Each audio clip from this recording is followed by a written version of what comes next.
You are my sunshine, my only sunshine. You keep me happy when skies are gray. You'll never know, dear, Welcome to an evening of old-time radio.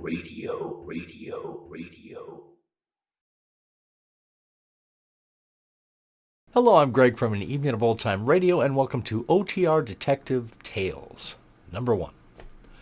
Of all the genres that are popular with old-time radio fans, both back in the day and today, detective crime shows are arguably the most popular. This is seen in the number of views on OTR YouTube channels and videos and live streams about detectives, detective OTR podcasts, etc. Something about the mystery and intrigue and suspense of solving crimes and seeing the bad guys getting caught after being pursued by a hard-nosed sleuth is just really entertaining and really satisfying. So I've compiled some of the best detective episodes for you to enjoy on this video. Starting out is a great show called I Deal in Crime, featuring William Gargan as Detective Ross Dolan, who's hired by Miss Abigail Murray to drive her around town after she receives a letter saying that she's going to be murdered later tonight. Obviously, I'm not going to ruin it by divulging the entire story of this or any of the episodes, but this one has a lot of suspense, action, and mystery as Dolan acts as her bodyguard and tries to find the aspiring murderer. Next up, we have The Deadly Fight from Barrie Craig, Confidential Investigator. Again, starring William Gargan, Craig is hired to bid at an auction for a diamond belt that once belonged to boxer Doyle when he was the heavyweight champ. Craig wins the bid, turns over the belt to his client, gets paid, and moves on, until the police contact him about Doyle disappearing. Then after that is Pattern for Murder from Christopher London. This show starred Glenn Ford as the detective Christopher London and aired for only 1 year in 1950. In this episode, he travels to Monaco to find out why a famous composer's friend was murdered in New York. It's a lesser-known and short-lived show, but I think London is one of the better soft-boiled detectives out there. It's a shame that there weren't more episodes produced, but I'm grateful for the ones that we have. After that, we have San Juan Batista from Candy Matson, one of the very few female detective shows. In a genre overflowing with male detectives, Candy Matson was a rare gem and actually quite popular in its time, with Natalie Masters playing the attractive but tough San Francisco-based private investigator. In this story, Candy and her best friend Rembrandt Watson, played by Jack Thomas, and her love interest, police detective Ray Mallard, played by Henry Leff, all visit a historic California mission and then find themselves embroiled in a murder case. Of course. And then we have one of my favorite hard-boiled detective radio shows, Pete Kelly's Blues, which only ran for 2 months in 1951 and starred Jack Webb. Interestingly, it ran concurrently with Webb's other hit show, Dragnet. Even though Kelly was a cornet player in a jazz band at a Kansas City speakeasy in the 1920s, he was always getting caught up in gangster plots, crimes, and FBI agents, which made him sort of a de facto sleuth against his own will. In this episode, Little Jake, Kelly is approached by an altar boy from St. Timothy's Church who asks him to go to the church at the request of the priest. When he gets there, someone shoots at him and the boy Jake is actually killed. He chases the shooter but can't find him. From there, the story takes a lot of twists and turns and the plot gets more and more complex before the end. So, enough of me talking. Let's watch these great detective shows, and I'll be back in a little bit.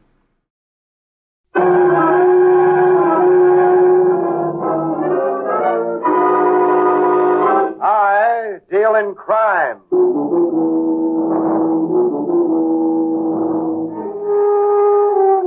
The American Broadcasting Company presents I Deal in Crime, starring William Gargan as Ross Dolan.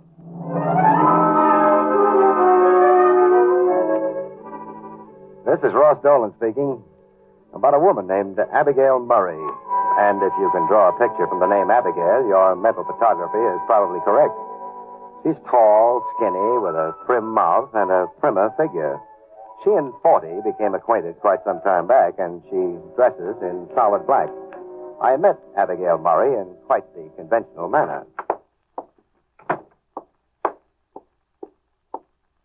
How do you do? All right, young man, if you're ready to take your feet off your desk and sit up like a gentleman, I'm ready to discuss a business matter with you. Oh, I'm so sorry, madam. I was so interested in your entrance that I forgot my manners. Oh, well, I can see that. You mind if I sit down? No, not at all. Please do. Thank you, Mr. Dolan. You are Mr. Dolan? Yep, I'm Abigail Murray. I live in Norwalk, and I'm here in the city on a visit. I see. Also, I happen to be a school teacher. I thought so, Miss Murray. Please, call me Miss Abigail. I'm used to that. Been used to it for 30 years. Okay, Miss Abigail it is. Now, I want to employ you, Mr. Dolan. You're to be my escort. Are you willing to be that? Well, that depends.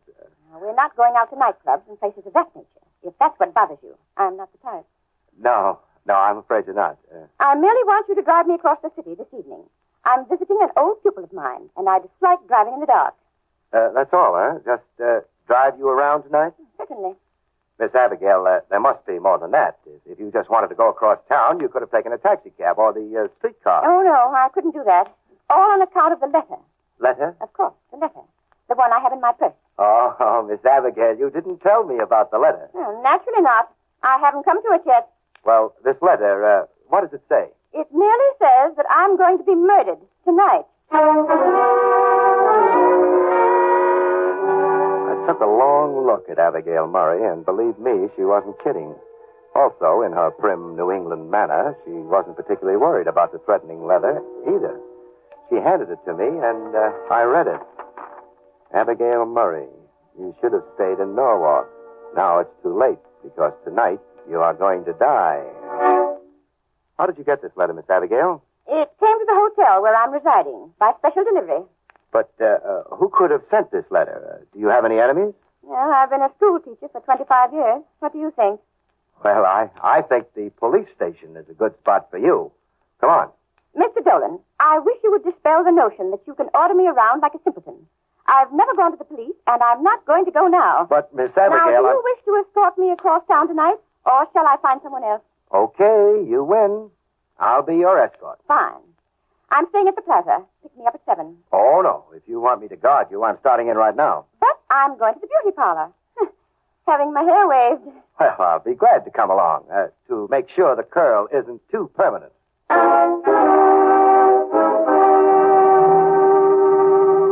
Abigail Murray picked up her bag, stuffed a threatening letter in it, and left my office with me right behind. She really did have a date with a hairdresser, and I spent an interesting 3 hours in the outer room playing handies with a manicurist. Then we had dinner. I had a steak fried, while Miss Abigail stayed in New England and had hers boiled. At 8 that evening, we were driving along in her car. You know, Mr. Dolan, this is the first time I've driven my car in the city at night. I know, I can... Hey, look out! Hey, didn't you see that truck? Of course I saw it, but I had the right of way. Oh, fine. After all, it was his duty to get out of my way. Uh-huh. They always get out of my way in Norwalk. Yeah, I don't blame them. By the way, just where are we going? To visit an old pupil of mine at 327 Kendall. His name is Richard Way. He's been seriously ill. When he heard I was going to visit the city, he invited me to come and see him. Would he be the person who sent you that letter? Richard?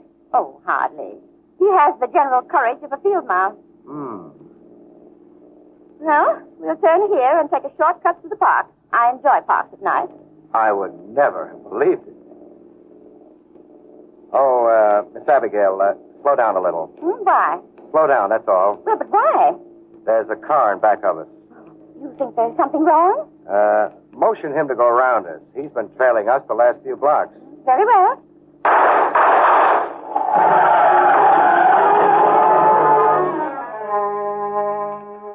The guy had fired 3 shots at us. Abigail let go of the steering wheel, and our car made a sharp right turn into a convenient tree.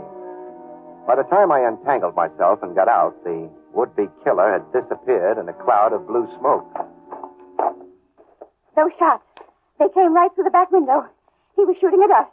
Not us, Miss Abigail. He was shooting at you. Now, let me see if the car is all right, and then you and I are going to the police. We should have done that in the first place. I want to visit Richard Way. Later. Now, let's see. He's banged up the front of the car. everything all right, Mr. Dolan? Yeah, you didn't do any damage, just dented one fender of it. Uh-oh. Now, what's wrong? The tire, it's flat. Is there a spare in back? Oh, yes, of course. Well, hand me the keys, will you? We'll have to change that tire before we go any further. Here they are. Now, you just take it easy, and I'll have this beauty switched in a hurry. Perhaps I could help, Mr. Dolan. Okay, come along.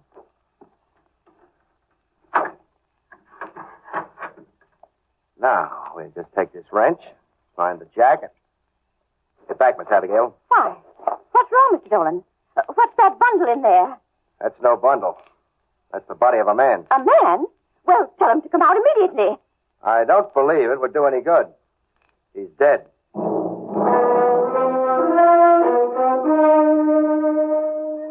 The dead man was tucked into the back of the car like a sack of potatoes. We got a flashlight out of the glove compartment of Abigail Murray's car and looked him over. He'd been shot once. I could see that right away. Then Miss Abigail gave out with a startled exclamation. Mr. Dolan, that's Richard. Richard? Richard Way, the man I was going to visit this evening. We've got to get to a telephone right away, Miss Abigail. The police will have to be notified. They'll ask a lot of questions? Oh, murder always brings out the bump of curiosity on a policeman's head. Oh. Of course, he could have committed suicide. Oh, sure. This would look like suicide to anyone. The man shoots himself through the heart, then he climbs into the back of your car, pulls down the door, and locks it from the outside. Try again, Miss Abigail. I've got it. That's how I was going to be murdered. You mean they mistook Richard Way for you? No. Don't you see? The person who wrote me that letter killed Richard Way. They put his body in my car. They knew it'd be found back there. I'd be accused of murder. I don't know. It sounds like a long way around to arrange a murder frame. Well, let's lock this back and get out of here. We're quite a ways into the park, Mr. Dolan. Do you think it's safe to walk? It is, if we walk where there isn't a road. I don't think our friend would leave his car. Uh-oh. A car. He's come back. Out of sight, quick. Is it the same man? I don't know. I can't see good enough. Oh, come on, Miss Abigail. We've got nothing to worry about now. But the man in that car, he'll see us. I want him to see us. That car happens to be a prowl car. All right, you two. What are you doing back there? Is this your car? That happens to be my car, officer. Oh, it happens to be your car, eh? Don't you know it's against the law to park off this road? We had a flat tire, officer. Flat tire, eh? And you were looking for your spare back there, huh? In the bushes. Officer, I'm Ross Dolan, the private investigator. So what? Somebody fired a gun at us while we were driving through here. You can see the bullet holes in the back window. Go on. I got out and opened the back to get at the spare tire. There's a dead man in there. So you looked inside and found it. Did you say dead man? Yeah. I'll have a look in the back of your car. Come on, both of you. But, Mr. Officer... Come on, I said. Now unlock that turtle bag. Okay.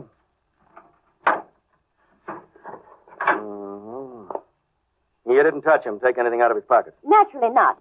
Do I look like the sort of person who would touch a dead man? You look like the sort of person who's coming down to headquarters and have a little chat. Headquarters? Why, this is disgraceful. Miss Abigail, if you only let me... One might think that Mr. Dolan and I were murderers. Yeah, one might think you were.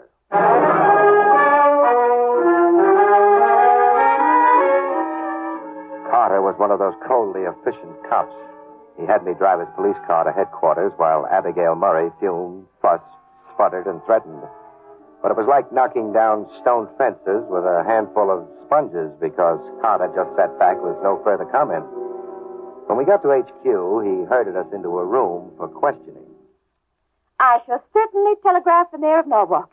I've never before been treated in such degrading fashion. Now, don't take it so hard, Miss Abby. All we've got to do is prove that we didn't kill Richard Way, and they'll let us go. But why do we have to prove it?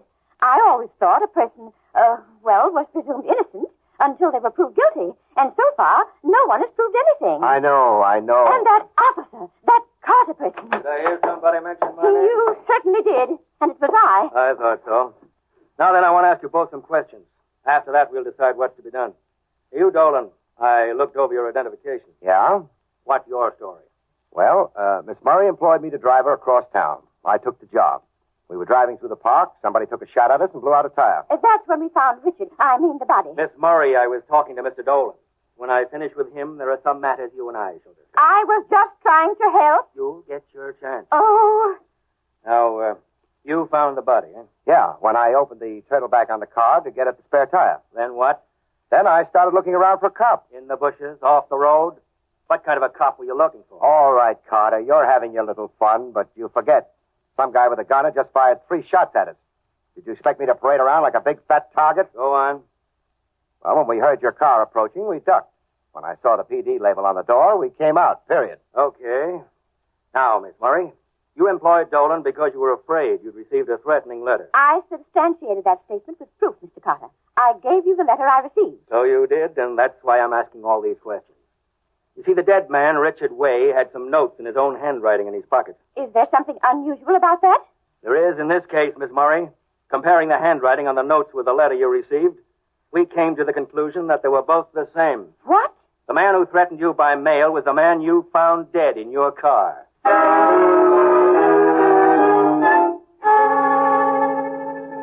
There was a lot of similar chit-chat which took place at police headquarters, but Carter finally let us go. He warned us not to leave town, which was a little ridiculous because I have an office here, and Miss Abigail told Carter she wouldn't miss the fun at this point for a carton of eggs. I took her back to the plaza and went home to my apartment, wondering what would happen next. An hour later, it turned out to be a blonde. I'm Fay Murray. You're Ross Dolan. And this is pretty late at night. What's on your mind, little lady? Don't little lady me, Dolan. Where's my aunt, Abby? Abby?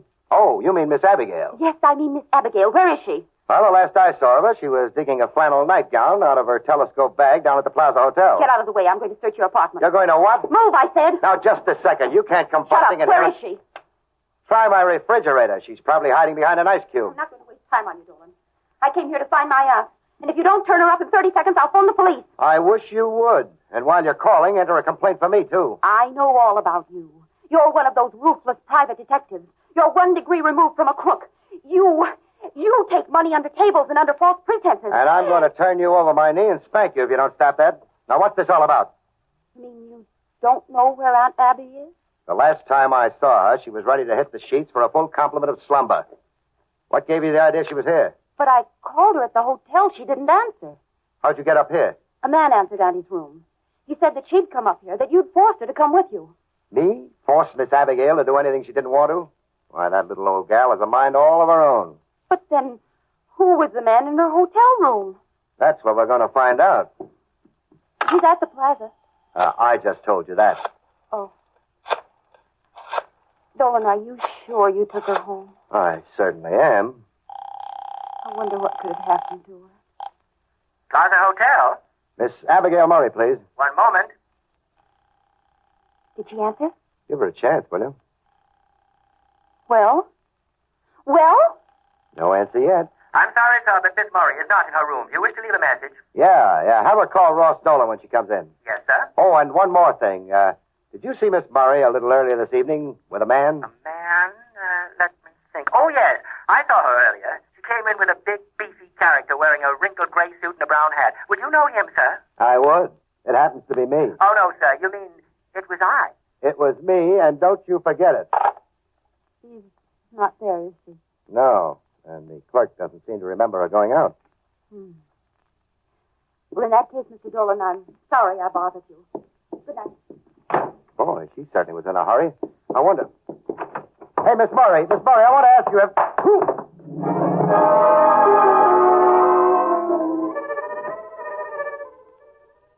I never did find out what hit me, but from the size of the bump on my noggin when I woke up, I figured it was at least the Santa Fe Chief or a Constellation full speed ahead. The first thing that greeted my sight when I opened my eyes was a pair of black shoes. I let my eyes travel upwards. All right, Dolan. What did you do with her? Do with whom? Abigail Murray. She's disappeared. That's what I like about you, Carter. You always bring out the news when it's a day old. Get on your feet. I want to ask you some questions. You've just got no mercy at all. Hey, let me shake the ache out of my gray matter. Well, what happened up here? Somebody slug you? No. I just butted my head against the wall. I do it all the time. Now then, what happened to Abigail Murray? You know as much as I do, Carter. You know about the car disappearing? Her car? Well, you took care of that. I sent the wagon out to pick up the body. They brought in the body, and the garage man sent a truck out after the car. When he got there, it was gone. Well, you got me. This is the first I've heard about that. I called Miss Murray at her hotel. She had gone. No one had seen her leave. Now, Dolan, just what goes on around here? What's the gag? I told you, I don't know. I called her, too. Her niece was up here looking for her. Her what? Her niece, Fay Murray. Niece, huh? What's wrong with that? We checked on Abigail Murray at Norwalk, and she hasn't got a father, a mother, no brothers, and no sisters. So obviously she couldn't have a niece. So what are you trying to give me? A little information on what happened after I took Abigail Murray to the Plaza Hotel. I came home, was here an hour when her niece showed up. I'm trying to tell you Abigail Murray doesn't have a niece. So the girl just said she was her niece. Give me a description on the way downtown. I'll get out a call on him. On the way downtown? Where am I going now? We're going to the morgue. I want you to take another look at Richard Way. It couldn't wait till morning, huh? I want you to see that body before it disappears, too. I began to think about a number of things regarding Abigail Murray. Also, Fay Murray, the niece who wasn't a niece. Who was she, and why was she looking for Miss Abigail? Then we pulled up in front of the morgue, got out of the car, and went in. Did you take anything out of the dead man's pocket, Dolan? The first thing I learned as a private detective was to leave that strictly alone. Why? I just wondered. In here. Say, who's the guy over there? You'll find out in due time. Okay, take a look. This the man you found in the back of your car? Yep. Sure? You can make a positive identification? Yep. I remember where the bullet struck. Also his face. Uh-huh. Mr. Way, would you mind stepping this way, please? Yes. I must be seeing double. This can't be. Well, Dolan, what do you say now? Well, this guy must be the dead man's twin brother. I've never seen such a resemblance before. That's right. This is John Way, Richard Way's twin brother, Ross Dolan. Now then, Mr. Way, mind telling me again, when did you see your brother last? About 7 o'clock. He said he had an errand and left the apartment. Did he mention his appointment with Miss Murray? No, he didn't. You have no idea how your brother's body got in the back of Miss Murray's car? None whatsoever. Okay, thanks, Mr. Way. We'll call you if we need you. Thank you. Say, you want any more from me, Carter? No, just be around where I can find you. Well, I'll be home. Say, by the way, have you checked the bullet holes in Miss Murray's car to see if they match with the bullet in the dead man? I'd love to, but we haven't found the car yet. Say, when you do, Carter, I've got a little bet for you. Yes? I'll give you 2-to-1, they match.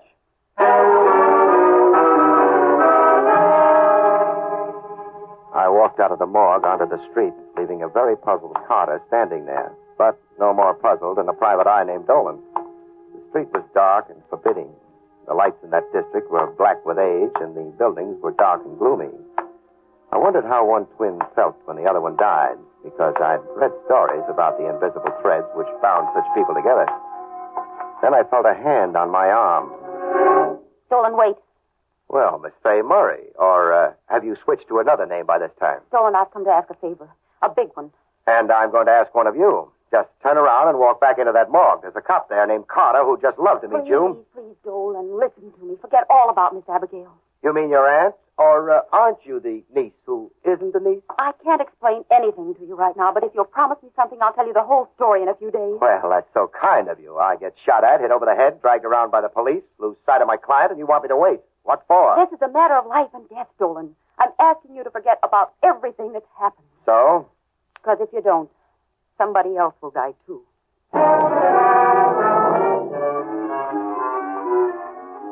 Fay Murray, if she was Fay Murray, had one great trick. She could disappear like nothing I've ever seen before. By the time I opened my mouth to ask another question, she'd melted away like a bonbon on a hot rock. I went down towards the lighted corner, and 10 minutes later was in a taxicab. I retraced the same route I'd taken earlier with Miss Abigail, and when the cab got to the spot where the shooting had occurred, I got out and looked around. But there was nothing to look at, so I got going again. I remembered Miss Abigail mentioning the address of Richard Way. It was 327 Kendall, on the other side of the park. I got out a block away.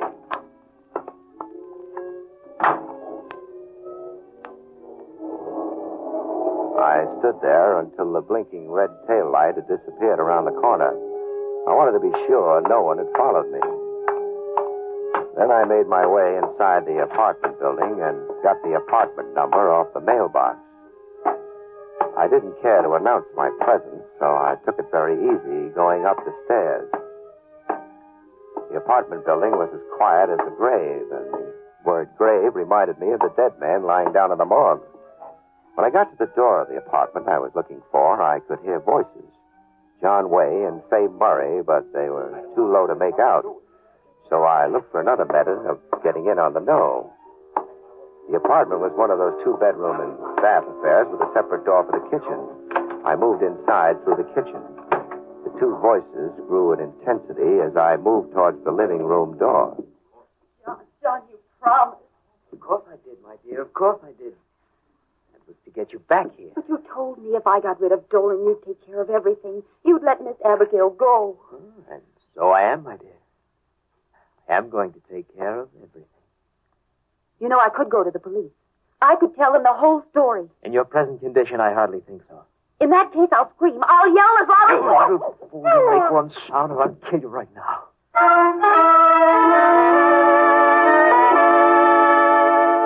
I took a chance and moved closer. What I saw surprised me, because the girl was tied in her chair, hand and foot, while John Way held his hand over her mouth. I started inside, but he was quicker than I was. Put up your hands. One move and I shoot. Dolan, I told you. You, come here. Sure. So, you just couldn't take Fay's advice. You had to come around here snooping, huh? I'm beginning to figure a lot of things, Way. You killed your brother. Well, you're very observing. Where's Abigail Murray? What'd you do with her? Oh? You want to know where Abigail Murray is, do you? Yeah. You know, I think I'll arrange for you to find out. I'll go a step further. I'll arrange for you to go with her. Well, she's still alive then, huh? Where is she? In the turtle back of a car. I put her there. Hey, what's the matter with this guy, Fay? Is he off his skunk? Say, if you say I'm insane, I'll kill you right here. So, that's the way it is. You think I'm insane, too, don't you? Perhaps I am. All my life, it's rich at this, rich at that, rich at the other thing. So I killed him. Now, you're in pretty deep, mister. Better hand me that gun. Oh, you think you're sly, don't you? You think I'm going to just hand it over like that? Well, I'm not. No? No. No, I've got it all set up. You, Fay, and Abigail are taking a little drive with me. Only I'm coming back alone. You stole the car, huh? Before the cops came back. Of course. That was very clever of me, don't you think? You answered the phone in Abigail Murray's room when Fay called her, didn't you? Of course. I dropped in to see my old teacher. We were such pals, you know. She always gave me such good marks. You're quite a clever guy. How'd you get her out of the hotel? Down the back way, servant's entrance. Oh, it's quite deserted. I arranged that, too. Then you came over and conked me on the head, huh? Yes, after I locked up Miss Abigail in the car. Well, you get around, Mr. Way. You see, I followed Fay. I thought she might do something silly like imploring you. But I prevailed upon her to forget it. Didn't I, my dear? You lied to me. You told me that if I got rid of Dolan, you'd let Miss Abigail go free. Oh, no. No. What I said was that I'd see that Miss Abigail was free. And she shall be. Because one is free when one is dead. What are you going to do? Drive the car in the river. They'll never find it buried in the mud. They won't find us either. Naturally not. You'll be in the car from now on. You, Fay, and Abigail. And what happens when you try to get me out of here? I could start a ruckus. Oh, I have that plan, too. Turn around. What for? I said turn. Okay. Now what happens? I'm going to hit you over the head. Not too hard, but just hard enough to keep you quiet for a while like this. No, drop it! You fool! You think you can make me? I think I can.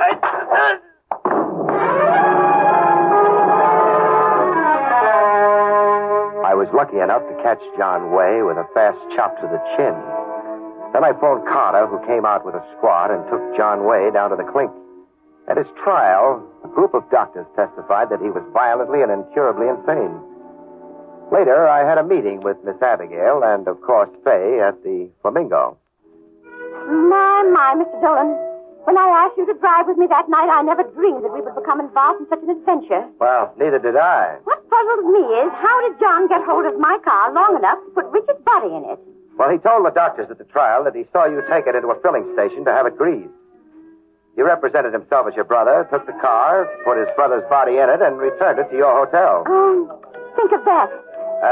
Why did he hate you so much, Miss Abby? And why hate his brother? You know, I can't understand that. Richard was gay, a good student, well-liked. John was exactly the opposite. Moody, a bad student with violent dislikes. It probably gnawed away at his mind until he made it up to get rid of the two people he hated. Yeah, I think you're right. Well, now, let's talk about Faye here. Why the pose as Miss Abigail's niece? Say, you're merely an old friend. Why did you say you were my niece? Only because I thought it might carry weight with Mr. Dolan. Only I was weighed and found wanting. Oh, purely in a business sense.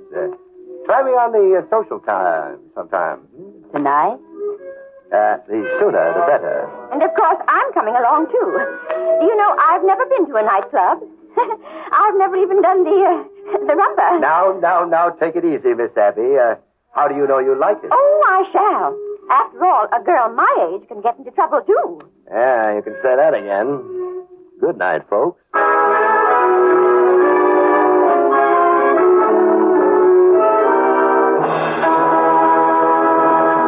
Don't forget to listen again next week, same time, over most of these ABC stations, when you will hear William Gargan say, I deal in crime. I Deal in Crime, starring William Gargan as Ross Dolan, is a special presentation of the American Broadcasting Company. It is written and directed by Ted Hediger. Special music is arranged and conducted by Rudy Schrager.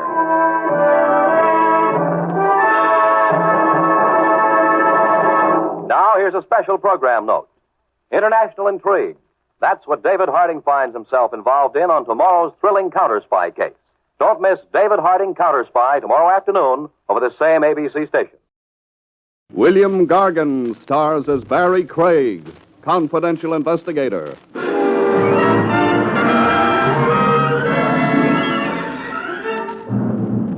The fellow in the driver's seat is always much better off, folks. Especially if it's the morgue wagon.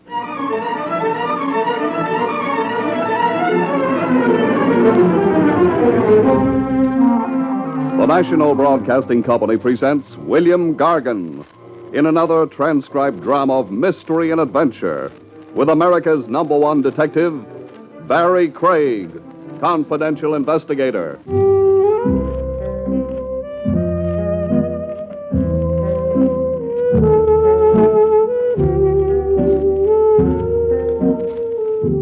Barrie Craig speaking. A thing that defeats a confidential operator is his heart. I don't mean the wear and tear that comes of chasing creeps around the landscape. Heart. Meaning the way you get involved emotionally with a case or a client. Like a doctor gets involved with a patient or fights not to. The human angle. You go for it with a tear in your eye and a throb in your throat. And you're no longer working for a fee. No, sir, you're a dedicated sucker, like I was in the case of Boxer Doyle, a ring champ of his day. My first introduction to the strange Boxer Doyle story began in a Times Square penny arcade. I'd stopped in for 2 bits worth of practice on the rifle range. And so I could check on whether a punchy-looking guy in an Eisenhower jacket had been dogging it after me, as I suspected he was. The Eisenhower jacket was watching my marksmanship, all eyes. I can shoot okay, huh, friend? Yeah, bullseye every time. There's a fly squatting on your ear. Watch how I do. I said you were good. You don't have to prove anything. 46th and Park, then west of Broadway, then south to here. Why so attached to me, friend? I was making up my mind. About? Whether you were the guy for the job, Craig. And? I'm throwing my business your way. Lay down the rifle, I'll tell you. I can't wait to hear. It's only an hour's work, nothing complicated, everything on the up and up. So much for the preamble. You represent me confidentially in an auction sale at the Phoenix Galleries tonight. What am I bidding on? A diamond belt that once belonged to Boxer Doyle when he was welterweight champ. Mrs. Doyle's put it up for sale. I want it. Why? Sentiment. Boxer Doyle's been one of my heroes. You can still bid on it yourself. You don't want the job? How much can I be losing? $500. High pay for an hour's work. Get me the diamond belt. What's the ceiling, Mr. Bid up to $5,000 if you have to. And if I'm outbid? I don't think so. It's been appraised at only $1,500. Sentiment is expensive. Come to a side. I'll count you out the dough.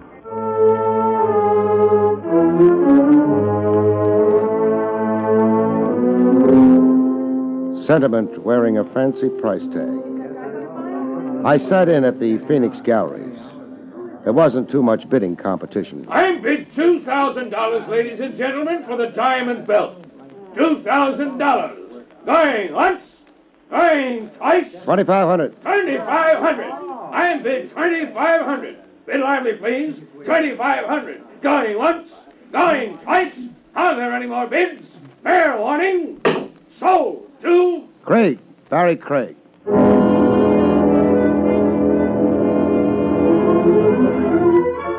I turned the belt over to Mr. Mooney, collected my 5 bills, and wrote him off as a sentimental screwball. A weird deal, kind of, but legitimate on the face of it. So why push my imagination? Another day, another dollar, I figured it. That is, until Lieutenant Trav Rogers popped into Ronzini's pizzeria to drop a poison pellet in my minestrone soup. How's the soup, Craig? 9 parts water, 1 part can, as usual. A bowl of minestrone, Tony. Mind company, Craig? The eats are public. Just don't jostle my elbow. I never do when a man's eating soup.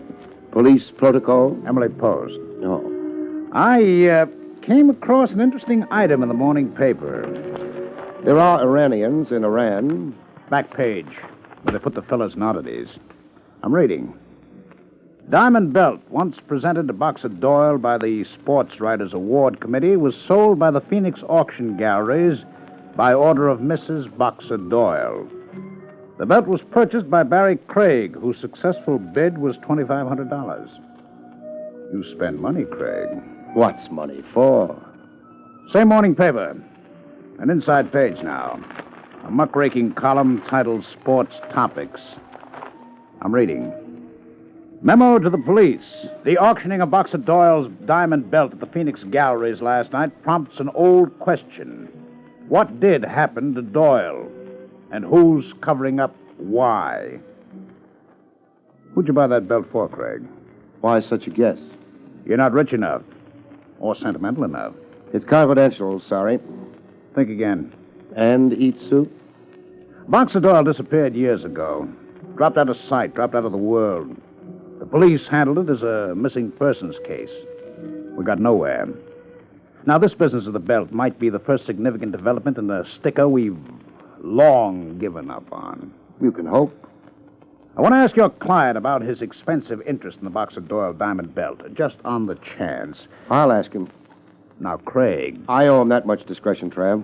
I'll ask him, then you ask him.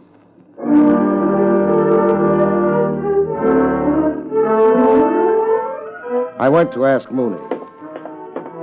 A flea-bitten hotel in the East 20s, where the desk clerk looked like he was dying to frisk you before letting you climb the stairs. Room 4A.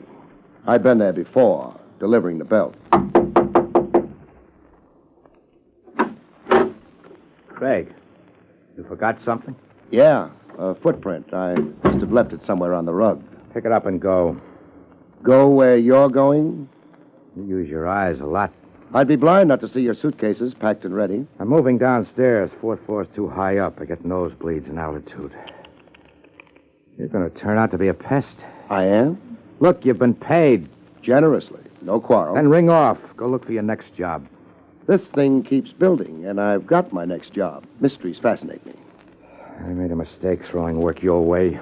Craig, what do you want? Answers. What's your real interest in the missing Boxer Doyle? I'm only interested in this belt. Standing pat on your story, huh? People collect General Grant's platoons and John L. Sullivan's gloves. You've got a personal hero. And you're crazy sentimental. Okay, then. Let's go. That sounds like police headquarters. I promised you to a lieutenant if I got nowhere. You object? You tell me. You object. How'd you do it? Sleight of hand? I ought to kill you. Good you're fighting the impulse. You park here while I move downstairs. When you come to, Craig, change your thinking. I'll make a sincere effort. I won't turn the gun around the next time.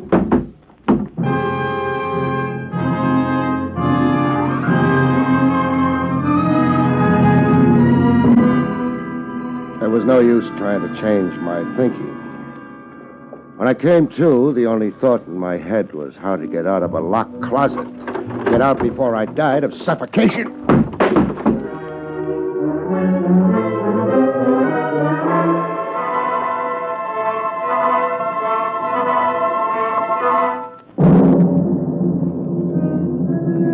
At headquarters, Trav Rogers was overjoyed at the lump on my head. Craig, the violence means something. My aching head. It means there's life in a case that's been in the doldrums for years. Again, I say, you hope. Go to it, Craig.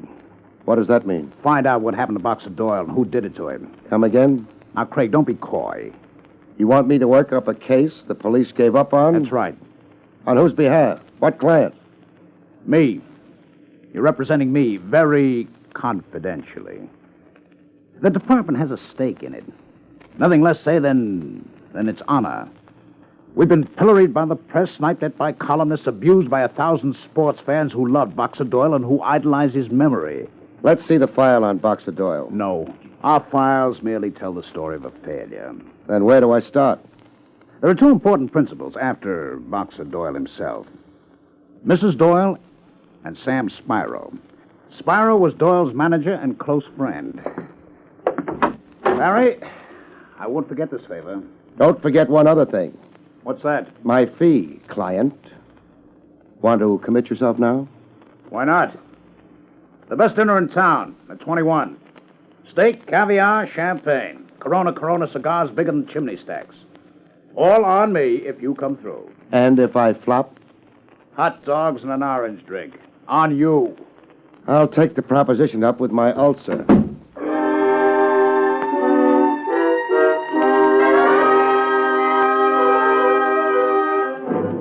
Mrs. Boxer Doyle, Wilma Doyle, had a henna bleach and the telltale look of an ex-showgirl a little too old and frayed around the edges for the chorus line. What's this visit about, Mr. Craig, Barrie Craig. I explained over the phone. I'm a police operative wondering about the whereabouts of Boxer Doyle. Isn't it a little late to be wondering? Maybe. I'll concede that when I say hello to his corpse.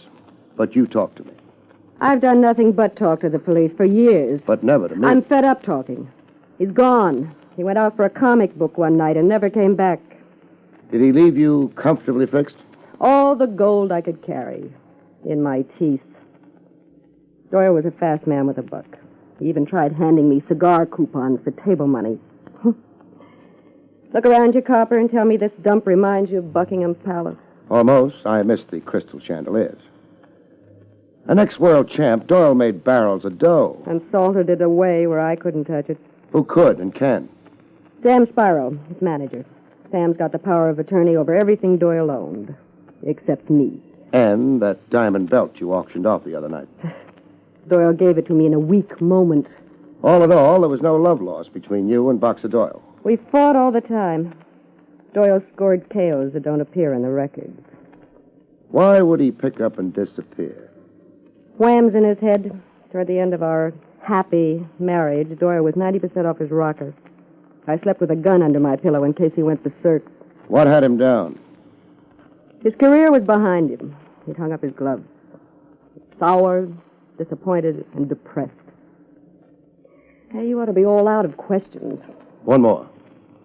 Who's in the bedroom? What kind of a stupid... The door's open a little. It wasn't when I came in. Who's getting an earful? My boyfriend. Boyfriend? Is it a crime? Doyle walked out here nearly 8 years ago. Steve, come out and be introduced. This is Steve Marcy. Steve Barrie Craig. A pleasure. It isn't mutual. Steve! Shut up, Wilma. He's not here for your good. I got an earful, Craig, and a line on your angle. Which is? To weasel and browbeat Wilma out of her rights as Doyle's widow. Said rights being? An accounting of every penny Sam Spiro holds of Doyle's and Wilma's right to cash in Doyle's insurance. If Doyle's dead. He's dead. Legally, anyhow. Enough time has elapsed. You're petitioning the court to have Doyle declared legally dead? Wilma is. Oh. I don't like that wise guy, oh. You're so full of dislikes, Buster. And ready to demonstrate. Oh. Ooh. Nice right cross. Was it just knuckles or brass knuckles? My bare fists. You're a boxer? I'm a boxer. The lady's preferences run on a single track. Get out, Craig. Sure, but not the way I am. I don't mind nursing my jaw, but not my pride. When the contender comes to, tell him he's a sucker for an uppercut. I'm sorry, Mr. Craig. Skip it. I'm out to weasel you, he said. That's both true and false, Wilma, depending on how the facts develop. A guy drops out of the world, and his deserted wife turns out to have a profit motive, and an eager boyfriend with an itching palm. A situation like this pops an ugly word into my head. Murder.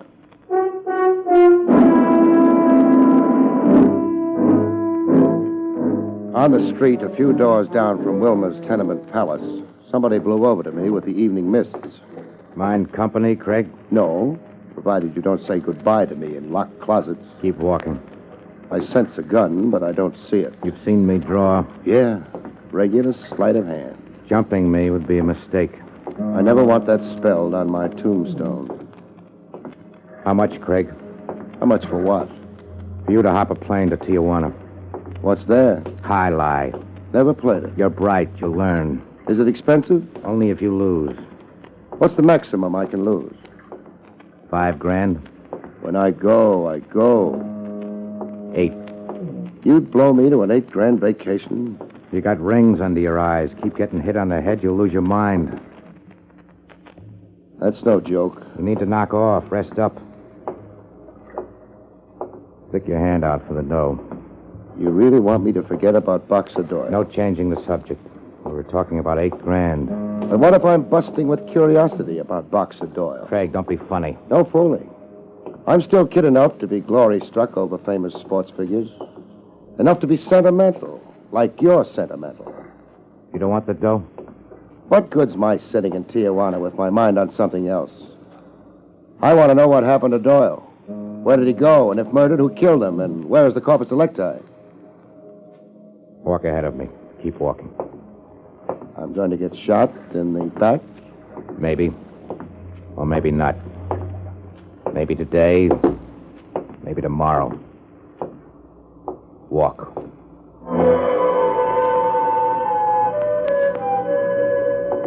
Walk away from a gun. You don't have to feel the lead to feel shock. You imagine it. The sudden burning heat in your spine. So hot, it's ice cold. But Mooney didn't shoot. I just walked away from him into the fog.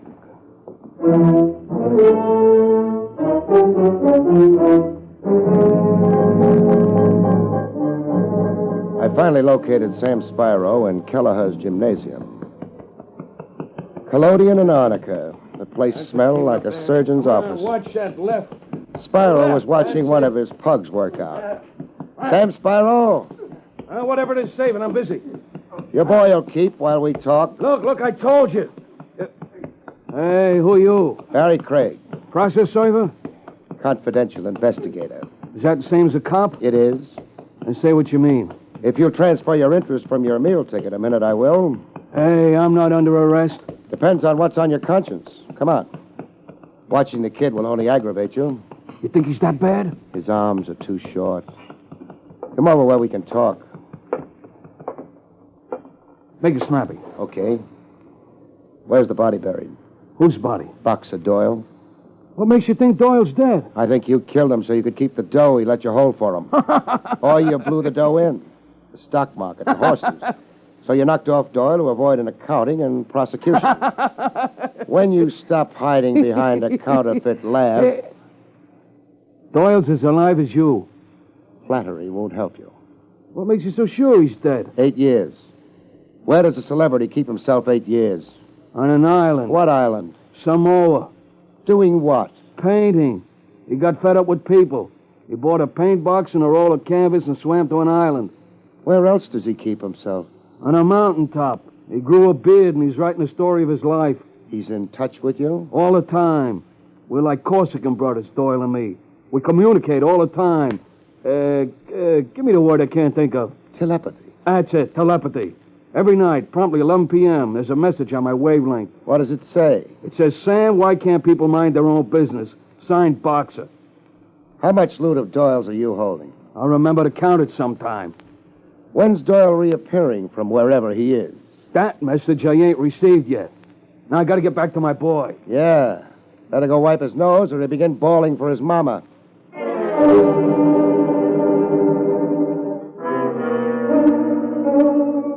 Over steak burgers and curlicue potatoes, I ran over what I had with Trav Rogers. So Doyle's both alive and dead. Depending on whose angle you see it from. Doyle alive, but on the world, incognito somewhere. Keeps Spyro in charge of Doyle's assets. And keeps Mrs. Doyle out in the cold. In a crisis, what do you bet Spyro even produces phony picture postcards from Doyle? And Mrs. Doyle's calling Doyle dead for her own practical reasons. Insurance and forcing a widow's legal accounting from Spyro. Either one could have murdered Doyle and disposed of the body. Either one, or their boyfriend Steve. Or the mysterious Mooney. Mooney puzzles me. He was the gunman who originally did the dirty work? For Wilma or Spyro? Either one. And now Mooney's busy seeing that the case doesn't get off the ground, blow hot. I could buy it if one thing didn't stick out. What thing? The diamond belt. Mooney's reason for the purchase. There I'm stumped. Where do you go from here? For a ride, I think. A ride? Parked on the street side of the plate glass. Eyeing me and waiting for me. But don't look now. Who? My shadow. The Eisenhower jacket. Mooney. I'm going out. To nab him? No. Give him all the rain he wants. I've got a feeling he's finally provoked enough to tell me something. But the risk is... He could have killed me twice, but didn't. I'll leave the tip. The check's all yours, Lieutenant.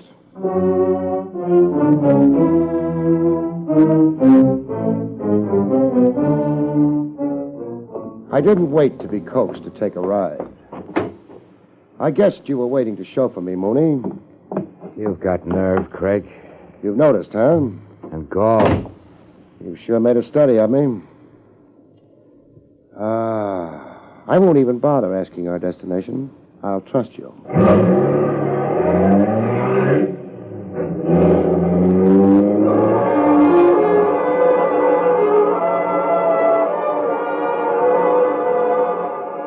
Our destination turned out to be the home of a man whose shingle outside a big rambling estate read Dr. Otto Steiner. A round little nervous man, Steiner, with fluttering hands. It was plain to see that Steiner didn't relish the upcoming session. Tell Craig about Boxer Doyle, Doc. Tell Craig, yes. I treated Boxer Doyle. Get to it, Doc. Tell Craig the condition Doyle was in. Depressed to a manic state. His vitality, the splendid energies and physique that had carried him so far in his career... Spell it out in a word, Doc. Well, Doyle had a wish to self-destruction. He told me he had attempted his own life on 2 occasions. That is about all, I suppose. That wraps it up. Not so fast, Mooney. Doc, Doyle was in treatment when he disappeared? Yes. How long had you known Boxer Doyle? Oh, a very long time, Mr. Craig. I was his personal physician and friend for a long time before his breakdown. Let's get out of here, Craig. Kind of a fast shuffle, Mooney. Is it deliberate? I said let's get out of here.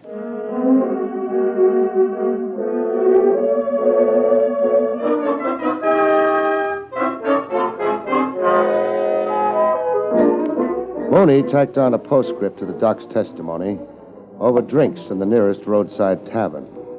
A small beer for me and lots of drinks for Mooney, like a guy drowning a painful memory. You heard the doc, Craig. What were you to Doyle? My name isn't Mooney. Barley. Trainer Barley. Trainer Barley? Fame rubs off. I was a ranking contender once until Doyle flattened me. Sorry, I can quote you baseball batting averages and pitches When records. Doyle stopped me, I joined up with him. As Doyle's trainer. As Doyle's friend. You were really close to Doyle, huh? I worshiped the guy. When Doyle went, the book closed for me, too. Now you know why I bought in that belt. Yeah, now I know. Now you know why I didn't bid it in myself. You didn't want to be identified as Trainer Barley. I didn't want any publicity on it. Sob stuff in the papers. The $64 question, mister. My advice still is, don't ask it, Craig. Do like I've been coaxing you all along. Cancel out, take a vacation. Forget Doyle. The $64 question, mister. You'll be stuck keeping a secret. Maybe. You blab what I tell you. Make like a cop, disgrace Doyle, and I'll kill you. Doyle tried twice, the doc said. There was a third try. You're saying that Boxer Doyle committed suicide? Right in front of me. On a cabin cruiser fishing off the Florida Keys. Doyle was better, I thought. Laughing, cracking jokes, working on a suntan. I took my eyes off him. He went over the side. Period. 6 hours later, I found him washed against the rocks. I buried him at sea in the middle of the night. Your reason? What do you think? Disgrace. Your word, disgrace. Suicide was a disgrace. Doyle was a heroic legend. You didn't want any tarnish on it. Not then or now. So close your file on Doyle, Craig, and live.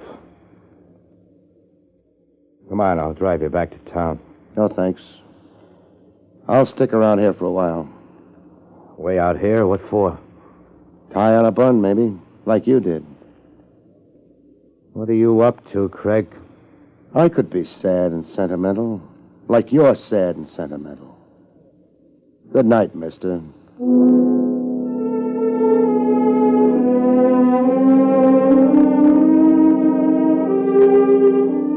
When Trainer Barley tore himself away, I got on the phone.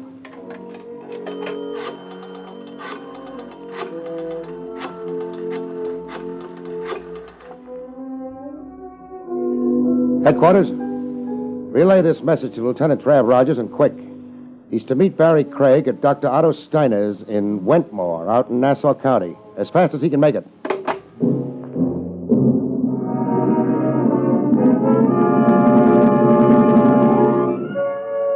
Leaving the tavern to hitch a ride to Doc Steiner's, Trainer Barley tried to make good on a threat.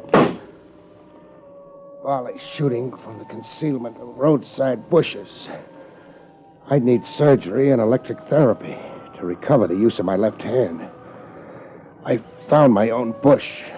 I warned you the secret would be hard to keep, Craig. Call a lie by its right name, mister. I saw you go to the phone. Now come and get the rest of my gun.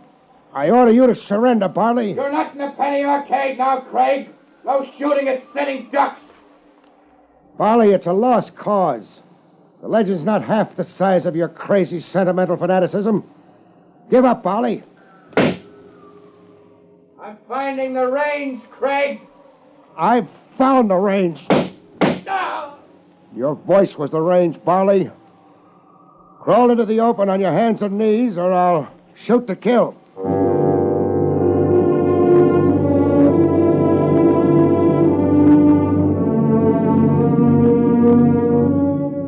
Later, after patching up Barley's leg wounds in a private hospital behind Otto Steiner's residence, Trav Rogers and I got to meet Boxer Doyle in the flesh. Gentlemen, this is Boxer Doyle. A shrunken man, half as big as the sports world remembered him. He sat in a chair facing a window, vacant to his surroundings, deaf to our voices. Around his waist was a diamond belt held in place by pins. This was the secret Trainer Barley risked his life to keep? And Sam Sparrow. Only his wife knew nothing. A rare disease of the spine. Malignant.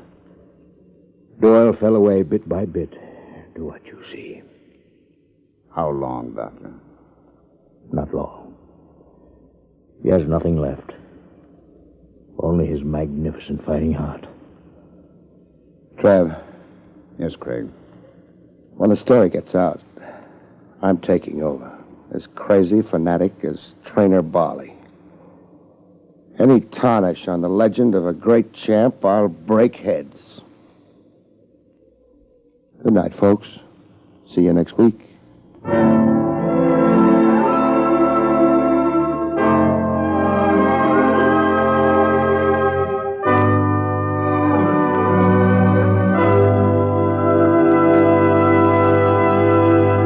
You have been listening to William Gargan in another exciting transcribed mystery drama from the adventures of Barrie Craig, confidential investigator.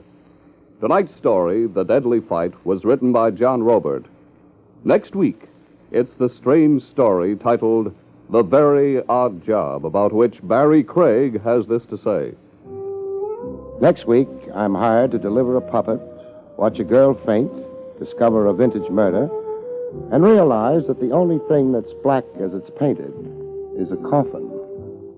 See you next week, folks.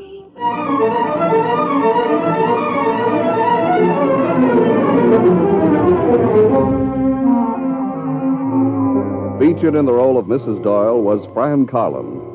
Barrie Craig, starring William Gargan, was under the direction of Hyman Brown. This is Don Pardo speaking.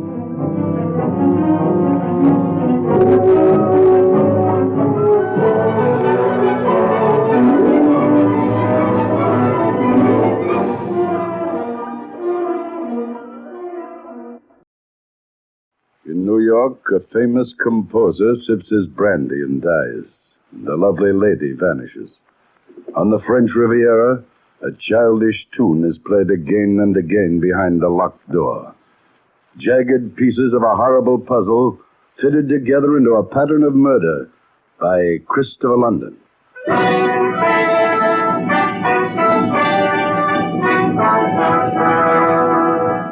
The National Broadcasting Company presents Christopher London, created especially for radio by the world's most widely read mystery writer, Earl Stanley Gardner. Transcribed, produced, and directed by William N. Robeson.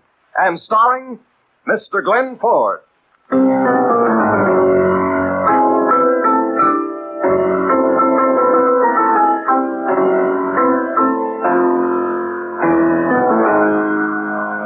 I am Christopher London, who can't even take a little walk in the moonlight with a beautiful woman without finding a dead body in his path. Everyone else seems to be able to do the average sort of thing. Go to a show or a concert without the man in the next seat winding up with a stiletto in his back, but not me, no. Now, like that night I went to Carnegie Hall to hear the new piano concerto by my old friend Louie Deschaise.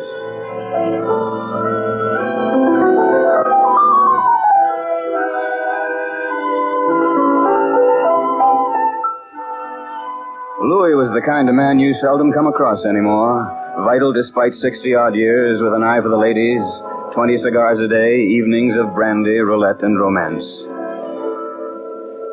Well, after the concert, he slipped away with me to a small bar around the corner from Carnegie Hall where we could chat quietly. Oh, Christopher, how I detest to listen to my own music. Oh, nerve-wracking. It will be good to get away, to relax. No music, no work. Where are you going? Wandelka. She has written me to spend a holiday at her chateau in Monte Carlo. Wandelka, the pianist? Yes. Oh, that's a great artist. I've heard her play. Oh, one of the most remarkable women of our time. Even now, at 60, she can captivate the heart of men half her age. The vitality, the allure. I fell in love with her twice in my life. Once at 16 and again at 40. I even wanted to marry her. Me, Louis Deschaise, willing to marry. But I couldn't afford. Extravagant? Oh, that is an understatement. Wandelka, she lives to the hilt. Compared to her, I'm middle class. Oh, how that woman lives. The fortune she's lost at roulette. The racing car she has bought. The chateau she's lived in. Oh, she sounds wonderful. At 60, she is not only a great pianist, linguist, mathematician, poet. You know, you sound as though you're still in love with her. It's too bad you couldn't afford her. Oh, need I tell you how little a composer like me earns? Few concerts, the sale of records. That is all. Oh, for a man with my taste, it has been hard. But now, all will be changed. Christopher, when I return, I should be a wealthy man. Oh, how are you going to manage that? I cannot tell you, Christopher. I beg your pardon. Huh? Is this seat taken? Oh, no. Do sit down, mademoiselle. I was at the concert. Oh, it was a beautiful concerto, Mr. Duchesse. Oh, you know who I am. Oh, how nice.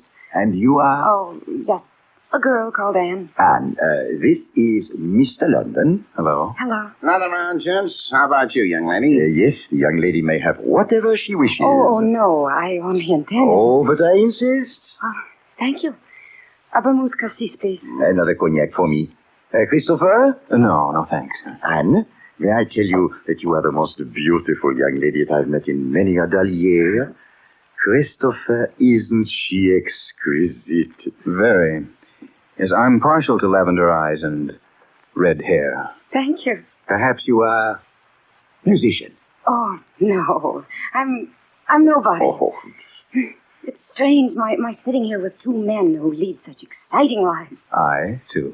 Heavens, I know the name Christopher London. There's your drinks. Oh, thank you very much, yes. To your concerto, Mr. Duchesse. To your beauty, Mademoiselle Anne. Thank you. Oh, look. Isn't that a turbie over there? Where? Over there, in the corner. Turn around and tell me. No resemblance, but it is not Itourbi. No, I see now it isn't. Oh, dear, what time is it? Oh, let's see. It's, 11:40. Oh, I must make a phone call. Do excuse me for a second. I'll be right back. Oh, la, la, la, la, la. Oh, such beauty. Oh, that soft skin. That red hair. That red hair is one of the finest wigs I've ever seen. Oh, Christopher, ridiculous. Now, somewhere I've met her before, but where? You cynical young man. Oh, no, my friend. You are so wrong. You are... honey, I'm dizzy. What's the matter? My eyes, What? Christopher! Wait a minute, wait. What's wrong with him, mister? He's dead. She. How? You better not wash that cognac glass. I have a hunch the police will find poison in it. Getting us to turn our backs. That's the oldest trick in the world. We fell for it. That redhead? Yeah, the beautiful, phony redhead.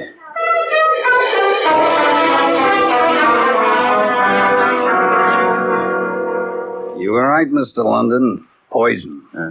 How about the girl, Inspector? Not a trace. What gets me is the motive. Why bump off an old guy who writes music? Maybe the music was real lousy, huh? No. Somebody didn't want him to go abroad. That's tough luck.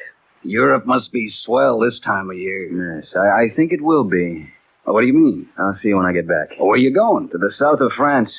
There's a woman I ought to meet. That's different. I thought you were going on business. I am, Inspector. Grim business. It's always hard to lose a friend, especially when his music has brought joy to a world which needs all the joy it can get. I was angry, cold angry. Poor Louis Duchesse. Never again to see his old love, the great, the famous Wandelka, and to come back a wealthy man. What did it all mean? Why should he die at the hands of a girl with lavender eyes and a lilting voice? So I boarded a plane for France.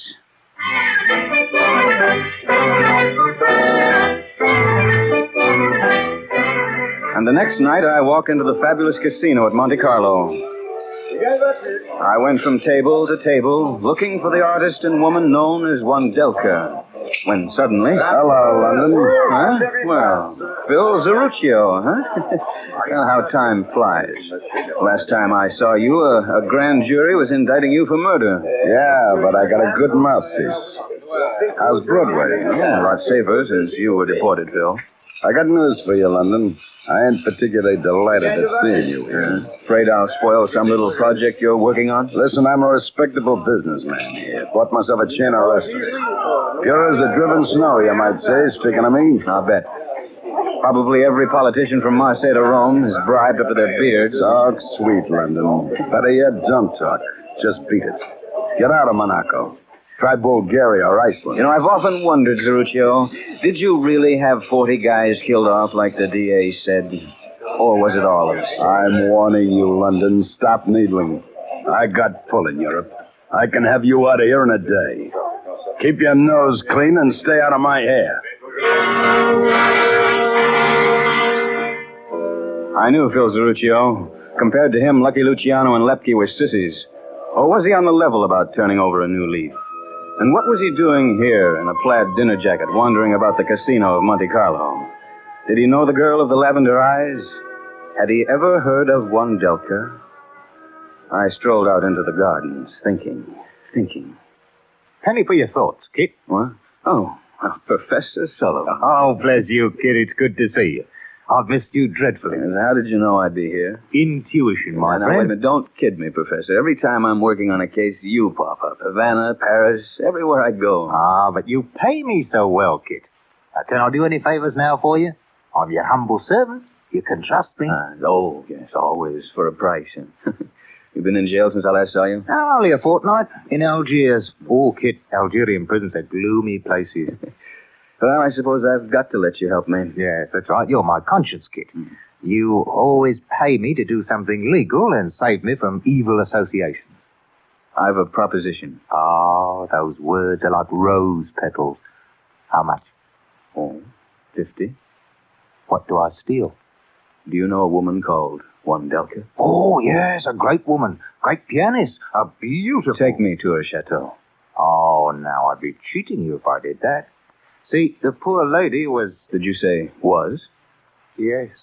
May the saints cherish her. Wandelka died yesterday. Tomorrow morning is her funeral.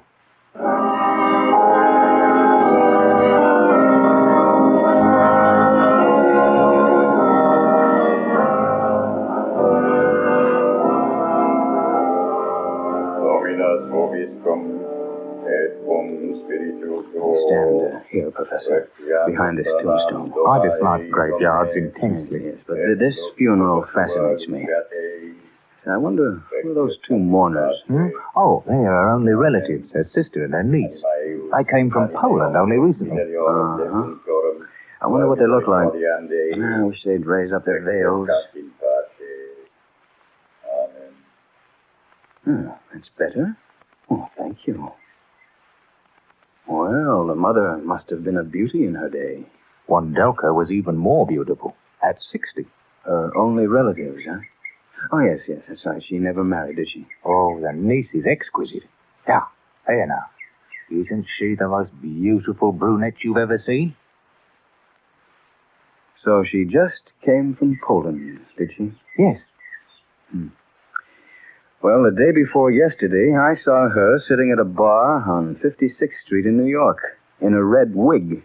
Oh, that's impossible. No, she came from Poland. Oh, Professor, it grieves me to tell you this, but you're a liar. Oh, Kit, if you didn't pay me so well, I'd be hurt to the quick. Now, how well do you really know these two women? Come on now, tell the truth. I've never spoken a word to For them. $50 more, would you tell me the real truth? Oh, well, in that case... Yes, I thought so. Cash. Oh, Professor, oh, you're a rascal. All right, here you are. Good. Now, the truth is this. Those charming women pay me to stay in this town so that I can notify them should anyone try and get near Wandelka's chateau. Why are they so eager to keep people away from that house? Who knows? Perhaps, I'll merely say, perhaps, Wandelka is not in that coffin at all.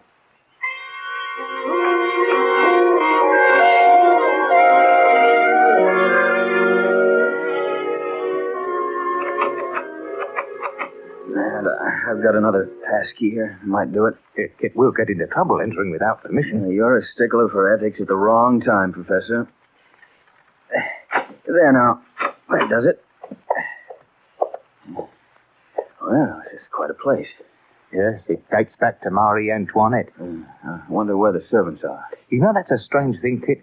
A few days after the two women arrived here, not a servant could be located. Oh, naturally. Where could Wandelka be? I don't know. No, that I swear is true. I wonder where that staircase leads over there. Oh, that's to the bedrooms. All right, let's try it. Look, the women will be coming back from the funeral soon. Courage, Professor. This staircase was built too steep. Shh, wait a minute. Listen. Behind that door. Perhaps that's Wandelka. Undoubtedly. Let's see here. That's locked. Wandelka. Wandelka, is that you?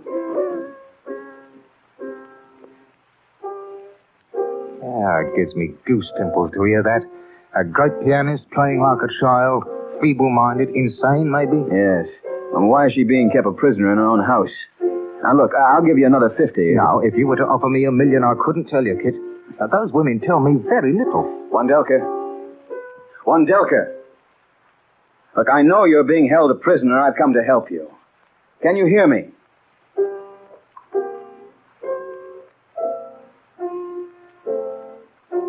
It's like a lunatic asylum. Come on, let's get out of here. Yes. They'll be back soon, and I want to meet those lovely ladies on a different basis. Well, Kit, what does Wandelka mean to you?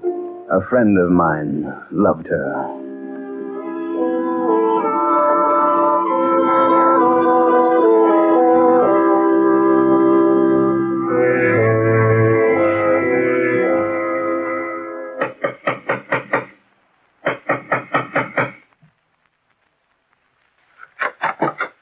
Yes, monsieur? I have come to offer my condolences at your loss. I'm from America. I played many times in the Philharmonic Orchestra when Wandelka was the soloist. Won't you come in? Mama, this is an American gentleman who knew poor auntie. He has come to pay his respects. You come at unhappy time. Won't you sit down? Thank you, madame. Your sister was one of the great musicians, one of the great women of the century. She inspired me to love music and to love life. She will be remembered as was Bernhardt and Duse and Madame Curie. Oh, I'm glad to know someone young and a foreigner still holds her memory dear. What was the cause of her death, madame? Pneumonia. She insists on going to casino. She loved to play roulette. And that night it rained. And she caught cold. She was so weak and... Oh, don't cry, Mama. The fast is over. Why are there no servants here to attend to your needs, madame? We wish to sit here alone with our grief. Oh, but we are being ungracious, Anna. The wine... Ah, your name is Anna? Yes, my sister had always a great wine cellar. You stay here, Anna, and entertain the gentlemen. I will get the wine. Why you look at me like that, monsieur? I came to find death, and I found beauty. Thank you. It is so seldom one sees a Polish girl with hair so black. My father was part Italian. Oh, I see. You know, were Renoir alive today, he would wish to paint you. Your coloring is exquisite. The black hair, the lavender eyes. Make love to me, monsieur. You choose a most unhappy time. Oh, but when a man is swept off his feet, love does not wait on birth or death. I had heard how impetuous Americans were. No. What would my mother say? Oh, she's still in the wine cellar. You are wicked. Oh? Well, then, one kiss. Yes.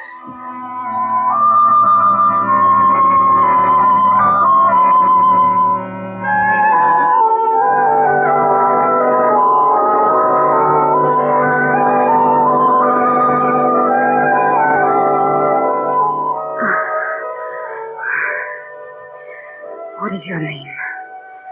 Christopher. The name of a saint. But you are no saint. Yet you are charming. Anna. Oh, Anna, I could compose a tone poem to that name. Please, Mother is coming back. Oh, Mother has no sense of timing. Oh, the steps are hard on old women. Here, Anna, pour the gentleman his wine. taste it and tell me if you have ever had a finer Amoroso. Yes, drink, monsieur. Aren't you joining me? Not just now. Oh, but I insist your daughter at least take part in an old American custom. Huh? Yes, it's called the loving cup. Now, when a man meets a girl as lovely as your daughter, he asks her to drink first from his glass. Anna is too young to drink. Oh, but surely an exception can be made here. I accept your flattery, monsieur. However... It is not flattering. No, to look at you is to have some of the chill taken from the memory of your dead aunt. Now, wait.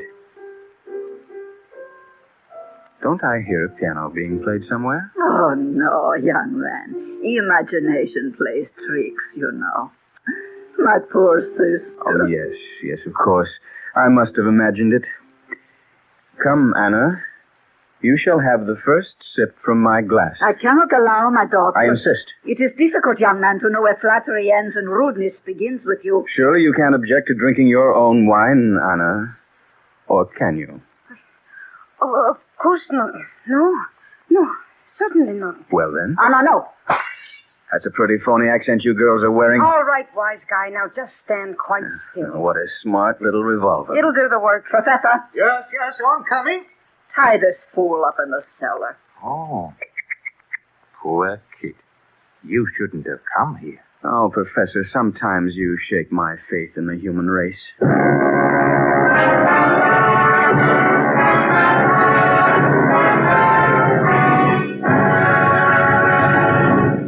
You're listening to Christopher London, starring Glenn Ford.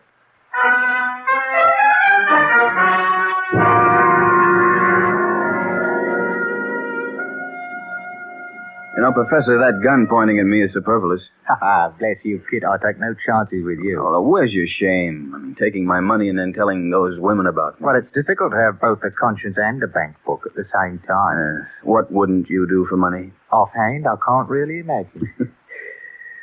Tell me, how much did they pay you to double-cross me?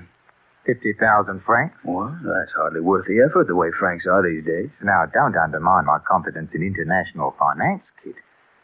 You know, I pity you. Here you'll sit and starve while they go on trying to get her secret from her. What secret? I wish I knew. I asked Lottie, that's the girl who calls herself Anna. Lottie's from Newark, New Jersey. Worked in a burlesque for a while. I'll bet she did. I asked her what secret would Wondelka have. She only snarled at me. It's amazing how beautiful women can snarl. Louis Deschaise was poisoned at the bar by Lottie. Why? He was coming to visit Wondelka. He was sure he'd strike it rich.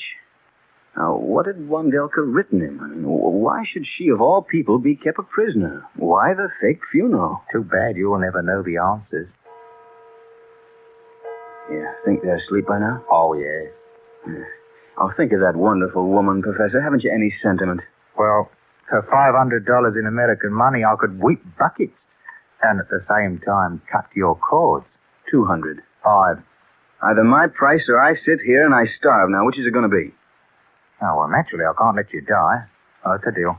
There's no use unless I get to that room upstairs. Oh, by the merest chance, I picked the old lady's pocket. What? Yes, I have the key. And for another 50... No. Oh, well, what can I do? My heart can't allow you to be eaten by rats. Oh. Wait, here. I'll cut you free. That's it. Well, you're a noble soul, Professor. Yes. Now, here's the key. Now we go upstairs to find Wondelka. Oh, not me. No, I've had enough for one day. I'll go back and have sweet dreams in your hotel room. Now then, give me the money. Oh, I haven't it on me. How about tomorrow? Fortunately, in the past, your credit has been good. Well, Kit, we come to the parting of the ways. I back to town, and you to... Yes. Who knows where?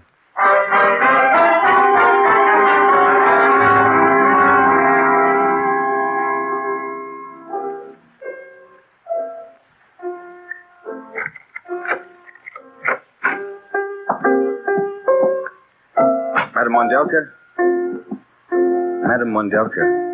Who are you? I don't know you. Go away. I don't know you. Please try to understand what I'm saying. It's very important. I've come to get you away from these women. I don't know you. Yes, I know. All right, I know about that. Now, we're going to get you out of here. I'll take you to a hospital. I'll take care of you. You'll be well again. But please, will you stop playing and listen to me? My name is Christopher London. I'm a friend of Louis Deschamps. Ah, good. I had to make sure. Thank heaven you've come. The fools, the arrogant fools. Who did they think they were browbeating some poor little old lady? How easy it was to pretend I was out of my mind. You say you know my friend Louis. Yes. He was all set to sail for France when he was murdered. Murdered? Oh, no. Poor, poor man. How horrible. Yes, well, I hated to tell you, but... Well, at my age, one's friends die, one by one. Who killed him? That girl. It was that girl, wasn't it? Yes. Oh, poor Louis. He was always a boy at heart about a pretty face. Like I am about a handsome face. I must say, young man, I could not ask for a finer-looking rescuer than you. How romantic of you to bother about an old lady like me. Well, not really an old lady. Don't be too optimistic. We've got to get out of here. This is a dangerous gang. Yes, I see them all hanged yet, or the guillotine, her pretty head chopped off. Oh, my poor Louis. Tell me, why did they kill him? He was the only one to whom I confided my secret. Secret? Young man, I have 3 passions. Attractive men, the playing of the piano, and the roulette wheel. The first 2, I mastered. But the third, now, at last, I have, after years, I have discovered a perfect mathematical system to break the bank at Monte Carlo. Oh? This gang found out about my system. Zut alors, they take over my chateau one day, pretend to be my relatives, get rid of my friends, get rid of my servants, and I am their captive. But I do not tell them the system.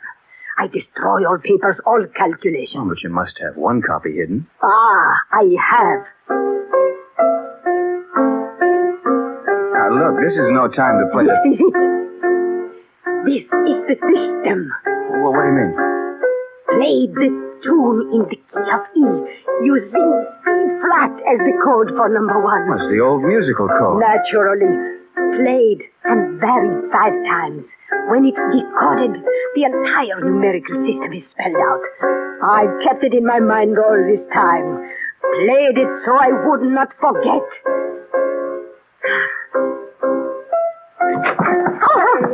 Okay, wise guy. I told you to keep your hands off. Hello, Zeruccio. You're at the bottom of all this, huh? Oh, what are you going to do? Don't beat me again. Shut up, you idiotic fool. Stop playing and come across with that system. What system? I'm just an old lady who... Hey, my arm! Smart work, one. Oh, no, you don't, Zeruccio. Out of my way, London. Not so fast. Get his gun. I have it. Shall I shoot them both?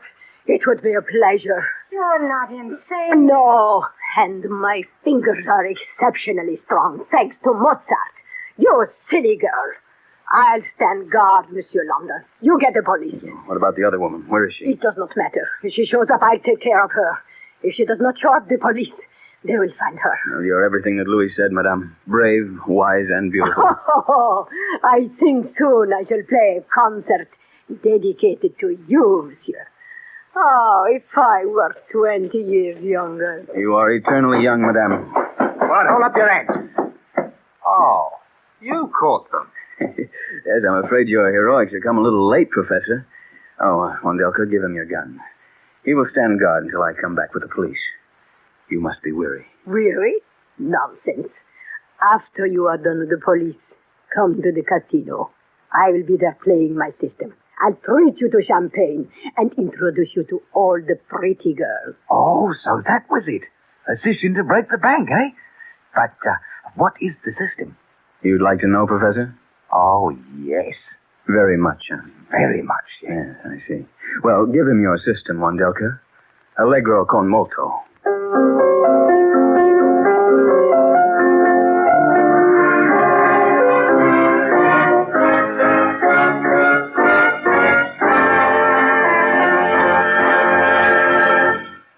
That was Christopher London, starring Glenn Ford.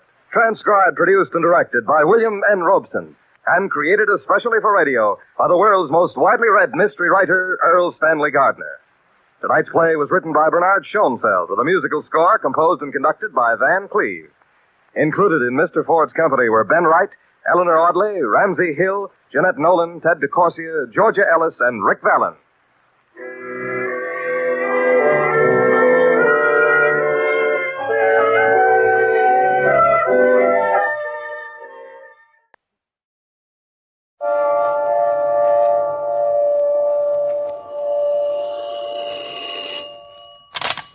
Hello, Yukon 28209. Yes, this is Candy Matson.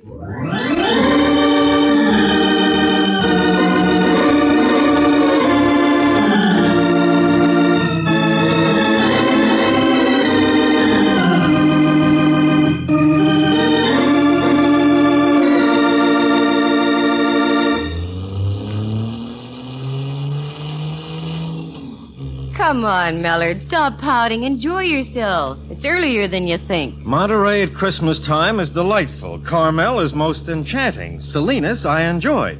But to haul us way over to some unexplored cannibal country is too much. Did you hear that, Rembrandt? Cannibal country, he calls it. Mallard, me boy, this may come as a shock, but San Juan Batista was founded by the Franciscan Fathers in 1797. I remember it as though it were yesterday. Don't let him bother you, Ducky. Mallard can't stand this wonderful air. He misses the gas fumes of the big city. That's not that, Candy, but I do want to get back. Relax, Max. You had a chance to take 2 days off, so make the most of them. What's the name of this town again? San Juan Batista. You'll love it, Mellard, dear, really. The mission, all the old buildings still standing. Oh, you'll adore it. Honestly, you will. Look, Rembrandt, old friend, I may like a thing, but I'll be hanged if I'll adore it. As you will, minion. How much farther, Candy? We're just entering the town now. I thought we'd take a look at the mission first. Okay. Hey, this is a cute little town at that. That's my boy. I knew you'd warm up once I got you over here. You know, strictly from a police angle, you might be interested in knowing that Joaquin Murrieta visited here more than once. So did Three-Fingered Jack. Where's my shooting iron? I'll get the varmints. Take it easy, Hopalong. We're approaching the mission. Oh, for golly's sakes. It's a big one. Isn't it beautiful, Mallard? And don't you get a whole flood of thoughts going through your head when you look at it? Yeah. With a little imagination, one could almost see the native Indians walking back and forth, coming into town for the evening vespers. I only hope the mission's open. Well, let's find out. Good idea. I think I see one of the fathers around the front, Candy. You can ask him. Thank you, Ducky. Yes, let's go.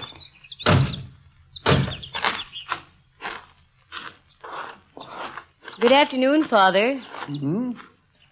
Oh, good afternoon, young lady. Can you tell me if the mission is open this afternoon? Oh, yes, most certainly. Do forgive me if I appear somewhat startled. I was picking these red berries, and I failed to hear you drive by. I'm sorry, Father. Oh, that's quite all right. I fear my thoughts were wandering. Pardon me, may I introduce Mr. Watson? How do you do, Father? And this gentleman is Lieutenant Mellard. How are you, sir? Lieutenant? No, not military, Father. I'm with the San Francisco police. The police? No, Father, we're not here on business. I was wondering. I thought for a moment that Father Philip might have reported me. Reported you? For what, Father? At lunchtime, I made a frightful mistake.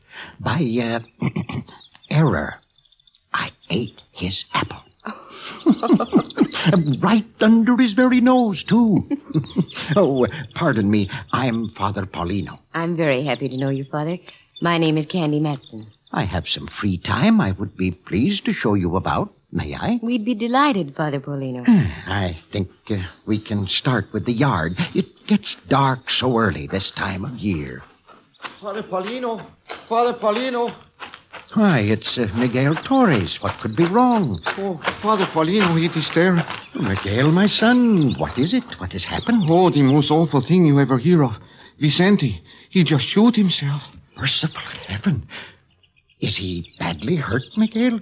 Oh, I think I think he is dying, Father. No. The poor boy. Where is he? At his house. Excuse me, Miss Matson. I must leave immediately. Would my car be of any help, Father? The car. Yes, thank you.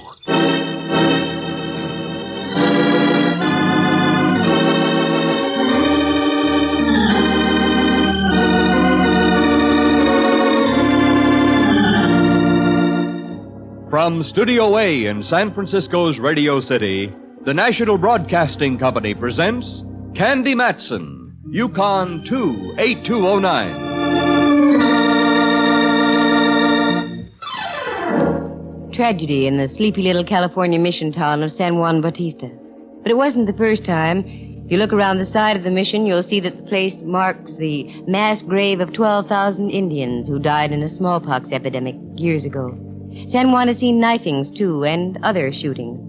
It had lived a rowdy life in the dim years gone by, and obviously the rowdiness was still alive in a minor sort of fashion. We got in the car, and with Miguel directing us in broken English and Latin gestures, we made our way out on a dirt road about 3 miles outside of town near the granite quarry. We finally pulled up in front of a one-story wooden house that must have been built before the turn of the century. We went inside, and there was the prone form of a Mexican boy of about 21 or 2. There he is, Father. Is he all right? I don't know, Miguel. I'll have to see. He's gone, isn't he, Father? Yes. May his soul dwell eternally in peace. He is dead? Miguel, listen to me. His flesh is cold, yes, but his soul still lives. Do you understand what I'm saying, my son? Yes, Father Paulino. Wait a moment. Mallard. Look. Here, where he was shot. Well. If Vicente knocked himself off, he certainly did it the hard way. You're not kidding. Miss Matson, would you mind very much if we brought the body back in with us to the mission? I'm afraid we can't, Father. Would you step over here? I have something to tell you. Certainly, Miss Matson. You wear a look of concern. Is there something wrong? I'm afraid there is, Father Paulino. What do you mean? Well, it looks very much as though this wasn't self-inflicted. What? You don't mean that... Miss Matson, are you sure of what you're saying? Reasonably so, Father. You see, a gun held at close range leaves powder marks. Vicente's wound is as clean as a whistle. Well, I don't know what to say. I'm sorry, Father, but that's why we can't remove the body. We'll have to call the sheriff's office in Hollister. Can you tell me where I can find a phone? Yes, there's one at the mission. If you don't mind, I'll stay here. I have work to do.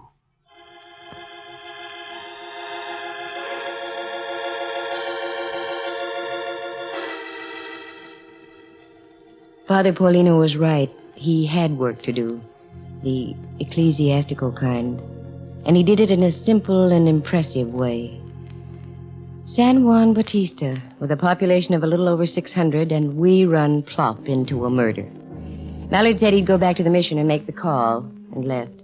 45 minutes later, the undersheriff of San Benito County drove up with Mallard.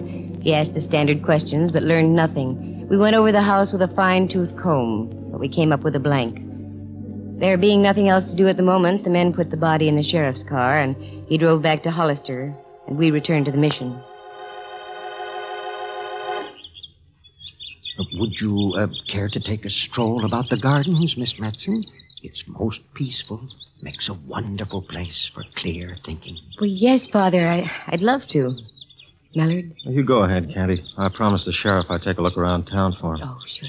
Want to come along with me, Rembrandt? Yes, I believe I will. If you don't mind, Candy. No, not at all. One thing before you go. You will be my guests for dinner, won't you? That's most gracious of you, Father. What do you think, Candy? I think it would be charming. Okay. We'll see you back in a little while, then. This is a tragic thing, Miss Matson. Vicente was a splendid lad and a good Christian.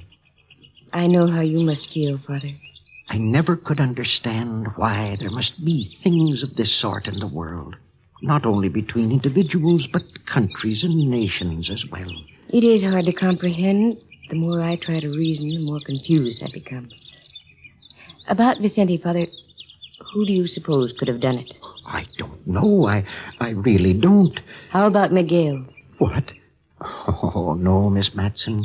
Why, he and Vicente were like brothers. Brothers sometimes quarrel, you know. Not in this case. Miguel is a good boy. Why, he works here at the mission. You'll pardon me, Father, but in my business I find I have to be doubtful at times. What is your business, Miss Matson? I'm a private investigator, Father. How very curious. Yes, I suppose it is, but in a sense, you're a policeman too, Father. I? Yes. You police the soul, don't you? Ride herd on the thoughts and actions of men? Why, yes. I'd never thought of it that way before. Yes, in a sense, I suppose I do wear a badge. I wear the badge of righteousness, the star of God.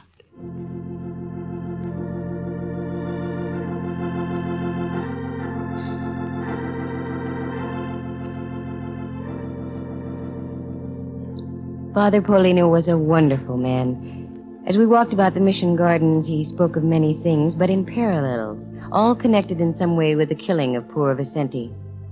The time passed swiftly. I was so engrossed in listening to the kindly voice of the man, and before I knew it, Mallard and Rembrandt had returned, and it was time for dinner.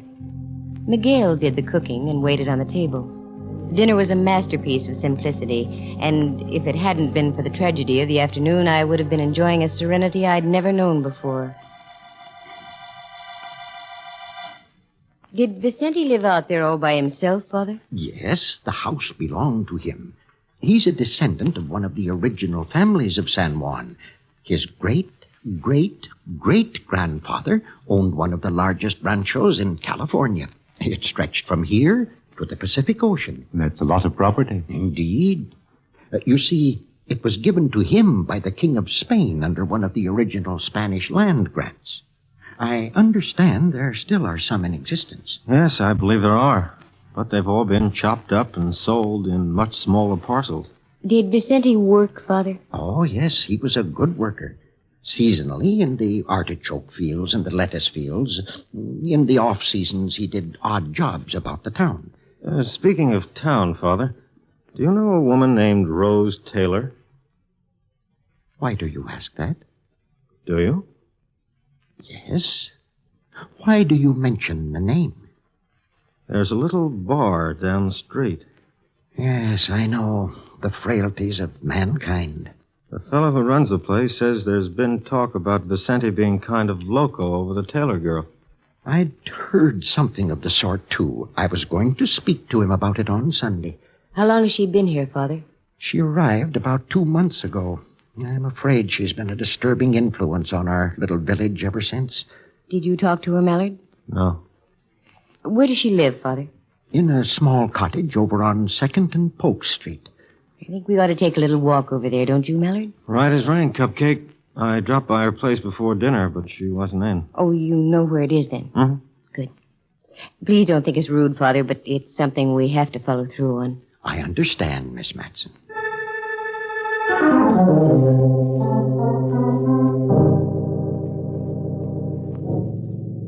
We got up from the table and went outside the mission. We pulled our coats closely about us, and little jets of steam came from our mouths as we breathed the crisp evening air. We'd only gone about a dozen steps or so when we were stopped by a voice from behind. Please, Senorita Matson, senor. Huh? Why, it's Miguel. What is it, Miguel? Something wrong? I hear you talking inside. You are going over to see Senorita Taylor? That's right. Oh, please, no. The Senorita Taylor, she is a good girl. She would not to hurt anyone. That's not what Father Paulino seems to think. Oh, the good father, he does not know much about the outside. All his life, he live in the mission. He is, how would you say, is secluded? The good father may be secluded, Miguel. But I have a strong hunch he knows more about what's going on around here than anyone in town. Oh, but please, you believe me? Senorita Taylor, she is a good person. Look, Miguel, you want to find out who killed Vicente, don't you? Oh, she? Well, that's what we're trying to do. Now, you be a good boy, Miguel, and don't get yourself all in the stew.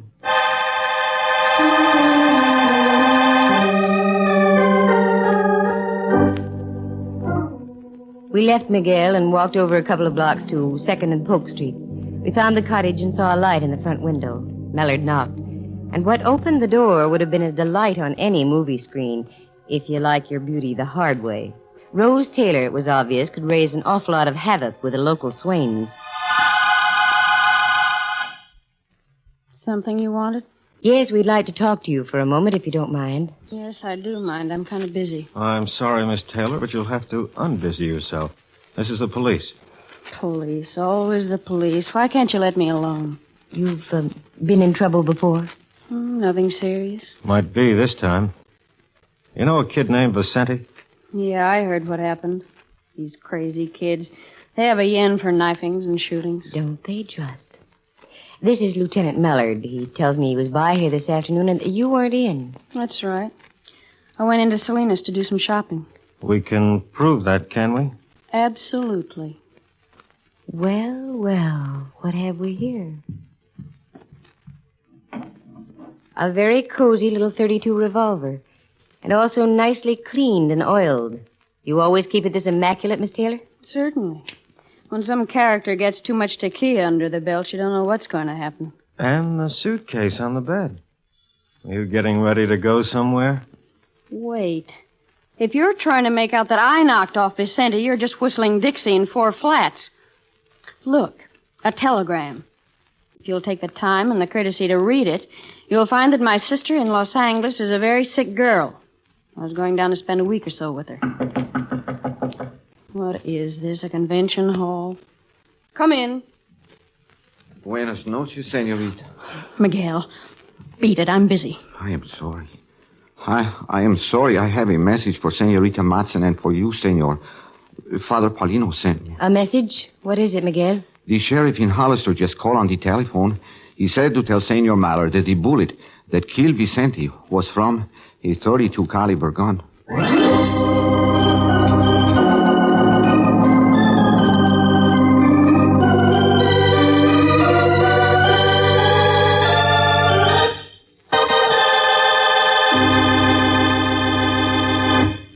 From San Francisco, the National Broadcasting Company is presenting Candy Matson, Yukon 28209.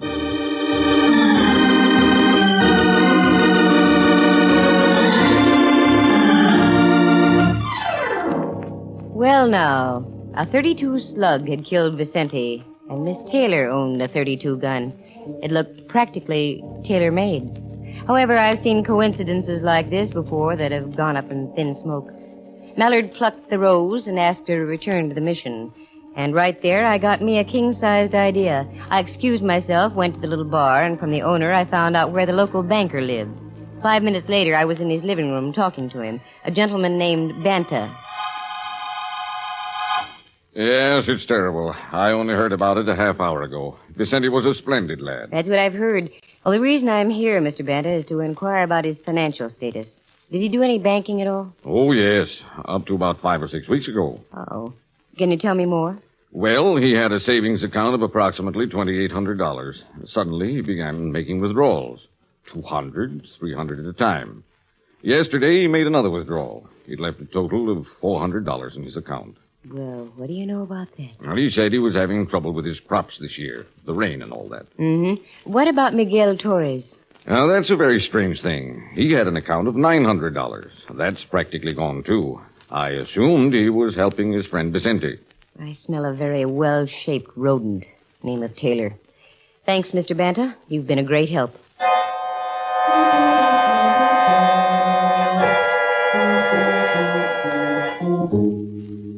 Things seem to be taking shape.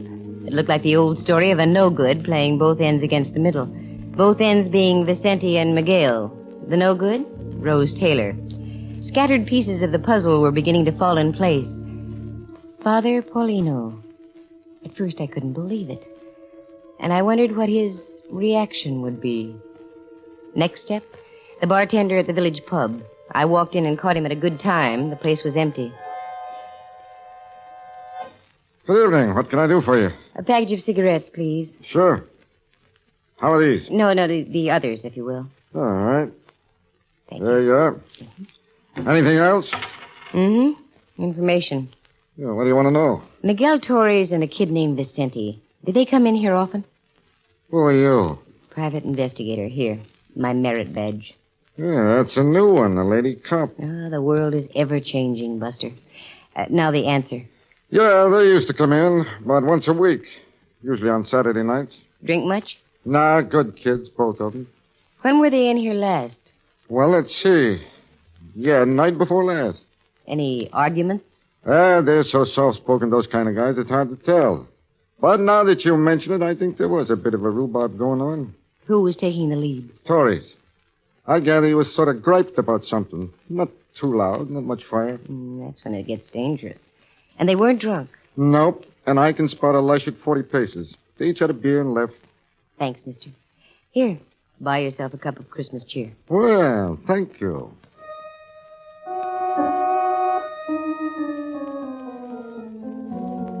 Click, another piece of the puzzle in place.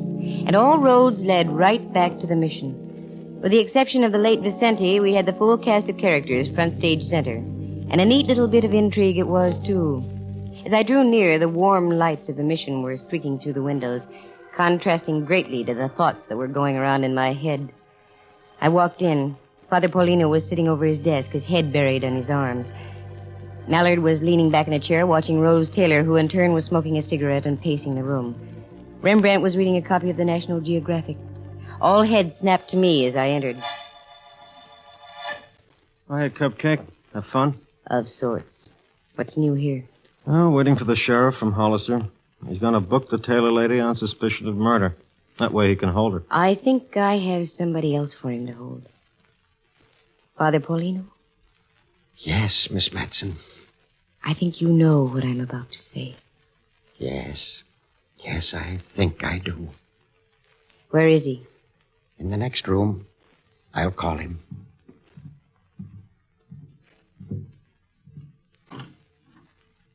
Miguel, my son. Si, Padre.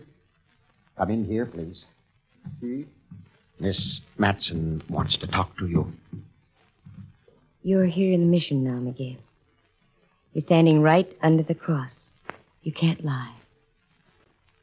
You killed Vicente, didn't you? Yes. Why? I love her. I give her everything I have. My love, my heart, my money, everything. She tell me that she is mine, all mine. That we will be married, right here in the mission by the good Father Paulino. Then last week, I find she is also making the pretend love to Vicente. I almost went crazy. You told Vicente to stay away. See, that is right. But last night, I stand across the street from Senorita Rose's house. Vicente was there. And as they say goodnight on the front porch, she kissed him and pat his cheek, just as she did to me. And so you shot him this afternoon. With a .38. And when the sheriff called, you told us it was a .32, knowing that Rose also had a .32. See, that is right. But you will never get me for it. Mallard, Father, come on, don't let him get away. There he goes, up on that wall. Miguel, stop. You can't run away for the rest of your life. I have no life, Father. Miguel, watch out. You're going to...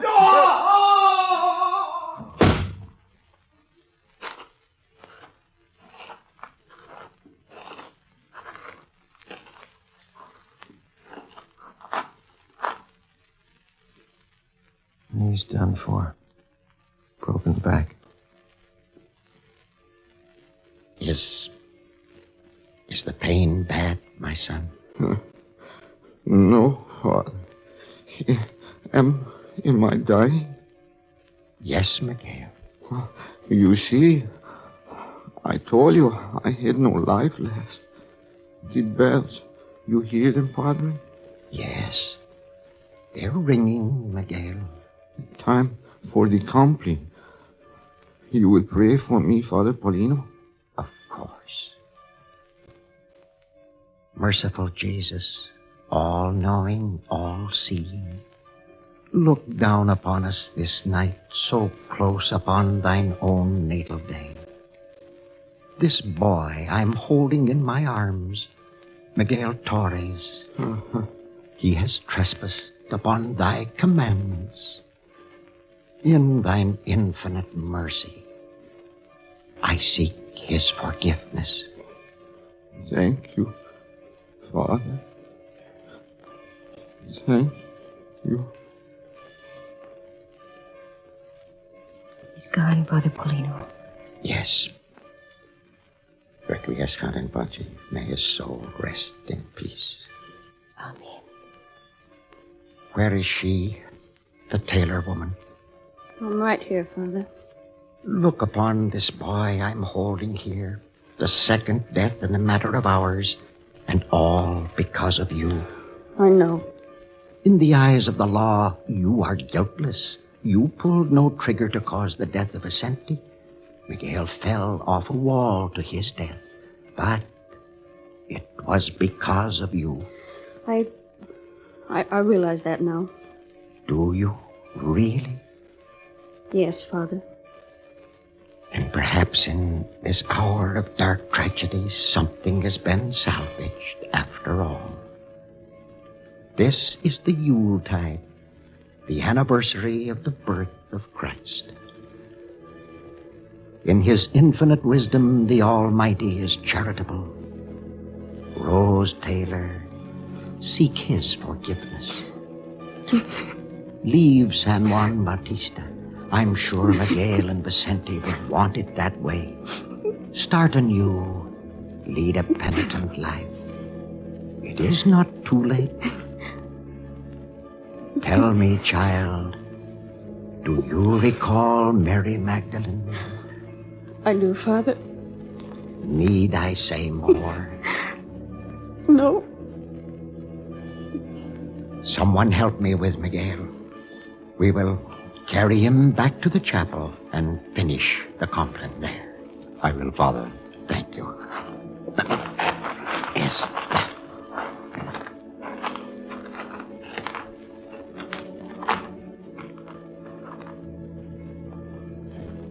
There's a remarkable man, Candy. More than you know, Mellor, dear. Peace on earth, goodwill toward men and woman. In these troublesome times, there is a brilliant, shining example of what we have to hold on to. You know, I wish there was a Father Paulino in every country of the world. We'd have more time for raising kids than for killing them. My point exactly. Come on, Mellor, dear. Let's get back to San Francisco. I have a special star to put on my Christmas tree tonight. For all the Father Paulinos that ever lived.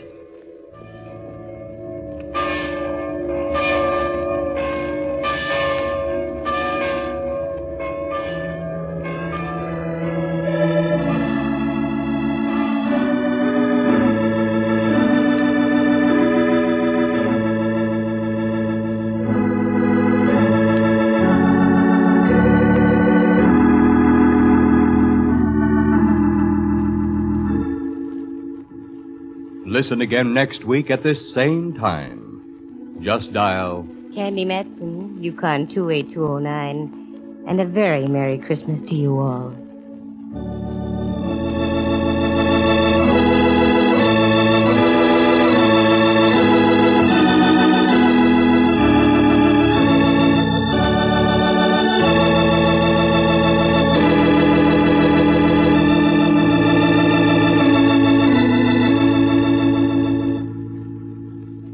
Featured in the story were Hal Burdick as Father Paulino, Lou Tobin as Miguel Torres, and Jane Bennett Carnell as Rose Taylor. Henry Leff is Lieutenant Ray Mallard, and Jack Thomas plays Rembrandt Watson. The program stars Natalie Masters as Candy and is written and directed by Monty Masters. Sound effects are created by Bill Brownell, and Eloise Rowan is heard at the organ. Our engineer was Clarence Stevens. The characters in this story were entirely fictitious. Any resemblance to actual people is purely coincidental. The program comes to you from San Francisco. This is Dudley Manlove speaking.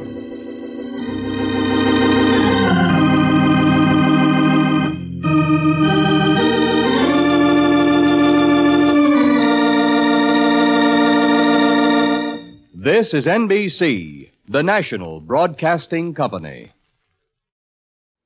This one's about Pete Kelly. It's about the world he goes around in. It's about the big music and the big trouble and the big 20s. So when they ask you, tell them this one's about the blues. Pete Kelly's blues. Pete Kelly's Blues, starring Jack Webb, with story by Jim Moser and music by Dick Cathcart. My name's Pete Kelly. I play cornet. You'll find us at 417 Cherry Street, Kansas City. It's a standard speakeasy. We got 35 cases of cut whiskey and a 7-piece band. We start every night at 10 and we play till 6 in the morning. It's not much, but the contract runs out in June 1924. After that, there's a place in South Chicago that may take us. In the meantime, we're working here on Cherry Street. The lease is made out to George Lupo. His brother gave it to him after the funeral. The kind of music we play started out as a backroom exercise in a little swamp stop called Myrtle Grove. La Rocca took his Dixieland band to Reisenweber's in New York. We got as far as Kansas City. It's no place to get off a train unless you're a sack of mail. Because around here, everybody works at the same job, staying alive. $50 buys a pair of socks, a spaghetti dinner, or a down payment on murder. Well, last night, everything turned sour about midnight. The town was down on its hands and knees trying to crawl through one of those Kansas City hot spells that blast by every third day. It was heat and headaches all the way. Our drummer, Nick, was dragging the beat, and I went bad 12 bars in on the Memphis Blues. Well, I figured we better cut the set short, so we started to fight our way through one chorus of Roses of Picardy. That's when the kid came in and stood by the bandstand. He was tall enough to see over a quart of milk with a face the size of a minute and just about as young. All right, let's get off for a while. Who's your friend, Pete? I don't know, but he must be tone deaf. Mr. Kelly! Mr. Kelly! Yeah, son. I heard you play. You sound good. We've been better. What's on your mind? Father Cronin sent me to see you. Are you doing a little missionary work? Oh, no, sir, nothing like that. I'm an altar boy over there. Father calls me Little Jake. I sure got you working the late shift. I've been trying to get a hold of you all day. Father wants a favor. I'll make it a small one. I'm all out of the big one. And he just wanted to know if you could come by St. Timothy's and see him. He said tomorrow morning right after the 9 o'clock. Okay. Tell him he keeps terrible hours. I'll be there. Thanks, Mr. Kelly. Hey, Kelly? Yeah, that's right. Tell the kid goodbye. He knows his way out. Should I go, Mr. Kelly? Beat it, kid. Yes, sir. Goodbye, Mr. Kelly. Yeah, goodbye, Jake. You got someplace private? We'd like to talk. This is my office. Now listen hard, Bright Eyes. There's enough gun in this coat to blow you right through the wall. I'll take your word for it. We coming in nice and you get funny mouth. Now you got someplace we can talk? I can't leave. I gotta do a number. Do it. We'll be right here about 10 feet from your stomach. Yeah. All right. Let's go. You look sick, Pete. What's the matter? I feel fine.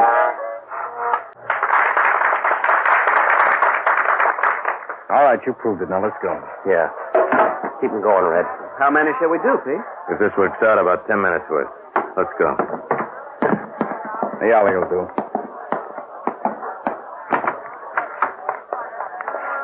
We need a favor, Kelly. Yeah, there's a run on them tonight. Give me the envelope, Dix. Yeah. You got an inside coat pocket, Kelly? Come on. Either throw or pass the dice. Hold him, Dix.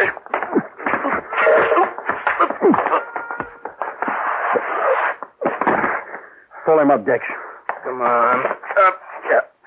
Now, this is how. Here's an envelope. It goes in your inside coat pocket, and it stays there until 6 o'clock tomorrow night. You don't open it, you don't mess with it. What happens at 6 o'clock? You'll be the first to know.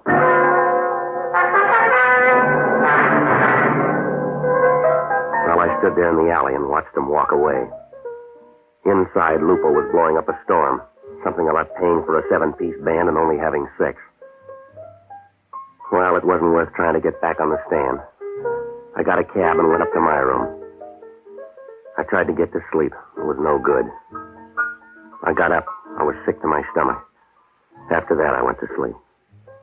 The next morning, I made a pass at some breakfast and tried to look through the sports page. Harry Heilman got 4 for 5 against the Red Sox, but that's all I read. That envelope had me. People have been taken out in alleys before, and they've been worked over, usually to get something away from them, not to give it to them. No matter how I tried to put it together, it wouldn't come out. Thin or fat, it wouldn't slice. I had the envelope, and I had to wait till 6 o'clock. Well, I gave up on the coffee, and I started over to see Father Cronin. It was a little after 9:30 when I started up the steps of St. Timothy's. I figured Mass was almost over, so I hung around in the vestibule for a couple of minutes, trying to look like a part-time bell ringer. Hi, Mr. Kelly. Hello, Jake. Father's back in the sacristy, Mr. Kelly. He said for me to show you the way. They move it? No, sir. All right, Jake. Show me the way.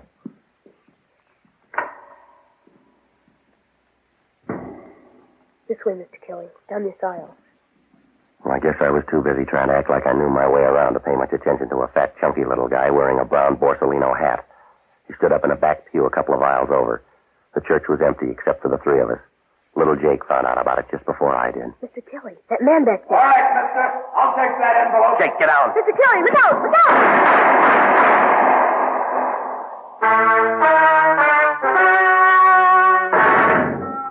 Well, in Kansas City, you learn early to look for trouble. Any place, any time. But this is the first time it caught up with me in the middle of a church.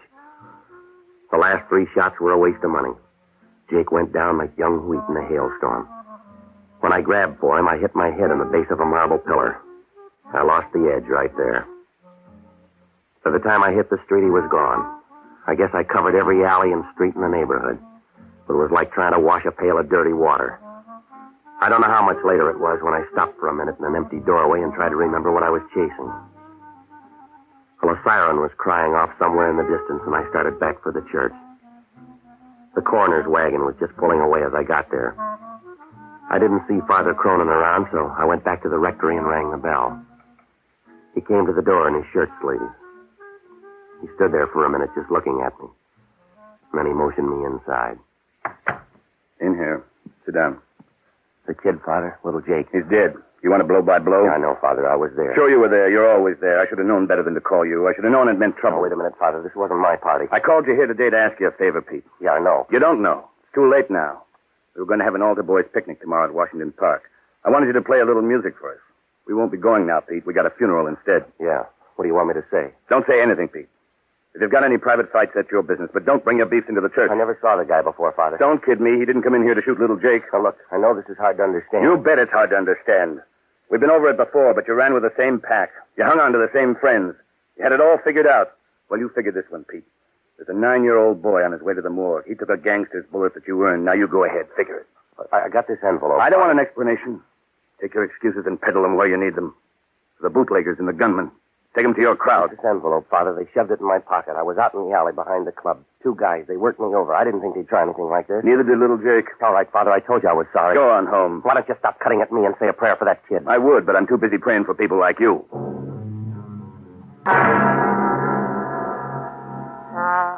Well, you couldn't blame him. How do you explain away a dead kid lying in front of an altar rail? All I could offer was a 2-cent envelope in my coat pocket and a wild night in an alley. I started to walk back to my room. I tried to paste up some kind of an answer, but I got nothing. I was halfway home when the last breeze left town and went someplace to cool off. My clothes were soaking wet, and I decided to take a cab the rest of the way. I reached in my pocket, and all I had was 23 cents, so I kept walking. Sunday morning's the same in any town. Empty streets and everybody home trading the comic section and living off a Saturday night. You could live here all your life, and on Sunday morning you just got in town. It was about noon when I got to my hotel. I went up to the 2nd floor and unlocked my door. They were sitting on the bed. Their coats were off, and they'd hung them on the back of a chair. The same 2 boys who'd given me the envelope last night. Got a real hot room here, Kelly. You ought to move off this cord. Yeah, next time I'll get twin beds. Is everything all right with that envelope? It made a murder, mister. You take it. Put it back in your pocket. Now get this, both of you. There's a lot of something wrong here. I've had my turn. You find yourself another fall guy. There's a lot of inside coat pockets in this town. Look for a new one. We like yours, and that's where it's going to stay. Now, you don't listen good. Me and Dex put it out last night, and you didn't pick up on it. We got you on board, and we'll tell you when to get off. 6 o'clock, boy. How long do you think this jag will last? Look, I'm cashing in. I've had enough. What were you doing this morning, trying to pray your way out? The priest wanted a favor. I got it, Lon. Yeah. Yeah, he's in. No, he's busy. From 2 to 5. Sure, come on up. Benny. You went for it, huh? On his way up. We're going to stay a while, Kelly. Well, there's only 3 chairs. I'll make it easy for you. Stay put, mister. No, he's your friend. I'm checking out. First time you've been right. Well, it happened so fast I didn't even see his arm move. My knees buckled and I pitched forward. I don't know how long I laid there, but when I opened my eyes, the afternoon sun was almost gone.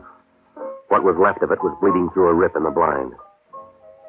Well, I could hear somebody breathing hard like a fat man on a hot day, and when I rolled over, I saw him. A tough prohibition agent by the name of Cage. The weather didn't make any difference to Cage. He always looked that way. His collar was wilted, and it looked like Arrow's first try. His necktie was pulled down, and the knot was twisted. The heat had worked him over so that the front of his shirt was splotchy and damp. Reminded you of a first grader's map of the world. He was sitting in a chair with his arms draped over the back and his head resting on his hands. He was smoking a Milo Violet, but it didn't help that much. His mouth was wound around a toothy grin, and he looked like a mountain lion who'd just eaten her young. You can get up now, Kelly. You made your point. Yeah, sure. How long you been here? Long enough to fill out your booking slip. You're going to jail, mister. What for? Sleeping on the floor? For the dead guy on the bed. Who is he? I don't know. How'd he get there? You put him there after you shot him. Now get your hat. Look, Prohibition's your racket. Dead bodies are out of your line. Not when I find him in your room. Now let's go downtown. We'll both tell homicide. We'll find the details later. Gage, you couldn't find yourself in a mirror. I didn't have anything to do with this, and you know it. I've been out for the last 3 hours. This happened after they slugged me. Save it for the jury. All I know is I got a phone tip to check room 205. I come up here and I find you and a dead guy. That's all I need. You can dress it up fancy and make it look cute, but it still comes out murder. There's enough liquor in this town to float it away, and you're wasting your time with a killing that's none of your business. You're my business, big shot. Somebody put 2 pounds of lead in Benny's chest, and you're my pick. Benny who? Benny Davis. He worked for Mike Quinlan. You look pale. Yeah, I'm just beginning to feel the squeeze. Mike Quinlan on one side and those 2 trigger men that you let walk out of here on the other. You got it, and I'll be turning the handle. Now, before you start worrying about your picture in the paper, you better turn up the 2 guys that were here with me. That part of the same dream? They gave me an envelope to hold for them. The price on it's going up with a minute. A 9-year-old kid died for it, and this guy here on the bed. That's a good story. Do you write him down or just make him up? Look, you got nothing on me, and I haven't got much time. I'm leaving you. That's all right. I call downtown. The minute you hit the street, they'll pick you up. In the meantime, you better come up with more than you got. They don't hang you in this state on a hunch. I'm going to check this room over. I'll find all we need. You couldn't find your head with both hands. Goodbye, Cage. All right, you got till midnight, big shot, and then I'll be around. Yeah. I'll have it all set up. All we'll need is time to run the extra.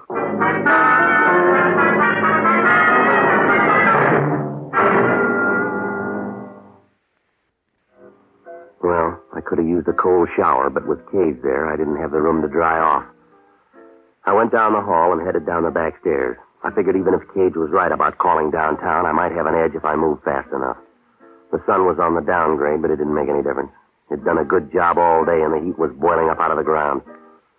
So if I was going to come out at all, I had to have some help. So I started to look for the only honest guy I know, an ex-bootlegger by the name of Barney Ricketts. The only bootlegger in the country that went broke in 1922. He drank himself out of business. I phoned 8 different places and tried 4. Nobody'd seen him. I was about ready to give up when I finally found him sitting in the middle of a bourbon fog in a little Spanish joint somewhere on the edge of the East Bottoms. He was sitting at a back table trying his best to make time with a plaster bust of Queen Isabella.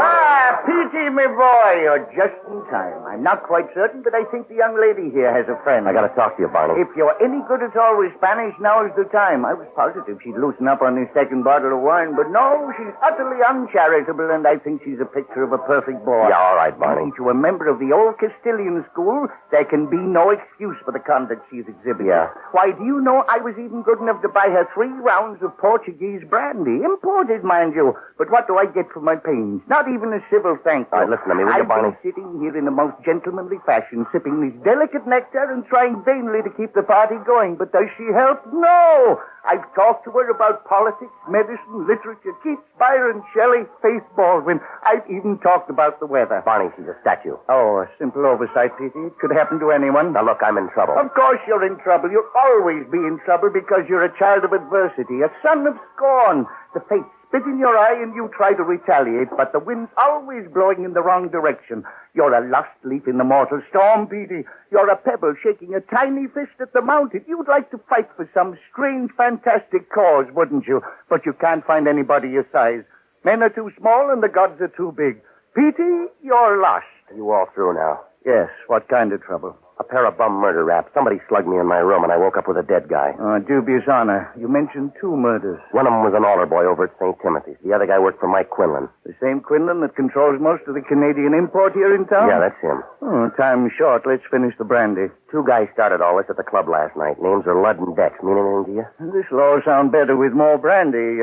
You picked 2 of Quinlan's first string. Ludd Sandell and Dex Porter, both killers. Look, they gave me an envelope to hang on to. Now nose around. See if you can find out what it all means. The dead guy up in my room, his name's Benny Davis. See if you can find out where he fits in, will you? It'd be a lot simpler if you just joined Quinlan's gang. Benny Davis holds a card in the same organization. Well, how about Ludd and Dex? Any bad blood between them and If Davis? there is, it doesn't show. They're closer than unborn peas. You sure about that, Barney?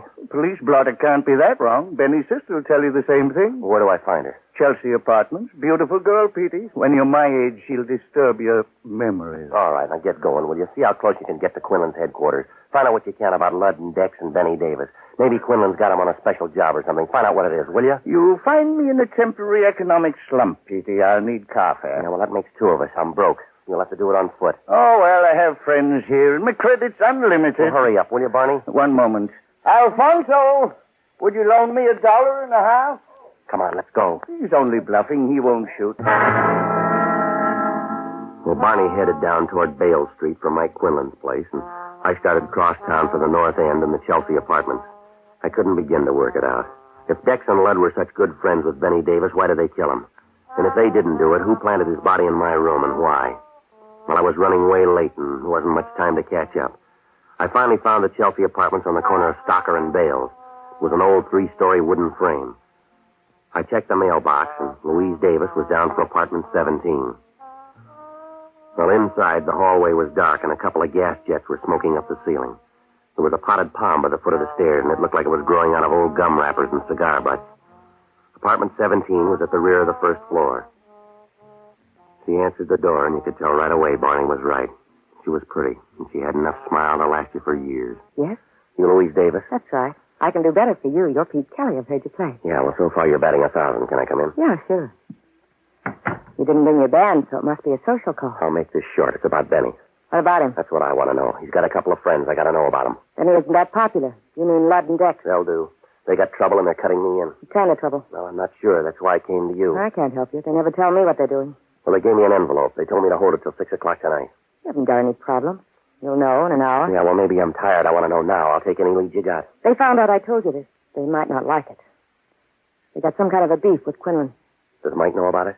I wouldn't know. I just heard him talking one night. They're not happy with the money Quinlan gives them. They got any plans? I don't think we've got to talk about this. Let me get you a drink, huh? Now, look, this is the last trip around for me, lady. I got to have everything you know. You said something about an envelope, didn't you? That's right. You got it? Right here. If you open it, you'll understand everything. Well, they gave it to me sealed. They want it back the same way. If you want to be around to give it back, you'd better open it. You got a guarantee handy? All I know is the 3 of them are working on something big. I don't know what it is, but I heard some talk about an envelope. It's your choice. You asked for a lead and you got it. Yeah, we'll hold hands when they cut me down. You got a letter opener? Pete, look out! Well, it all happened faster than a Mexican divorce. Louise Davis was dead before the echo left the room. Well, I got to the window, but whoever did the shooting was gone. I grabbed the envelope, and on my way out, I took another look at her. There wasn't anything left but the smile. I cut through a couple of back lots and down an alley. I stopped in the doorway and opened the envelope. Inside was a handful of typewritten sheets. Looked like a lot of headache for 5 pieces of paper. And then the bell rang. 2 of them were consignment slips for 8,000 gallons of high-grade Canadian whiskey. The other 3 slips were detailed breakdowns for a convoy of trucks. They showed special truck routes over the Canadian border into the States to miss the hijackers and the prohibition agents. They showed a day-by-day schedule for each truck on its trip down from the border. Well, it's not too tough to hijack a load of booze, but when you got it laid out right down to the time, the place, and how many bottles, it's like money in the bank. Well, I knew right then why the envelope meant so much to Ludd and Dex. What I couldn't understand was where they got it. Why they gave it to me to hang on to. Well, maybe they were working for Quinlan, but why didn't he have the papers, and why weren't they in his safe? Mike had a big one. Well, the questions were still piling up. There was an outside chance, but I couldn't stand still, so I crossed over to the Kansas side and headed down Boulder Road to Fat Annie's place.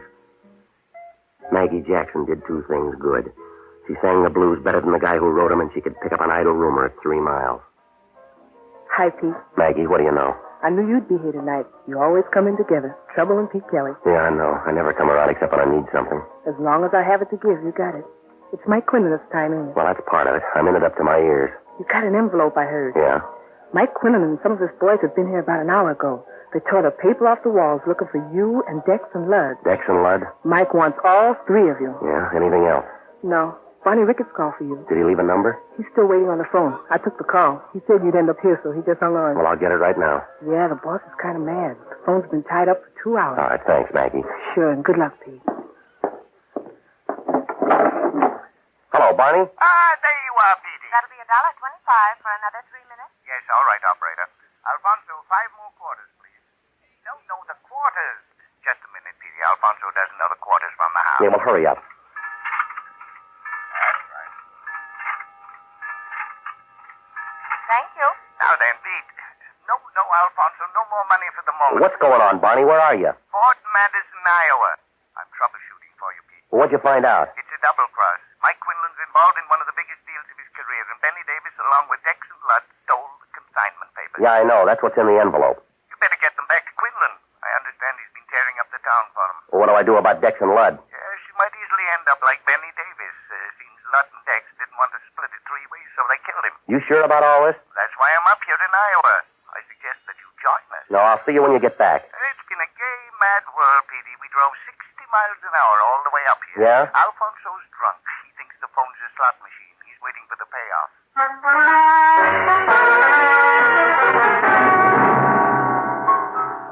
Well, as soon as I hung up the phone, everything fell into place. I had one big worry, to get back to the club and unload those papers before Quinlan caught up with me.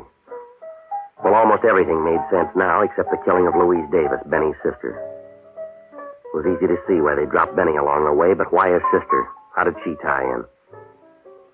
Well, on the way back to town, I mulled over a couple of possibilities, and I figured maybe I came up with the answer. I started back for town, and it was rough all the way. I kept thinking any minute I'd bump into Mike Quinlan, and I couldn't be sure that I'd lost Dex and Lud. It was almost dark by the time I got back to the club. The band was waiting around for the Sunday rehearsal. We ran through one number, and then things got cloudy. Now, Kelly. You're early, Dex. Close enough. No, not for me. You said 6 o'clock. Your horn's no match for this gun. Give me the envelope. 6 o'clock, Dex. All right. You can pack up. I'll see you at 10. You gonna give me that envelope, or do I blow it out of your pocket? The same way you handled Louise Davis? I don't know what you're talking about. I think you do. You killed her and you killed her brother. You got it all figured out, haven't you, The horn player's right, Dex. Don't turn around. You got it wrong, Lud. I don't think so. I never should have let you kill Benny. That should have been the tip-off, and that kid in the church and Benny's sister. You had to make the big try. It was for me and you, Lud. It won't wash. You're gonna die, Dex. Pick a spot to lay down. Not in the back, Lud. You'd give me a better chance than that. Would I? Look out, Lud. Like I said, Dex, pick a spot. Well, that wraps it up, Kelly. You better sit down, Lud. No, this'll do. It won't be a long wait. I don't mind standing. Suit yourself. 6 o'clock, Lud. Here's your envelope. Yeah. Thanks. Yeah.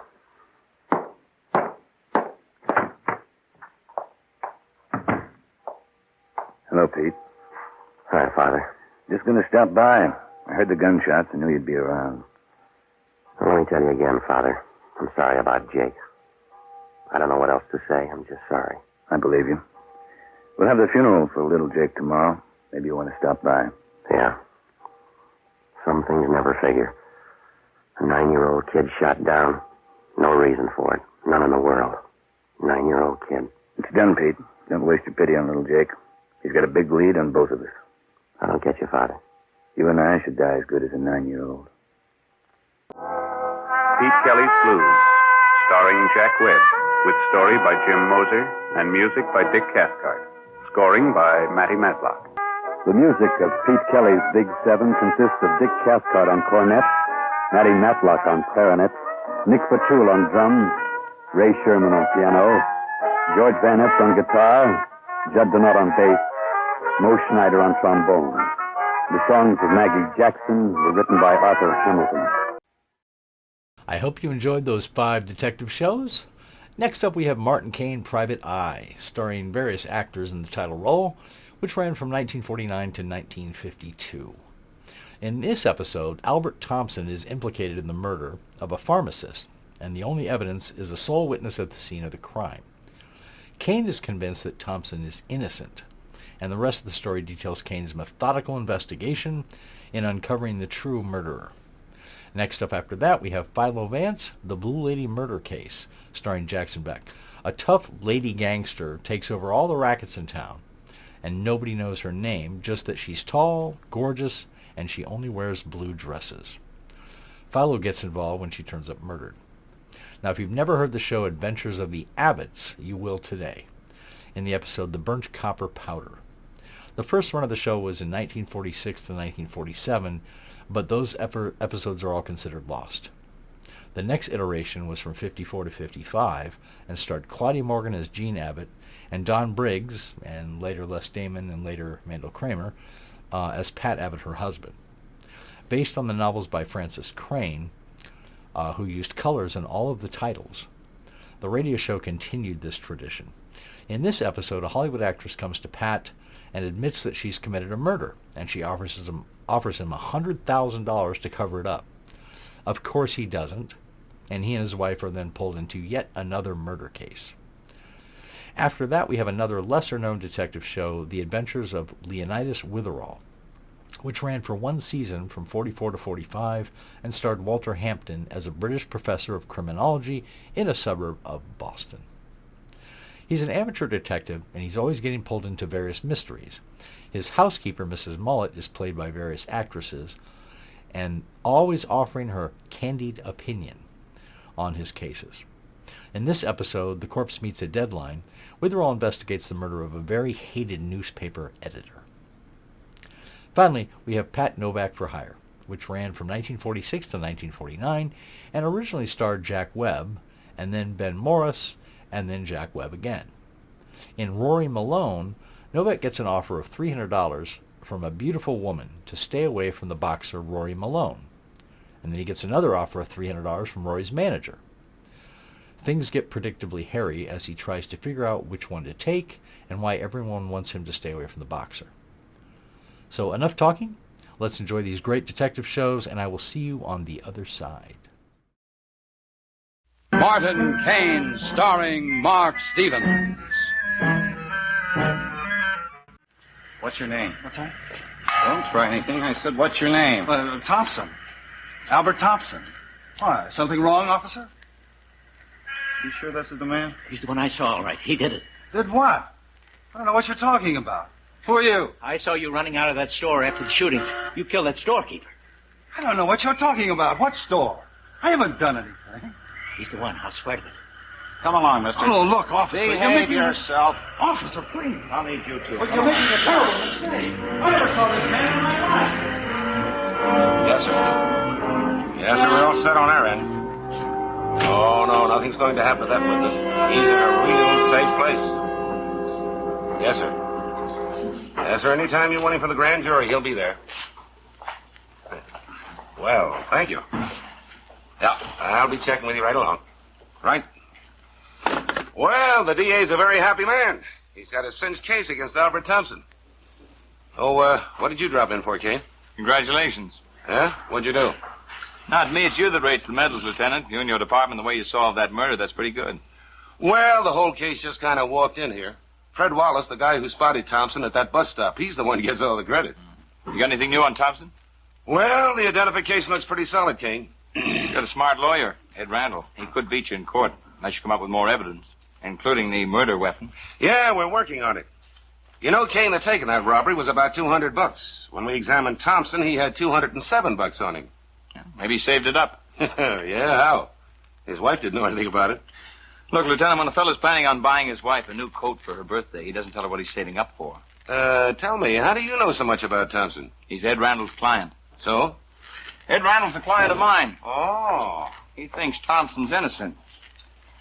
Thinks that your witness made a mistake. He's a good lawyer. He's smart, too. Mm-hmm. Oh.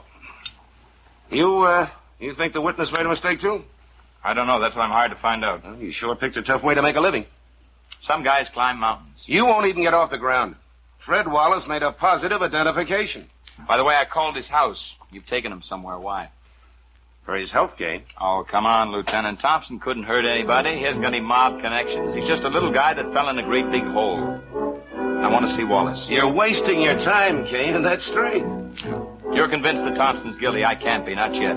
Well, I'm only about 90% convinced because we still haven't found the gun. However, Fred Wallace kind of makes up for it. I still want to see him. Well, you'll see him all right. But not alone. I'll be there, too.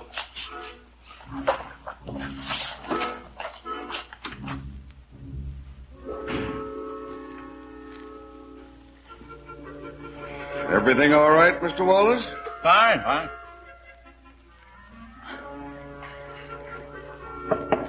Yeah? Yes, sir. How are things? What did the commissioner say of this guy's food bill? Hello, Haynes. Hello, Lieutenant. Well, Mr. Wallace. This is, Martin Kane. How do you do, Mr. Kane? Hello, Mr. Wallace. Kane's a private detective. Right now, he's working for Thompson's lawyer. I see. He'd like to ask you a few questions. Uh-huh. Mr. Wallace, you're sure you couldn't have been mistaken in your identification? No, sir. What makes you so positive it was Thompson you saw running out of the shop after you heard the shots? Why, just was, that's all. Tell me, was he wearing a hat? A hat? Yeah. Hat. Yes, he was. Thompson doesn't wear a hat, Mr. Wallace. Never does, never has. Well, he could have on this job, Kane. Do I have to talk to him? Why not, Mr. Wallace? We're both after the same thing, aren't we? The truth? That's just why I went after that policeman the moment I saw Thompson. Why, it's my duty as a citizen. You think I like hanging around this hotel room, not being able to go about my normal business? Or seeing my name spread all over the newspapers? I have to testify at that trial. It's the right thing to do. You know, Kane, most people would be afraid to stick out their necks. We could use more men like Mr. Wallace. Yeah. Civic virtue is a great thing, Lieutenant, as long as it doesn't convict the wrong man. Why would I do a thing like that? Just a mistake, Mr. Wallace. A simple, ordinary human mistake. It happens all the time. Every day, just like it happened here. You couldn't possibly seen Thompson run out of that store. He was clear across town at the time. That's what he says. I saw it. Tell me, Mr. Wallace, what was the weather that day? What kind of a question is that? Would you answer it, please? I don't see what difference it makes. I think it was a nice day. Yes, it was a nice warm day. The man who ran out of the store, was he wearing a top coat? He could have. Was he? No, I just told you it was a warm day. He wouldn't be wearing a top coat. Your logic's good, Mr. Wallace, but your memory is bad. It was a warm day, and Thompson was wearing a top coat. The people at his office will swear to that. He's just trying to trick me. Now, I just want you to think and think hard, Mr. Wallace. Isn't it possible that you made a mistake in your identification? Mr. Kane, I'm not a fool. If I listened to you and changed my story, I'd be a fool. Some people would say I was scared off. Others that I was bought off. No, sir. I said it was Albert Thompson. And Albert Thompson, it stays. Well, convinced? Nope. But I got a better chance of talking back the tide.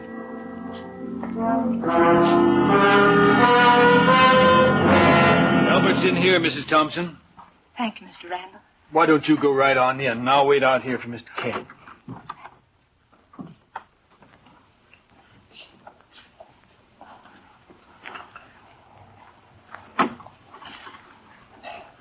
Albert? Hello, Helen.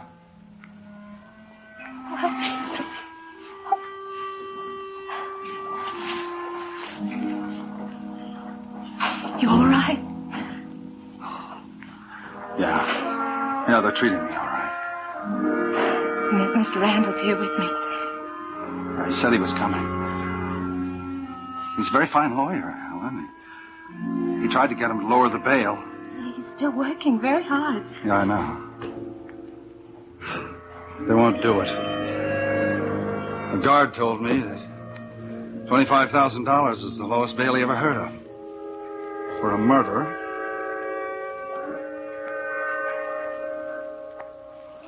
Mr. Barnes came to see me from the office.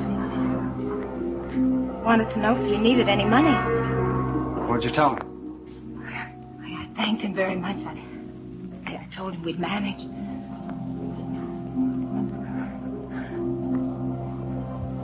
Oh, Albert. He said all your friends believe in you.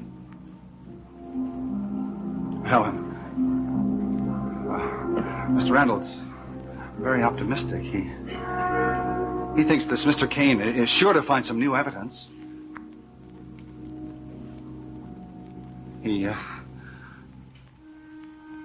I may not even have to go to trial, Helen. Helen, Oh, Albert, what's going to do? Oh, Helen, I want you to meet Martin Kane. Hello, Mr. Thompson. Kane, can you help us? I don't know yet. Have you talked to Wallace? Yeah, I talked to him. He'll make an excellent witness for the state. How do you see it, Ed? Well, it's not good. It's not bad. District Attorney's Office has been working just as hard as we have. Has he got enough for an indictment? Afraid he has. See, Albert, our main problem is your alibi. If we can only prove that you were nowhere near that store when it happened. No, but I wasn't. I was on my way home. A dozen people must have seen me. 2 dozen. 100 people could have seen you, Mr. Thompson. Nobody ever sees you on a subway or a bus. I'm afraid you have no alibi. Ed, I'll keep right on working, mainly on finding the gun. The big job will be yours in court. I know. I'll need everything you can get me to shake Wallace in cross-examination. Oh, no, let's not give up the ship. Never can tell about juries. Sometimes they go for the strangest stories. What's strange about Albert's story? That's the truth. Well, he never hurt a soul in his life. Well, he's an honest, decent, hard-working man. What jury would believe he's a murderer? Yes. Yes, I know, Inspector. Yes, sir, I know this isn't that big, but the district attorney's been on my neck all week. Yeah. He says he's got to have the gun that killed Thompson or else. That's right. So I put all the men I could spare on it, sir. No, sir. No, sir, nothing so far. What? Well, Inspector, I think my men know their jobs. I pick most of them myself. Yes, sir. Yes, sir, I understand you. Yes, I certainly do. Thank you, Inspector. Good night.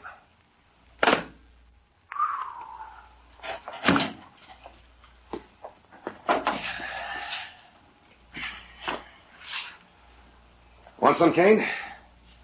Warm out tonight. Not for a private detective. What do you want? I want some help. Still working for Ed Rendell? That's right. Well, come around and see me when you quit. Maybe that'll be too late. For Albert Thompson? No, for you, Lieutenant. You want to find the gun, don't you? What do you think? I get it, or I get fired. I don't know whether it'll be the inspector first or the DA. Maybe neither. You want to help me? Hey, Kane. Are you holding out on me? Hey, do you know where that gun is? I know where that gun isn't, and I know a little fella that doesn't know anything at all about it, Albert Thompson. Now, Kane, say what you've got to say. All right, you won't find the gun until you find the man who used it, and it wasn't Albert Thompson. You've already proved that. Yeah, how? You've had your best men out looking for the gun, and they can't find it. They've questioned every enemy, every friend that Thompson ever had. They've looked every place where he could have bought or rented a gun. Yeah, and they're going to keep right on looking, too. Well, they can keep on looking from now until next year, but they're going to come up with nothing. Yeah, maybe and maybe not. We'll see. Look, Lieutenant, stop wasting time. Yeah, look, Kane, tell me what you want or take off. Get me a rundown, a description of every stick-up artist that looks like Thompson. Oh, for crying out loud. How many can there be? 50, 100, 500, I don't know, and I can't spare a crew on the files to find out. Yeah, well, then you find him, and while you're at it, try and find a witness who saw him do it. Meantime, I'll go along with Thompson. I got a witness for him. Lieutenant Gray. Yes, sir?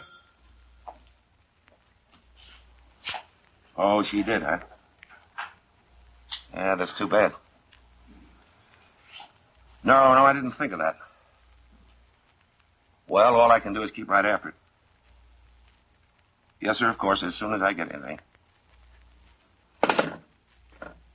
District Attorney. They just took Mrs. Thompson to Bellevue. A complete nervous collapse.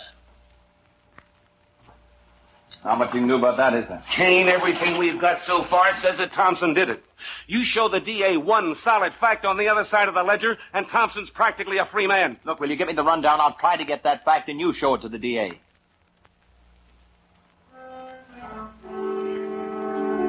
you ever meet Mrs. Thompson? Real nice woman. That's right.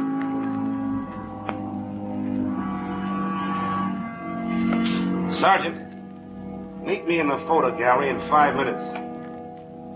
This better be good, Kane. For everybody's sake. Especially for my clients. If we miss, we get another. He doesn't get another chance, Lieutenant. This is his last time at bat.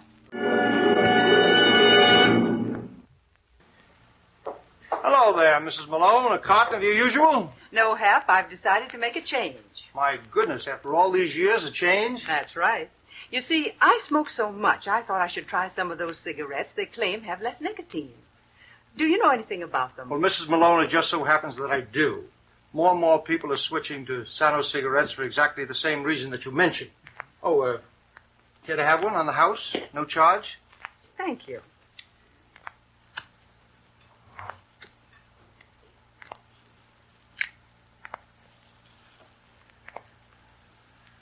Well, from that sample, I'd say people are switching to Sano cigarettes not just because they contain less nicotine, but because they like them. That's right, Mrs. Malone. And speaking of nicotine, do you realize that you have never seen any? Really? But I thought the stain test showed just the amount of nicotine in a cigarette. No, you see other substances, but not nicotine. Nicotine is absolutely colorless when it's removed from the tobacco. Removed from the tobacco? You mean they can take nicotine right out of the tobacco even before the cigarettes are made? That's exactly what I mean. That's the reason why there's less nicotine in the smoke of a Sano cigarette. The nicotine is removed from the tobacco before Sano cigarettes are made. Well, that's really getting rid of nicotine. Yes, indeed. The fact is there's less nicotine in the smoke of a Sano cigarette than in the smoke of any other leading cigarette. Actually, less than 1/10 of 1%. Hap, that certainly answers my question. As I said before, I don't know when I've smoked a better tasting cigarette. You've just sold me a carton. All right, Mrs. Malone, you'll never have to change brands again because you can stop worrying about nicotine when you smoke Sano cigarettes. Thank you for telling me about them, Hap. You're entirely welcome.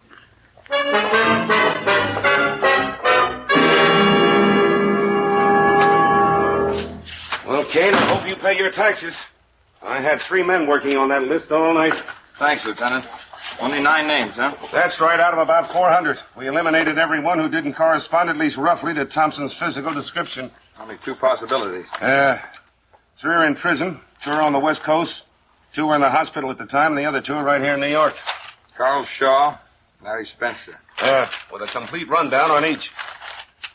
Oh, Kane, this isn't a lending library. If I tag one of these guys, I'll buy you a set of cast iron bookends for your birthday. You'll be hearing from me. My first possibility, Carl Shaw, was working in the garage. He told me a straight-sounding story about not being crooked anymore.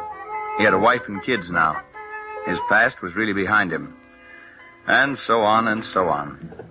I thought he'd never stop telling me how he'd become a new man. But all I wanted to hear from him was his alibi for the time of the killing. And he had one. He was working here. The fellow at the next bench could prove it. Carl Shaw was in the clear. What'll it be, Mr. Kane? A little information, Charlie, on a guy named Larry Spencer. Well? He comes around. Regular customer? He was till a couple of weeks ago. Then last night he showed up again. How come? Says he was away. Vacation. He wouldn't have gone away around the day after Columbus Day, would he? Maybe. Why? On October 13th, the druggist was killed in a heist. Yesterday, they indicted a man named Albert Thompson for the murder. The 28th. Between those 2 dates, Larry Spencer decides he needs a vacation. That's quite a coincidence, isn't it? Oh, excuse me, Mr. Kane. Charlie. I've got customers, Mr. Yeah, I know you got customers. You got customers because you still got a license. Remember when I proved that those high school kids didn't pick up their booze here? I remember. What's Spencer been up to lately? I don't know. Honest. You got any money? Oh, I let him run a tab once in a while. The last one had me worried. Oh, why? Well, when he didn't show up this couple of weeks, I figured he was gone for good. And yesterday he came in and settled up. Okay, Charlie. Thanks a lot.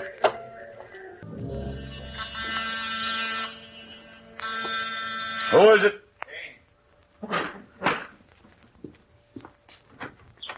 Hi, Kane. Lieutenant Gray phoned me. Come on in. Hello, Mr. Wallace. Well, Mr. Kane? How are you? What do you want?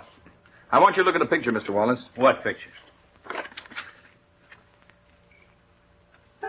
Well? Who's this? Where'd you get this? The guy named Larry Spencer. He's got a police record. He's got a hobby also of holding up storekeepers. Are you sure, Mr. Wallace, this isn't the man you saw run out of that store? What are you trying to do to me, Mr. Kane? Never mind what I'm trying to do to you. Think of Albert Thompson. Are you sure this isn't the man you saw run out of the store after the shooting? No. I told you once before you're not going to make a fool of me. Not now or not on a witness stand. I'm not changing my story.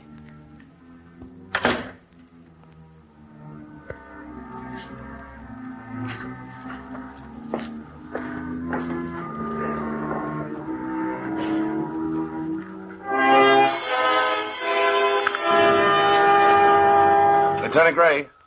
Oh, yes, Kane. Say, I'm glad you got my message. Listen, some of the boys down the hall brought in quite a gang of crapshooters. One of them was Larry Spencer. You want me to hold him? I don't know. Did you get anything on him? Nope. I was hoping to. Well, there's no point in holding him. He won't do me any good in the tank.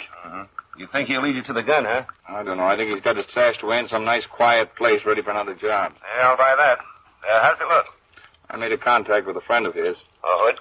No, his girlfriend. She works in a dime a dance place. I'm going over there now. Hey, you don't care how you spend your money, do you? Let me know if it was worth it, will you?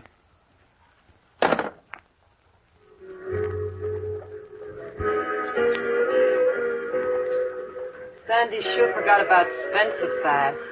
She's been dancing with that new guy all evening. He wouldn't need to give me any tickets. I dance with him for free. Well, I hope Spencer doesn't come in, that's all. Sandy'd be awful sorry. So would that dreamboat. Spencer'd kill him. Larry Spencer kill him? Why, you kidding?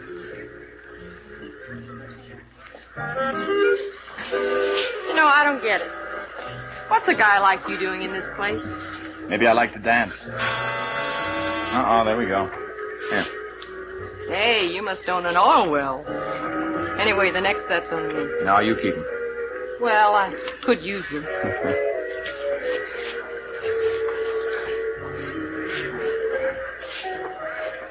You getting tired?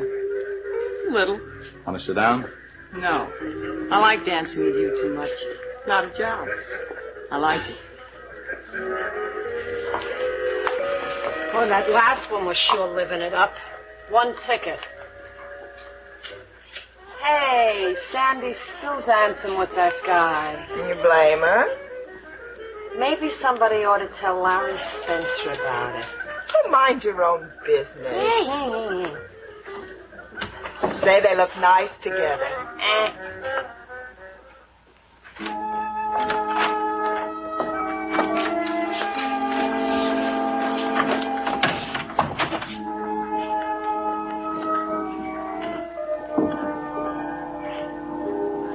Make yourself at home. Thanks. I'll get some coffee.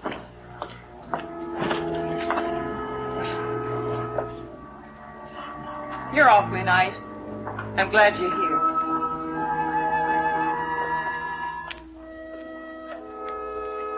I was glad to be here, too. But all I had in mind was finding out if Larry Spencer used this flat for a gun drop. Who's the guy? His name's Larry Spencer. The girls told me about him. The guy you're going to marry, huh? I don't know. You haven't helped much. Oh, come on, Sandy. Now, please let me say something. You know, things happen quick. Too quick. If you want something, you have to put out your hand and grab it, or else it goes right by. Larry thinks fast. He gets things. I never wanted to know how, but you get what you want too, don't you? I try, Sandy. Only maybe with you it'd be different. It'd be a chance to stop being scared. Scared? Try to tell him every time I see him, but I don't know. Time rushes by and there's never enough left. What are you scared of, Sandy? What Larry done? I don't want to talk about him. What's You're he here. done, Sandy? Why? Tell me. Well, why? Why do you have to know? A long story, Sandy.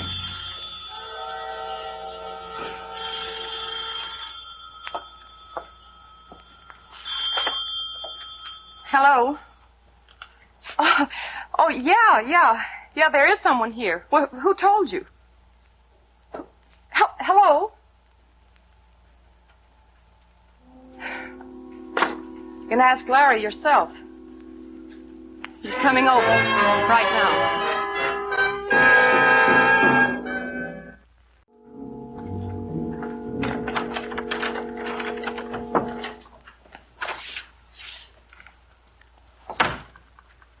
What do you want?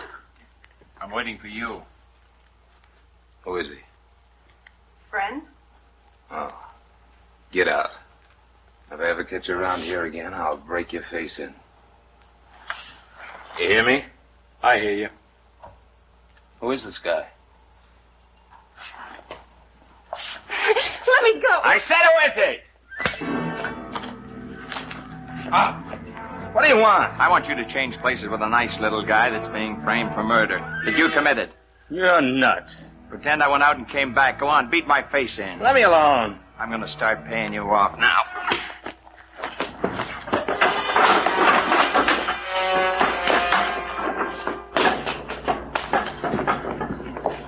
Get the gun. Go ahead, get it.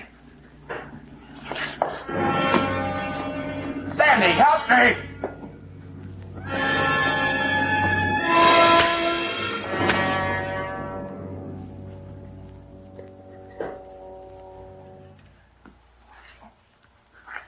Thanks, Sandy, for not helping him. I couldn't. Not after what you said. I always thought Larry was small time. He killed somebody and hid the gun here. Kane, I told you, didn't I? If you want something, you have to reach out and get it. Will I ever see you again? If you ever need me, Sandy, if you're ever in trouble. Right now, I want to start the wheels rolling for somebody who is. Lieutenant Gray, please.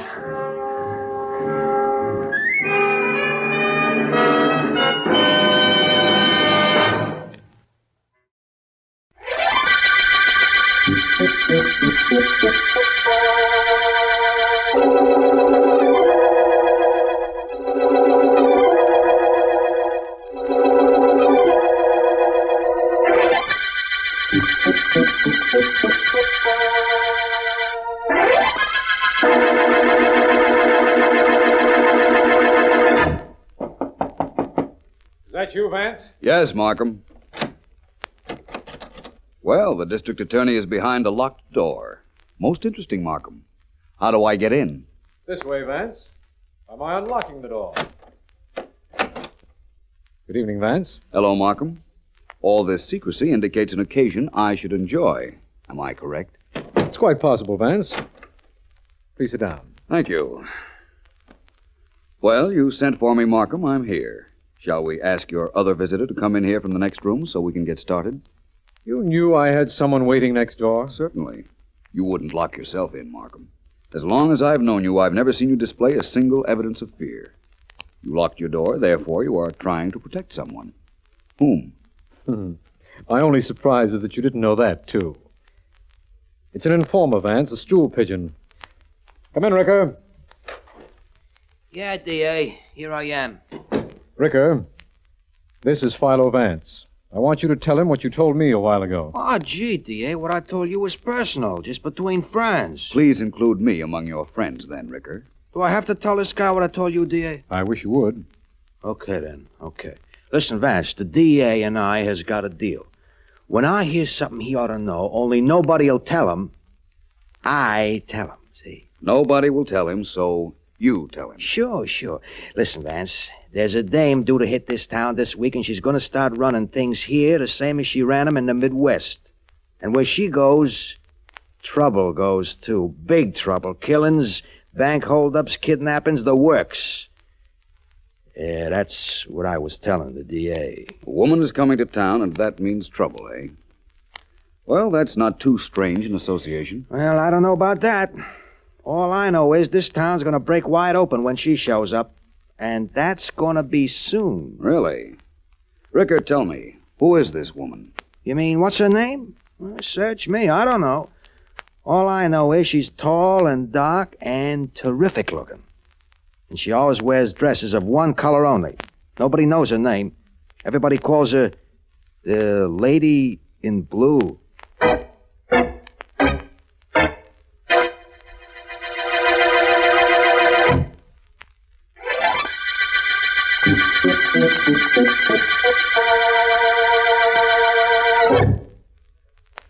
It would be my suggestion, Danny, not to let the Lady in Blue into this office. Legal advice or a friendly tip? A friendly tip, Danny, actuated by the fact that I wish to be retained by you as your lawyer for quite some time yet.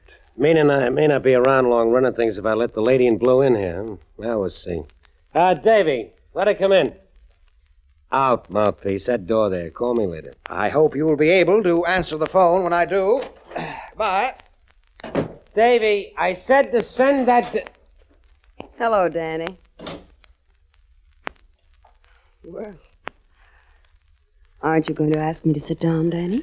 I am as soon as I can breathe normal again. You're the Lady in Blue? That's what I've been called. You knew I was coming to town? Everybody knew it. What do you want with me? I'd like to do business with you, Danny. Things are a little slow where I came from. I need activity. I can find things to do here. Things you're already doing. All right, I get that. But the way you look, the way you're dressed, the way you talk, what do you want with rackets? Rackets, Danny? I'm not associated with any rackets. I do things more legitimately. My methods may be a little illegal, but my enterprises aren't. For instance, you're in a racket. I've suddenly decided to be your partner. Nice deciding. What if I don't like? I know you brought a couple of your boys along, so don't think I'm being tough. No, you're too smart to play that way, Danny. You have a bodyguard in the next room. I have one of my boys watching him. I don't know about yours, but mine shoots straight. And often. Do we talk business? Take that hood of yours out of here, lady, and you go with him. We don't have nothing to talk about. No. Tony! Don't let him come in, Davy. You call me, lady? Davy here is giving me some trouble. Davy? He shot Davy. Only in his arm. I don't like guys that pull guns. You call me, lady? Yes, Tony. Just as a protective measure. Danny, we'll drop our business discussion for the day, but we'll meet again. We'll meet again, lady. I promise you that. I'll find out what your game is. I'm sure you will. Only, as a glance in the next room will tell you, we're both playing the same game. But the score is 1-0. In my favor.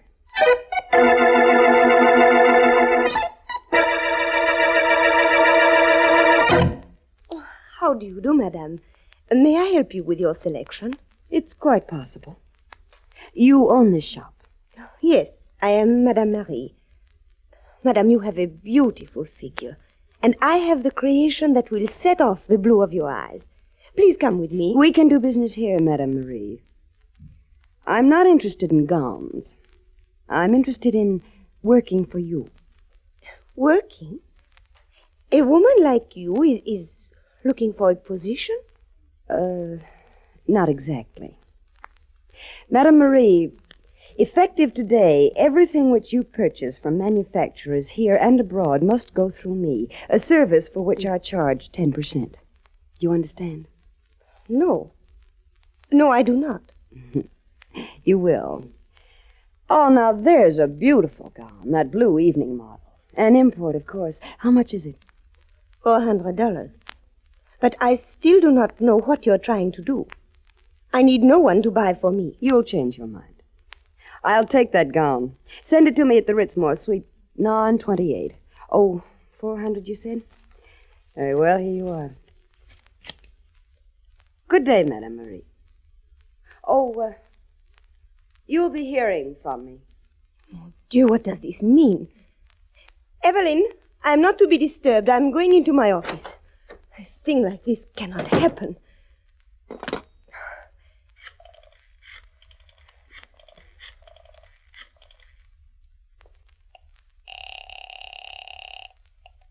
Yeah. Monsieur Danny? Never mind the monsieur business. I got trouble enough. Danny, this is Marie from the dress shop. 6 months ago, I joined your association. You promised me I'd never be disturbed by anyone. Just now, I was disturbed. By a tall, good-looking doll dressed in blue? Yes.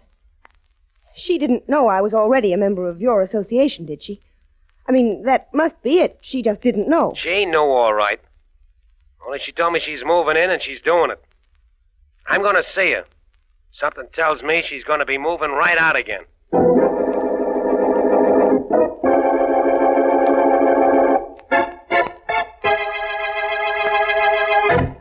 Sit down, Danny.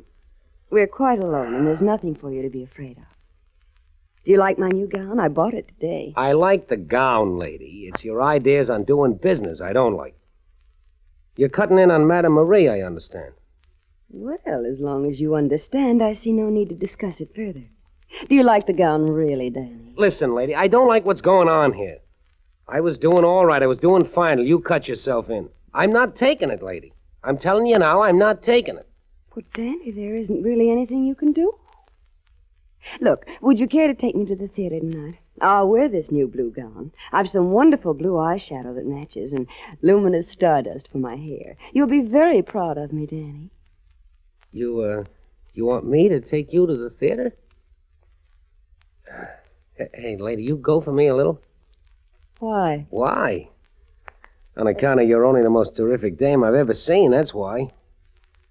So you want me to take you to the theater?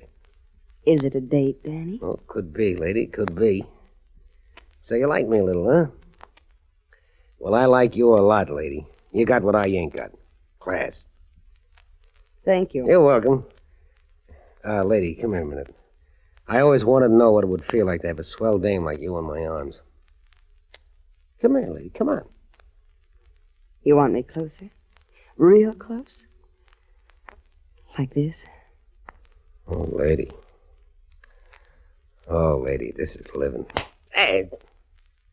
What did you clip me for? I step on ants when they start to crawl, Danny. You affect me the same way. Oh, I do, huh? You don't want to play then, do you? Except rough. Okay, if that's the way you want it, that's the way you're going to get it. Lady, you're going to be sorry you slapped me in the kisser. Take my word for it. Really?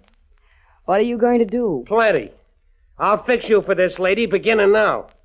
You know that date we had for the theater? Well, it's off. Fool around with that.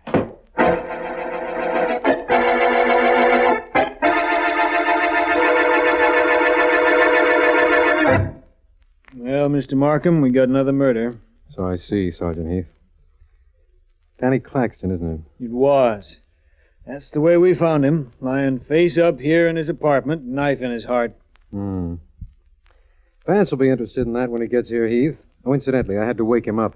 After all, only homicide detectives and district attorneys stay awake all night. Call him back and tell him to stay away, D.A. We can solve this murder without him. I'll have the guy who knocked off Claxton within a week. You know, Heath, I was living in hopes that you'd bring Claxton in one of these days so we could send him up the river where he belongs. Apparently, someone sent him down the river. Hello, Markham. Well, hello, Vance. Sorry to get you out of bed. I'm sorry you got out of bed, too. Good evening, Sergeant Heath. So this is a big-time racketeer's apartment. And that a big-time racketeer's corpse. We're waiting for some men from the morgue to remove the body, Vance. Sergeant Heath has had the knife that killed Claxton taken to headquarters. Sure did. It's being checked for fingerprints right now. I hope you find some. A knife killed Claxton, eh, Markham? Yes, Vance, a knife. And now we have a corpse, and so far, 3 suspects. Really? Who are they? Well, there's the lady in blue whom we were warned about last night, remember, by my personal informer? Yes, of course. Then there's a cold-blooded killer named Tony who works for the lady. We got him right away, but he's out on bail. Wonderful device, that business of bail. Who's the third? A former attorney who was Danny's business advisor, a man named Smythe. Also out on bail, I suppose? Mm-hmm. Oh, Heath. Yeah, Vance. What can't I do for you? Find anything in the room that might be a clue? Not a thing. But maybe you will. You generally do. But look, don't bother me, Vance. I'm busy. Well, Vance, you want to look around, or shall we go? We might just as well go. Apparently, there are no clues to be uncovered. Coming, Sergeant Heath? Sure, I'm coming. I'll leave a man outside the door to wait for those guys from the morgue. Turn off the light, will you, D.A.? Certainly. Holy mackerel, it's dark in here.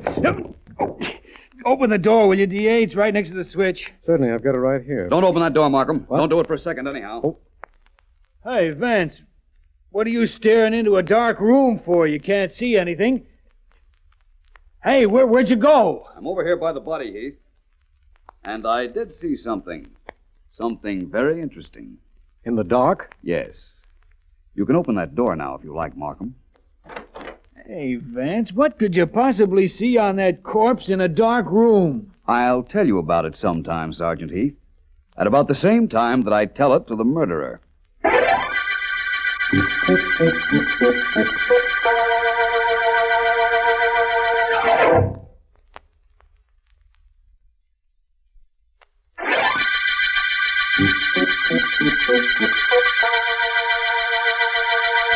This is District Attorney Markham.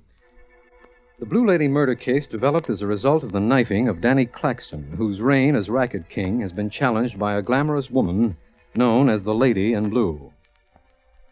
As Vance had anticipated, there were no fingerprints on the knife. Suspects include the lady, her favorite gunman, Tony, and a disbarred lawyer named Smythe, who might well inherit Claxton's racket empire with him dead. Vance found some sort of clue in Claxton's darkened apartment after I'd asked him there, and, since all suspects are out on bail, he phoned to tell me he was going to the Ritzmore Hotel to see the Lady in Blue. He should be there about now. Please sit down, Mr. Vance. I've been waiting to meet you. And, it's been worth waiting for. Thank you. You know, if there should be a mental contest between us, one of us must lose. In view of that and my self-confidence, I appreciate your hospitality. You mean if there is a contest, I won't win? If you knew as much about me as I about you, you might not be so certain. We're very much alike. I'd hate to believe that. You and Danny Claxton didn't like each other, did you? Oh, I wouldn't say that exactly. He was quite fond of me. That's not difficult to understand. You know, Vance, I'd like you to tell me something. Something about me. Yes? What do you think of me? Are you quite sure you want me to tell you? Quite. Well, as a woman, you're perfectly gowned, beautiful, and exciting. Exciting, Vance? Very much so. Many men must have fallen in love with you. Many men? Yes. The one man? No. Is there, something else I might tell you about yourself? You've told me what I wanted to hear. There's no question about that. Of course, I could go further. Let's take the surface you. The gown you're wearing is startling, but it's right for you. Your jewelry is exquisite, your hair becoming, fashionable, but too perfectly groomed. Nothing is wrong with you, lady. Therefore, something is wrong with you. Oh, please don't stop, Vance. If I were you, I don't think I'd strive so for effect. That hairdo of yours, for instance. What are those little things that glisten on top of it? Oh, that's stardust. When lights hit it, it has the effect of sparkling. You couldn't possibly be content to not stand out when there are no lights. A theater, for example. No, you're quite right. For occasions like that, there's a luminous stardust I use. Sounds wonderful. Oh, Vance. Vance, I like you. You're the man I never met in my life. Do you understand what I mean? I think so. And under other circumstances, something might be done about that. Not under these? I'm afraid not. I'm engaged in a murder investigation. Though I must admit that for the last few moments I've neglected it a bit. Will you tell me something? Anything. Within reason. Danny Claxton was murdered in his apartment last night. Were you ever in that apartment? No. So the contest commences. The gauntlet has been hurled. And the challenge accepted. Oh, expecting company? Not that I know of. I was just leaving. I'll answer the door. Lady, may I say that this has been one of the most pleasant interviews I've ever had? Just a moment. I'm glad you said that, Vance. No matter what happens from here in, I'll remember that. You did something to me. I shouldn't like what you did, but I do. Goodbye. Goodbye. Oh, Mr. Smythe. Go right in. Yes. Lady, I've got to talk to you. What did Vance want here? What is it you want here? Well, lady, I worked for Danny Claxton. I know everything he did, how he operated, who paid him, and whom he paid. I imagine you're taking over here. I could be valuable to you. My intention in coming here was to take over. Now I'm not so sure. I beg your pardon? Nothing. So you want to transfer your allegiance from the dead to the living, Mr. Smythe. You want to serve me. With Danny out of the way, why not? Was it you who saw to it that Danny was out of the way? Did I kill him? Why, lady, what difference does that make? The king is dead. Long live the queen.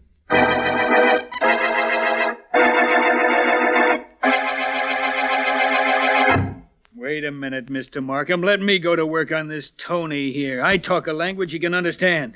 Tony, sit up in that chair. Don't bother me. He's all yours, Sergeant Heath. I hope you get something out of him. You have my best wishes, but also my gravest doubts. He'll talk, D.A. Tony, listen. You bore me, copper. I'll bore you. I'll do something to you when you leave me. Look, you worked for the lady in blue. She told you to knock off Danny Claxton, so you knocked him off. With a knife? Sure, with a knife. Oh, I know all about how you're a gun-toter. I know your reputation, but you pulled a switch to toss us off. You hoped. You killed Claxton, didn't you? Well, did you or didn't you? Didn't I? Go away, Heath. Go far away. I guarantee nobody will look for you. You start talking or nobody will ever find you. Tony, get this. Hold it, Heath. Who is it? It's I, Markham. Vance. Wait a second, Vance. I'll be right out. Tony, you killed Danny Claxton, and I'm going to prove it. Hello, Vance. Glad I found you, Markham. That sounds like you've got news on the Claxton killing, Vance. Oh, that. I suspected last night who killed Claxton. You did? Certainly. This afternoon, I visited the lady in blue. Just as I was leaving, Claxton's former employee, Mr. Smythe, came in. My appearance there was very fortunate. You see, I thought I'd known who killed Claxton, but now I have proof. Well, man, don't just stand there as if you told me it looked like it might rain tomorrow. Who killed Claxton? I know, Markham, but I have no evidence that would satisfy a jury. Ask the lady in blue, her friend Tony, and Mr. Smythe up to my apartment at 9 tonight. You and Heath be there, too. I think I'll supply the proof we need at that time.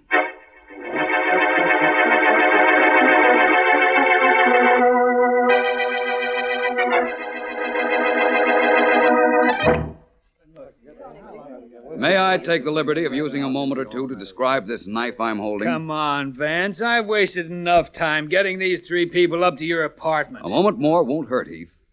Now, please, everyone, look at this knife. It's Arabian. The handle is of ivory, and the blade solid steel. I've selected this knife because it closely resembles the one used to kill Danny Claxton. Now, for the purpose of this experiment, I need an assistant. Someone to pose as the murderer. May I ask the lady in blue? Why, certainly, Vance. What is it you'd like me to do? Well, for one thing, I'd like you to look slightly less glamorous. It's completely demoralizing, distracting, and downright inconsiderate. Really? I was hoping you'd like this gown. That's why I wore it. Mm-hmm. Will you take this knife, please, lady, and hold it in your right hand? Like this? That's fine. Thank you. Markham. Yes? Please stand over by the door, next to the light switch, will you? Of course. I'll be right over here. Now, Tony, please don't fall asleep. This might be interesting to you. Yeah, I know. And Mr. Smythe. I'd like you in particular to watch and see how close I come to showing exactly how Danny Claxton was killed. First, let me ask all three of you. Were any of you ever in Mr. Claxton's apartment? I never was. Not me. Well, I'd been there, but not in the past week. Very well. Now, my very intriguing lady in blue, you have the knife. I'm going to show everyone what happened the other night. You, lady, will pretend to be the murderer. I'll be Claxton. Now, you slip up behind me. Please get behind me. Throw your left arm around my neck. As you do that, I try to reach back with my hand to seize the knife, like this. Vance, be careful. You're ruining my hairdo with your hands. I'm sorry. Markham, will you turn out the lights, please, all of them? Turn out the lights? I don't know why either, Heath, but maybe I'd better turn them off. Okay. Only I don't see a thing. Neither does anybody. I think you will now. Everybody, please look at my right hand. The hand that just touched the hair of the lady in blue. Vance, your hand is glowing. Hey, what have you got on your hand, Vance? Radium? Not exactly. It's just proof that the lady in blue stabbed Claxton. You were too clever, Vance. But you'll never live to prove what you think. I'll see to it. Vance, she's got that knife. Look out. Heath, the lights. Turn on those lights. Right, DA. She stabbed Vance. Heath, do something. Do something. I'll do something, all right, DA. I'll open that door, let my cops in. We'll drag her downtown. That isn't necessary. You want me at headquarters, I'll go. Mr. Markham. Yes? You saw me stab Vance. I killed Claxton the same way. I don't know how Vance figured it, and we'll never know now. But he was right. I'm ready, Mr. Markham. Nothing's very important anymore. I've just killed the only man that ever interested me.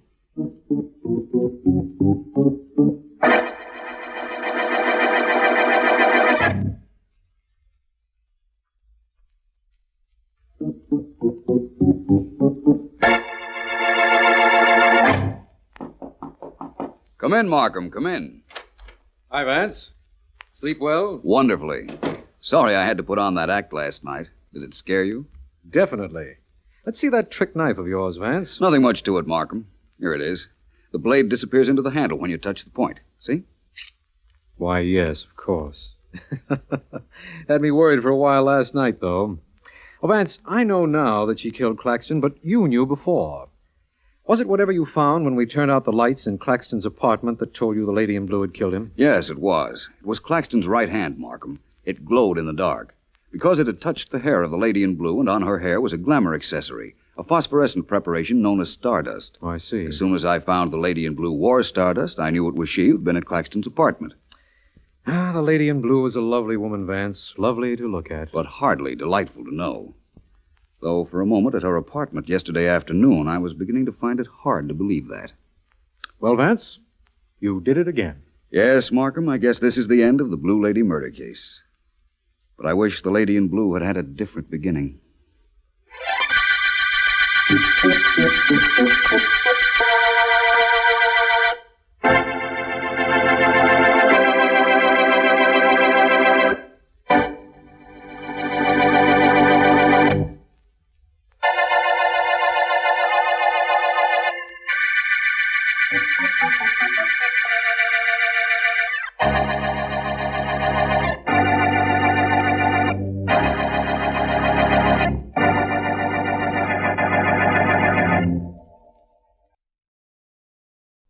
After all, if a girl wears a dazzling necklace worth a fortune, should it make a man want to kiss her or kill her?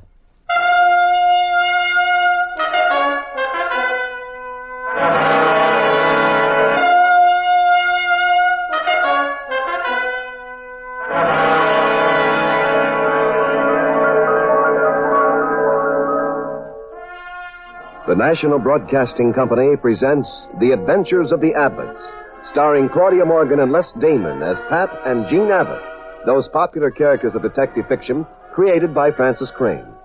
NBC invites you to join Pat and Jean each week at this time for an exciting adventure in romance and crime. In our story tonight will be Miss Sherry Britton making her dramatic debut in radio. Now here is Claudia Morgan as Jean Abbott to set the stage for tonight's puzzle in murder, a story entitled The Fabulous Emerald Necklace.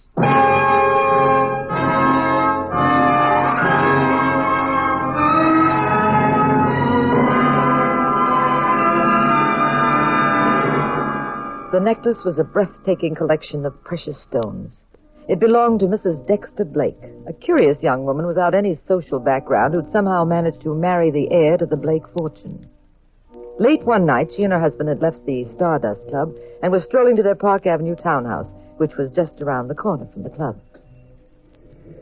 Really, Kathy, I don't think you behaved very well at the club. Oh, will you stop picking on me, Dexter? Don't be so prissy. You've been doing it all evening. I just had a little fun at the club. After all, how square can you get? Really, sometimes I... Now, look, I've had more than enough trouble because of you. The snobbery deal again? Now, it isn't snobbery, Kathy. It's just that I do have a rather well-known family. We're sensitive to publicity.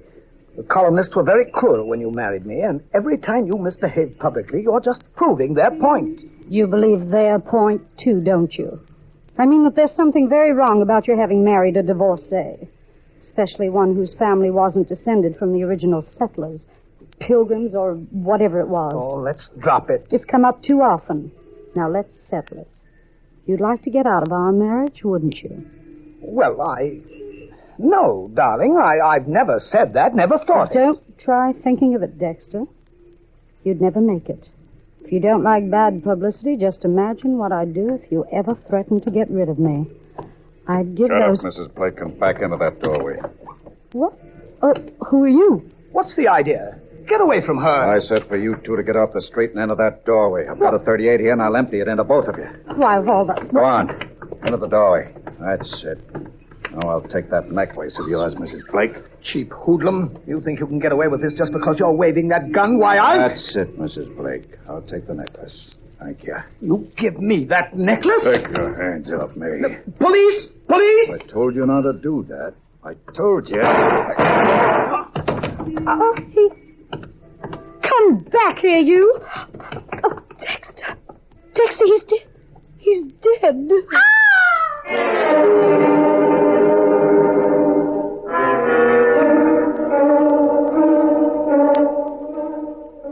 The jewel thief disappeared into the night, leaving Mrs. Dexter Blake hysterical beside the dead body of her husband. Pat and I had been home that night. All we knew about Kathy Blake was what we'd read in the gossip columns. But the next morning, Pat had been invited to the Sterling Insurance Company. He was in the office of a company executive, Frank Tracy. I sent for you, Mr. Abbott, because this case calls for a man of your caliber. We'd be glad to pay any reasonable fee, of course. Is this a reasonable case, Mr. Tracy? Well, frankly, it's rather difficult. That's why I'd rather you handle this case than any one of our routine investigators. Our company insured Mrs. Blake's necklace, Mr. Abbott. Mm-hmm. For how much? $200,000. Can Mrs. Blake describe the man who attacked him? Well, she's quite vague about it, but something very fascinating came to me in the mail this morning. Oh, what is it? A note from the killer. May I see it? Mm-hmm. You'll notice, of course, that it's been written very much like a ransom note in a kidnapping. No use of pens, pencils, or typewriter. The letters look as though they've been cut out of newspapers and pasted together. Yes, they do. He makes what he believes is a business offer. As you see, he wants $50,000. For that sum, he'll leave the necklace where our company can find it. We return it to Mrs. Blake and save $150,000. Yes, very wise, too. The thief knows he'd have a difficult time disposing of the pieces through a fence. It's identified too easily. Exactly. I see he doesn't mention how he proposes to have you give him the cash. I suppose he'll get in touch with you later. Exactly. Now, couldn't we trap him by promising to pay off at a certain place and at a certain time? I doubt it. Nobody would try a swindle like this without planning it very carefully. Well, then what do we do? I'd like to talk to the dead man's wife. All right. I'll arrange for you to meet Mrs. Blake. Oh, and you'd better have your guard up. She's very beautiful. And very clever. I think of her as a kind of Lucrezia Borgia. Oh, really? Yes, especially for one reason. And what's that? Lucrezia murdered her husband.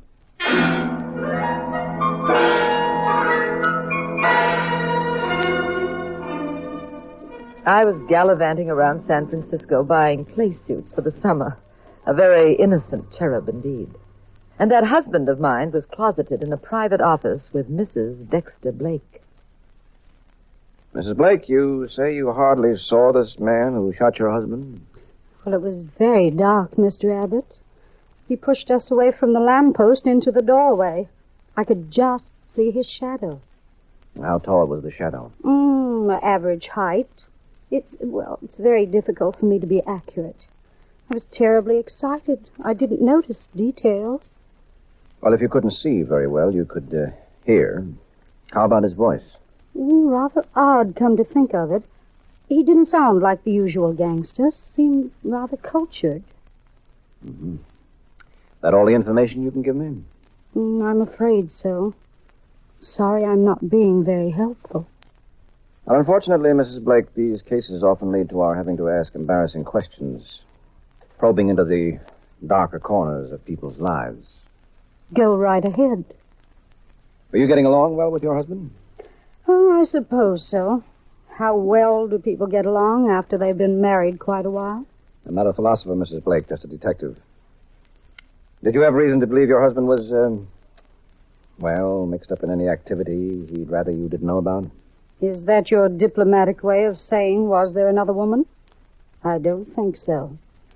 I don't follow you, Mr. Abbott. I wear a necklace, a very expensive one. Some thief holds us up, becomes excited, shoots my husband, and you're making a whole French novel out of it. Yes, because, Mrs. Blake, very often what looks like a simple hold-up or assault or what have you is actually more complicated than it appears. It's often a cover-up for something more deeply motivated. I am not a woman of very deep motivations. My interests and desires are normal and obvious. As for my late husband... Yes?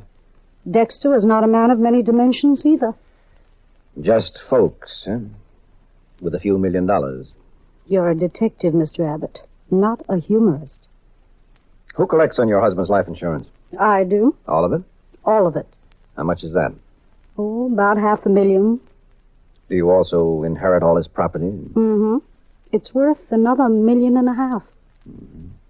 Well, we were speaking of motives a while ago. You'll need an awfully good attorney to get you out of this. Why? I'm perfectly innocent. Well, I have an intuitive feeling about you, Mrs. Blake. Nothing too definite to support it. I think you didn't care very much for Dexter, but you had quite a passion for his checkbook. What of it? Well, for instance, you find yourself a mug. You make a deal with him. He holds you up, gets your $200,000 necklace as payment, and takes a pot shot at Dexter. You're the helpless wife. Dexter's a very dead pigeon. You come into Dexter's money, the mug disappears with his $200,000. Very nice. I could have had anything I wanted from Dexter. Do you think I'd trade in a comfortable spot like that for the electric chair? Maybe. Lots of people try it. You're wasting your time, Mr. Abbott. Oh, really? Oh, not that I mind. Being questioned by a very handsome detective is so pleasant. You've changed the subject. Certainly. You're much more interesting. Married, Mr. Abbott? Mm-hmm. Oh, good. That makes it more fun. Well, haven't you had enough entertainment these past few days? Not of the right kind. You wrote my phone number in your notebook. Will you call me? What for? Why, you amaze me, Mr. Abbott. Some men have to be told everything.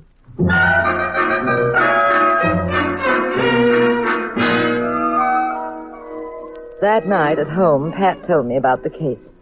Only because he had to, as I found out soon enough. Now, dear, you know my policy about keeping you out of my cases. Yes, teacher. Now, for once in your life, you're going to come in very handy. Oh, now you're getting sensible. You have such a brilliant wife, I never could see why you didn't use her talent. Yes, well, look, brilliant wife. There's a way to get at this guy who likes emeralds and target practice with millionaires. Well, how do you do it? With a decoy duck. That me? Mm-hmm. Well, what do I do? We buy you a necklace. Oh, this gets better all the time. We buy you a cheap necklace. You and Jack Benny, huh? We get our friend Nick Scudder to put a line in this column about the gal who's always at the Stardust Club wearing a sensational necklace. That ought to start our boyfriend, who likes sparklers, chasing around after you. Now, he'd try to pick you up at the club. But I'm hard to get, huh? No, easy, very easy. This wouldn't be typecasting, would it? Now, to get the jewels you'll be wearing, he'll have to get you alone. So he'll probably ask you to his place. You'll both go outside and get a cab. Pat Abbott, do you mean to say you're actually suggesting that I go to a nightclub, make a pitch at a killer, and then take a taxi ride alone with him? Well, it'll be a special kind of cab. What's special about it? I'll be driving it. Sounds like quite a Halloween party. Well, it might not turn out to be so jolly, dear. That's what I don't like about my little scheme. You see, somebody in this deal might, what?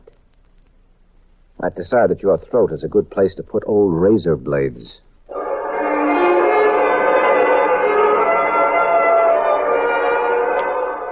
We bought a flashy-looking necklace. Nick Scudder plugged away in his column about, quote, the mysterious gal seen every night at the Stardust Club with a rock-studded horse collar that could pay the national debt, unquote. Outside the club a few nights later, Pat was at the wheel of a taxi. I was inside the club, sitting alone at the bar. A very oily-looking Joe came over to me, smiled, and, well, I knew this was our man.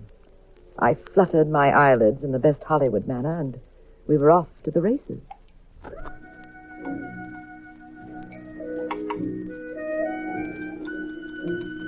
Don't tell me you're one of those awful people who like to drink alone. No. I'm just new in town, and I haven't made friends yet. Now, you've made one now. My name's Al Francis. Well, mine's Jean. Mind if I join you for a drink? Not at all. Do you always play the big bad wolf with all the Red Riding Hoods who come here? Just the beautiful ones. They fascinate me for more reasons than one. What do you mean? I'm, psychic about them. I'll take you, for instance. I'll make a guess. I'd say you were married to a very wealthy man, much older than you are. You're sick of him. You're bored. You've come here for some excitement. Go on. That much was a guess.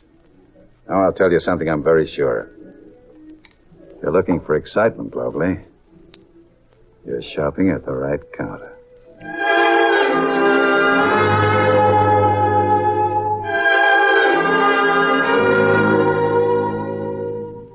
I wasn't quite sure if Al Francis was just being amorous or if he suspected I was a plant and might suddenly give me the same treatment he'd given Dexter Blake. We stayed at the Stardust Club for about an hour. Francis hardly even eyed my necklace. He became more romantic and suggested we go to his apartment. We stepped outside to hail a cab. A cab I knew would be driven by Pat. Hey, taxi. Oh, here comes one, Al. Oh, great.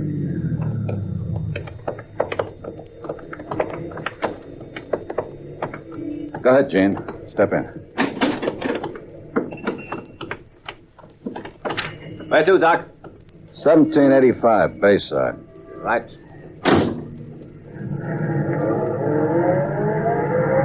Nice to be alone for a while, huh, Gene? Just the two of us? Mm-hmm. Gene, every minute I was in the club, I wanted to kiss you. Oh, Al, the driver can see it. Why does he care? Come here. Oh, Gene. Did you say 1785 Bayside? Yes, I did. Okay. Look at those stars up there, Gene. See? Through the window. We mustn't let them go to waste. Just one kiss. Come close to me. Closer. Oh. Hey, Doc! I don't think there is any 1785 Bayside. I have reason to think there is, driver. You see, I've been living there for 9 years. Oh, okay. Gene, honey, I never thought I'd be lucky enough to meet anyone like you. I always used to say to myself, deep in my heart, Al, I said... Hey, you think the Yankees got a chance this year? Look, friend, just drive the car. Okay, Doc. When you walked into the Stardust Club, Gene, I thought for a while that someone might be with you. Then I realized you were alone. It took a lot of courage to go over to you. I don't know what I'd done if you turned me down. We're together now. That'll be 45 cents. Thanks. Come on, Gene. Al, I've sort of a headache. I've got just the thing for it. Come on. No, really, I think I'd better keep the cab and go home. I'm so tired. You'll feel better when we get upstairs. I have some turkey on ice and a bottle of Riesling. Yes, but thanks. But Don't disappoint me. Just for a few minutes. We can... Go on, Bud. You heard the lady. She wants to go home. Who asked you to get into this? I invited myself. You know, I met some fresh cab drivers in my day, but you... Look, the lady has a headache. So she's going home now. Well, you're going to get real cute about this, aren't you? Good night, pal. I'd love to knock your teeth down your throat. Al, don't start a fight with him, please. Come on, Bud. Let's play rough. I don't like your face. I think I could fix it up a little. Well, Al, please.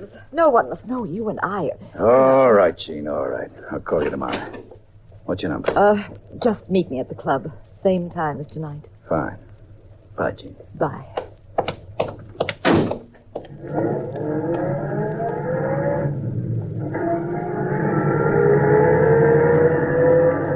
You're the most wonderful cab driver I've ever had, Pat. Oh, thank you, ma'am. Where to now? Just drive along the bay. But we don't live out this way. Yes, I know. But didn't you hear what the man said?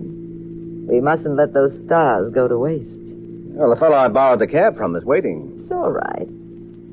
Cab drivers understand things like that.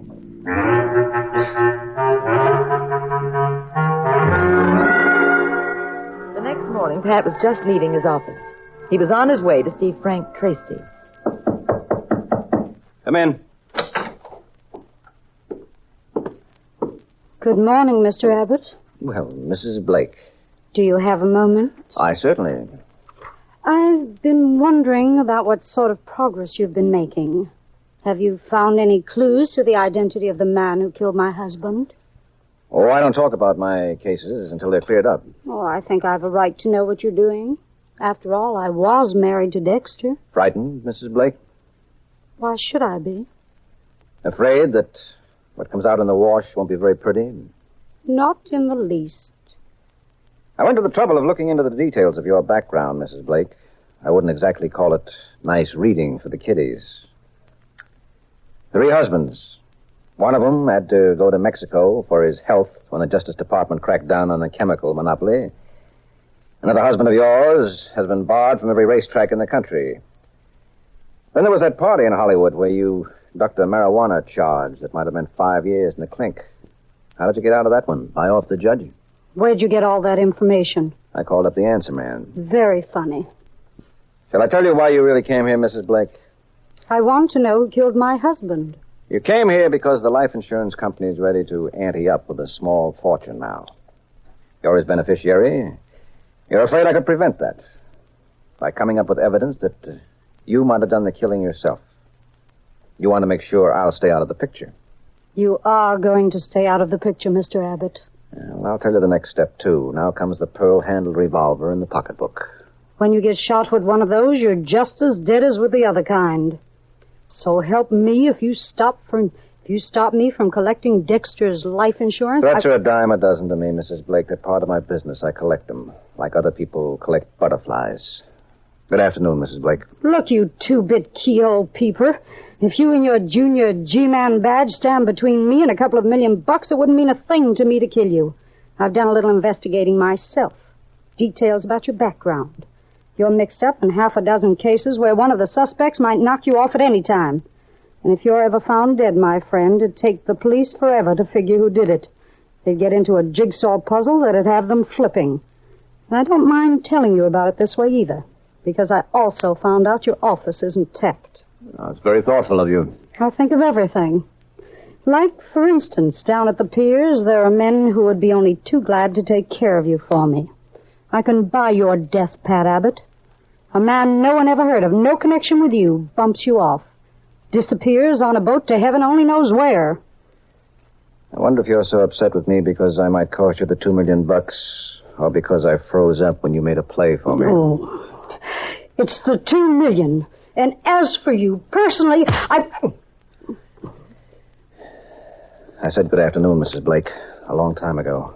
You're underestimating me, Mr. Abbott, and you may not live to regret it. Good afternoon, Mrs. Blake.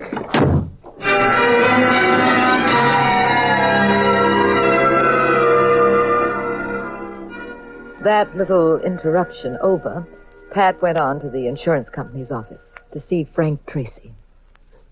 Now, Mr. Tracy, I think I've got your man. Really? Mm-hmm. Who is he? He lives at 1785 Bayside. Smooth-looking chap, tall, thin, dresses very well. Oh. How did you do it? Did you see the necklace? How can you be sure? I arranged a trap for him. Got him to go after a necklace my wife purposely wore to the Stardust Club. I see. Well, what are we waiting for? Why don't we... No. If we sail in and grab him now, we won't have much evidence to hold him on. We've got to give him more rope. He's seeing my wife again tonight.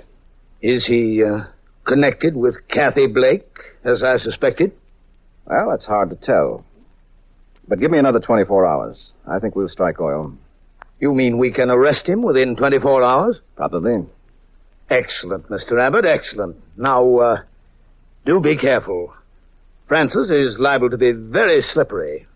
Oh, how about Mrs. Blake? Do we just let her wander around? Yeah.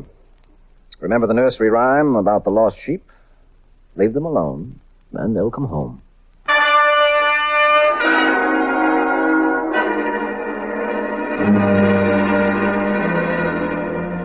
That night, I put on a very slinky evening gown. I was getting ready for another session at the club, but Pat stopped me. You're not going to the club, Jean. Oh, Pat Abbott, just because you're going to close in on Francis, you're getting the willies. You're afraid I'll be hurt. No, that's not the reason. Well, then what is it? Francis won't be at the club to see you. He's going to be late. Very late.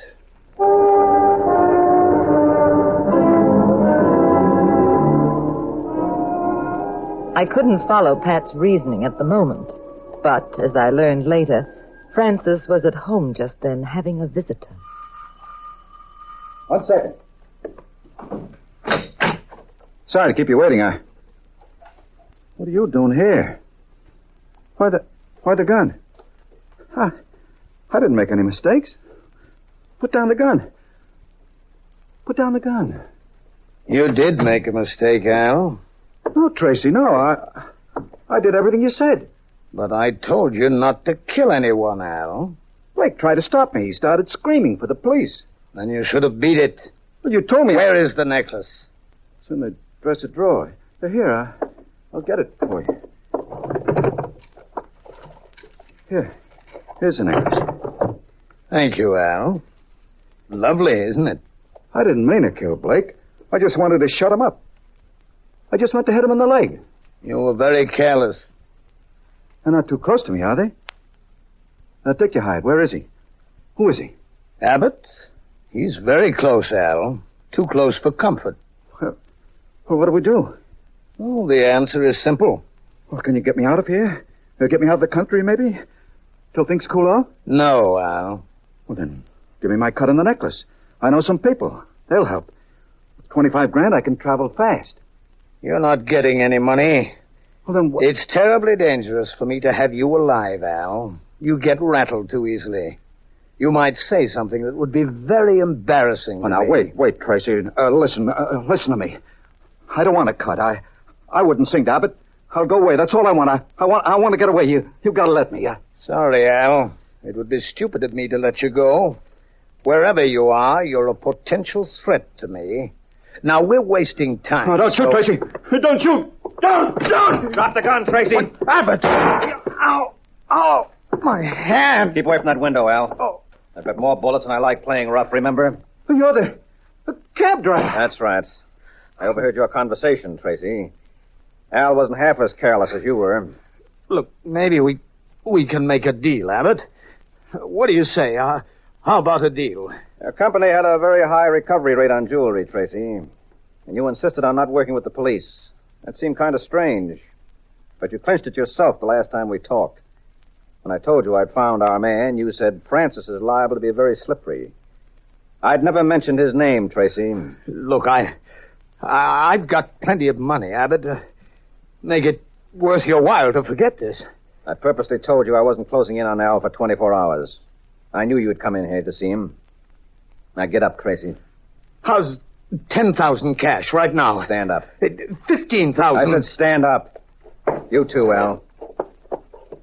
I've got the same taxi waiting, Francis. The one we were in before. But this time we'll all have a nice, quiet, smooth ride. This time we'll have a police escort.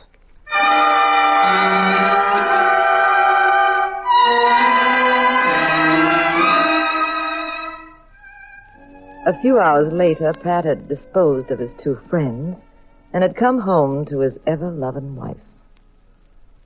Well, darling, I suppose you're full of questions, as usual. As usual. Tracy had a very cushy spot figured out for himself, didn't he, Pat? He sure did. The lug steals the jewelry.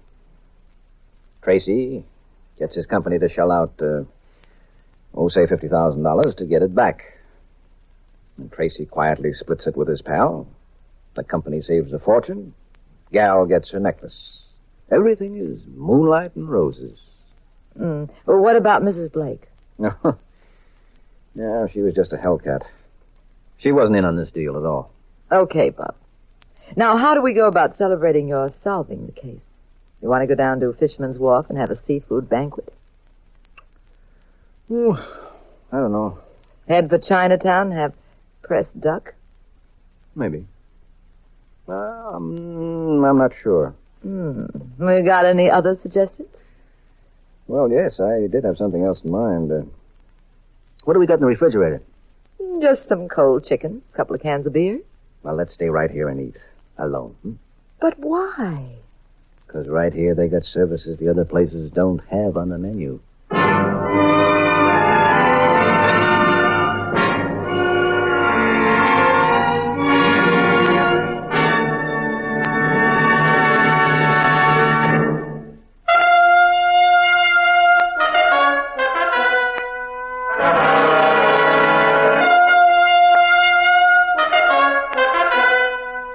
National Broadcasting Company has presented The Adventures of the Abbotts, starring Claudia Morgan and Les Damon as those popular personalities of detective fiction, Pat and Jean Abbott, created by Francis Crane.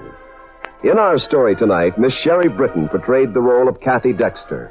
Others in the cast were Everett Sloan and Santos Ortega. The Adventures of the Abbotts was written by Howard Merrill. Original music composed and conducted by Dewey Bergman. Produced by Ted Lloyd and Bernard L. Schubert. Directed and recorded by Harry Frazee. And now this is Wayne Howell inviting you to join us next week, same time, same station, for another exciting adventure in crime with Pat and Jean in The Adventures of the Abbotts. This is the United States Armed Forces Radio and Television Service.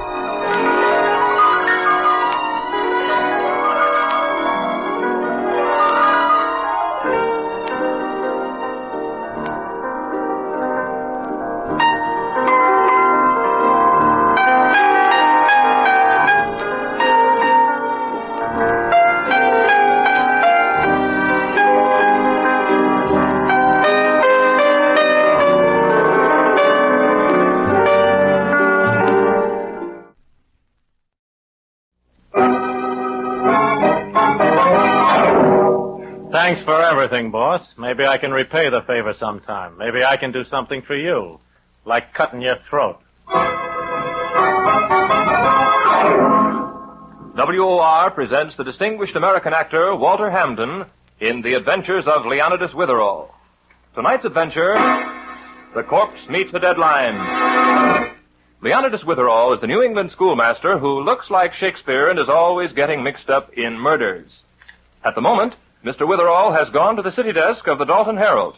It's a very urgent mission on behalf of his housekeeper, Mrs. Mullet, and Leonidas, along with Mrs. M., is explaining it to the Herald's editor, Mr. Forrest. You see, Forrest, yes, Leonidas? Mrs. Mullet here is, what's your title, Mrs. Mullet?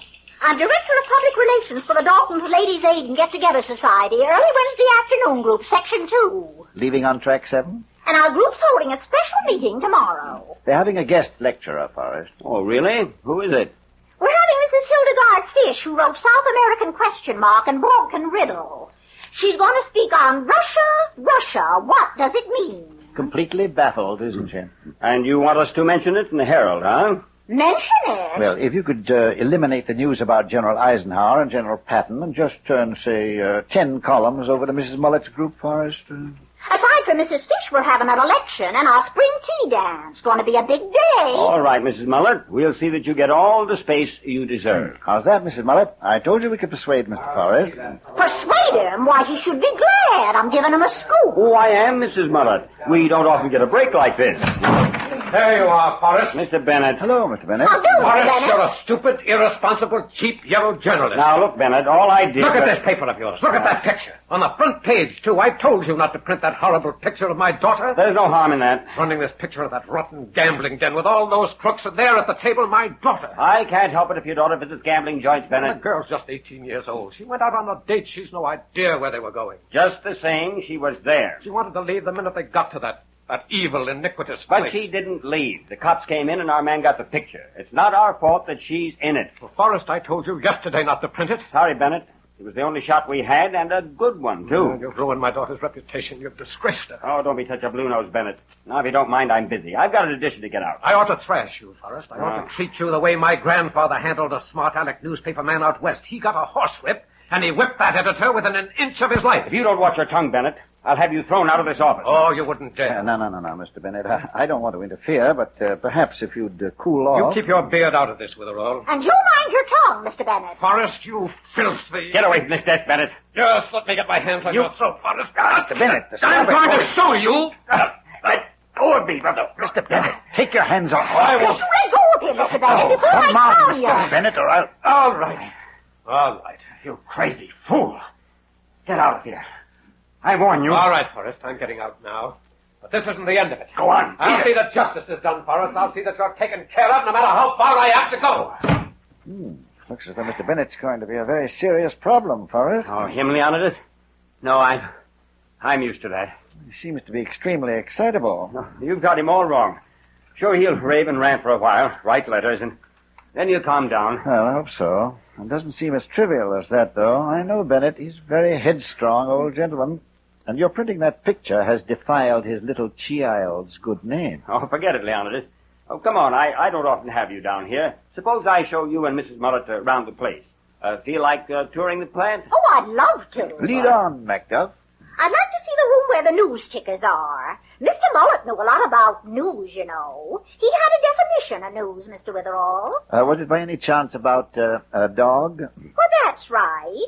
He said that when a dog bites a man, that's not news. But when a man bites a dog... Tell me, Yes? anyone ever take a good bite out of Mr. Mullet? Well, how did you know?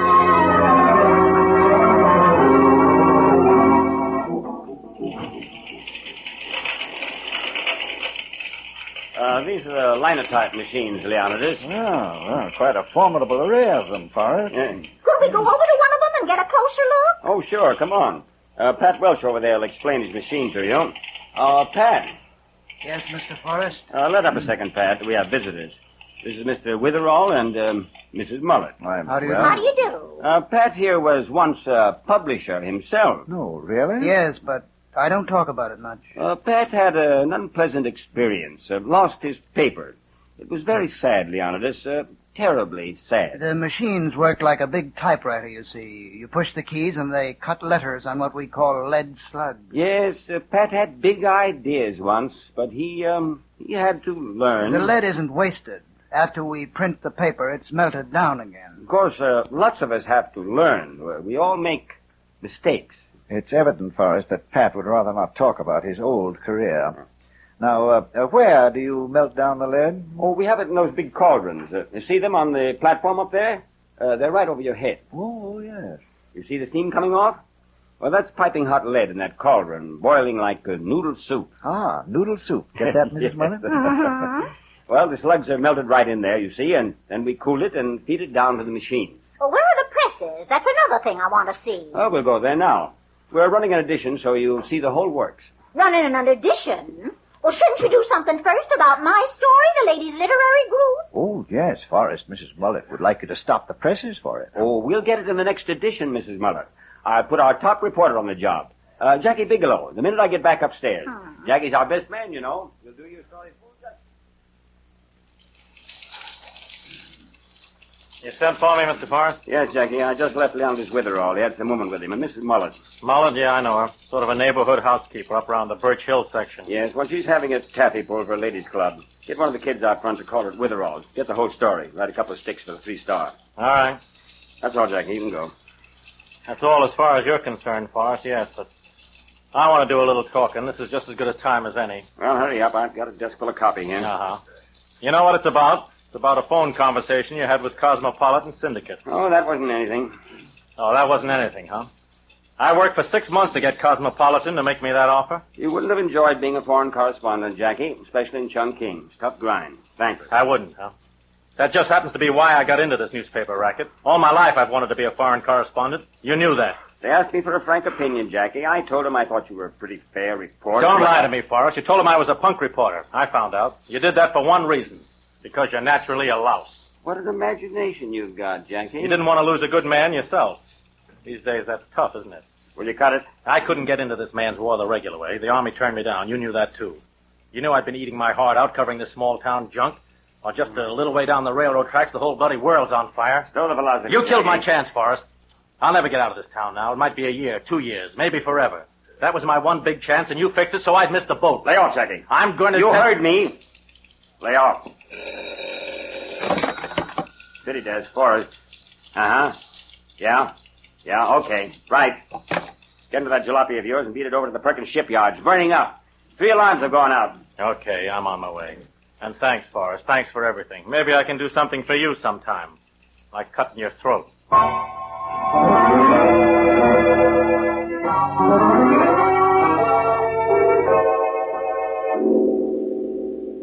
What can I do for you, Mr. Bennett?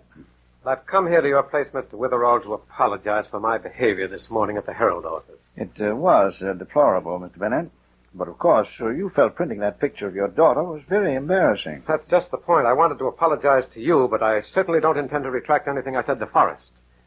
In fact, I want your help. Really, Mr. Bennett? Isn't this much ado about nothing? As the poet said, you have too much respect upon the world. They lose it that do buy it with much care. Mr. Witherall, I realize that legally I haven't a leg to stand on. So I decided the best thing to do is to blacklist that newspaper. Mr. Bennett, I hardly think your personal grudge against Mr. Forrest justifies organizing a huge boycott. Oh, but it does. That man has to learn that tactics like his won't be tolerated in Dalton. Here's your coffee, Mr. Witherall. And yours, Mr. Bennett. Oh, thank you, Mrs. Mullen. Thank you. Now, Mr. Witherall, about blacklisting the Herald. If a group of prominent citizens of Dalton, led by you and me... Grasshoppers, listen to those fire engines go.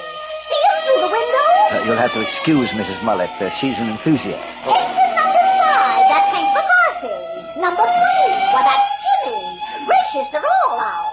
I'll bet it's 3 alarms at least. Oh, dear, I wish I was gone. I could swing a mean hose myself, you know. Get those number 2 hose out. Move the ladder over. It's too close to the other building. Come on, get the lead out of your pants.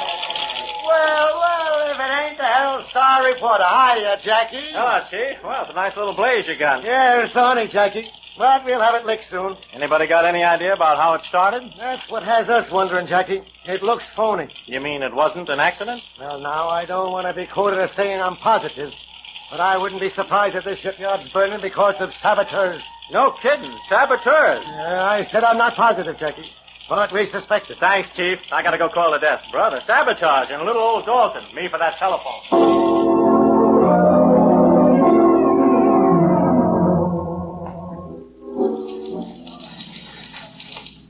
Well, what is this today, Pat? Everybody's after me for something. Now, what do you want? Forrest, Yes? this morning when you brought Witherall down to the linotype department, you sort of went out of your way to take a couple of pot shots at me. Oh, about the way you once owned a paper, Pat? Well, that struck me as a funny story. Little sidelight on one of my employees. You like that idea, don't you, that I'm just one of your employees now? Pat, in San Francisco 10 years ago, when you started a paper that you said would put mine out of business, I warned you. I said not to try it. Because you wanted to be the boss of the whole show, huh? You weren't making enough money. You had to squeeze the life out of any paper that tried to get started in the same town. I was just meeting competition, Pat. Yeah, by having my delivery boys beaten up in dark alleys. By sideswiping my trucks so the 2 of my drivers spent a year in the hospital. By knocking over any stand that carried my papers. And by breaking that poor Italian peddler's neck. That was just an accident, Pat. Sure, that's what the police called it. But I've got another version.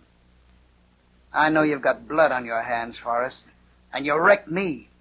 I lost every penny I had trying to buck you. I told you then, don't try it.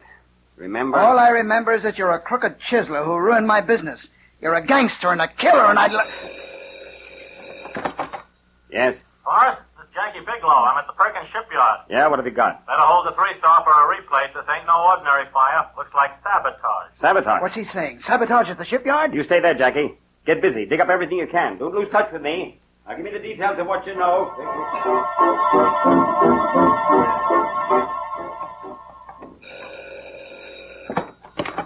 City desk, Forrest. Boss, this is the press room. Number 3 and 4 presses just broke down. Broke down? Now? Oh, me with a replate on that sabotage story of all the condemned... Why can't you guys fix it? Well, nobody down here, boss. They're all out for lunch. Wow. Besides, it's something very screwy. Usually I can fix it myself, but I can't figure out what's wrong this time. That would happen now. Ye gods, what kind of a day is this? Everything's going wrong. You better hurry, boss. Sorry, but I'm afraid you'll have to take a look at it yourself. Okay, I'm on my way down. This business will drive me nuts. Nuts!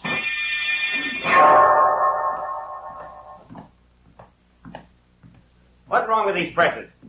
Where is everybody? What do I pay people for? The presses are bollocked up and there's nobody here of all that... Hey, what are you doing up there? Come down off that platform. Get away from those cauldrons. There's hot lead in there. Are you crazy? Don't push them over. Don't. I'll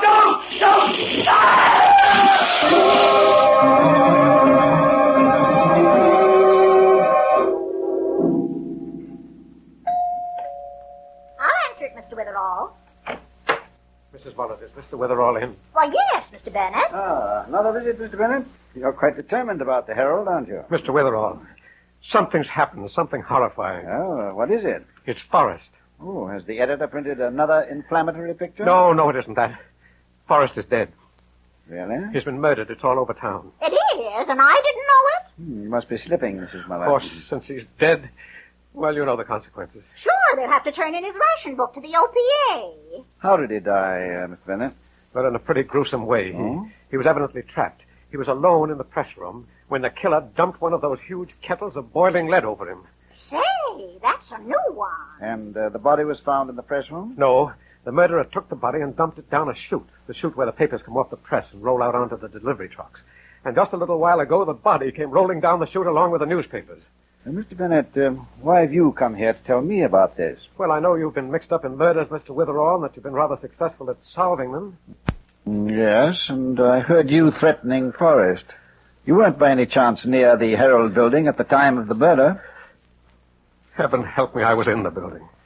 But you know nothing about the murder, of course. Absolutely. I've never been in the Herald press room in my life. I don't know a thing about kettles of hot lead or delivery chutes. You'd have a little difficulty, Mr. Bennett, proving that. I realize that. That's why I'm here, Mr. Witherall. Would you represent me? Well, frankly, Mr. Bennett, I don't represent anyone. If you think my looking into the story might clarify it or speed the solution... That's all I ask. I want you to come to the Herald office now and get at the truth. We're going to look into the murder, huh? I'll get to the bottom of this. Where's my hat? Where's my coat? Yes, and don't forget your bloodhound.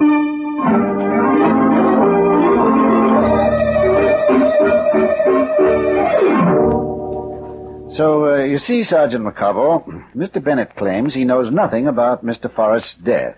Mr. Bennett? Yes, Sergeant? You admit that you were here in the Herald building at 3:30, huh? When Forrest's body came down that chute? That's right, Sergeant. But I had nothing to do with it.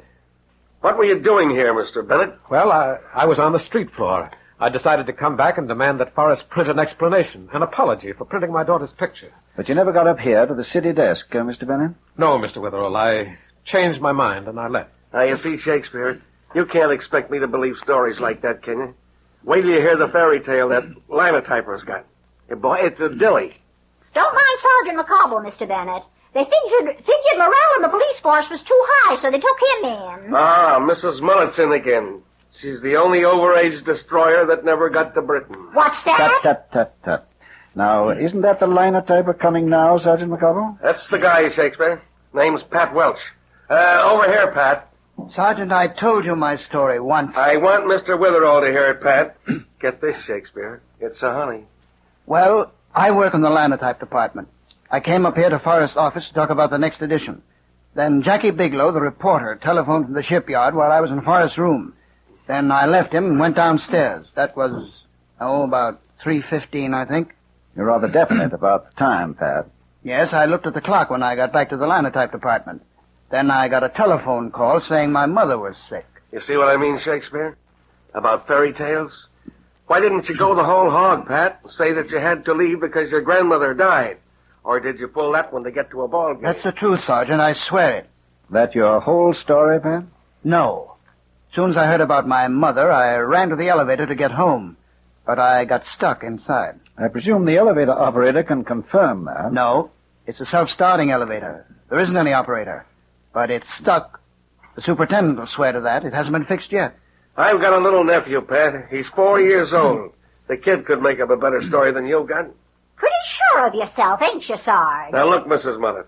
It's time for spring cleaning. Why don't you go home and rearrange the dirt? No. Suppose we save the second-hand wit for amateur night and get on with finding the sparrow that killed Cock Robin. Pat, where's the main switchboard? Downstairs. Going down there, Shakespeare? If you'll excuse me, Sergeant, yes. It's possible that the phone girl can confirm whether or not Pat received a call after 3 this afternoon. Okay, go on. I'll wait here. Look, Mr. Witherall, you said you'd help me. Now you're wandering off to corroborate this man Welch's story. Mr. Bennett, our objective was the truth. Remember?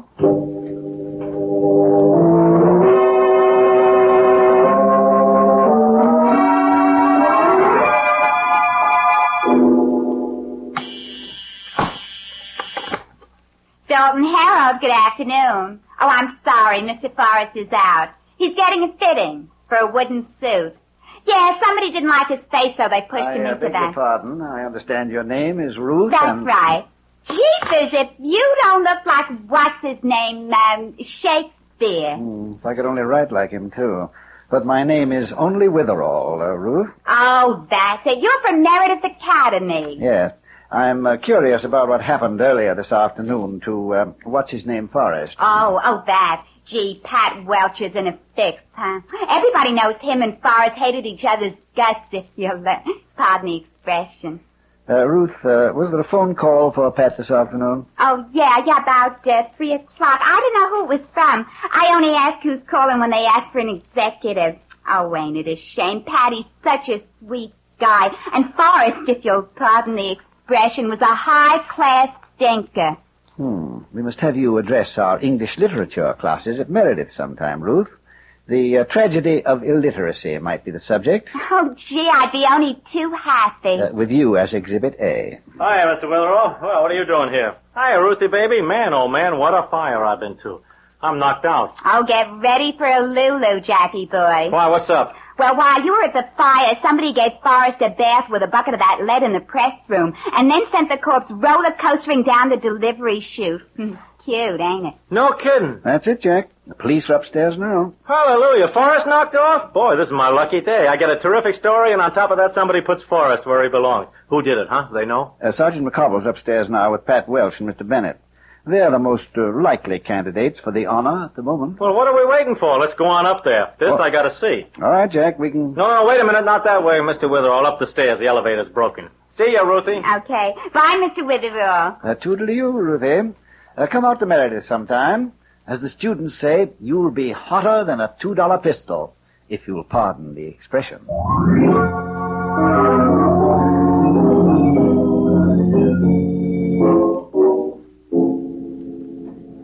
Now, Jack, you say Forrest cheated Pat here out of a newspaper, huh?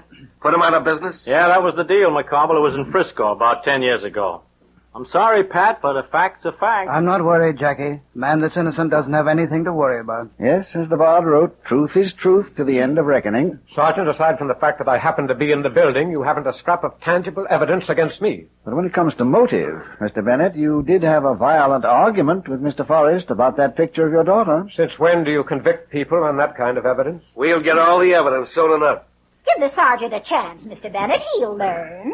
Won't you, Squeaky Shoes? news. Mrs. Mullet, don't stand there with your teeth in your mouth. Why don't you... Easy.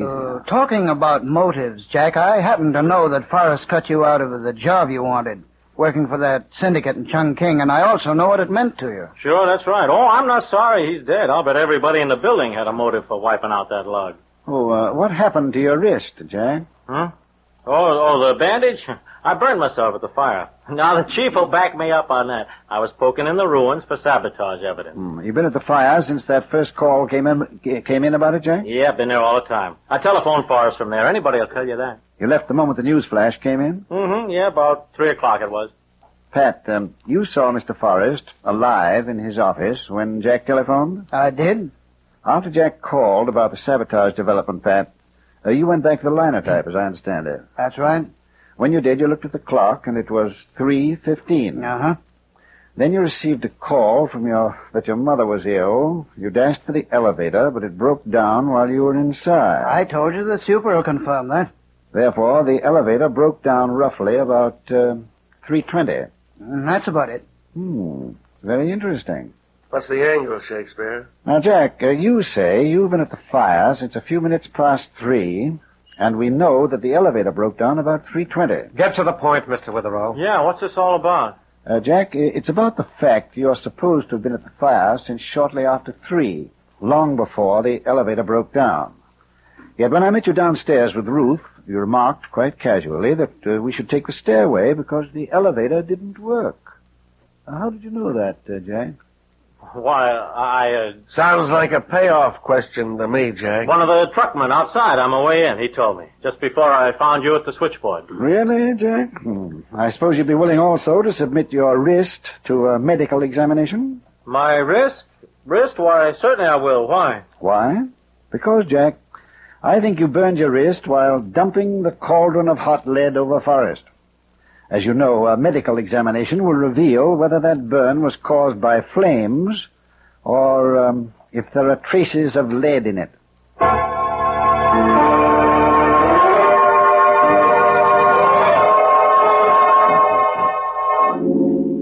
I'll have another cup of coffee, Shakespeare.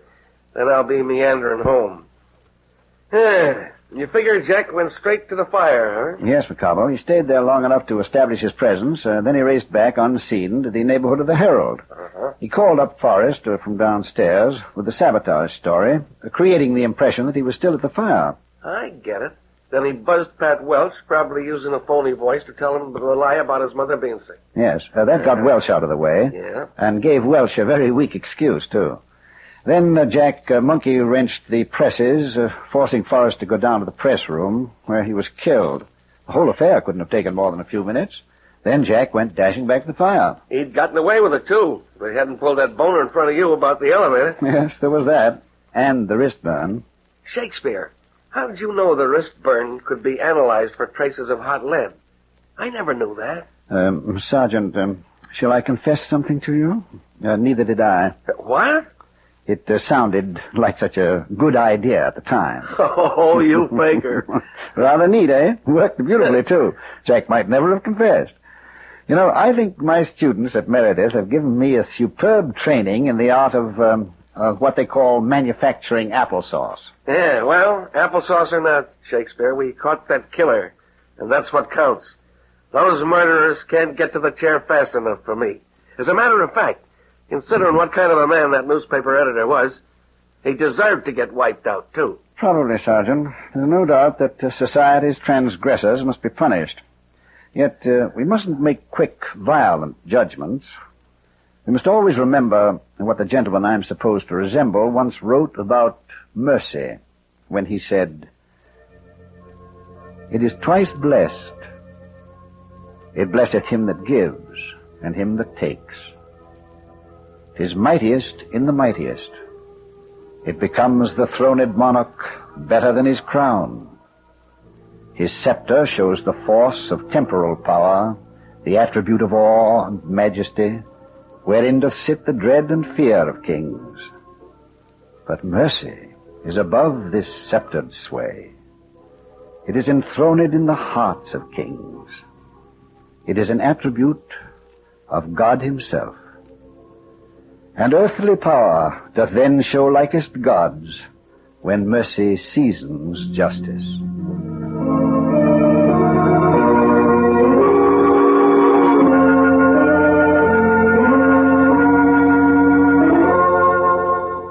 WOR has presented the distinguished American actor Walter Hampden in The Adventures of Leonidas Witherall.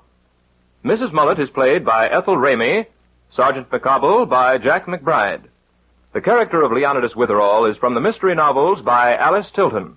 The radio script is written by Howard Merrill, and the program is under the direction of Roger Bauer. Next week, Leonidas meets a very interesting hitchhiker, doesn't he, Mr. Hampden? Oh, yes.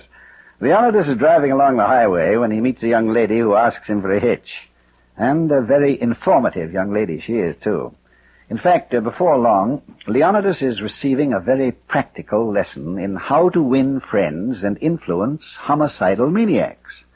We hope you'll be listening next Sunday at 7, and until then, good night.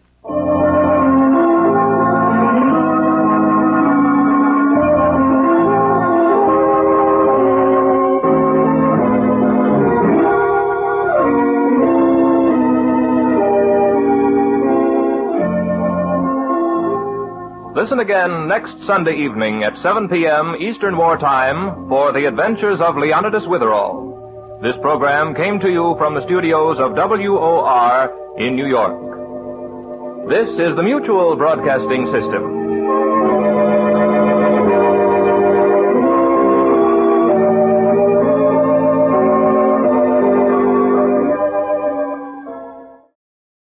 Ladies and gentlemen, the American Broadcasting Company brings to its entire network one of radio's most unusual programs.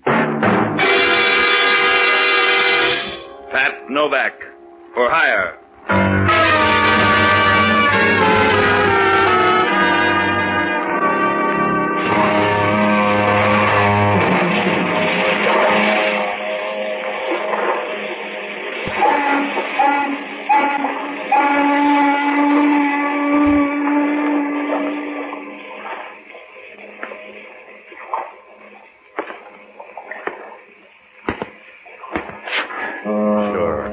I'm Pat Novak, for hire.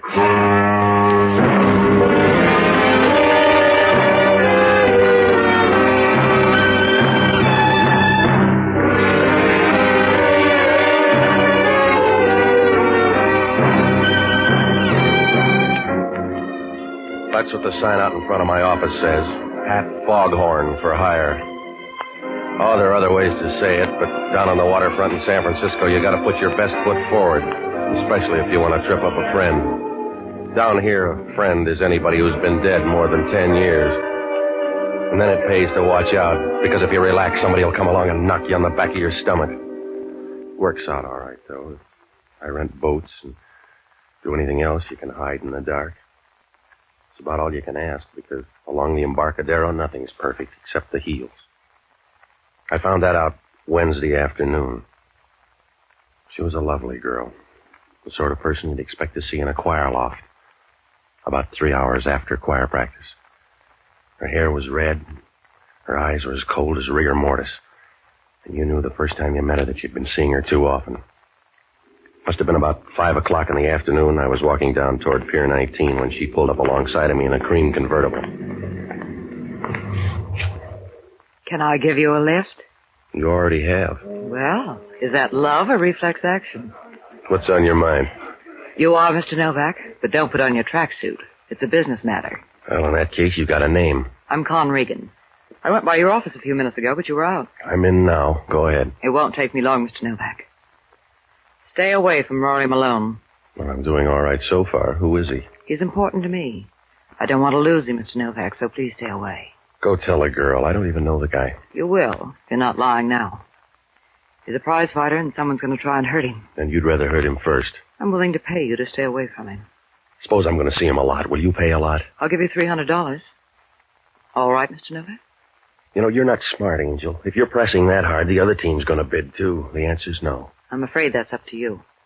But I'm warning you, don't do it. Please don't do it. Yeah, that's what Mother used to say. I'm still all right. Maybe Mother liked you better, Mr. Novak. See you later.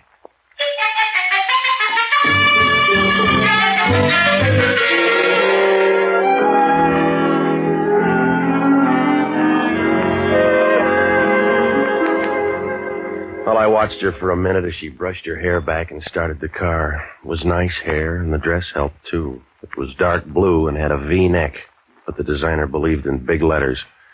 She pulled away and gave me a look you could take on a safari. It was enough to tell me that she was as safe as a tap dancer on a floor full of dynamite caps.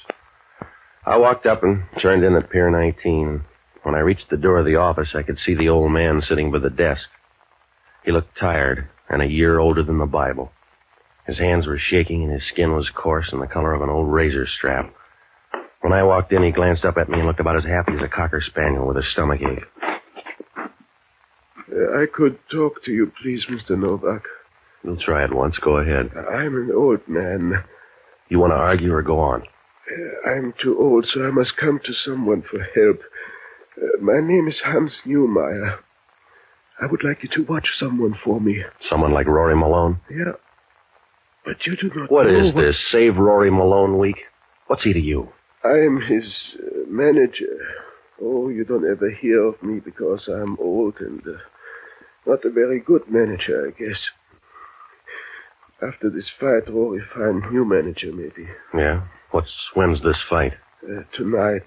Oh, you don't know Rory. He's a good boy. He's a very good boy, Rory is. Yeah, well, good boys don't need watching. Has he got some bad coming out? Something funny about this fight. He meets with bad people, and Rory is a good boy. Yeah, I just met one. How deep do they run? At the west is a fellow named Joe Slagle. He's a bad man, a gambler. Please, Mr. Novak, you just watch Rory tonight and see he's all right. Are you that rich? Oh, please, I don't have much money. Just $300, maybe, what I got from the fight. Maybe 300, I don't know. I just got a little money. It's a tie, Pop. You win the toss. Please, you don't help me. You win, Pop. When do I look at him? Tonight you come before the fight. In the dressing room, I show you to Rory, and you see he's all right. Yeah, about 9. Yeah, please, Mr. Novak. I thank you all my life. You watch Rory. I thank you all my life. Yeah, well, I'm getting short shift on that, but I suppose it's not your fault, Pop. See you at 9.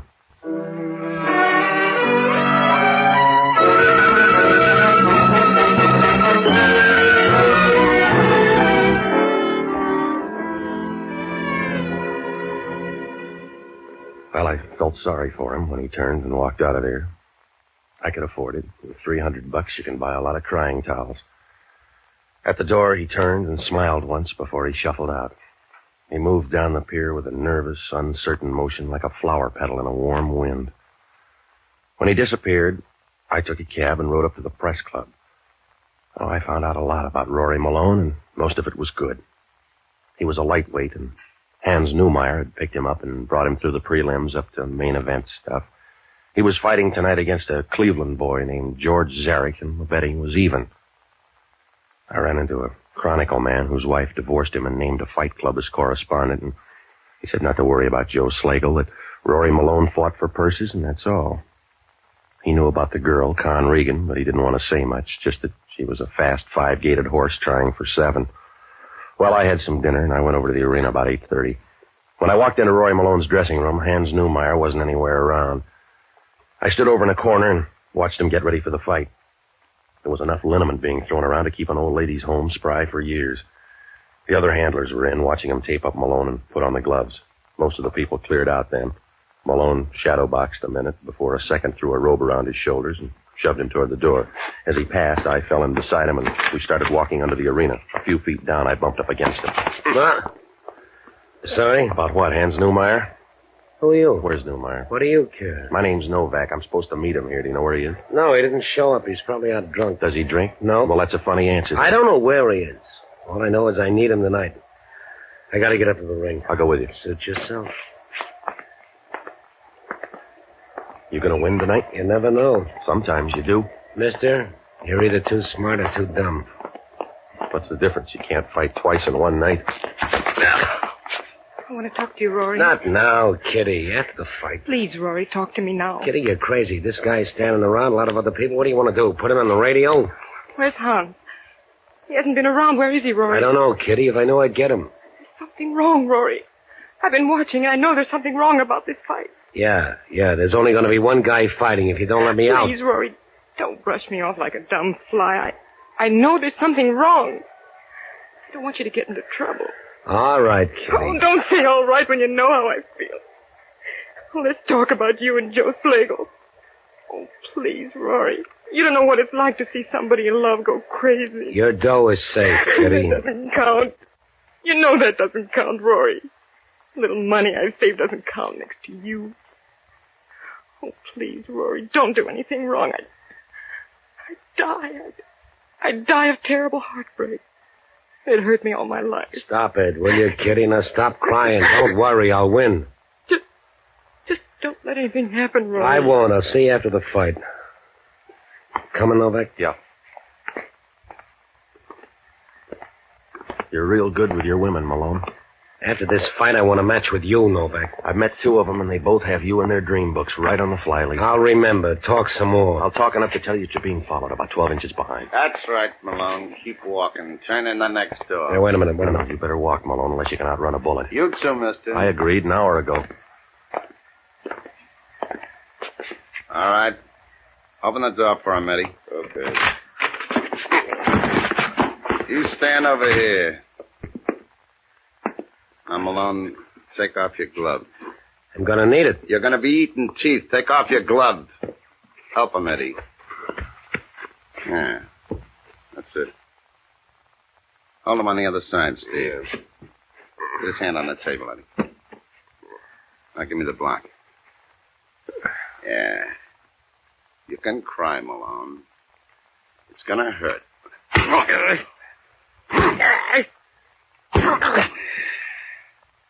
Hold him up.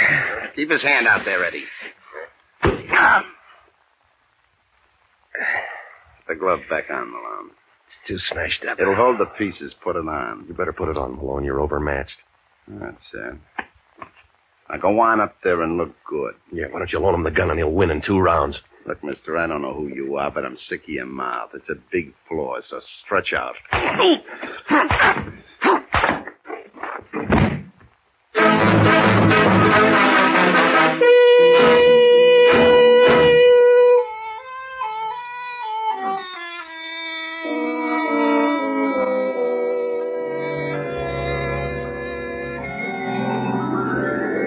During the next 2 hours, they either moved me or the arena because I woke up in an alley down near the Golden Gate Theater. It was in back of a restaurant, and I was lying there trying to look good in a mixed green salad. My head was about the size of a diving bell, and my clothes were so rumpled and dirty I looked like a leg man for the Hobo News. I tried to get to my feet once, but it wasn't easy. It was like trying to push a basketball through a stovepipe. I think it was close to 11 when I got out to the street. I didn't even buy a paper to find out about the fight. I grabbed a cab and went up to my apartment, ironing out my spine. It was a good idea, but the girl at the desk had a message from Hans Neumeyer. He was out at the California General Hospital, and he wanted to see me right away. When I got there, he was at the end of a ward on the 3rd floor, but the duty nurse wouldn't let me by. Oh, she was a real pretty nurse, if you like pure mammal. Somebody buzzed, and when she oozed down the hall, I ducked into the ward and started looking for Hans Neumeyer. It was dark, and he was away down at the end behind a white screen. He looked tired, and his eyes were moist and soft, like a ripe fruit that's just been squeezed too hard. Please, Mr. Novak, you come to see me. Yeah, just as soon as I got your message. You make mistake with Hans. I don't send message. Somebody wants to be your secretary. What happened to you? In my room. I just go to my room. Somebody is there. I don't know. Rory is all right. I limped a little, mister. Your boy got his hand smashed. Rory's a good boy. He's got a good girl. Who's Kitty? Oh, she's go with Rory a long time. Save money to marry with. Wait a minute. Keep still. Something the matter? Yeah. Somebody coming. Down this way. Coming up behind that curtain. Maybe Rory comes to visit me.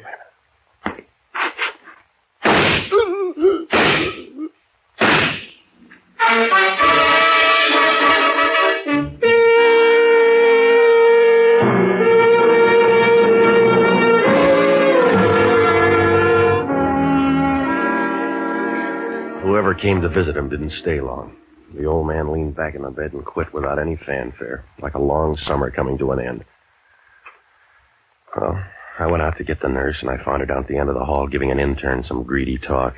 She hadn't heard the shots, and they hadn't seen anybody come out of the ward. I told her as much as I could, and then she wheeled the old man into another room and called homicide. Well, that call to homicide didn't help, because from now on, things weren't going to improve. I was fighting a forest fire with a can of kerosene. About 20 minutes later, Inspector Hellman showed up. He was full of finesse and fury, and he came charging over about as graceful as a lame lobster. Hello, Novak. You're up late. I had company most of the time. Yeah? Did he bore you? Somebody got tired of him. It happened behind a screen down there in the ward. Who is he? Guy by the name of Hans Newmeyer. He manages a fighter named Rory Malone. Yeah? The killing's mixed up with a fight fix. Not the Zarek fight. Yeah, that's right. They got to Rory Malone 10 minutes before ring time. You got a thin story, Novak. Look, I got a fat one. And I got all the gambling dough in town on my side. The old man got it because Rory Malone was dumped in that fight. I don't believe it. You don't have to believe it, Hellman. They smashed him up. His right hand was as limp as an old piece of lettuce when he climbed into that ring. They should have smashed both hands. Huh? Because Rory Malone won by a knockout in the 5th round. Try another page, Novak.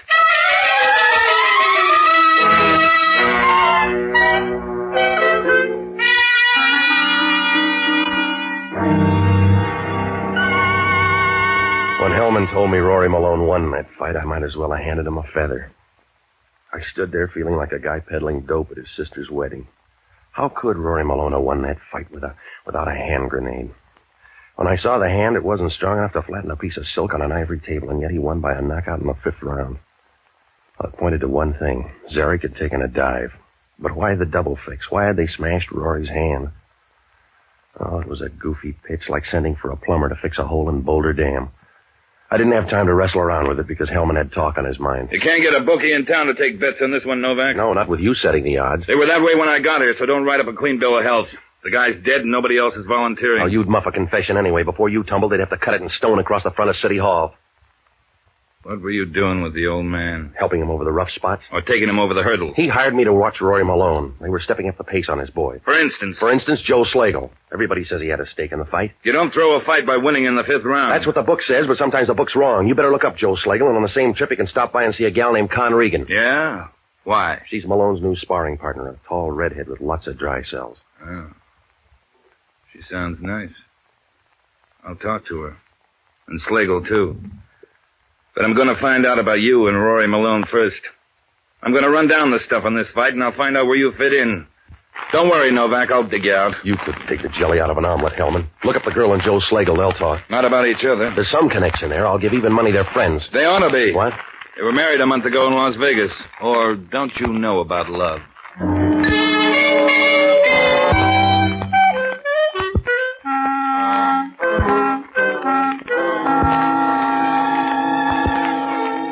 Hellman stood there a moment and smiled like a guy who's just killed a landlord. And then he turned around and walked out.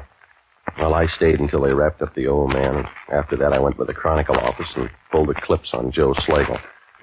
He'd been to 3 jails and gotten his master's at Alcatraz, and there were some pictures of him at the racetrack.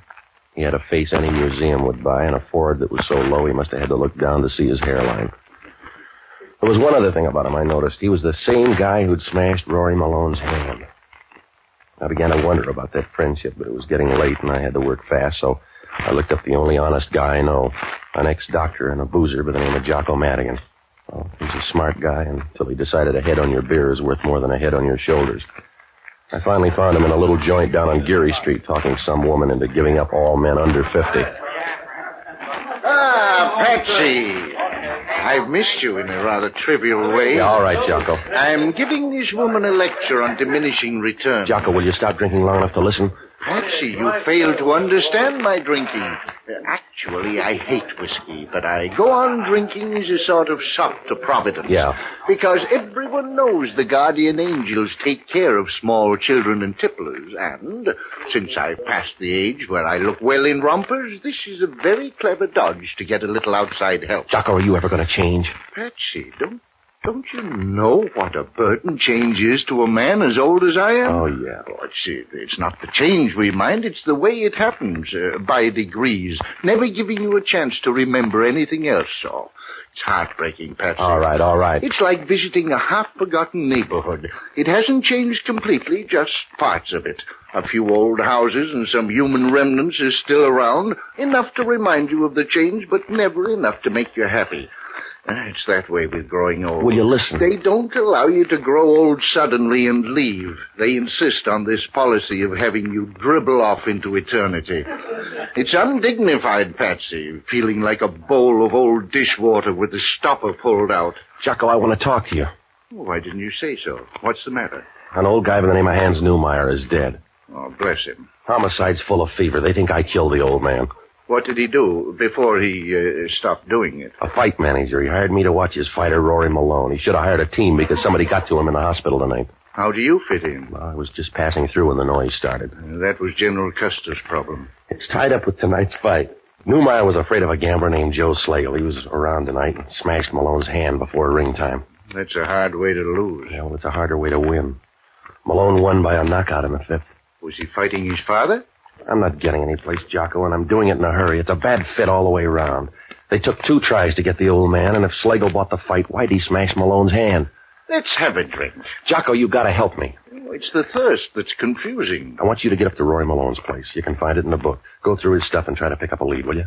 Why don't you do it? I'm gonna look up a girlfriend named Con Regan. She's married to Slagle, but she's trying to work Malone into the act. Oh, well, in that case, I'd be in the way. Look, I'm in a spot, Jocko. Now get up to that apartment, will you? What if Malone walks in and finds me going through his stuff? Stop worrying. Well, he almost killed a man with one broken hand. Suppose someone smashed the other one.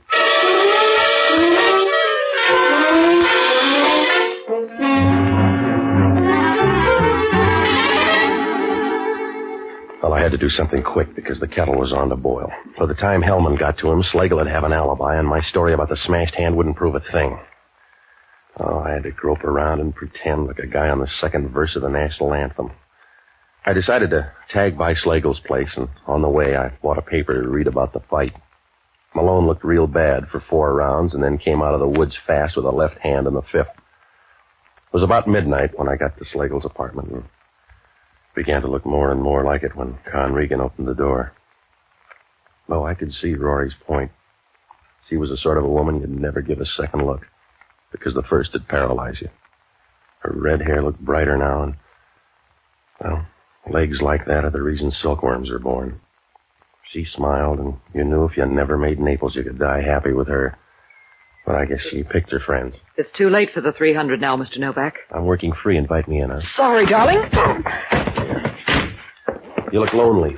Where's Slagle? I agreed to marry him, not follow him. How about Malone? Somebody killed his manager. I'd like to help you, Mr. Novak, but I don't like you well enough. Well, you can make love later. Give me answers now. Where you going? You're not welcome. I want to know what those bags are packed for. I don't trust the drawers. Now get out of here, Mr. Novak. Calm down and put the gun away. Get out of here. You came uninvited. I'll kill you the same way. Hello, Novak. You gonna lose an argument? Well, it looks that way. If she's yours, call her off, Malone. You're too tough, Con. Let him walk out. He steamed in here full of questions. That's a bad way to answer. Relax. That's what your man Newmeyer's doing. Somebody killed him tonight. I know that, Novak. Your eyes aren't very red. I can't help it, Novak. All I can do is square his beef. Well, you can start with your girlfriend. She's leaving town, or did you buy the tickets? Let you hurry, Con. If I want to leave, I can leave, Rory. I'll argue with you. You'll get the short end, Rory, because I'm leaving. Stay away from me. You're too close. Rory, stop it. Someday they'll match you even, Rory. Maybe it's a referee. I'll get it. Yeah. You got a deep voice, Miss Regan. What's on your mind, Hellman? Joe Slagle right now. He cleaned up in tonight's fight. Not with a betting even. Wasn't after the first round. Word got out that Malone broke his hand. The betting changed. And Slagle covered every bet in the house. That's right. Well, the old man tumbled before it happened. That's what he was afraid of. And the shock killed him? Slagle did. You got a motive now, Hellman. You better look him up. We did. He's dead. He couldn't be dead. If he's not, the bullet holes are good fakes. See you soon, Novak.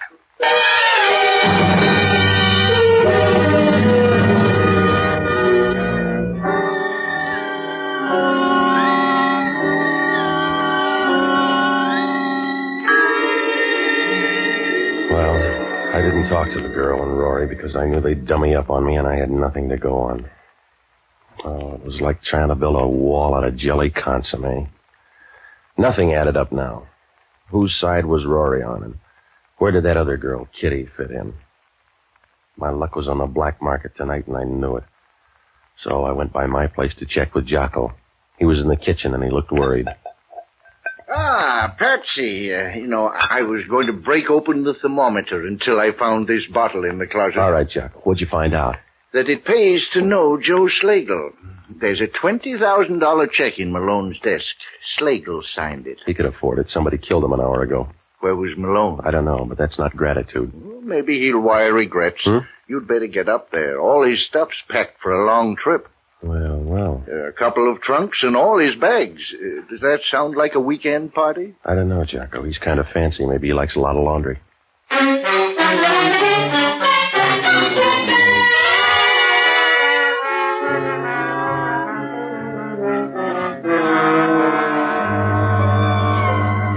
Up to now, it was like trying to melt a pound of diamonds, but when the turn comes, everything happens in a hurry, and things began to fall faster than snow off a warm roof. If Jocko was right, it meant Rory and the girl fought, but they did a lot of clinching between rounds.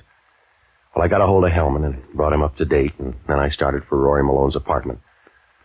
When I got there, Hellman was outside the door listening, as quiet as a washing machine full of pebbles. They must be in the back room. I can't hear a thing. You couldn't hear a rifle shot in a boxcar, Hellman. Let's get a better view, huh? Hello, Novak. You're gonna miss your train, Malone. I don't believe you. It's a chance to bet, Mr. Novak. This is Inspector Hellman from Homicide. Well, you guessed wrong, Inspector. I'm covered for Joe Slagle. Novak here's alibi for Miss Regan. We can check. You're scraping bottom, mister. We can start with that $20,000 check from Joe Slagle. That's where you'll stop, too. That $20,000 covered a sale of my contract. The fight commission can beef, but that's all. You ready, Con? I hope you are, too, because you're going downtown. Look, fella, you'll make us miss a train, but we'll catch the next one. You're wishing now, Rory. Who's this? A fast friend with a slow burn. Hello, Kitty. Your boyfriend's gonna leave. Say goodbye. Please, Rory, you're crazy to go with her. She makes me that way, Kitty. I'm sorry. Rory, I've done too much for you. I've kept loving you all this time. You can't leave. You can't leave now. I don't want to be alone. Buy a dog. Oh, no, Rory. No, I won't let you go. You're too good with guns. Drop it. You better take her, Hellman. She's anxious. Oh, please, Rory. I loved you too much for this. I loved you enough to kill somebody. You can't leave, Rory. You can't leave me to myself. When the guy comes, tell him where the baggage is. What'll become of you, Rory Malone? What'll become of you, Rory Malone, when you have to think about me? When you hear the sound of me in your head? Oh, you're brave, Rory. You're brave to leave me alone. Come on, Con. In a place like this, we're wasting you. Come back! Come back, Rory Malone! Come back long enough to watch them laugh at me. Watch them laugh at me for the fool I am. Oh, it's the great fool of the world I am.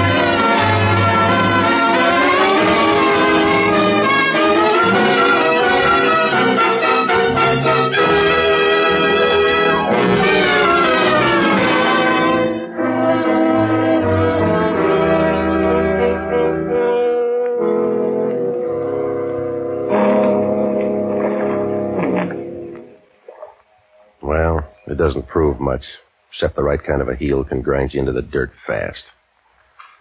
Well, Hellman pieced most of the story together. Slagle and Malone planned the fight, and it went off without a hitch. Slagle bought off the other fighter so that Malone could win as soon as the bets had been covered. Hans Newmeyer had an idea, but he liked Rory too much to believe it. They found out he was coming to me, and Con Regan tried to scare me off. She looked too good to Rory, and the scheme started to grow. He lied to Slagle after the fight about Newmeyer, so Slagle went into the hospital and killed the old man. That left Slagle around to cloud things up, so Rory Malone told a phony story to his girlfriend, Kitty. She loved him enough to kill Slagle. There was no way to stick Rory Malone. He could never fight again with that hand. But he had a check for $20,000 to start on, and that's enough to keep love in the living room. Well, Hellman asked only one question. Why would a smart gambler like Slagle take a chance on giving Malone a check for $20,000? I guess Malone found out when he tried to cash that check because Joe Slagle was big-hearted but broke.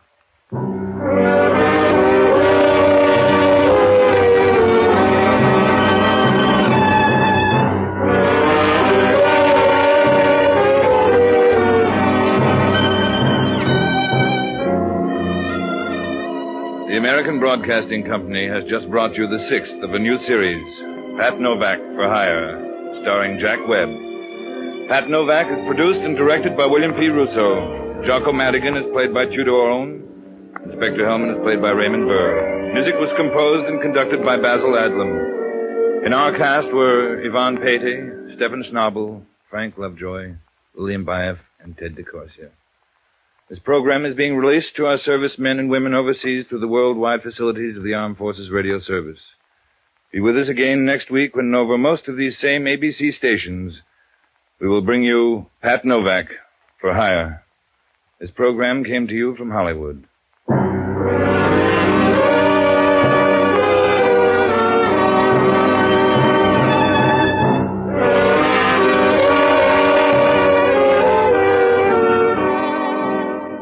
Now, a listening reminder. Don't miss Jean Arthur and Robert Morley when they star in the compelling drama Yesterday's Magic on Theater Guild on the Air tonight. This is ABC, the American Broadcasting Company. Hello again. In Let George Do It and the episode Sweet Poison, George Valentine is hired by Gloria Bishop, the housekeeper of the famous artist Wentworth Jonas, to find out who killed her pet cat. Sounds pretty simple, doesn't it? A box of poisoned chocolates is the weapon, which also happens to have killed Mr. Jonas's publisher and a secretary. Valentine tries to find out where the box of chocolates came from and who is involved in the murders. In the famous New Adventures of Sherlock Holmes, after that, one of the most loved of all detective OTR shows.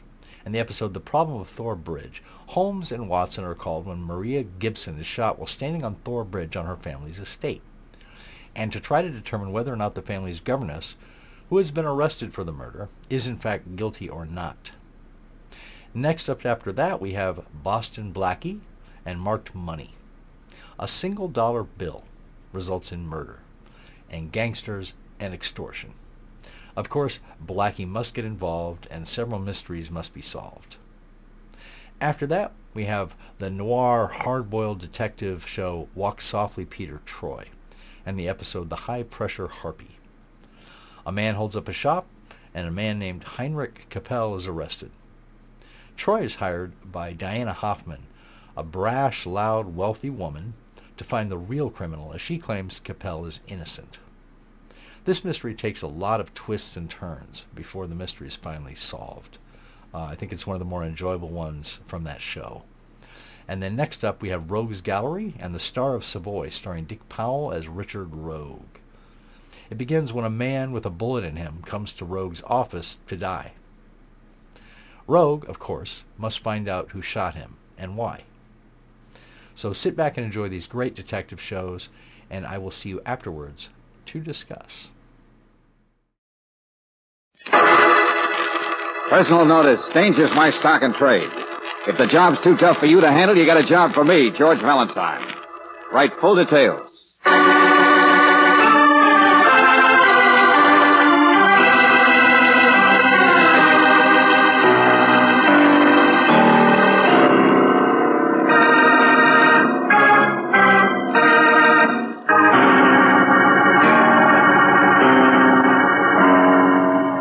Standard of California, on behalf of independent Chevron gas stations and standard stations throughout the West, invites you to Let George Do It.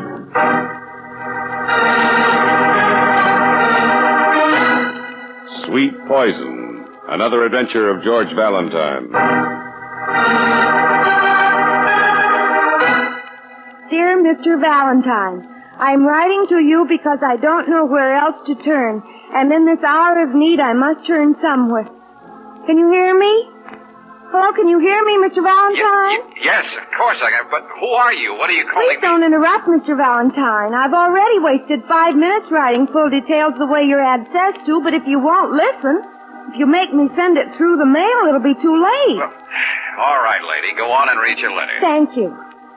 It is essential that you come at once to solve a crime. Please hurry, because Mr. Valentine, there has been a murder at our house. What? Where? Mr. Valentine. At our house, and I need your help desperately. Signed, yours truly, Gloria Bishop, 603 North 72nd Street.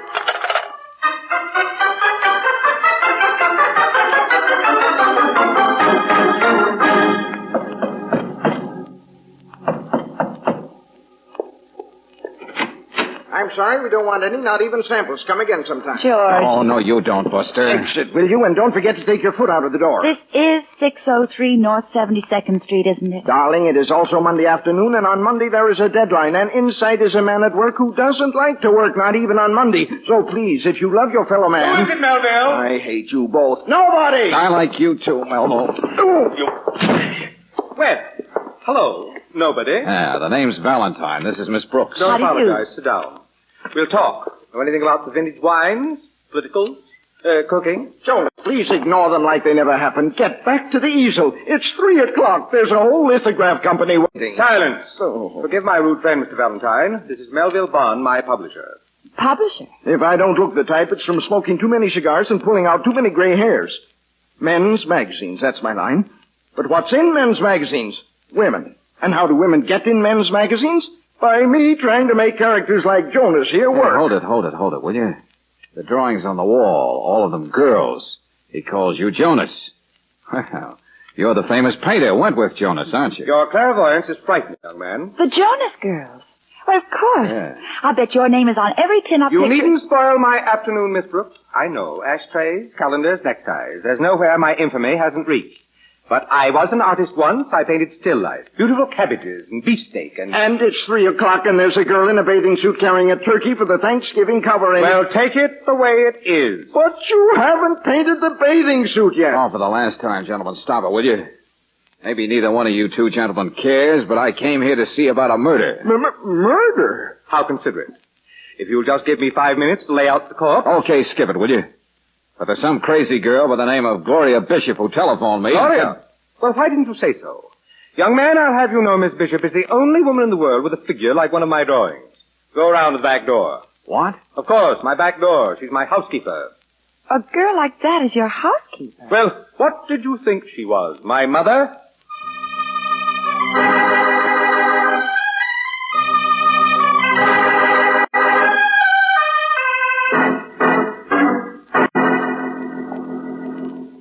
Beat it, Mac. Go on. You too, sister. Beat Oh, it. no, not again. Hey, wait a minute. Look, What do you want to see her for in the first place? I'm getting a little tired. Pushing won't do you any good. I said beat it. Is that so? Oh, George. Yeah. That's better. The perfect bodyguard, huh? You know how to shoot that thing? Want to find out? Hey, what is this? I knock on the back door. Stay and away you... from her, Mac. Far away. Otherwise, excuse me. Maddie, where are... Oh, hello. Wow. Hello. I guess you're Gloria Bishop. No question about that, George. Mr. Valentine and Miss Brooks, of course, but did you see a young man? Oh, sure. We bumped into him, left in kind of a hurry. Oh, that's good. I didn't want him here when you... Who is he, Gloria? Oh, Matty Riga. He's just a boy. I met him someplace. I'm always meeting people someplace. Yes, I can imagine. But he is kind of attractive, don't you think? It's adorable. Okay, Gloria, you got us into this menagerie by yelling murder. Now, come on, fast. Let's have it. Oh, the murder. Well, come here. Come through here. I've been so upset I'm all unstrung. There, you see? Yeah. A dead cat. Wouldn't you know? He just lies there not doing anything. And he's so young. His life had barely begun. Did he get run over? Oh, no, I never allow him outside. His name was Hannibal. Never outside, huh? Gloria, what did you feed him? Well, fresh liver. And the raw egg, that's for his fur. Looks and... like he was poisoned. Oh, I knew it must be something awful like that. Well, he must have got to something. Have you asked Mr. Jones? Oh, no. I haven't told a soul. And I wouldn't dare bother him. He says I should be seen and not heard. He scares me. He does? Well, then why do you work for him? For pay. Isn't that why you work? Yeah. Now, look, Gloria, could that cat have got to any chocolate? Chocolate? Oh, yes, he was practically carnivorous. That means he'd eat anything. But, well, I never keep sweet things around. I mean, if I lost my figure, where would I be? Never mind. But maybe you've got a case at that. Because, look on his fur here. Yeah, I think Hannibal died from eating a chocolate cream.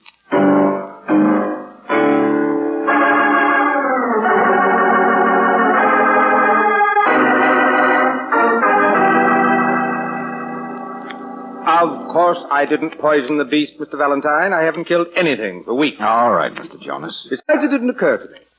Cats give me a rash. You know, all across the stomach like polka dots. So if you expect me to weep copious tears over some expect silly... you to answer questions, that's all. Chocolate creams, I said. Do you eat them? Huh. My doctor hasn't let me touch anything richer than my pocketbook since the Battle of the Bulge. But the cat hasn't been out of the house. Where did it go? Hold on, young lady. I believe there was a box of frustrating things around here somewhere. Where, well, why didn't you say so? Well, how should I know? Go look for them. Yes, Mr. Jones. I'll help you, Gloria. Women. Do you know I've painted wishful curves onto their silly skeletons until I'm positively seasick? Yes, well, my heart bleeds for you, Mr. Jonas.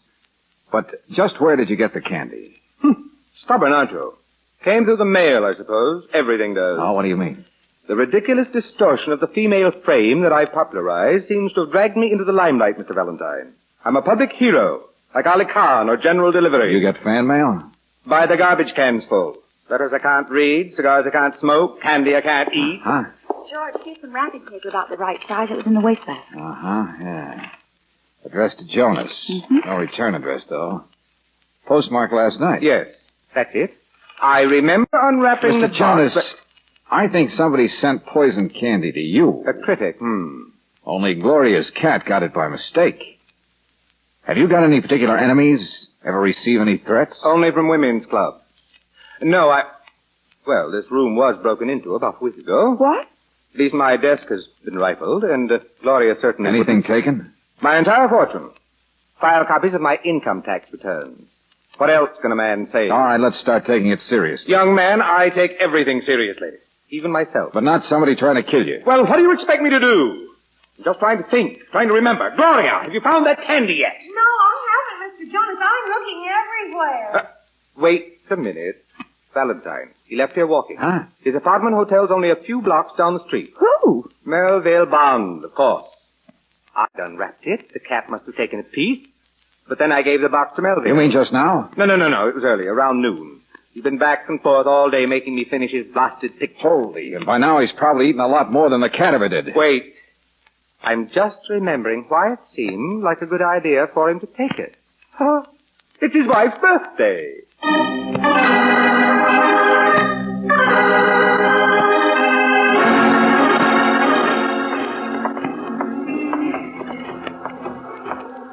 Mr. Bond! There he goes, Angel, through the revolving door. Apartment hotel, that's right.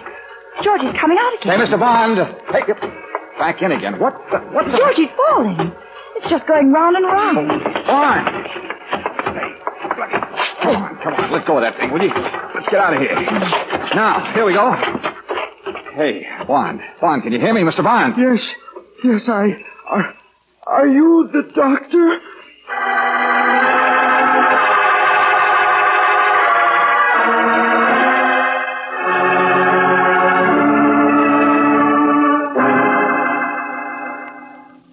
No, he's not dead. He's just sick, that's all. But Lieutenant Johnson, when we got to him, he wasn't carrying a box of candy. He must have eaten only a piece or two of it. That's what the hospital says. What'd he do with the rest? I know. Where's the rest of it? That's what I'm talking about.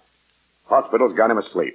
How you managed to get mixed up in cases where nobody can tell us anything. What about his wife? Mr. Jonas said that's why Mr. Bond took the box for his wife's birthday. She hasn't got it. Mrs. Bond has been at a bridge luncheon all day eating carrots, salad, and greens. So now we've got to canvass every place in town that he's been... Hey, Valentine, where you going? Hey! George!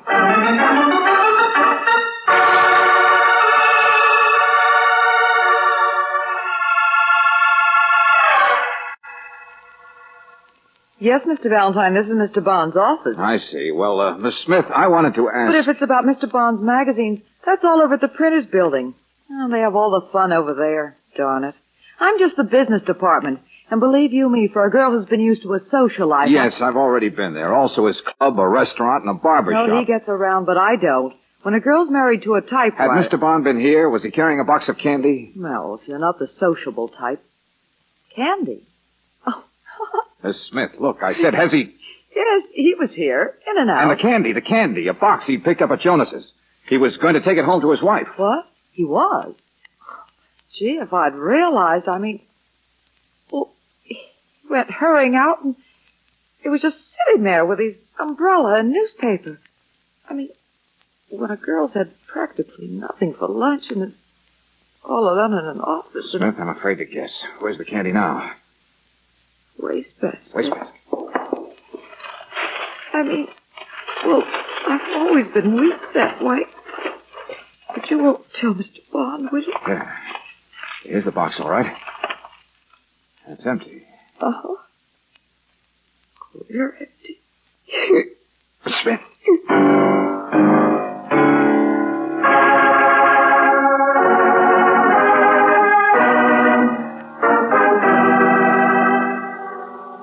Coroner's report. 14 grains, tetranic, myoxide, and stomach. No hope of counteracting. Miss Smith was dead on arrival.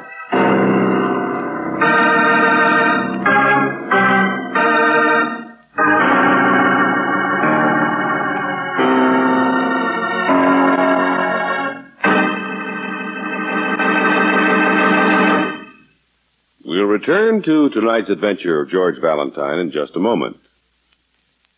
When do you think your car's engine takes the worst beating? When it's running 40 or 50 miles an hour? No. When it's in stop-and-go traffic?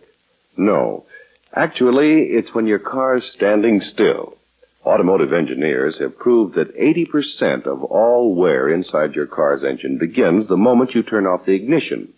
It's the chemical action of acid-laden moisture forming on cylinder walls, and the result is costly rust. But you can stop this engine wear completely by using RPM motor oil. RPM is specially compounded to keep a moisture-proof film of oil on all internal parts at all times. Even though you left your car standing idle for days or weeks, RPM would not drain off parts. It stays on metal, prevents that acid-laden moisture from touching metal. So no wonder RPM is first choice in the West. It's the oil that stops 80% of engine wear.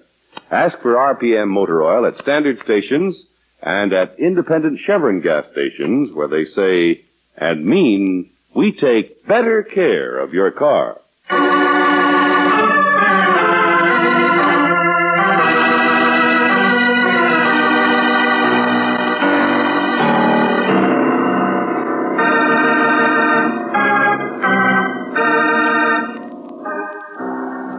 Back to tonight's adventure of George Valentine.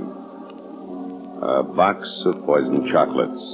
One piece killed a cat. Then Mr. Jonas gave the box to Melville Bond, his publisher, who needed a present for his wife's birthday. However, before Bond ever got home, he tasted a piece or two himself and lived, though sickly, to regret it. The rest of the candy had been left forgotten at the office, and so a poor, unsuspecting secretary, Miss Smith, satisfied her appetite for sweets forever. Indirect, but it's still murder. And if your name is George Valentine, what bothers you is where did the box come from in the first place? Mr. Valentine, the notion that anyone in this wide world would want to kill me is utterly ridiculous. You mean you wish it were? Yes, Mr. Jonas. The candy was addressed to you. But why? Nobody hates me. They love me.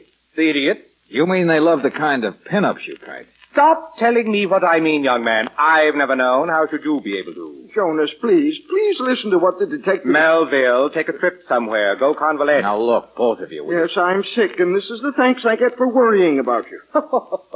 Scares you, doesn't it, Melville? No. Yes, where would your magazine be if your little gold mine were dead? I almost wish I'd thought of you and gone off my diet. Jonas, no, please don't joke. It might happen again. Oh, now cut it out, both of you, will you? In the first place, it's not going to happen again. Lieutenant Johnson's putting a bodyguard on you, Jonas. A sergeant who'll stay at your house and who'll bring every piece of mail you get down to headquarters unopened. Oh, good. I hope there are lots of bills. And in the second place, Jonas, I don't think so much of your sense of humor. Mr. Valentine, I almost wish I'd gone off my diet and eaten the candy myself. I mean it. Why? I'm thinking of that poor girl just as much as you are. She was reasonably young. Reasonably intelligent. You knew Miss Smith?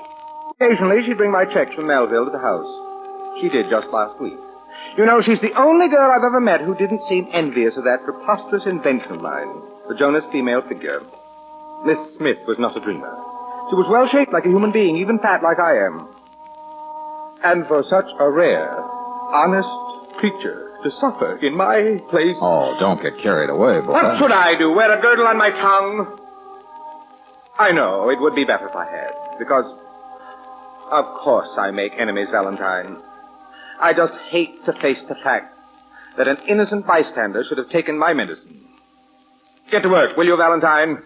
Find the murderer.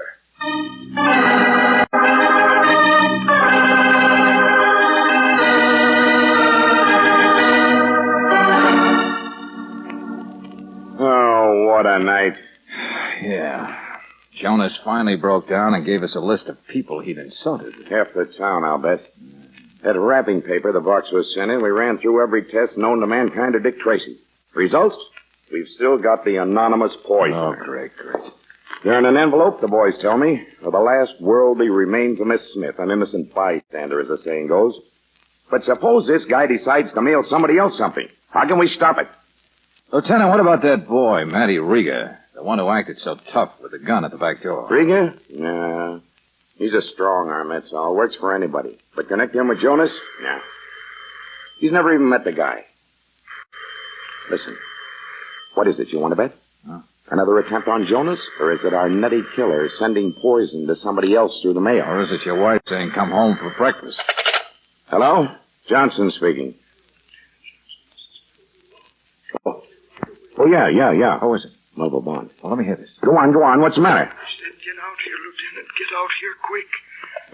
But where are you, Mr. Bond? I came over to see Jonas first thing this morning, but no one answered the door. Please hurry, Lieutenant. But there's a sergeant of mine out there, Douglas. Where's he? I'm an ailing man, gray hair, and I don't What's feel... the matter with you? I'm all right. I just can't stand the sight of blood.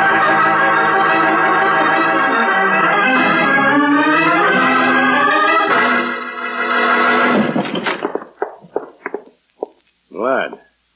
So that's it. Sergeant Douglas? He's all right, though. Knocked out, that's all. Yeah, somebody smashed the vase over his head, see? I most alert, Sergeant. But where's Mr. Bond? Right where he left us, Miss Brooks, by the telephone. Oh. Get his collar open. Come on, friend. Wake up. Hey, Brooksy, come on now. What is it, George? Get up. Do your feet hurt? Huh? Do your shoes pinch? Does your pocketbook pinch? What on earth? Ad for a shoe store, Angel. Postcard here on the floor by the sergeant. Huh? Well, don't you get it? Maybe our killer is running a repeat performance. At least the mailman's already made a morning delivery. George. And who's the only person I can think of who could get the drop on Sergeant Douglas? Gloria. Gloria. Come on.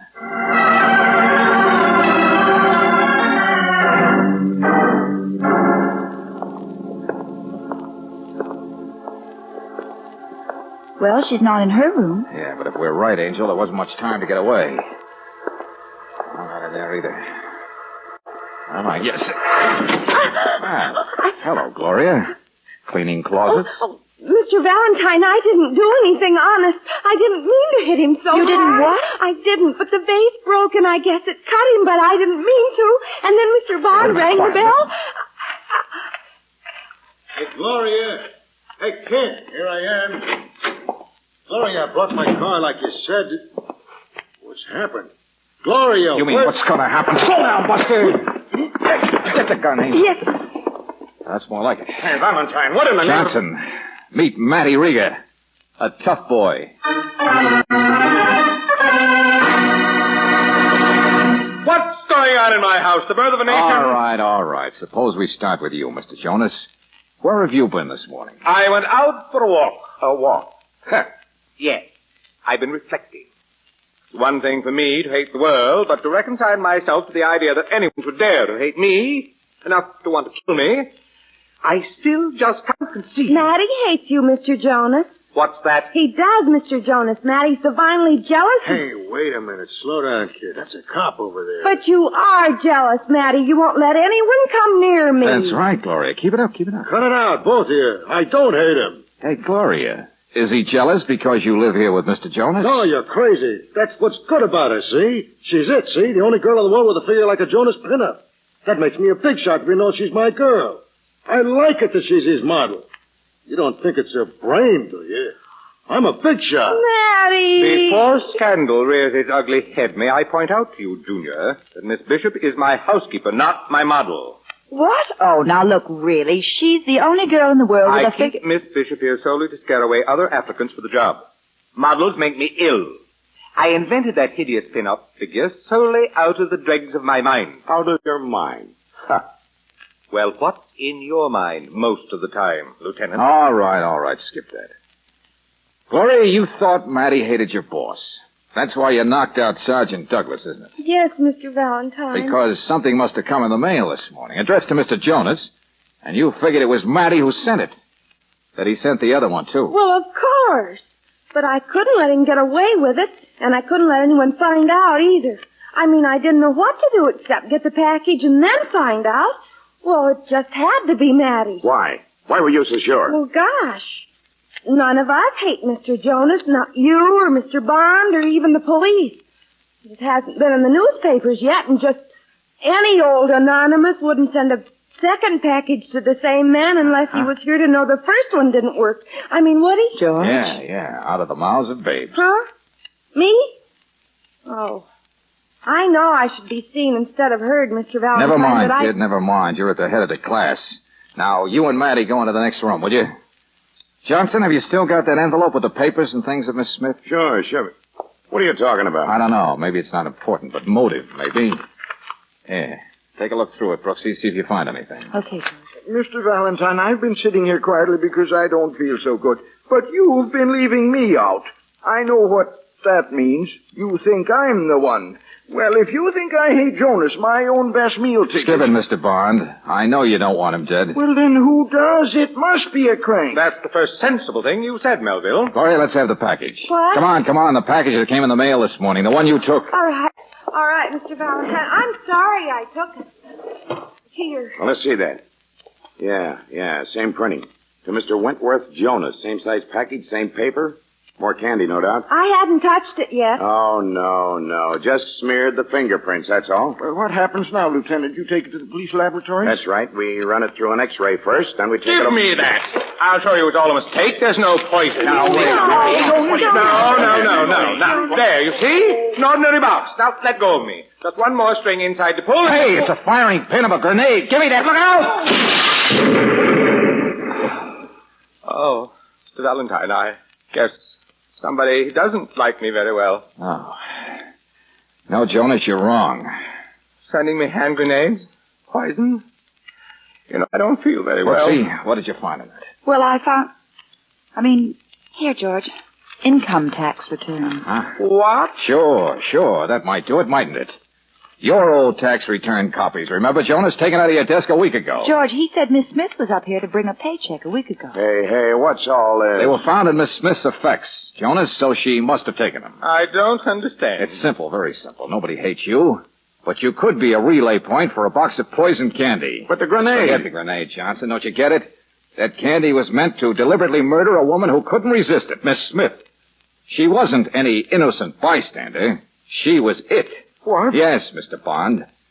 Does stealing the tax files mean your secretary was curious about how much of Jonas's income you were pocketing? You're crazy. Why, would I be sending a meal ticket a grenade? Would I blow up a gold mine? Sure, why not? You're a cautious guy, Mr. Bond.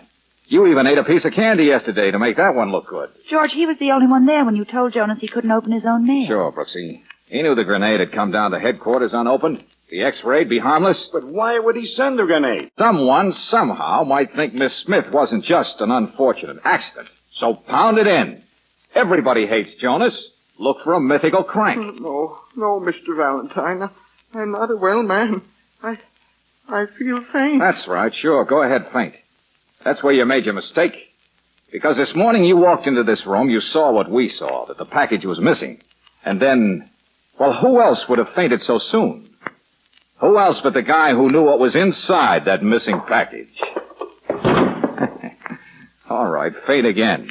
See if we care.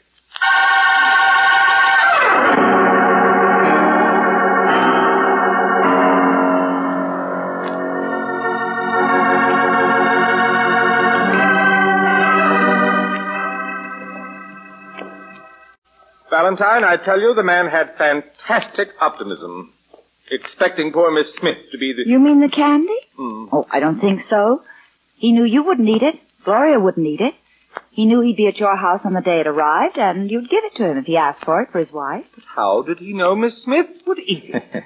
Well, how do you know a mouse will eat cheese? a cat'll eat milk and, Yes, George. Did you ever actually hear of a cat eating a chocolate cream? No. Hannibal was carnivorous. That means he'd eat anything. Are you still here? Haven't you gone home or married a gangster or something? I'm sorry, Mr. Jonas. I'll try to be seen and not heard. But goodbye, Miss Brooks, and goodbye, Mr. Valentine. Well, see, that is our cue. I found that gangsters were fickle. What? Valentine, wait. Don't leave me with this pin-up. She's like a nightmare come back to haunt me. My own hideous invention turning on me. Look at her. Oh, no, sir. I just decided I love you, that's all. Good night, Mr. Jonas. Valentine, come back. Doesn't anybody hate me? What earthly good is she? Good night, Mr. Jonas.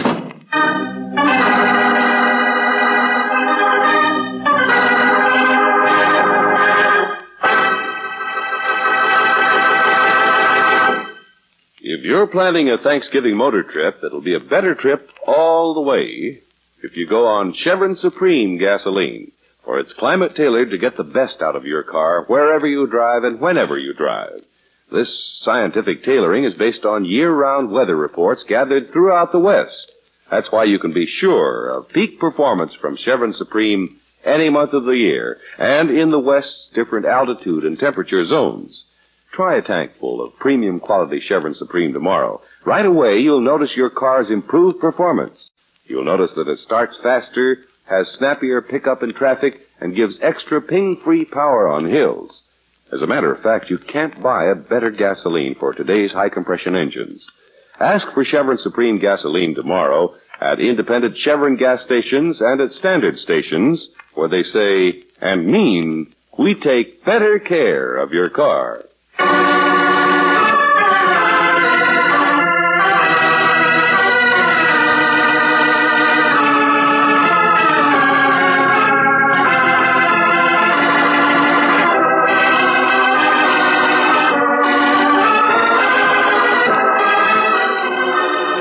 Tonight's adventure of George Valentine has been brought to you by Standard of California on behalf of independent Chevron gas stations and standard stations throughout the West.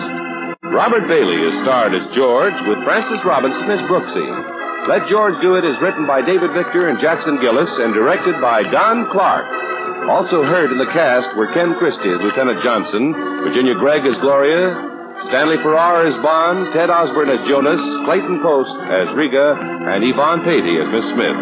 The music is composed and presented by Eddie Dunstetter, your announcer, John Heaston. Listen again next week, same time, same station, to Let George Do It. This is the Mutual Don Lee Broadcasting System.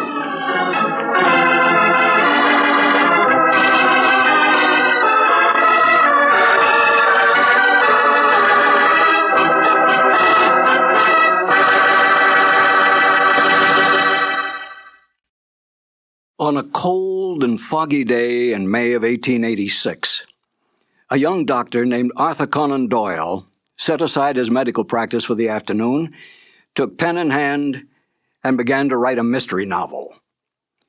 The doctor-turned-writer did not realize then what a lasting effect his works would have on literature. Hello, and welcome to 2 more new adventures of Sherlock Holmes. My name is Harry Bartell, and I'm proud to say that I was the announcer on the Sherlock Holmes radio series starring Basil Rathbone and Nigel Bruce.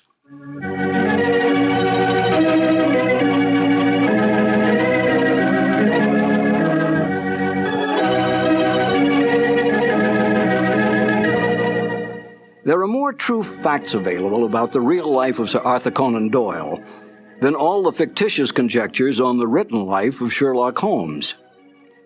Yet it was Conan Doyle's great detective that brought the author worldwide fame. This saddened Conan Doyle, for he was really a romantic writer who wanted desperately to be recognized through his well-written historical romance novels.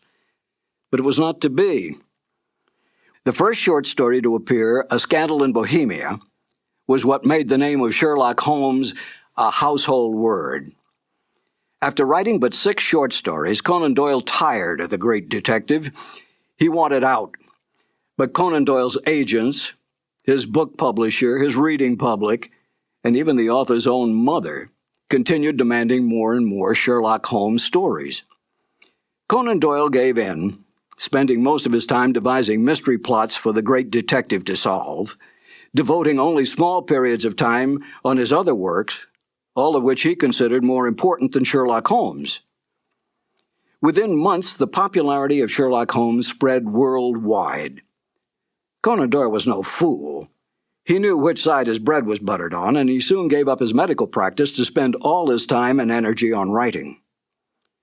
Today, anyone can go into a bookstore and ask for a copy of Sherlock Holmes stories. Try to do that with any of Conan Doyle's other great works. Such is the power and attraction of the greatest detective of them all, Sherlock Holmes. Now, let's listen to Basil Rathbone and Nigel Bruce in one of the original Conan Doyle mysteries, The Adventure of Thor Bridge. This episode from the life of Sherlock Holmes will be transmitted to our men and women overseas by shortwave and through the worldwide facilities of the Armed Forces Radio Service. Petri Wine brings you Basil Rathbone and Nigel Bruce in the new adventures of Sherlock Holmes.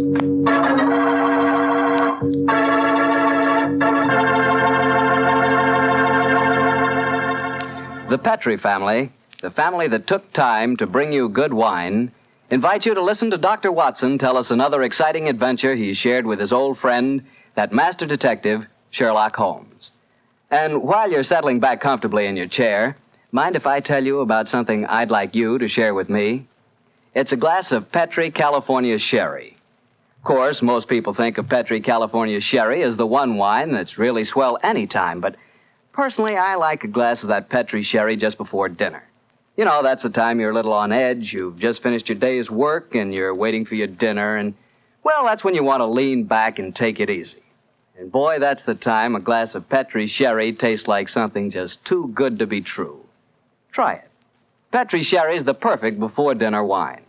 And incidentally, if you like your sherry dry, you know, not sweet, then you'll find that Petri Pale Dry Sherry is just made for you. The important thing is the Petri label, because when it says Petri, it always means good wine.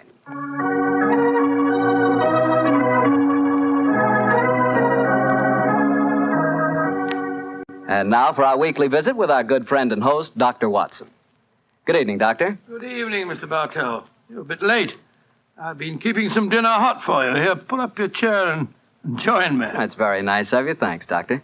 Are you all set with tonight's story? Yes, my boy, I'm all set, as you call it. As a matter of fact, I was going over my notes on the case just before you arrived. Last week, you hinted that a beautiful girl figured prominently in your adventure. That's quite right, Mr. Bartell. An extremely beautiful girl. In fact, I often used to say to Sherlock Holmes that if I'd been a little younger at the time, I might... Oh, well, you haven't come here to listen to my personal reminiscences. You want to hear the story that I called The Problem of Thor Bridge. That's what you promised us, Doctor. How did it begin? On a windy morning in October... In the 1890s it was. As I was dressing, I observed how the last remaining leaves were being whirled away from the solitary plane tree which graced the yard behind our Baker Street house. I descended to breakfast, prepared to find my companion in depressed spirits, for, like all great artists, he was easily impressed by his surroundings. But, to my surprise, he was in an unusually gay mood. As I entered the room, he looked up at me and, with a smile, My dear fellow, hope you slept well. Splendidly, thank you, Tom. I'm so glad. You're very solicitous this morning. I think you must have got a new case. Am I right? The faculty of deduction is certainly contagious. Yes, I have a new case. After a month of trivialities and stagnation, the wheels revolve once more. Good. Tell me all about it. Well, as yet, there isn't much to tell. Have you ever heard of Neil Gibson? Neil Gibson? Oh, yes, yes, something to do with gold mining, isn't he? A great deal to do with it, my dear fellow. In fact, he's considered the greatest mining magnate in the world. About 5 years ago, he bought a large estate in Hampshire. Perhaps you've read of the tragic death of his wife. Oh, yes, of course, I remember the case now. She was murdered by a jealous governess who was in her employ, wasn't she? That point will be decided when the lady in question, Grace Dunbar, I believe her name is, comes up for trial at the forthcoming Winchester Assizes. In any case, it's hard for me to see what I can do for my client at this late date. Your client? Oh, yes, I forgot I hadn't told you. I'm getting into your involved habit of telling a story backwards. Better read this letter. Came this morning. Oh, let's have a look. Dear Mr. Sherlock Holmes, Miss Dunbar is innocent. I can't see the finest woman in the world go to her death without doing everything possible to save her. I shall call on you at 10:30 tomorrow morning to discuss the matter. Yours faithfully, Neil Gibson. Good gracious me. There you have it, Watson. That is the gentleman I'll wait. Do you know anything about his dead wife? Only what I've been reading in the papers. Apparently she was past her prime, which was the more unfortunate as this Miss Dunbar, who superintended the education of the two young children, is reputed to be a very attractive young lady. The eternal triangle, eh? Well, where did the murder take place? On Gibson's estate in Hampshire. His wife was found in the grounds nearly half a mile from the manor house, late at night, clad in her dinner dress, with a shawl over her shoulders, and a revolver bullet through her brain. Any weapon found near her? No, there were no clues found at the scene of the crime. What made them suspect the governess? Well, in the first place, there was some very incriminating evidence. A revolver with one discharged chamber, the caliber corresponding with a bullet in the dead woman's head, was found on the floor in Miss Dunbar's wardrobe. Oh, was it? Pretty damaging evidence, Holmes. So the coroner thought. And to make the case even blacker against Miss Dunbar, the dead woman had a note on her making an appointment at that very spot. And the note was signed by the governess. It seems obvious that the girl's guilty, and the motive's clear. Mr. Gibson would be a great catch for a young girl. Love, fortune, power, all dependent on one life. Possibly, Watson, but circumstantial evidence can be very misleading at times. There's the gentleman in question, unless I'm very much mistaken, considerably before his time. I can see him from the window here. Formidable-looking fellow. Must be well over 6 foot tall. Judging by the way he's wrenching at that doorbell, he's a man with a violent temper. Mrs. Hudson's opening the door to him now. Meet him on the stairs, will you, old chap? It'll save Mrs. Hudson a journey. Sure. Up here, sir. Thank you, Mr. Hudson. All right. Are you Mr. Sherlock Holmes? No, indeed. I'm his colleague, Dr. Watson. Come along in, won't you? Mr. Neil Gibson, I presume? That's right. So you're the great Sherlock Holmes, huh? The adjective is your own, Mr. Gibson. Sit down, won't you? By the way, you may speak quite freely in front of Dr. Watson. Well, I may as well begin by telling you that money means nothing to me in this case. You can burn it if it's any use to you in lighting the truth. Miss Dunbar is innocent, and it's up to you to prove it. Just name your fee. Mr. Gibson, my professional charges are on a fixed scale. I don't vary them except when I omit them altogether. Very well. I imagine that you've read the newspaper reports of the coroner's inquest. Yes, very thoroughly. I don't see that I can add anything that'll help you. But if there are any questions you'd like to ask, I'll answer them. Thank you. First, what were the exact relations between you and Miss Dunbar? I suppose you're within your rights in asking such a question, Mr. Holmes? We will agree to suppose so, shall we? Then I can assure you that my relations with Miss Dunbar were always those of an employer towards a young lady with whom he never conversed or even saw, except in the company of his children. Oh. Rather a busy man, Mr. Gibson, and I've no time or taste for aimless conversation. I wish you good morning. What the devil do you mean by this, Mr. Holmes? My dear sir, the case is difficult enough without your giving me false information. Meaning that I lie, sir? I was trying to express it as delicately as possible, but if you insist on the word, I won't contradict you. Why, you confounded... Don't be noisy, Mr. Gibson. Please don't be noisy. I find that after breakfast, even the smallest argument is unsettling. I suggest that a stroll in the morning air and a little quiet thought will be greatly to your advantage. I suppose I can't make you take the case, but you've done yourself no good this morning, Mr. Holmes. I've broken stronger men than you. No man ever crossed me and was the better for it. Good morning, Mr. Gibson. You've a great deal yet to learn. On my soul, Holmes, you were unusually severe with him. I dislike liars, Watson, and I cannot tolerate arrogance, particularly when it's coupled with great wealth. Now, how did you know about his relations with the governor? I didn't. It was pure bluff. Bluff? It certainly worked. Think he'll come back? Oh, of course he will. He needs my help too badly. He'll probably change his mind before he's halfway down the stairs. Come in. Mr. Gibson. Just saying to Dr. Watson that I was certain you'd be back. I've been thinking it over, Mr. Holmes, and I feel that perhaps I was hasty in taking your remarks amiss. Just the same, I can assure you that the relations between Miss Dunbar and me really don't affect this case. Surely that is for me to decide, Mr. Gibson. You see, Mr. Gibson, my friend is like a doctor. He wants every symptom before he can give his diagnosis. Fire away, Mr. Holmes. What is it you want to know? The truth. I can give it to you in very few words. To begin with, I met my wife when I was gold mining in Brazil. Your wife was Brazilian by birth, wasn't she, sir? Yes, Doctor, and very beautiful. Well, to make a long story short, I fell in love and married her and brought her to England. After a few years, I realized that we had nothing, absolutely nothing in common. And then I suppose this young governess, Miss Dunbar, arrived on the scene. That's right, Mr. Holmes. Well, the story should be obvious to you from there. You fell in love with this girl, I suppose, sir? Who could help it? Did you suggest marriage to her? Yes. though I knew that my wife would never divorce me. I see. Then you made an utterly insincere proposition to her. Now, look here, Mr. Holmes. I came to you on a question of evidence, not of morals. I'm not asking for your criticism. It's only the young lady's sake that forces me to touch your case at all. Now, tell me, sir, what is your own opinion as to Miss Dunbar's guilt? It's very black against her, I can't deny that. One explanation of the tragedy did come into my head, Mr. Holmes. I give it to you for what it's worth. Pray continue, Mr. Gibson. My wife was bitterly jealous. She was half crazy with hatred. She might have planned to murder Miss Dunbar, or we'll say to threaten the girl with a revolver and so frighten her into leaving us. There might have been a struggle in which the gun exploded and gone off and shot my wife, who was holding it. Well, that possibility has already occurred to me. It's the only obvious alternative to deliberate murder. The revolver, Holmes, was found on the floor of the governess's wardrobe. Now, Mr. Gibson, I should like to examine your house and the scene of the murder as soon as possible. Certainly, Mr. Holmes. Sergeant Coventry of the local police is still down there. He'll give you any help you may need. Excellent. Watson, old fellow, out with the timetable. We're catching the next fast train to Winchester.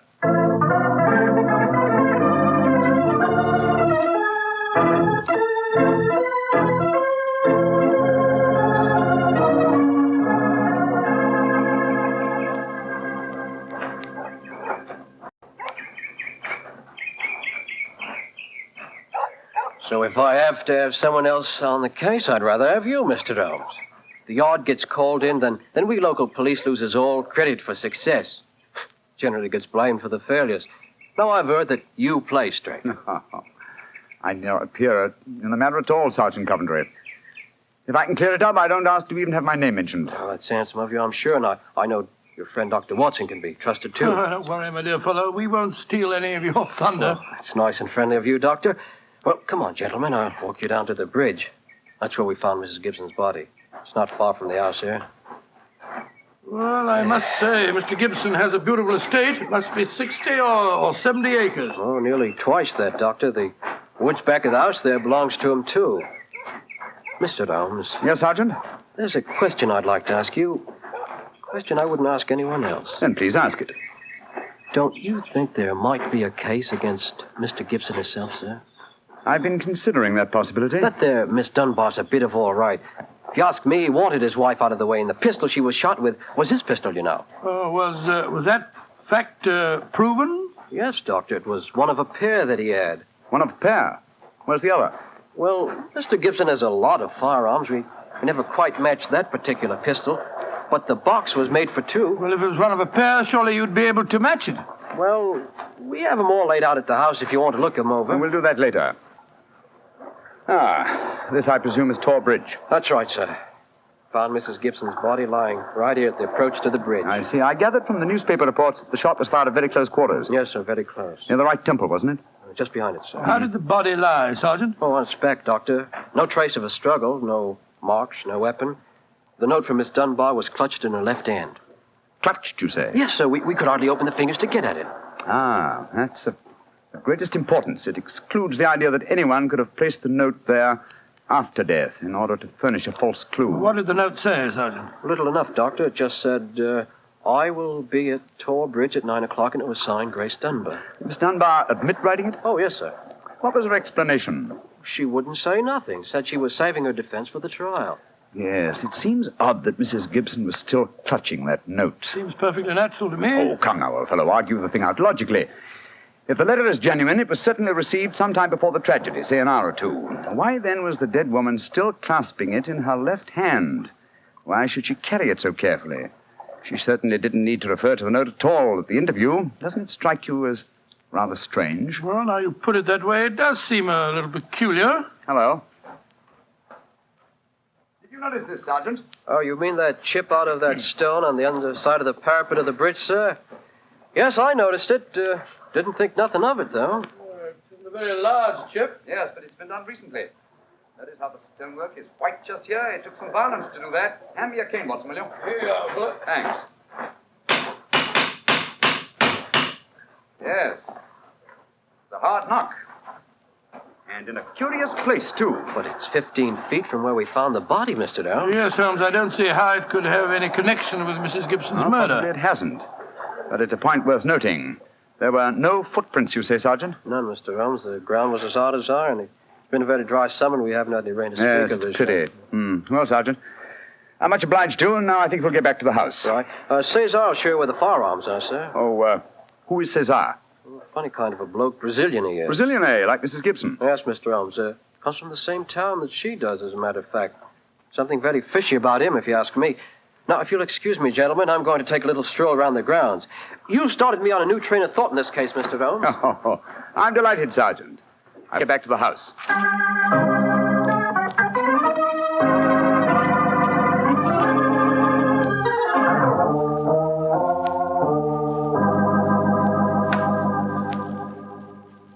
I see. And these are all the firearms in Mr. Gibson's possession, eh, Cesar? Except for the revolver that is missing from the case.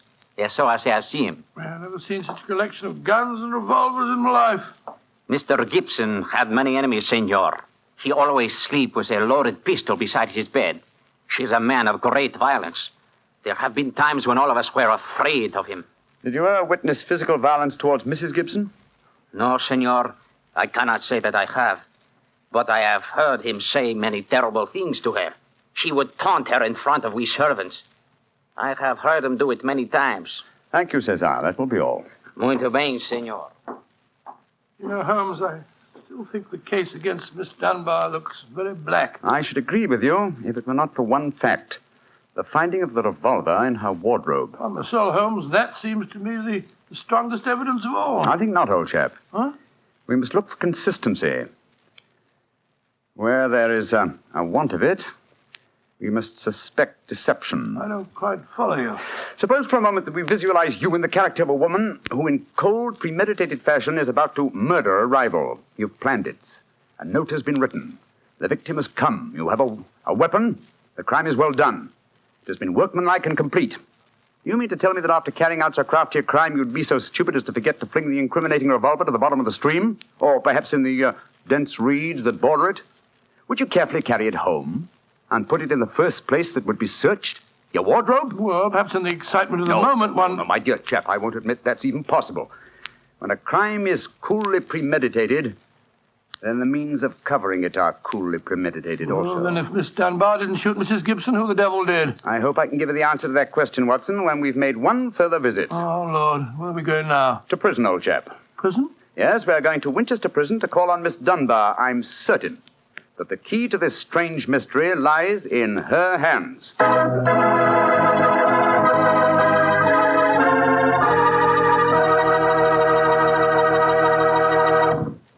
You'll hear the rest of Dr. Watson's story in just a few seconds. Just time enough for me to remind you that the easiest way to make good food taste better is to serve that good food with a good Petri wine. If you like a red wine, well, you want a Petri California Burgundy. If you'd rather have a white wine, then you want a Petri California Sauterne.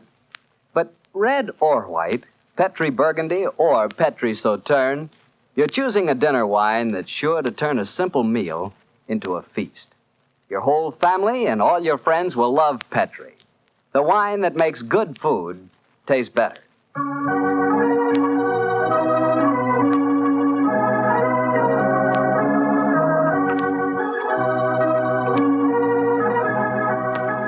And now back to Dr. Watson and tonight's Sherlock Holmes adventure, The Problem of Tor Bridge. Well, Doctor, did you go to Winchester Prison and see Miss Dunbar? We did, Mr. Bartell. An hour later, found the two of us sitting in a dank and gloomy cell, talking to one of the most beautiful girls that I've ever seen. Her bright, flashing eyes and her air of quiet confidence seemed sadly out of place in such a setting. Holmes spoke to her quietly, soothingly. Dunbar, tell us of your true relations with the dead woman. She hated me, Mr. Holmes. She hated me with all the passion of her distorted mind. Please tell us exactly what happened on the evening of Mrs. Gibson's death. Well, I received a note from her in the morning. A note imploring me to meet her at the bridge after dinner that night. She said she had something important to say to me. Did you keep that note, Miss Dunbar? No, Doctor. She asked me to destroy the note, so I burned it in the schoolroom grate. I saw no reason for such secrecy, but, well, I did as she asked. And yet she kept your reply very carefully. It's interesting. Tell me what happened when you met her that night. When I reached the bridge, she was waiting for me. I won't tell you what she said, But she poured out her whole wild fury in burning, horrible words. I didn't answer. I couldn't. It was dreadful even to look at her. She was like an insane woman, standing there screaming disgusting insults at me. I put my hands to my ears and rushed away. Where was she standing when you left her? Within a few yards of the spot where her body was found later. And yet, presuming she met her death shortly after you left her, you heard no shot. No, I heard nothing. But I was so upset, Mr. Holmes, that I rushed straight back to my room. Did you leave it again that night? Yes. When the alarm came that Mrs. Gibson was dead, I ran out with the others. Did you see Mr. Gibson? Yes, Doctor. He had just returned from the bridge when I saw him. He had sent for the doctor and the police. This pistol that you found in your room, have you ever seen it before? Never, Mr. Holmes, I swear it. When was it found, Miss Dunbar? Next morning, when the police made their search. It was on the floor of my wardrobe where I keep my shoes. You had no idea how long it had been there. Well, it hadn't been there the morning before, How do you know? because I had tidied up the wardrobe that day. I see. Then someone must have come into your room and placed the pistol there in order to incriminate you. I'm certain of it. When could they have done that? Well, it could have been at meal times, or when I was in the schoolroom with the children. Yes. Miss Dunbar, on examining the scene of Mrs. Gibson's death, I noticed that a piece of stonework on the underside of the parapet of the bridge had been broken away. Can you suggest any possible explanation for that? Oh, surely it must have been a mere coincidence, Mr. Holmes. Possibly. But why should it appear at the very time of the tragedy and at the very place? Could it possibly be that... Why, yes, of course. Idiot. Why didn't I think of it before? Come on, Watson. Where are we going, Holmes? Back to Thor Bridge, old fellow. As fast as we can get there. What have you found out, Mr. Holmes? The answer to this mystery, I hope, my dear young lady. You will get news before the day is out. And meanwhile, take my assurance that the clouds are lifting and that the light of truth is breaking through.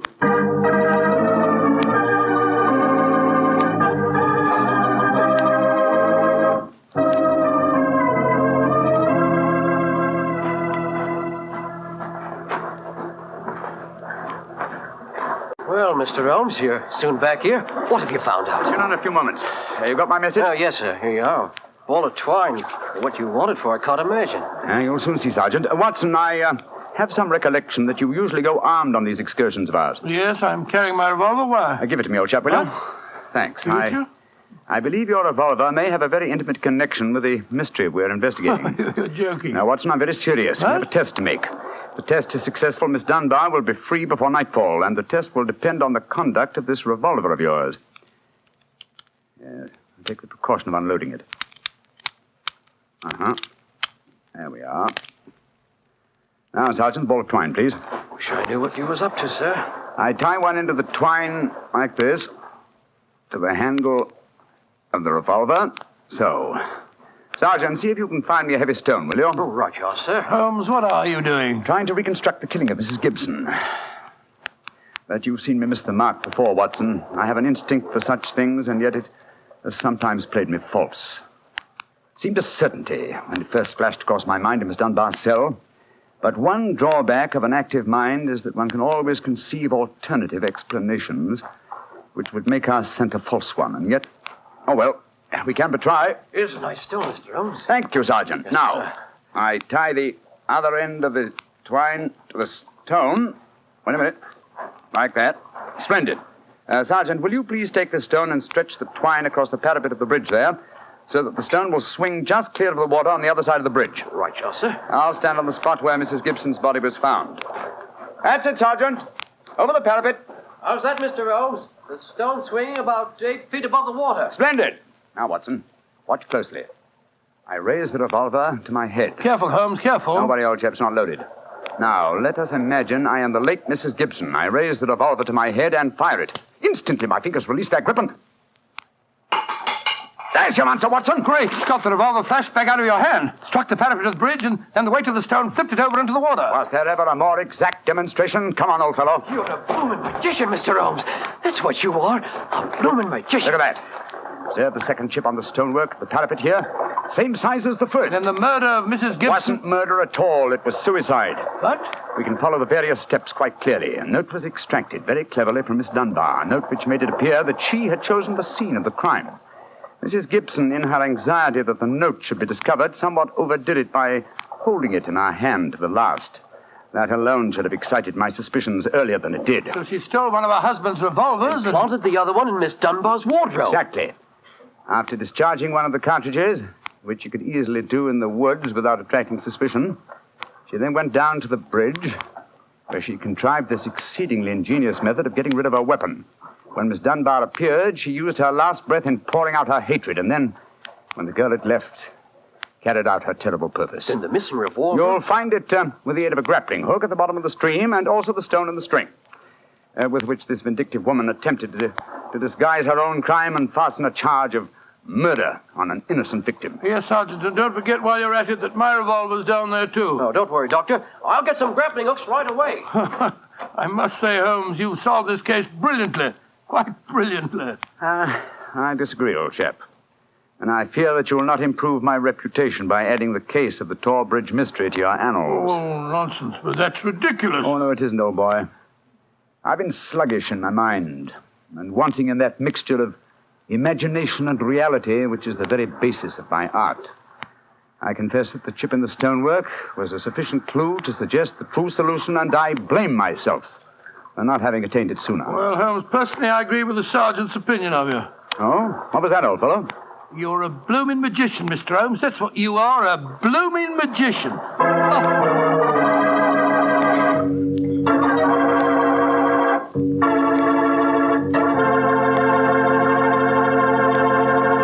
Well, Doctor, Holmes really was a magician. That is, if you did find Mrs. Gibson's revolver and your own in the stream. Oh, you found them all right.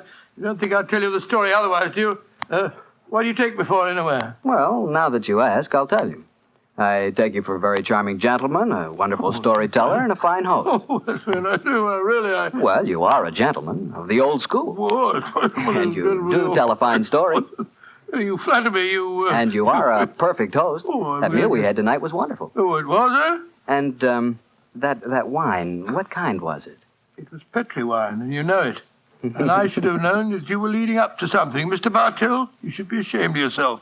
You will do anything to get a chance to talk about Petri wine. Oh, I can't say that I blame you. Well, honestly, Doctor, I meant everything I said. But you don't really want me to stop talking about Petri wine, do you? After all, it's worth talking about, isn't it? What other wine is made with the loving care that goes into Petri wine? Don't forget, Petri wine is made by the Petri family. Winemaking is their business. Why, they've been making wine for generations, handing down from father to son, all their skill and knowledge and experience. You can be sure the Petri family really knows plenty about the fine art of turning luscious grapes into delicious wine. That's why, whether you want a wine for before dinner, with dinner, or for any time, you can't go wrong with a Petri wine, because Petri took time to bring you good wine. And now, Dr. Watson, what new story are you planning to tell us next week? Well, next week, Mr. Bartell, I'm going to tell an adventure that Holmes and I had amid the oriental magnificence of a Maharaja's palace in India. India? Sounds intriguing. What were you and Sherlock Holmes doing out there, Doctor? Well, you'll have to wait till next week for the answer to that question, my boy. But I can tell you that it was one of the weirdest problems that we ever had to solve. I call the story The Vanishing Elephant.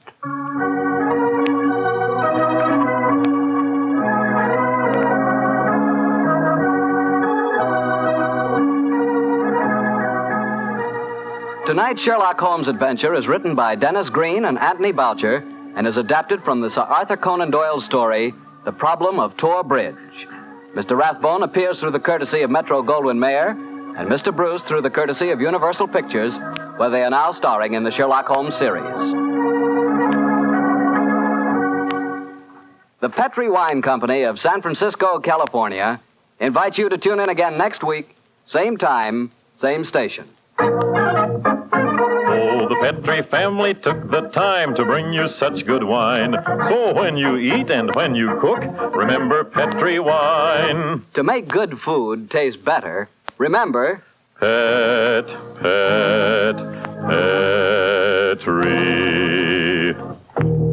wine.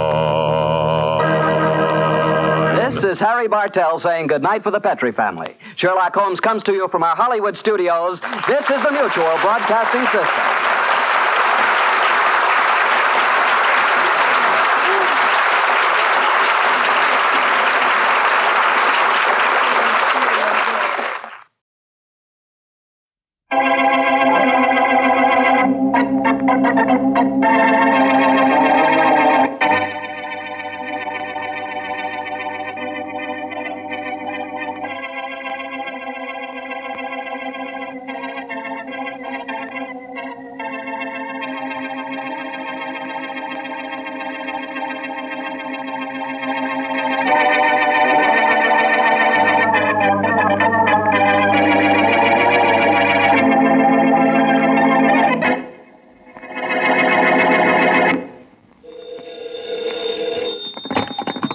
Yeah? Bill Weaver there? Yeah. Is Weaver speaking? Could be. This is Joe Gatling. So? You don't know me and I don't know you, but I think we ought to know each other. That's one man's opinion. Want to know why? You want to tell me? My old man died last week and left everything he owned to me. Huh? You remember my old man, Danny Gatling, don't you? Sure. We did business together a couple of times. Yeah. Nice guy, your old man. Sure, great. Yeah? But all he left me is $1. An ordinary $1 bill. Oh, that's tough. Oh, I don't think so, because he told me you'd like to have the dollar he left me. Huh? That's right. Well. I want you to meet me somewhere, let's say in back of that old closed-up filling station on Bleak Street in an hour. Can do. I thought you could. You'll, have the dollar bill with you? Sure, I'll have it. And I'll sell it to you, Weaver, for $50,000.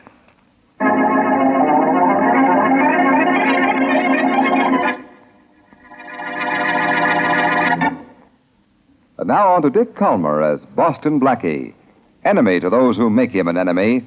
Friend to those who have no friend.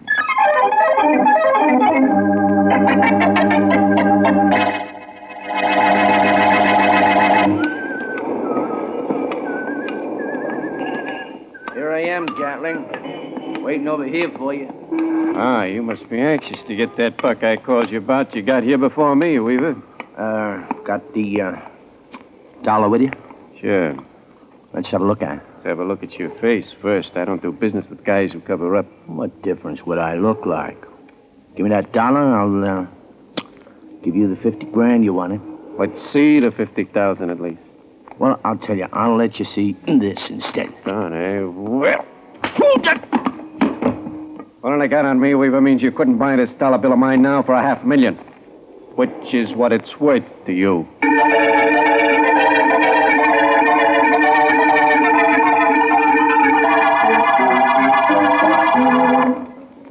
Please, lady, move a little, will you? I beg your pardon. No, look, Easy. I've got to get to the telephone. Well, you will when it's your turn, and stop pushing. But I'm in a hurry, miss. You can certainly wait your turn. Besides, I won't be long. There's only one man ahead of me. All right, Take it Miss easy. Wesley, you're next. See, it's my turn now. All right, but hurry up. Well, I'm not going to stop for tea. Well, that's good. Hello there, Miss Wesley. How's Boston Blackie? Fine, thank you. I'd like to deposit this check, please. Of course, Miss Wesley, of course. Look, really? Miss, Here you are, Miss Wesley. Oh, thank you very much. Hey, look, will you hurry, All miss? right, all right. If Blackie were around, your friend in back of you would be slowed up a bit, wouldn't he, Miss Wesley? Oh, there's no question about that. Goodbye. Bye. Next. Yeah, I'm next. But, I want to wait a second.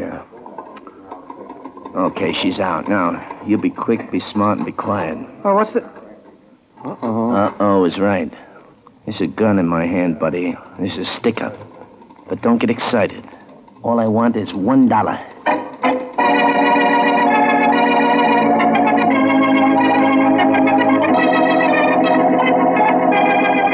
Keep back in the bushes, Bart. Yeah. That guy Gatling is smart. You ain't kidding, Weaver. He's smart enough to get you to hold up the Bleak Street Bank and not get what you want. Shut up. Yeah, okay. Now, look, I had to get that dollar he wanted to sell me. What's so important about that? I'll write you a letter. I would have killed him when I met him at that closed-up filling station to get that dollar bill his old man left him, but he slugged me.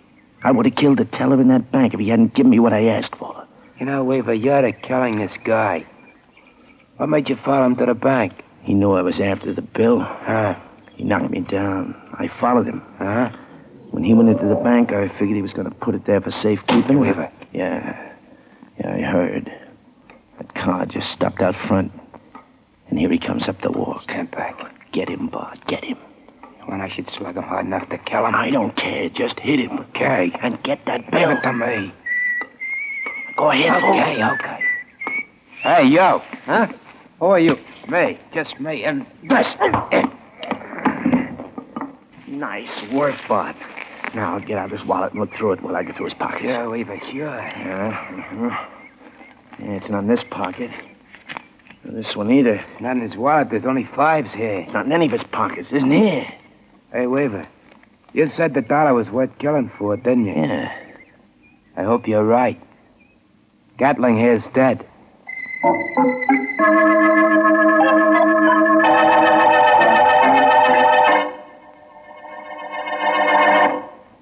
Now, we know you couldn't give us a description of the man who held you up in your bank. Yes. But you wanted to look at the body of this man we found murdered. So look. Oh, sure, Inspector Faraday. I'm sorry I didn't get a good look at the hold-up man, but his hat was pulled down over his eyes. Yeah, I know. But take a look at this body. Hmm.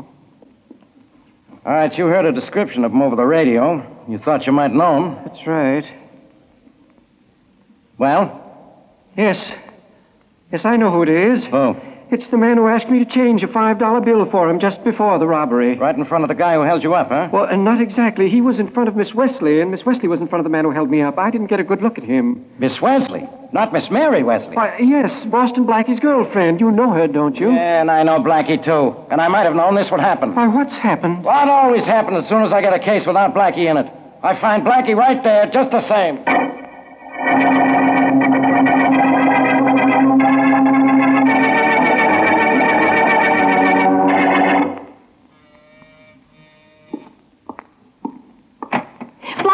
Blackie, have I got something to tell you, and is this exciting? Well, this apartment of mine can stand a little excitement, Mary. It's been a dull day. Oh, not for me. You heard about the bank robbery a little while ago. Yes, I heard about it on the radio, but yeah. they didn't say how much was taken. Oh, never mind that. I was there, Blackie. Don't tell me you did it. Oh, now, look. Well, will you believe I was right in front of the man who did? How do you know? Well, the time of the holdup, and he kept hurrying me. Blackie, I think that right after I left... Wait a minute. Will you, Mary? Yeah, sure, yeah. Well, aren't you proud of me, Blackie? I'll let you know as soon as I find out what this phone call is. Hello. Hello, Blackie. This is Faraday. It is? I bet you wouldn't bet it was, Inspector. Whimsical. Blackie, what are you doing? Nothing. Stay that way. Is Miss Wesley there with you? Well, now, Faraday, let's not get personal. Put her on. I want Okay. some information. I see. And don't ask me what about, because I'm not going to tell you. You don't have to, because I'm going to tell you. Oh, you think you know, do you? Yes, Mary was in front of the man who held up a bank today, and you wanted to give you a description of it. Oh, she's already talked to you about it, huh? Yes, she's here right now. I'll put her on the phone if you Never want. mind. Put her in your car. Bring her down to see me at the morgue. Your new office? Well, that's very appropriate. I'm not dead. Well, I like the other side of the argument, but what is on your alleged mind? There's been a murder. The bank teller tells me that the dead guy was in the bank in front of Miss Wesley just before it was robbed by the guy in back of Miss Wesley. Faraday, your natural confusion is catching. It's getting me. A man was in front of your girlfriend. He left. He's the guy who was found murdered. Mm-hmm. I understand. The teller recognized his description and identified him for you. Now you want Miss Wesley to help describe the man in back of her. Hooray! Do you want me to tell you? Okay, pal. Don't pal me. Only tell me, how much did the man who stuck up the bank get? How much did he get? Uh-huh. He got just what he asked for, a single dollar bill. Fool around with that, genius.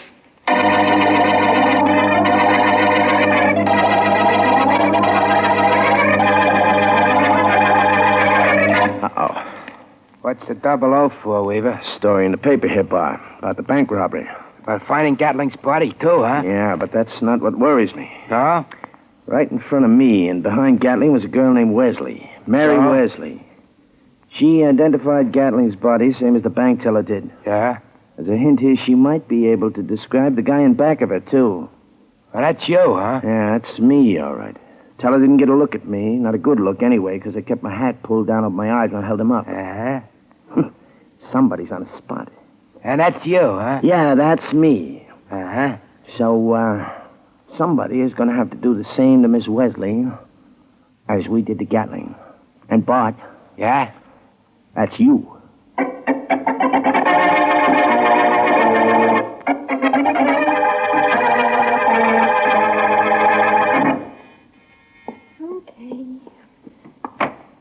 Yeah? You Miss Mary Wesley? Yes, I am. I gotta talk to you, ma'am. It's important. Oh, go ahead. And it's gotta be in private. Well, all right, come in. Thanks. Hey, nice place you got here. Oh, it's quiet. Yeah. Now, what do you want? Are you alone? Yeah. That's all I want to know, Miss Wesley. I gotta... What'd you scream for, Oh, Mary? Blackie, I didn't think you were going to hit him in time. I was getting a little excited. I was set from the minute he came in the door. Uh-huh. I thought it was a good idea to hide when you had a caller. Oh. I figured that story in the papers would bring somebody to see you. Now, let's see who this guy is. I'll call Inspector Faraday while you're looking through his wallet. No, Mary, don't. Wait No? a minute. Yeah. Here's his name in the wallet. It's Bart Everson. Bart Everson. And here's a $1 bill folded up in his identification holder. Well, so what? So it might be a special dollar. Remember, just $1 was stolen from the bank. Oh, that's right. I'm going to examine this dollar very carefully and return it to the wallet. You are? Why? So he still has it when he leaves here with us following him. Well, what for? What for? Yeah. Why, to see if we can make this dollar bill make sense.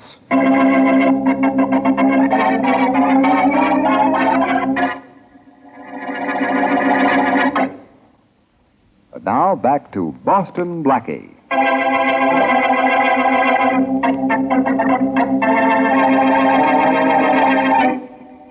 Joe Gatling offers to sell Bill Weaver a $1 bill for $50,000. Weaver tries to take it away by force. Fearing for his life, Gatling pretends to put the bill in the bank. Weaver robs the bank for the bill, finds that it is not there, then later kills Gatling. But still the bill is missing. Boston Blackie's friend, Mary Wesley, was in the bank. So Weaver's trigger man, Bart Everson, tries to kill Mary. As we return to our story, Bart pays a visit to his girlfriend. Oh, that door.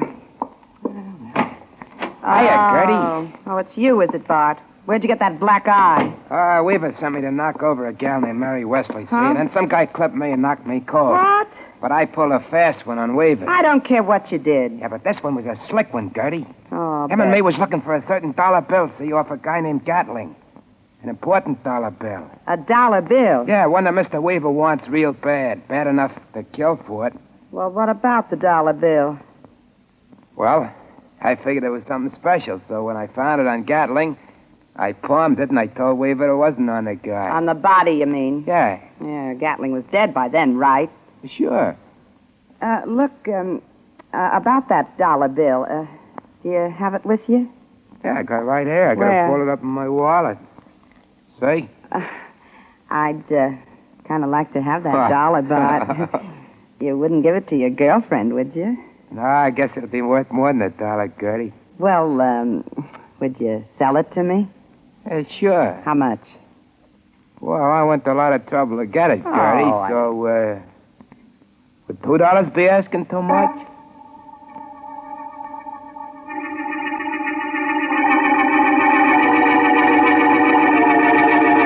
Well, Blackie, we followed that fellow Bart this far. Why don't we go upstairs where he went instead of waiting in the hall? Because I prefer to wait here, Mary. I saw the bell Bart rang. It was under the name of Gertrude Lanning. Yeah? It could be she's Bart's girlfriend. Oh. And I don't want to nab Bart till he's taken me to his boss or partner, if any. Well, he's up there with her. We can hear their voices. But, Blackie, what do you suppose this is all about? Certainly not just a dollar bill. The bill means something, Mary. Well, what do There you... were markings on the back of the bill in Bart's wallet, and I made a copy of them. I know, I saw you, but they don't make any sense. And neither does the circle around the last two numerals in the serial number. Well, I copied the serial number, too, just in case it will make sense someday. Oh, I still think you should have kept the bill instead of putting it back in Bart's wallet. Oh, no, Mary. I want him to think that we don't know about it. Look, would you do something for me? Uh-huh. Phone Faraday and tell him to join us down here as soon as he can. Oh, he must be expecting trouble. When our friend Bart comes down from the room upstairs, I'm hoping for trouble, Mary. But it's going to be all his.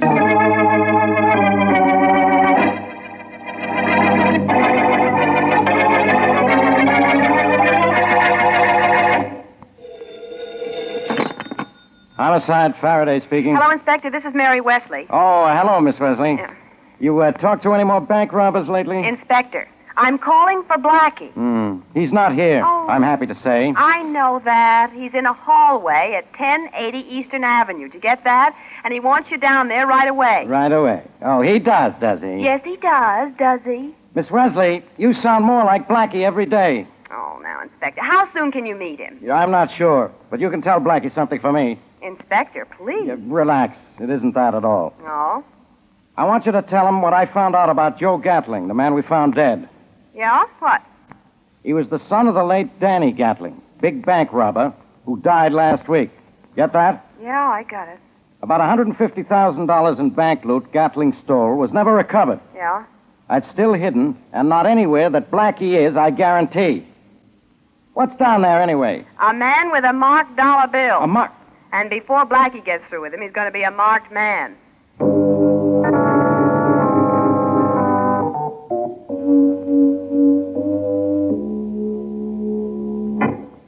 Now that I gave you that dollar that I swiped off Gatling, Gertie, you going to tell me about it? I don't know why. You said that you knew whatever it was that makes Weaver want it so bad. I'll let you in on a little secret, Bart. Yeah? Yeah. I know about another dollar bill that's just as important. Yeah? Where do we get that one? Weaver has it. No kidding. Mm-hmm. Hey, what? Oh, come in. What could that be, huh? You'll see. Weaver. Hello, Gertrude. Hi, Mr. Weaver. Oh, come on in, Bill. Hey, it's spelled to you, huh? Since when? Well, I figured that you palmed that dollar bill when we were searching Gatling's body, Bud. What do you mean, And I Mr. Weaver? called your girlfriend here to tip me off if you showed up with it. Oh, that's what you were doing in the other room a while ago, Gertie. Now, look here, Calling Bud. Weaver, giving me the double cross. Why, I think You're not going to do anything, Bud, but get a good lesson. Now, please, Bill, Hey, don't kill him. Sure. Bill, please don't hurt him so much. He's just dumb, that's all. Hey, cut it out. He's going to be dumber when I get through with Oh, it. now, Bill. Go easy, will you? Yeah. I think that'll teach him a little lesson. So when he wakes up, Gertie, you keep him here. All right, if you want me to. I'll be back to take him with me. Okay. I need him to get $150,000.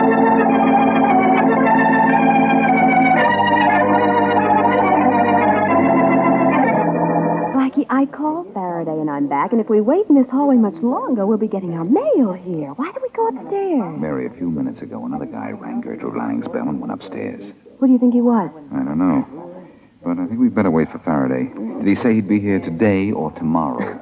He said he'd get here as soon as he could. Oh, great. Well, he'll That hurry. means we may not see him for a week. Oh. Well, we'll see this thing through ourselves. I wish I could see through the marking on that dollar bill in Bart's pocket. Maybe we're silly, Blackie, and it has nothing to do with the case. Mary, the dollar has everything to do with it. First is the reason the bank was robbed, then Joe Gatling was killed for it, then you were threatened. Almost killed. Why, I could have been All killed. right, Mary, I know. Uh-oh. Here comes somebody. Who is it, Bart? No, the man who went up to the girl's apartment a few minutes ago. Duck back. Yeah, sure. I'm going to clip this guy and ask questions later. Hey, you. Oh, me? Sure, why not? Oh, boy, that was a good poke, too. I doubt whether my friend appreciates it. Yeah, let's see who this guy's wallet says he is. Oh, he's certainly not Bart Everson. No. Well, his wallet says he's Bill Weaver. Weaver, that's it. Now, let's see if he has the marked dollar we found on Bart. Yeah. Mm-hmm. He does. Blackie, he has $2 bills. Yeah, I just noticed that. Well, I wonder what that... And Mary, there are funny marks on the back of this other one, too. Yeah? And the last two figures and the serial numbers are circled. Same as the other bill. Yes, but the numbers are different. And the marks on the back are different, too. But look, Yeah. if I fold the two bills in half, place them together, the marks run together. It looks like a map. Yes, it does look like a map. And Mary, this bill I just found has a word on it. 2 words. Brentwood. Oh, man's name. Also a place, Brentwood. Oh, yeah. Yeah, that's right. And look at this black dot here. Mm-hmm. When Faraday gets here, that's the place we're going to start. To start what? To start something that will not only finish Weaver and Bart, but this case.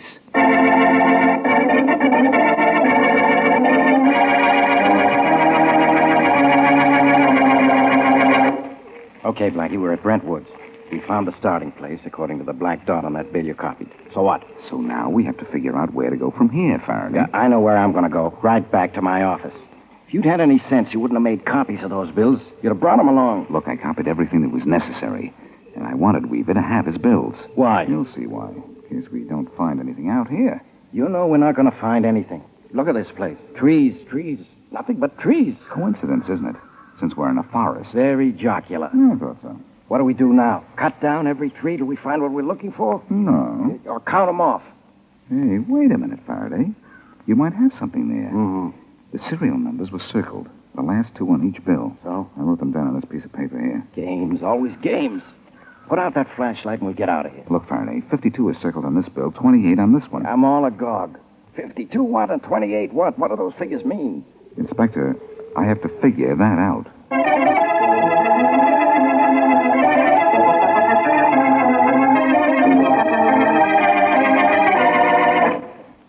Five, 26, 27, and 28. Here's a tree pot. You sure, huh, Weaver? Yeah, and you're lucky I didn't take care of you for crossing me. Or I'd be bringing you out here to bury you, not to make you rich. I sure do thank you, Mr. Weaver. Forget it. What's all this about, this dollar bill stuff and all that? Well, Bart, Joe Gatling's old man and I were partners on the bank robberies. Yeah? Old man Gatling hid the dough and marked the spot on two $1 bills. And so? He kept one, I kept the other. And when he kicked off here, his son got the dollar that he kept, huh? Uh-huh. Uh-huh. And young Gatling knew what it was worth and tried to sell it to me. When I tried to take it away from him, he got sore and decided he'd never give it to me. Huh? Oh, that's why he went to the bank, huh? Sure. But Mr. Weaver, he didn't put the buck in the bank. No, but he wanted me to think he did. Oh. You see, that way, he figured I'd never get it. I'd never get it without holding up the bank. He didn't think I'd dare stick it up for $1, you understand? Yeah. Too bad he was so tricky he got himself killed for it. Hey, he said it. Well, Mr. Weaver, how do we know that we got the right three from just them dollar bills? And that 5228 stuff? It's very simple, Bart. The serial number ending in 52 begins with the letter N for north. It means 52 steps north. And the other bill begins with an E. E is for what? For east, you dope. Oh. So after we took 52 steps north, we took 28 steps east. Because the last two numbers on the bill beginning with E are 28. Now climb the tree. Yeah. Dough is somewhere up there in the branches. And so are we, Weaver. Let's drop down on him. Hey, look out, Weaver. That's two bags up in the tree. You take Weaver. I've got Bart, Inspector.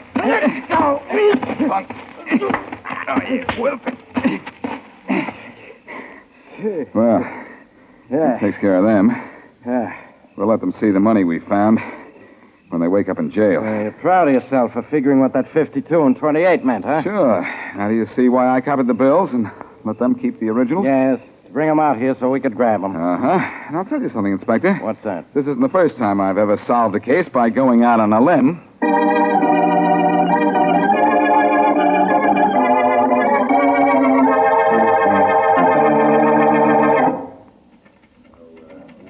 Why, good morning, Miss Wesley. Good morning. Making another deposit again today? No, not this time.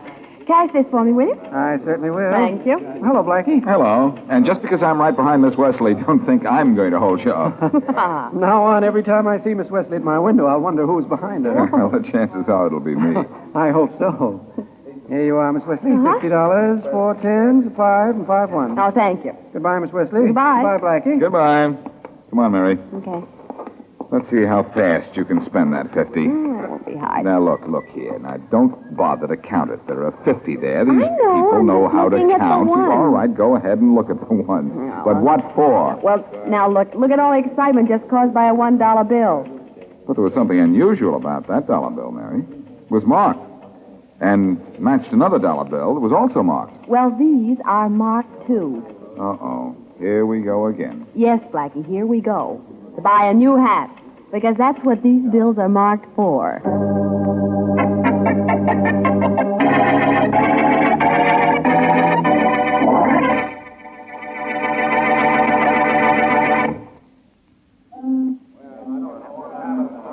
All right, stay back now. Stay back. It's not going to do the man any good if you crowd around him like that. Give him some room. Give him some room. Come on. Are you sure somebody here sent for an ambulance? Oh, yes, officer. I telephoned for one. But you didn't see the accident, huh? No, I guess no one did this time of night. I was just taking a walk down by the doctor. Here comes the ambulance. Good. Now get back, everybody. All right. Come on, get back and let the ambulance through. Now, all of you, get back. Right here. Right here, boys. Right over here. Over here. Hello, officer. Hello, doctor. Right this way. Want me to help you, doctor? I'll let you know in a minute, driver. Okay. Open the back of the ambulance, someone. I will, doctor. Thanks. How is the officer? Well, I don't know. He looks pretty bad to me. Hit by a car, it looks like. How does he look to you? Oh, not too good. Yeah, that's what I thought. I'll get the driver, and we'll get him on the stretcher and into the ambulance. Okay, now get back, everybody. Please, stay back. I'll be right back, officer. Okay. Driver. Right you are, doctor. I mean, Joe. Is Amanda still alive? Yeah, Henry. The we're going to see to it that he isn't. Very long.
Being a private investigator means two things.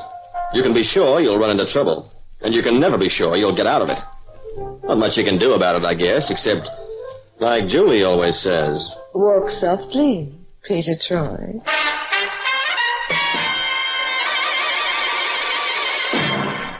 And now Peter Troy investigates the high-pressure Harpy. You hear of people being bitten by the love bug, and maybe there's more than a little sense to that expression. In my book, love is a very odd kind of bug with more variations than the common cold virus, so that no two sets of lovers seem affected in quite the same way by this most deadly of diseases. Oh, but my philosophizing on the subject of love has come about as a result of my calling to mind a certain doll by the name of Diana Hoffman, and a case that actually began in a little corner store run by a guy whose name was Haggerty. Well, there we are, Mrs. Pettifer. 2 and 7. 3 shillings, 4, 6, 8, and 2 is 10. Thank you very much. Oh, thank you, Mr. Haggerty. Oh, look at the time. I must hurry home and feed my pussy. Goodbye, Mrs. Pettifer. Now, sir, what can I do for you? I stick up this place. Give me all the money, quick. What? You kid. This shotgun blow your head off. Quick, all the money. You'll never get away with this. The money, I say. All right, all right. Oh, Mr. Haggerty, Mr. Haggerty. Oh, dear. Shut up, you. You'll never get away with this. Open the money box. Here, I do it. Give me that gun. What's on it? Help! Police! Help! I get out of here. You follow and I shoot. Stop thief! Stop thief!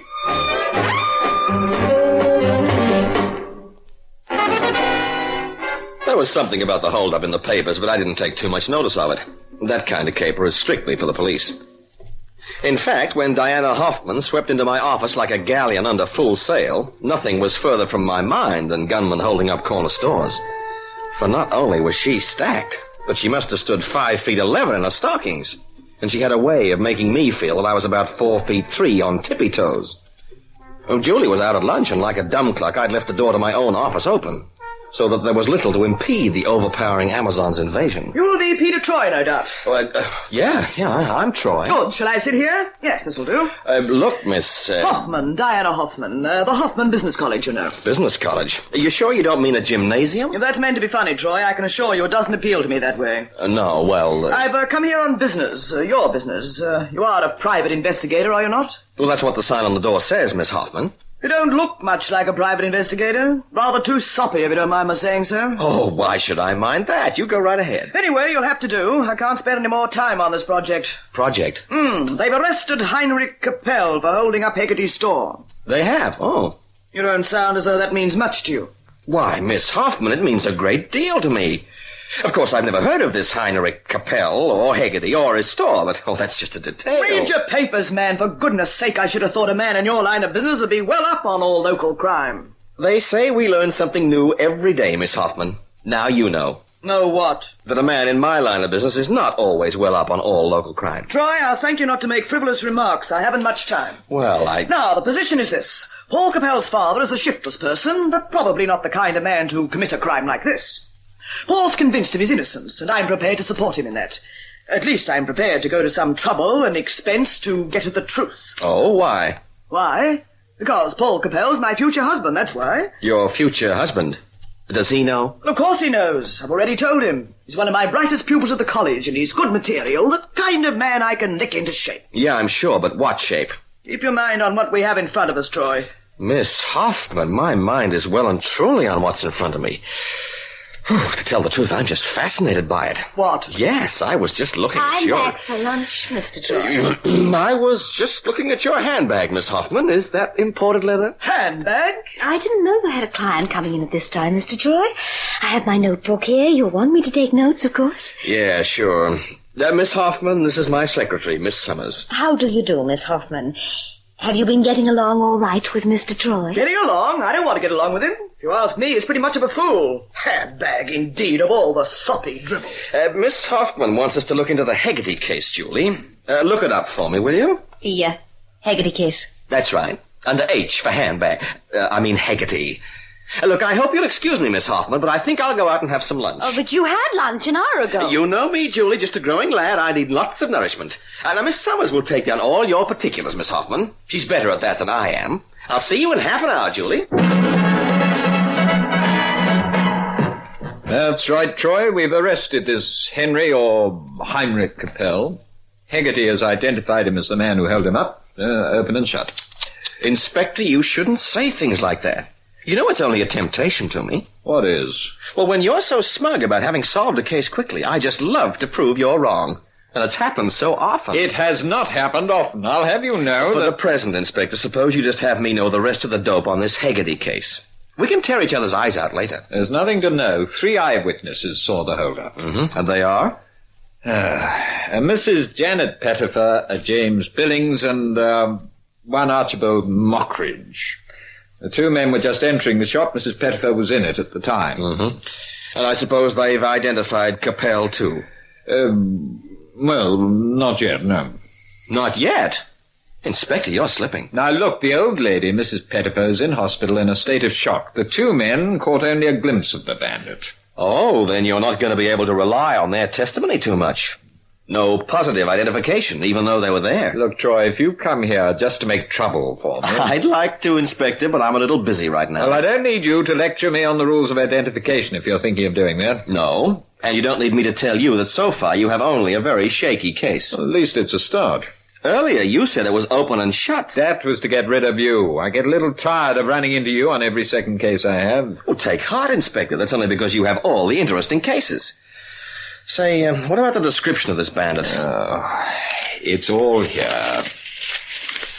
Here we are, about 5 feet 10, heavy features, large walrus moustache, dressed in a long, very worn gabardine overcoat, large soft felt hat pulled well down. Mm-hmm. He carried a sawn-off shotgun under the coat, apparently hanging from a shoulder strap, so nobody would notice it prematurely. Yeah. And this description fits Capel? Of course it does. I told you, Hegarty knows Capel by sight. He lives in the neighborhood. And he swears it was Capel. I wouldn't harp on that if I were you, Inspector. You know it isn't enough. Now, just let's have the names of those witnesses again, will you? That's correct, Miss Summers. At a guess, I'd say that description fitted the man pretty well. Although, as I told the police, I didn't see him too clearly. Well, thank you, Mr. Billings. There's nothing you feel you can add to that? You were at the door of the shop when the bandit ran out, I believe. Yes, I was. Mockridge and I, he lives just up the street, we were going in almost together. That's when we heard the man call out. You heard him say something? What was it? It's hard to say now. Something about sticking up the place, and he wanted the money. But it was not too distinct. You know how these Italians talk? Italian? He had an Italian accent? That's right, broad Italian. You're sure it was Italian? Oh, quite sure. Do you speak Italian, Mr. Billings? No, not me. But I know an Italian accent when I hear one. French, you say, Mr. Mockridge? I'm telling you, aren't I? He was a Frenchy, all right. Do you happen to speak French, Mr. Mockridge? Eh? I said, do you speak French? Speak French? Oh, no, of course not. What's wrong with English? But you're positive that the bandit spoke with a French accent? Of course I'm sure. I said so, didn't I? I was over in France during the war. The last war? No, first one. Only French I ever bothered with was Parlez-vous and Tout Sweet and some of them mademoiselles from Armentières. They were beauties too, I can tell you. Well, thank you, Mr. Mockridge. But I know a French accent when I hear one. You can bet on that, son. Definitely Italian, Pete. French. But Billings said... Yeah, and Mockridge said French. Oh. Of course, he doesn't speak French and probably hasn't heard a French accent in 40 years, but he's certain sure. Billings doesn't speak Italian either. Yeah, it's weird, isn't it? You know, this reminds me of that Edgar Allan Poe story. What story is that? The Murders in the Rue Morgue. Ever read it? No, I don't think so. Well, there was this doll who was cut to pieces by someone. And the neighbors all heard a great yelling and screaming in the room before the murder. Yes? Now, one said he heard an Italian voice. Another said it was German, and so on. None of the neighbors could speak the language, but they were sure of the accents. Well, that is like this case. What happened in the end? Did they find out who did it? Yeah. And was it a German or an Italian or what have you? No, it was a gorilla. Oh, Pete, stop kidding. I'm not kidding. It was a gorilla. You mean it might have been a gorilla that held up Haggerty's store? Oh, Julie, now who's kidding? But you said that... Julie, remind me not to tell you any more creepy stories from Edgar Allan Poe. It's too unnerving for you. I don't think you're the one to talk about being unnerved. The way that Diana Hoffman had you, your hands were practically shaking. Oh, I know it. Say, have you ever before seen so much woman all in one piece? Peter Troy, you had better... Save it, Julie. Come on, let's go see what we can find out at Mrs. Pettifer's home. She's the last of our so-called eyewitnesses. It could be she thought the bandit was an Arab. Julie is always inclined to cluck like a mother hen or something when beautiful dolls are within arm's length of me. But had she only known, she needn't have been too worried about that high-pressure harpy Diana Hoffman. Built that doll may have been, but I like my women somewhat less overpowering and in smaller doses. Somehow, although I hadn't met him, I couldn't help feeling sorry for Paul Capel, the guy she decided to marry. And also the son of the man Inspector Caswell was sure had committed the robbery at Haggerty's store. Oh, I personally didn't want too many conferences with the very dominating Diana. I was anxious to get rid of this case quick. And so, trying to short-circuit visiting Mrs. Pettifer in hospital, Julie and I went along to her modest little cottage. But, Pete, if Mrs. Pettifer's in hospital, what do you hope to find out here? Well, she lives with her maiden sister. Her husband's been dead for years. I found that out from Inspector Caswell. Yes? Oh, good afternoon. My name is Troy. Peter Troy. My card, ma'am. Peter Troy, private investigator. Oh, you'll have come about the gas. The gas? Yes, it's been playing up something dreadful, you know. It keeps going blip, blip, blip, like that. It does? Yes, I do hope you can fix it before I cook Twiddle's tea. She hates raw meat, you know. Twiddles? My sister's pussy, you know. Do come in, Mr. Inspector. Oh, yeah, thank you. You're Mrs. Pettifer's sister, I guess. That's right. I'm Agnes Reedy. Miss Reedy, I might say. Miss Reedy, this is my secretary, Miss Summers. Oh, how do you do, dear? Hello. My, fancy a gas inspector bringing his secretary with him and no box of tools. How do you hope to fix the gas without tools? Well, I haven't come to fix the gas, Miss Reedy. I'm a detective, a private detective. Oh, dear. Is it about Twiddles annoying that cocky next door? No, it's about the man your sister saw robbing Mr. Haggerty's shop. Oh, that. Oh, but the police have already been about that. Mr. Troy is working for the man the police have arrested, Miss Reedy. We're trying to prove his innocence. Oh, well, I don't really see how you can do that, if he did it. Well, we're not satisfied he did do it at all, Miss Reedy. But he must have. Oh, what makes you say that? Well, I mean, he's eccentric. Eccentric? Yes, he's a German, isn't he, that Capel? Oh, yeah, I believe so. Well, there you are, then. All foreigners are eccentric. Everybody knows that. Oh, the foreigners don't, Miss Reedy. But I mean to say, dressing like that, most odd. You can't tell me that he's not eccentric. What, you mean the long coat and the big hat well pulled down? Well, of course, that was to disguise himself a little. How could you disguise that great big moustache? Mercy me, it's like a yard broom. Yeah, I see what you mean. And anybody who'd wear that kind of overcoat over denim trousers, well, and I'm sure those rubber shoes can't be good for the feet. Rubber simply will not breathe, you know. My father used to say... Well, wait a minute, Miss Reedy. We haven't heard anything about trousers and shoes before. Really, Mr. Troy, did you think the man was barefooted? Well, no, but... As for the trousers, Well, perhaps I shouldn't have mentioned it. Oh? Why not? Well, it's not exactly a nice subject, is it? I mean, in front of this young lady, one doesn't speak of a man's nether garments in mixed company as a rule, does one? Perhaps we could waive the strict rules of propriety on this occasion, Miss Reedy. This is a serious matter. A man's liberty might be at stake. Oh, well, perhaps as long as you understand that I don't usually talk about such things so freely. Of course. Miss Reedy, how do you happen to know so much about the bandit? You weren't at the store at the time of the robbery. No, but Agatha, my sister, she tells me everything. She gave me every last detail. I can see it all as though I was actually there. Well, that's very interesting, Miss Reedy. Very interesting indeed. Another cup, Pete? Oh, yeah, thanks, honey. Well, what now? You have hardly had a word to say for yourself since we came into this coffee shop. You must have been doing some very heavy thinking. Yeah. Julie, do you have those notes you took from Diana Hoffman? Right here in my purse. What do you want to know? About the Capel family. Read it off. The Capels. Just a minute. Capel. Here we are. Father, Heinrich Capel. Mother died 6 years ago. 2 children. Paul, aged 28, and Edward, aged 22. Edward. What about him? Well, you tell me about him. What do the notes say? Paul's a hard worker. Goes to night school, the Hoffman Business College. Yeah, I heard about that. Here we are, Edward. Different type from Paul. More like his father, who is said to be shiftless. Edward mixes with a certain undesirable element, whatever she means by that. Okay, that'll hold us for the moment. What are you getting at, Pete? A pair of blue jeans and suede rubber-soled shoes, worn under an old gabardine overcoat. Does sound an unlikely combination. Yeah. Now, the guy who wore the jeans and the shoes would be more likely to have a leather jacket or some such. And my guess is we'll find that old Capel never wears jeans or suede shoes. All right, then who does? Somebody a lot younger. What? You don't mean Edward, his son? That's the guy I'm brooding over at the moment. But Haggerty knows Capel by sight, and he said the man looked just like Capel. Oh, Julie, a son can look pretty much like his father. Well, what about the moustache? A big walrus moustache. Oh, Julie, don't give me that as a stumbling block. Those mustaches are among the stock in trade of any old novelty shop.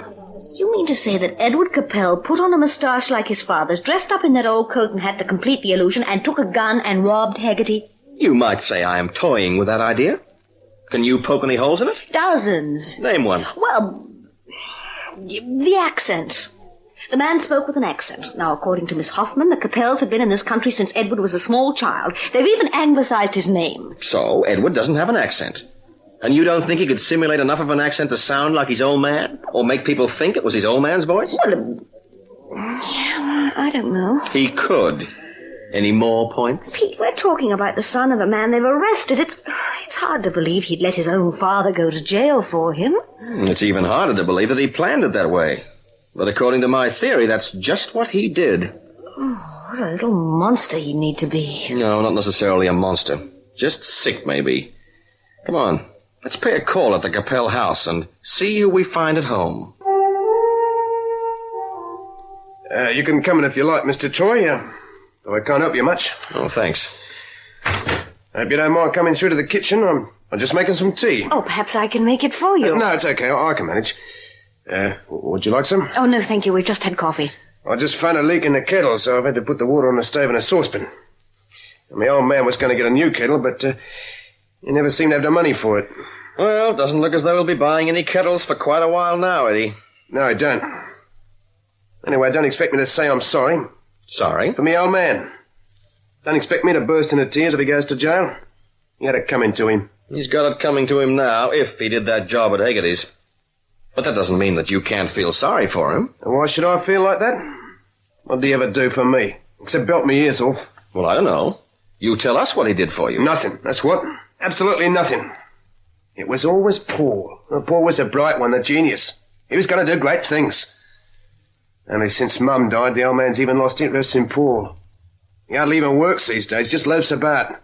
Talking about how good things used to be. And robbing stores in between whiles, Pete. huh? Well, it's true, Julie. This kid's old man sounds like a real creep. Right, Eddie? Yeah, that's just what he is. Kept you short of money, too, I guess, huh? Money? He had never had no money. Not for years now. I've had to keep us both. What about your brother, Paul? Doesn't he live here with you? Oh, he is, sir, but he's got to be married.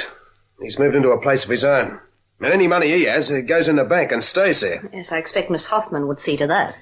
You seem to have a little bit of money to spend on yourself, Eddie. Those are pretty natty suede sneakers you're wearing. Oh, are these? You like them? Yeah, I got them cheap, though, from Black I know. Damaged stock from a fire, you know. Or from another store robbery, maybe, huh? And what do you mean? The spiv who sold you those shoes cheap. He didn't get them from any damaged stock, did he? He's a thief, just like you. Yeah, I don't like the way you're talking, mister. You cut that out. No use, Eddie. You've sewn up all the loose ends for us. Loose ends? Yeah. You've hated your father for years. And in holding up Haggerty's store, you saw a chance to get your hands on some money and at the same time get your father put away in jail. Now, what are you talking about? You can't say things like that to me. I can say them, and I can prove they're true. You can't prove nothing. Well, Haggerty himself said the bloke who robbed him was my old man. Yeah, but Haggerty didn't notice that the bandit was wearing blue jeans and suede shoes, Eddie. And I guess it's going to be easy to establish that your father never wears those things. I don't know what you're talking about. Get your jacket, Eddie. We're taking you to police headquarters. Wait. Okay, I know when I'm beaten. My jacket's in this cupboard over here. I'll get it. This water's nearly boiling. I'd better turn the gas off. We won't need it now. Okay, you two, get your hands up, quick. What? You dumb idiot. Put that shotgun down. I'm warning you. Now, I'm getting out of here. And if either of you wants to be very dead, you just try to follow me. Mind what you're doing with that water, Julie. Don't spill it. Don't spill it on yourself. What that? Oh, yes. You two just stay where you are now. I'm coming for you, Eddie. Stand back, Troy. Julie! Right! Oh, good girl, Julie. I hope you get the message about the hot water. Give me the gun, Eddie. Thanks. It was nearly boiling. It must have hurt you. I hope so. Come on, you young jerk. Knock off the wailing. You're not hurt that bad. You've got an appointment downtown with a certain Inspector Caswell. And you have one with a certain Miss Diana Hoffman. What? Oh, don't remind me, Julie. Oh, brother, when I meet that Amazon again... Ah, yes. You'd better walk softly, Peter Troy.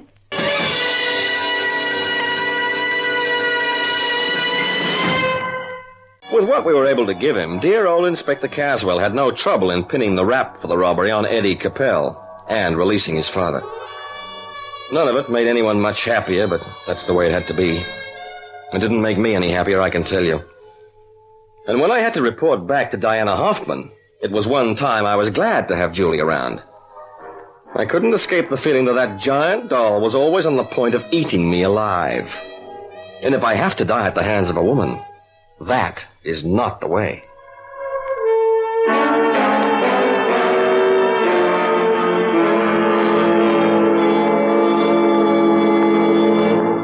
Walk Softly, Peter Troy is an Artranda production written by Cressy Jenkinson and directed by Russ Reiter.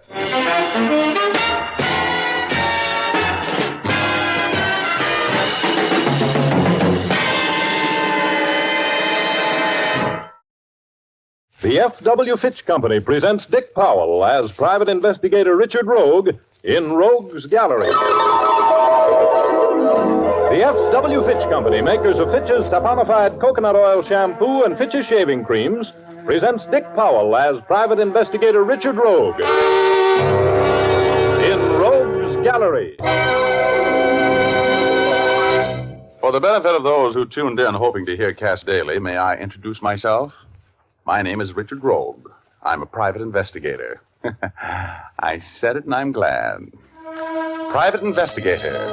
That's the Harvard way of saying I'm a guy who has parlayed a hard head and a great curiosity about other people's affairs into a career.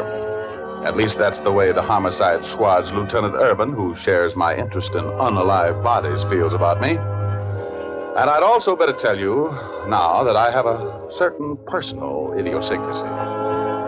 I hold audible consultations with my alter ego once in a while when I'm confused and in need of advice. His name is Ugor, which is Rogue spelled backwards, and he's a very fresh little spook. Of course, I wouldn't have known I had an alter ego if Betty Callahan, the girl I would rather be marooned on a desert island with than not, hadn't browbeaten me into reading Sigmund Freud. Betty, who is the sharpest newspaper woman in town, extends upward about 5 feet from the floor, has hair the color of cordovan leather in firelight, and a tip-tilted Irish nose shying away from the most kissable mouth in the world. She's wonderful. And on this day I'm going to tell you about, she and I had lunch together. She had an hour to kill, so she walked back to my office with me. You know, Richard, this is much too nice a day to work. Look, Betty, if you can get rid of that assignment you have for this afternoon, we'll go to the races, huh? Oh, I haven't been out this year. I got some information from Herb Hyde at the cigar store in the lobby. He gave me 2 horses who gave him their word they were ready today. Talking horses? Only to Herb. They don't speak English, but fortunately he speaks horse. Now get on the phone and ask that slave driver at your city desk for the afternoon off. Tell him you have to go to your grandmother's wedding or something. Well, I'll try, but it's not going to work, and I know it. Just sit right down there and pay no attention to that sign asking you to leave a nickel in the cigar box for every call. Oh, thank you. Oh, it's nothing. It's nothing. I'll do anything for the girl I love. Better think of something better than my grandmother's wedding. I know. I'll tell him I want to go to the races. Okay, but... You're Richard Rogue? Yeah? A detective in New York named Clement Cohan referred me to you. My name is Charles McDonald. Yeah, I got his letter. I got to see you right away. Go on in that office there. I'll be in a minute. All right.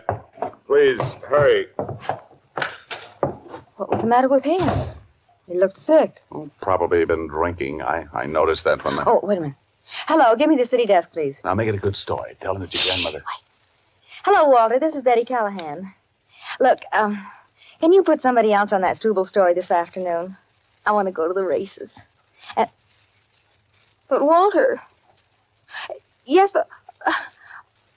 Okay.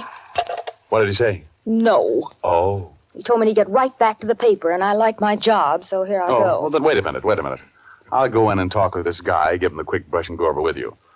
Maybe I can talk Walter into letting you take the afternoon off for the betterment of racing, huh? Well, you'll have to hurry. Walter's mad. Well, just take it easy. I'll be right back. Hey, what's the matter? Oh, good Lord, Betty. Richard, what happened? Oh, he fell out of his chair. Yeah. Get Herbert on the phone and call him for an ambulance. Oh, Richard. He's dead. Yeah, very dead. We'll continue our story in just a moment. First, impressions often count a lot. And remember, the appearance of your hair is an important factor in impressing people favorably the first time you meet them. Fitch's Dandruff Remover Shampoo can be a real help to you in attaining the well-groomed hair that people admire. For Fitch Shampoo removes every trace of that enemy of good grooming, dandruff. It's the only shampoo made whose guarantee to remove dandruff is backed by one of the world's largest insurance firms. There's nothing magical in the way Fitch Shampoo removes dandruff. It's simply that it has a special solvent action that penetrates the thousands of tiny hair openings on the scalp, cleansing them thoroughly and dissolving every trace of dandruff. That means not only the loose flakes of dandruff, but the kind that clings to the scalp as well. Then Fitch forms an abundance of fluffy lather that carries away the dissolved dandruff flakes. It rinses out easily. It leaves the hair sparkling clean, completely free from dandruff. Try Fitch's Dandruff Remover Shampoo yourself for the appearance that impresses. Now back to Dick Powell as Private Investigator Richard Rogue in Rogue's Gallery. I should be inured to the sight and smell of sudden death by this time, but it always does something to me. It freezes my stomach and gives me a dull ache at the base of my brain. When I left Betty Callahan on the phone in my reception room and walked into my private office, I found my mysterious visitor falling forward out of his chair in death. I knelt by his side and loosened the long topcoat he was wearing. The front of his suit and his shirt were red, and there were 2 bullet holes. One to the right of his heart, and one a little below it.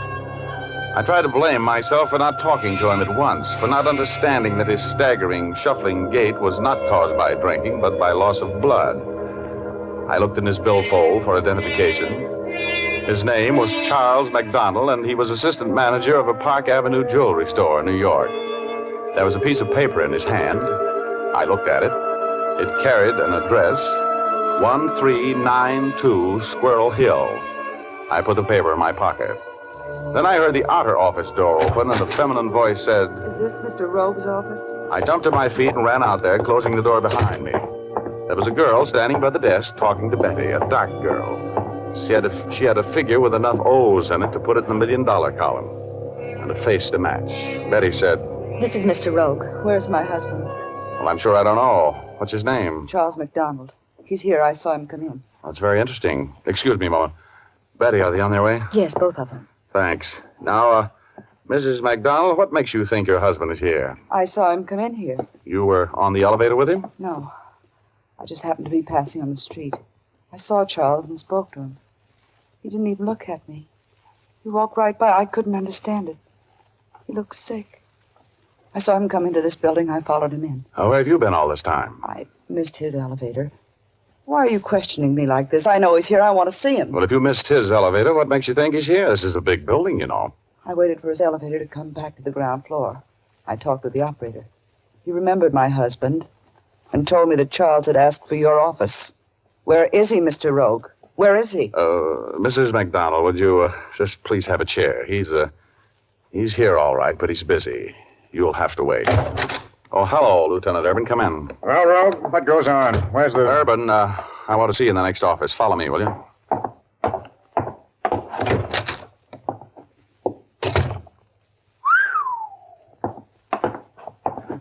Well, he sure did. How did it happen, Rogie? I'll tell you all I know. He came in here looking pretty sick. I thought he'd been drinking. That long top coat he had on covered the fact that he was bleeding to death. I told him to come in here and wait. I came in about 2 minutes later, just as he pitched forward out of his chair and died. That's when I called you, or had Betty call you. She was here when he came in, saw the whole thing.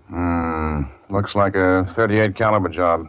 2 around the heart. His name is Charles McDonald, and he's from New York City. Oh, that's interesting. Who's the girl outside with Callahan?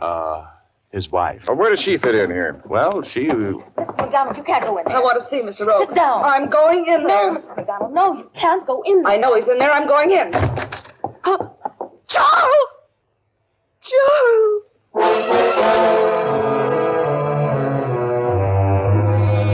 Well, when that girl saw Charles McDonald lying there as dead as yesterday's beer, she folded up right over him like a dropped piece of string. Urban and Betty and I were still working over when the medical examiner and the technical squad from homicide showed up. We picked her up, carried her into the outer office.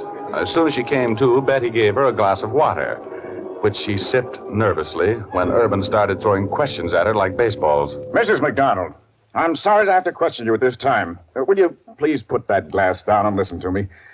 Now, your husband was obviously murdered. I have to have the information. I don't know who could have done it. My husband was a businessman. He wasn't mixed up in anything that could have caused his murder. Now, what kind of business was your husband in? He was in the jewelry business, manager of a big store in New York. Mm-hmm. Richard, What was your I have to address get back in New to York? the paper. I have to get the story in. Okay, wait a minute, and I'll walk out of the hall with you. All right, come Where on. are you going, Rogie? I'm taking Betty to a cab. I'll be back. See that you are. Come on. What are you doing pulling me along like this? I have high heels on. I'm in a hurry, baby. But you told Lieutenant Urban you'd be right back. I told him I'd be back, and I will. My rent's paid for another month. Well, where are you going? To do a little investigating. That's what it says in my card, Investigator. Now, look, honey, when we get downstairs, I'm going to have to leave you. I'll see you tonight here at the office at 7 o'clock. Gone down. Hello, Mr. Rogue. Hi, Shorty. Drop this thing, will you? I'm in a hurry.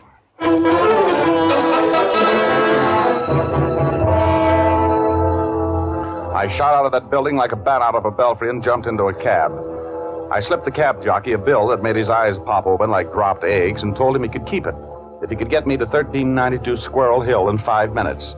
That's the address I found in Charles McDonald's hand. We broke every law but the 18th Amendment the next 4 minutes and 50 seconds, and I jumped out of the cab, hit the front steps of that big deserted-looking old house in the dead run. The door was ajar, so I took my gun out of its shoulder holster, put it in my side coat pocket, and walked right into a blackjack. Oh! My glazed eyes told my brain there was a dead man lying there. And then my head hit one of the stars which were surrounding me, and the star exploded with a blinding flash. I felt myself flying upward at a speed that made me dizzy. I was grabbing at the tails of comets, trying to break my speed, but nothing could stop me.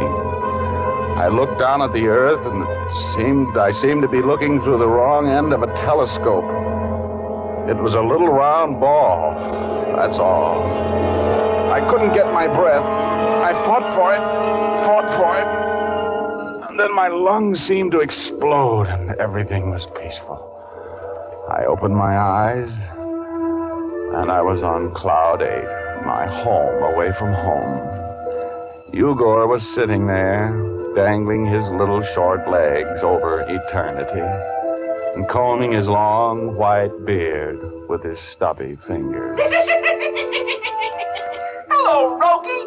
Been using your head for a blackjack back stuff again, huh? Oh, never mind the cracks. I feel awful. Who did it? Some big guy I never saw before. Oh, but why would he want to hit me? Well, you must have been interfering in his business, Chiefy. There was a dead man in that room, you know. Yeah, I know it. What was I doing there? I'm a little foggy. Well, you went there because it was the address that was printed on that piece of paper you found in Charles McDonald's hand. Remember? Oh, yeah. Hey, I better get downstairs. I got work to do. Help me over the side, will you, Ugor? Oh, look, Rogie, there's no dough in this case for you. Why don't you get out of it? You want to get yourself killed for free? I'll get out of it if I ever get back downstairs. Give me a shove, will ya? I'm going down there. Okay, Chiefy, but take care of yourself now. So long, Rogie.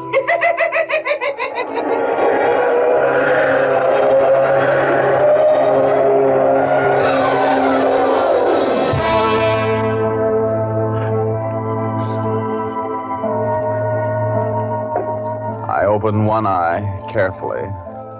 Then I closed it again so fast that I was afraid the guy who was watching me would hear it snap. He was a big man, and his eyes were the blue of ice cubes. Ice cubes with floodlights behind them. Hot ice. One of his hands was holding a gun, and the gun was pointed right where my heart would have been if it hadn't been in my throat. No use playing possum now, Mr. Rogue. No, indeed. I am aware that you have returned to consciousness. Oh, who are you? My name is Moore.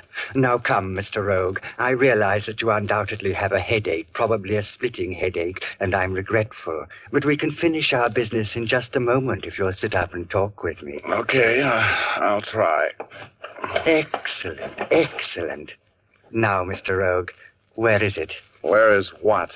Now, time is of the essence. Let us not waste it. You know what I'm speaking of. The Star of Savoy. Where is it? You have to believe me. I don't know whether you're talking about a burlesque dancer, passenger liner, or a military decoration.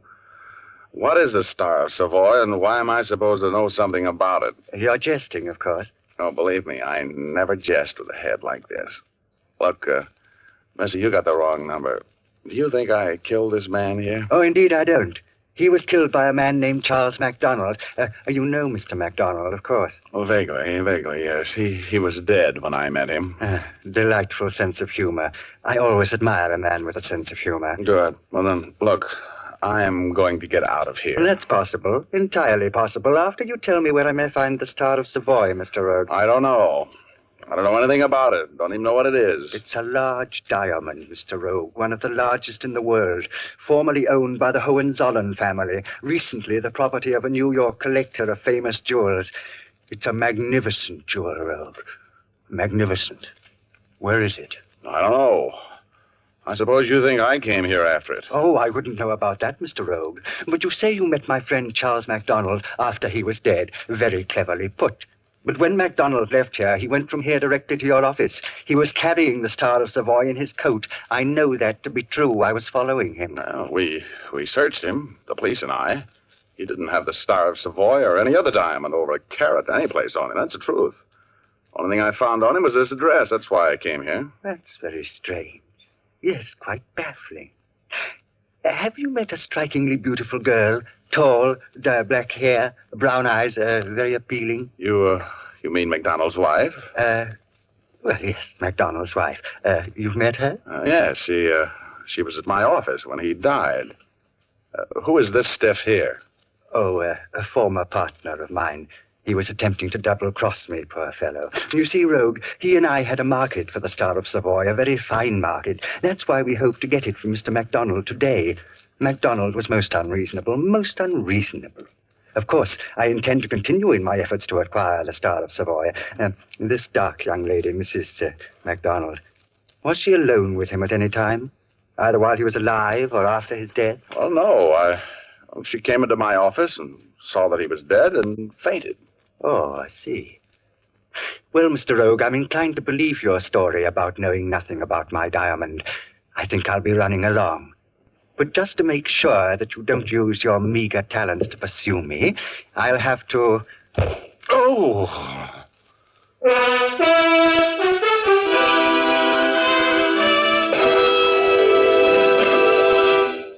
We'll return to our story in just a moment. First, one often hears that a woman's eyes, the window to the soul, are her most expressive features. But did you ever consider that a woman's hair can be very expressive, too? It can tell the world whether the woman is fastidious or careless. That's why so many millions of smart women depend on Fitch's Dandruff Remover Shampoo to make their hair express good care and exquisite grooming. For Fitch's Dandruff Remover Shampoo is a thorough cleansing agent. And while it cleanses, it also reconditions the hair. This reconditioning action perks up drab and tired hair strands, gives them more elasticity and a bright, gleaming texture. Then, since Fitch's Dandruff Remover Shampoo is completely soluble in water, it leaves no dull, soapy film on your hair. It rinses out quickly and leaves the hair shining and lustrous. Let your hair be an expression of loveliness. Ask your beauty operator to give you a professional application of Fitch's Dandruff Remover Shampoo, or buy an economical bottle at your drug or toilet goods counter.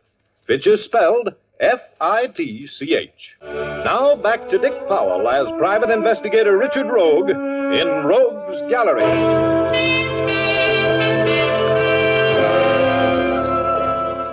Well, what had started out to be a lovely, lucid day had certainly turned out to be as ugly and mad as a giraffe with a sore throat. The date I had with Betty Callahan had been interrupted by a stranger walking into my office and dropping dead of pre-digested murder.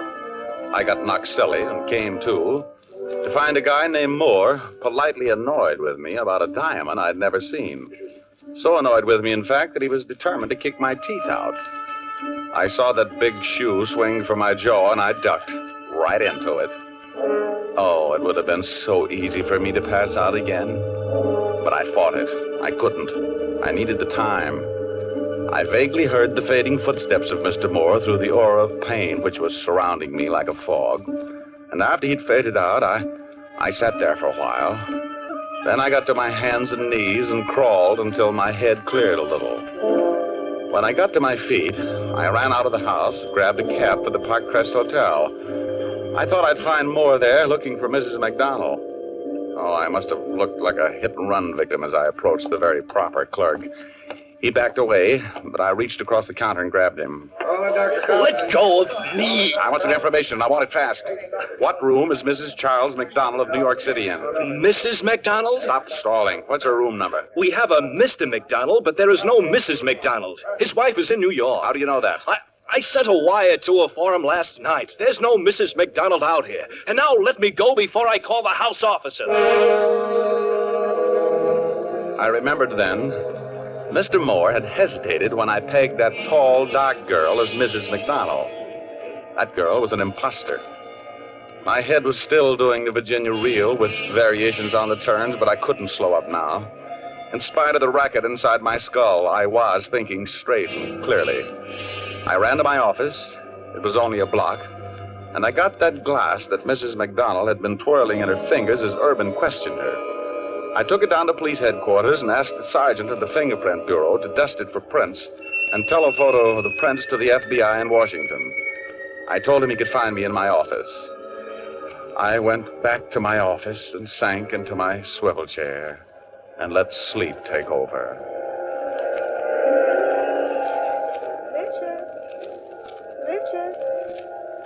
Richard. Wake up, Richard. No? Richard, what has happened to you? Oh, honey, you look so awful. Oh, Betty. Oh. Hello, baby. What are you doing here? It's 7 o'clock, Richard. You told me to meet you here at 7 o'clock. 7? Mm-hmm. Oh, 7 it is? Oh, hey, what about those fingerprints? Fingerprints? Excuse me a minute, baby. I gotta call the Identification Bureau. You should be in a hospital. Oh, Richard, you can't take me to dinner looking like... Oh, honey, think how I feel. Identification Bureau. Sergeant James. Oh, Sergeant, this is Richard Rogue. Did you get an answer from the FBI on those prints I gave you? Yeah, just came in, Rogue. They belong to a girl named Alice Ryan. 3 years ago when they took them at the aircraft company where she worked. She lived at 4435 Ethel Avenue in North Hollywood. Any criminal record? Arrested once in a competence rep 4 years ago. Dismissed for lack of evidence. Thanks, Sarge. I owe you a cigar. Come on, Betty. We're going to go to North Hollywood. I'll explain why in a cab. Come on.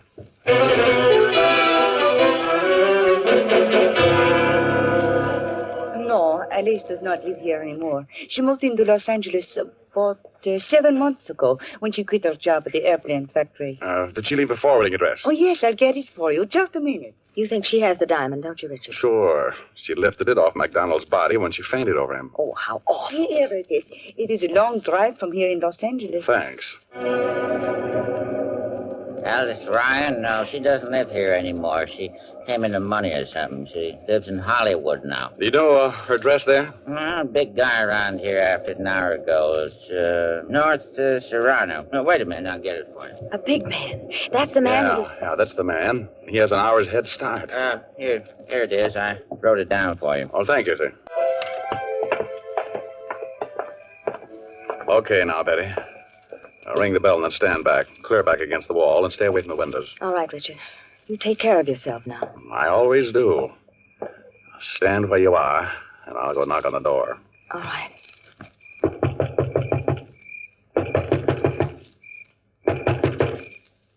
You stay right there, Betty. I'm going to try the door. Now stay where you are. I will.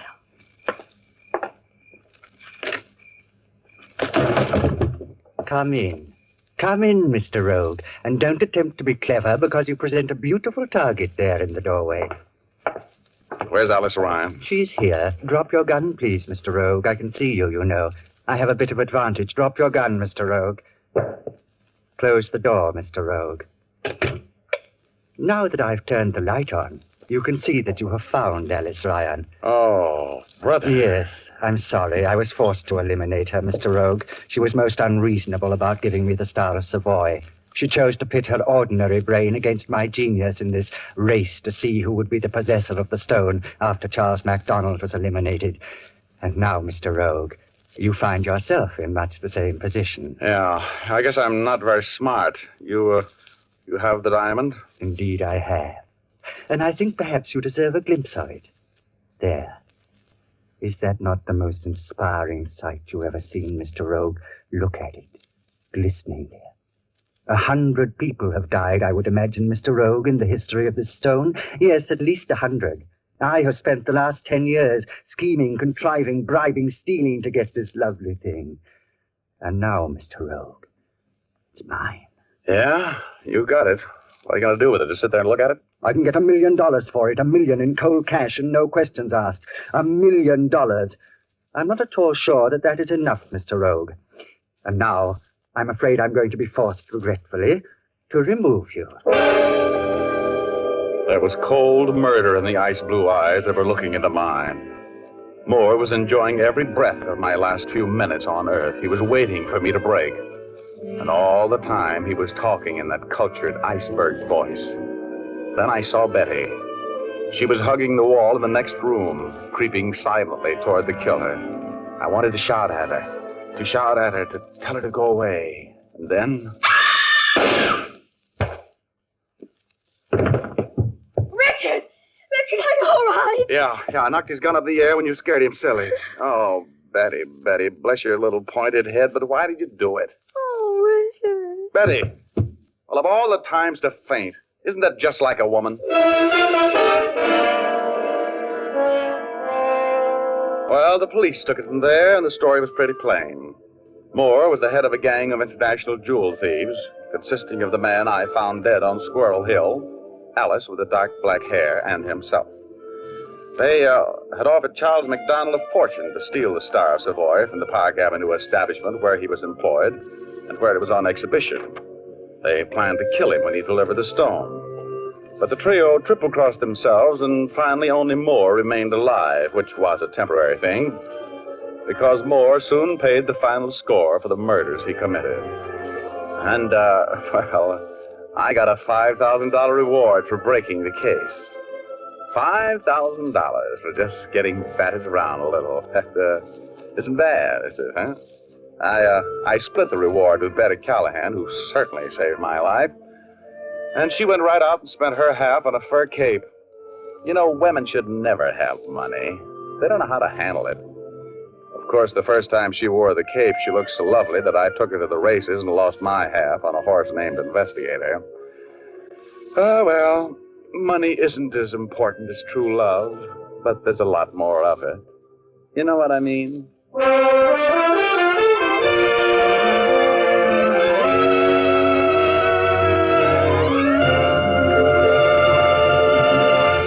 This is Dick Powell again, ladies and gentlemen. It's awfully nice to meet you on a new network. I hope you enjoyed our story tonight. Ray Buffum wrote it. Leith Stevens composed and conducted the music, and Dee Engelbach produced and directed. Be with us again next Sunday, will you? We have a story for you about a triangle, a rendezvous, and a plan that failed.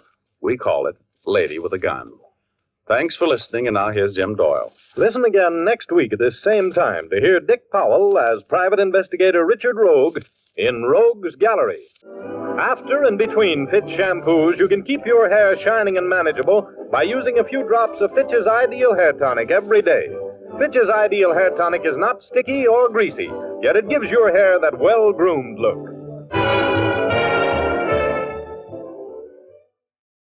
One of my all-time favorite detectives is Nero Wolfe, played by Sidney Greenstreet, which only ran from 1950 to 51, sadly. His assistant Archie Goodwin was played by several actors, and Archie is the one who did most of the legwork, bringing back the information that Nero requested so that he can actually solve the crime. In the episode Calculated Risk, a man who has been framed for murder approaches Wolfe and asks him to clear his name, in the event that his plans of revenge fails. Wolfe, of course, refuses because of the revenge plan, but when the man is then murdered, he winds up being drawn into the case after all. After that, we have Richard Diamond, Private Detective, once again played by Dick Powell from Rogue's Gallery. In this show, he's Richard Diamond instead of Richard Rogue, but still a detective. And in the Ralph Chase case, Ralph Chase is hated by his stepchildren. And he also happens to be the executor of their mother's will. Afraid that his stepdaughter is getting into trouble with her gold-digger fiancé, Murray Lang, he goes to see Diamond, but Lang's gangster father shoots at him first. Greed and organized crime and spoiled stepchildren combined for a pretty racy and exciting mystery story. Next up is Tales of the Texas Rangers and the episode Dead Giveaway. When a young woman and her 4-month-old baby are murdered, the husband is the main suspect, except that he has an airtight alibi. Ranger Jace Pearson, played by Joel McRae, is brought in to solve the mystery. After that, we have Yours Truly, Johnny Dollar, starring Edmund O'Brien as Dollar, in the episode The Hatchet House Theft Matter. Dollar is asked to go to England to assist Scotland Yard about the theft of $100,000 in jewels, insured by Dollar's employer. A murdered man, George Kenzie, appears to be one of the gang responsible, and then various clues lead Dollar and the Yard towards the solution of this mystery. And then our final show of the night, The Crab Lewis Caper from The Adventures of Sam Spade, starring Steve Dunn as Detective Sam Spade and Lorene Tuttle as Effie. A crab fisherman goes missing, and Sam is hired to find out what happened to him. It turns out that he was killed, but was it an accident or was it murder? So let's listen to these detective stories, and I will see you on the other side.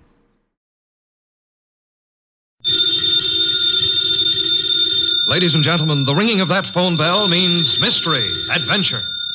Nero Wolfe's office, Archie Goodwin speaking. Mr. Wolfe? Yeah, he's right here. Who's this?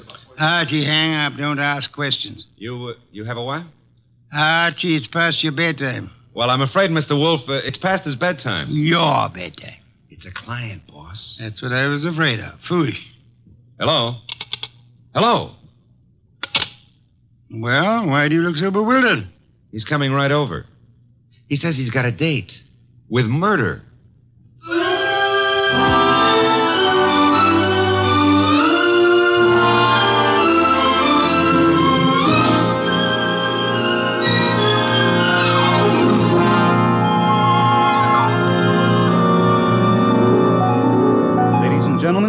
The detective genius who rates the knife and fork the greatest tools ever invented by man. The ponderous, brilliant, and unpredictable Nero Wolfe. Created by Rex Stout and brought to you in a new series of adventures over this NBC network in the person of Mr. Sidney Greenstreet.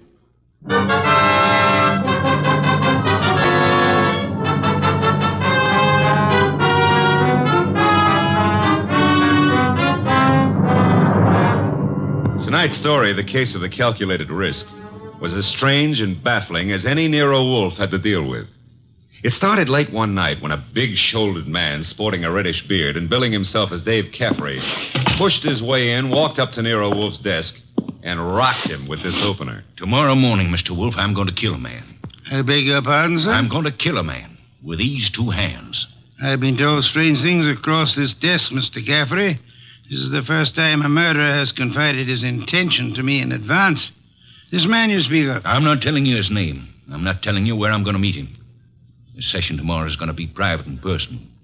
But if anything happens to me between now and then, I want you to take over. Mr. Caffrey, do you seriously think I could assist you in a matter of private vengeance? That's not what I'm asking. This guy deserves to die. I plan to kill him with these two hands, me, myself.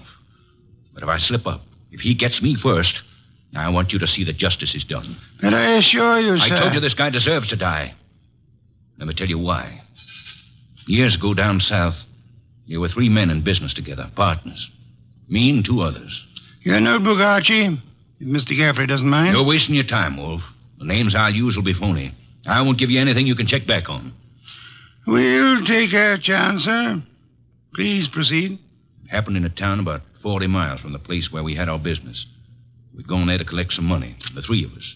Carl, Mitch, and me. Dave Caffrey. But all we collected was bad news. So bad that Carl hadn't even given our right names at the hotel. Said he was scared some of our creditors would come hitting up on us for what we owed. Three of us had some drinks, and we'd been pacing around for nearly an hour. I can still remember the way Mitch stood and looked at me. And then up at Carl, when Carl suddenly pulled to a stop and came out with this idea of his. So, Dave, you got 6,000 cash on hand. You counted it, Mitch. Well, didn't we make it 6240, Carl? Whichever. We've got this 6,000 odd, plus some slow accounts receivable against debts of 38,000. With three of us trying to live from the business, we haven't got a chance. Well, we ain't got much of a one, Carl, but... It's hopeless, Dave. With two partners, though. Two partners? You reckon on pulling out, Carl? I say we cut cards for it, Mitch. Low man drops out. Break up the partnership? After sticking together all these years? Wait a minute, Dave. Wait a minute. Maybe Carl's right. Maybe this could work. Carl, you mean the low man drops out clean? Right now? Right now, Mitch. Other two to take over assets and debts and see if they can get this thing back in the black. Okay, Carl. Get the cards out. Dave? Well, that's what you guys want. Okay, then. Here's a new deck. Shuffle them, Mitch. All shuffled. Cut them, Dave. Go ahead, Mitch. You get first pick. Spread them if you like. Here goes. 6. Your turn, Dave. Okay. 9 of clubs. Lucky guy, Dave. That puts you in whatever Carl pulls. I'll pull it fast. There she is. Denise. Sorry, Mitch. That leaves you elected. Well, Mitch, I'm sorry, too. I guess we all had a fair whack at it, but... Hey, wait a minute. Let me see that ace again, Carl. Easy, Mitch. I said I was sorry, Look, but... Dave. Yeah, what is it, Mitch? All the aces are marked. Carl, I'm going to cram this dick right down your crooked throat. I got me. She's got a knife. Sure. Oh. Carl, you... All right. I've cut him for keeps. What do we do now? What do we do? Look, Carl, I didn't mark those cards. I didn't kill Mitch. And what's more... Shut up, Dave. We're both in and out now. Come on. Let's get out of here.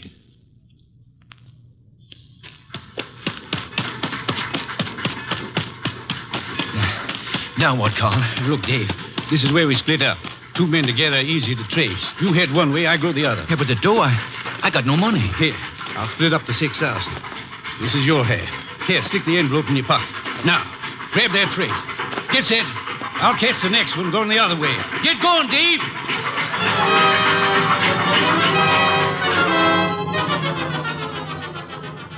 That's how it was, Mr. Wolfe.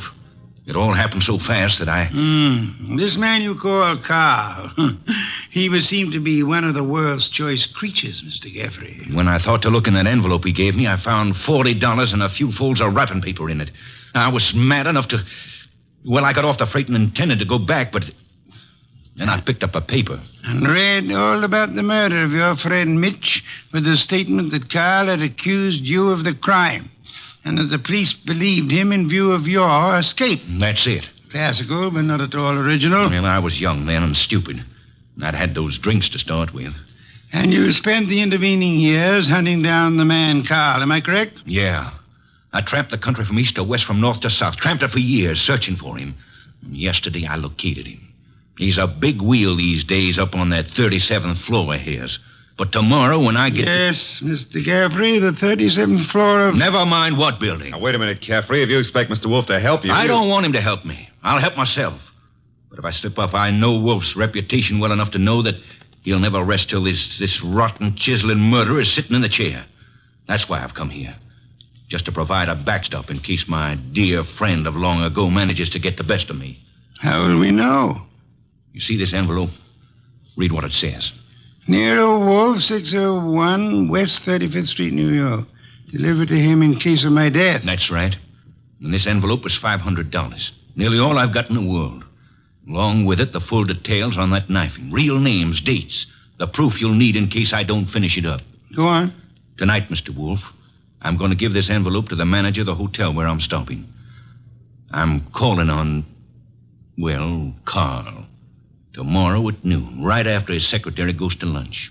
If I'm not back in my hotel at 1 o'clock tomorrow afternoon, the hotel manager will deliver this envelope to you. Is that clear? Perfectly. But you don't think I'm going to allow you to go through with this wire plan, do you? You can't stop me. And don't have Goodwin follow me. I'd lose him in 2 blocks. Good night. Shall I try to tail him, boss? It's no use, Archie. Get Inspector Kramer on the phone at once. I want the police to help us head off this murder.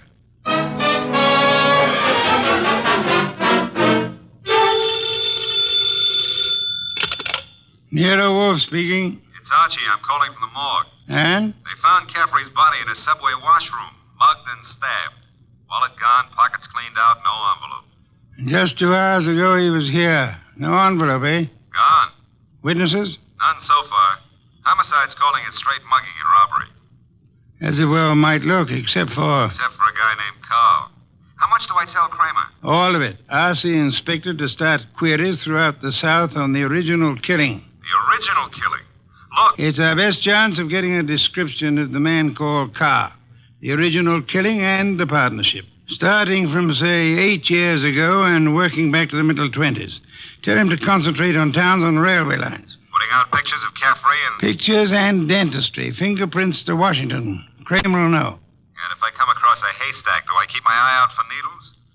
We are going to find Carl, Archie. We are going to find him if it takes from now till doomsday.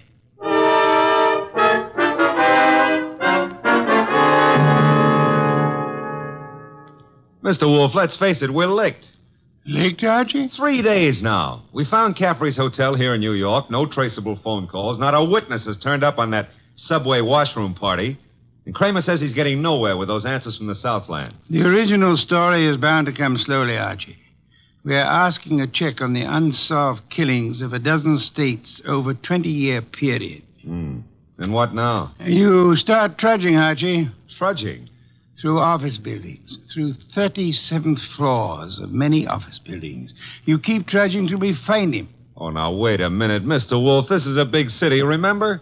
I might have to go through hundreds of buildings. This morning, Archie, the Municipal Reference Library informed me that there are exactly 34 buildings of 37 floors or higher in Manhattan. Now, when you rule out the United Nations building, hotels, Okay. Maybe not so many 37th floors, but lots of offices per floor. Maybe 40 or 50. Call it 30 times 40, and you've still got 1,200 to start with. And you don't know what kind of business. You don't know what Carl's real name is. You don't even know what he looks like. There could be 4,000 men like him. 4,000 affluent men, Archie? Yeah, well, all right. Caffrey said he was in the chips, though. You know, for a guy who'd been bumming around, that could mean anything from 10 grand a year up. Say, wait a minute. That cuts your field to 1,000. 1,000 tall men? Tall? I've been over those notes. Caffrey didn't say he was tall. As plainly as you could ask. Caffrey was almost your height, but he said Mitch stood and looked at me.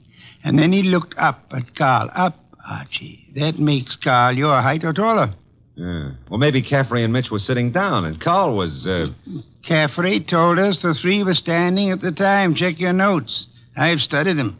Okay. Maybe that does cut it down some. Yeah, it's still a lot of citizens that start checking for a southern accent. Don't rely on accent, Archie. Carl has had many years to lose any accent he might have had. Yeah, that's true. And so we narrow it, Archie. A man almost surely tall. A man not using the name he was born with.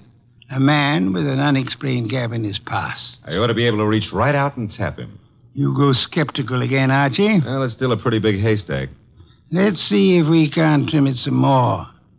On these building lists I've been going over, I've ruled out for now the members of professions requiring lengthy formal training.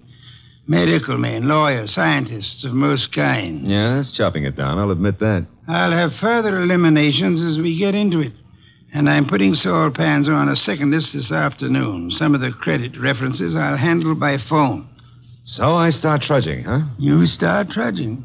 And remember, Archie, since you'll probably be operating through secretaries, you're looking for a murderer named Carl, not for a new set of telephone numbers to brighten your winter.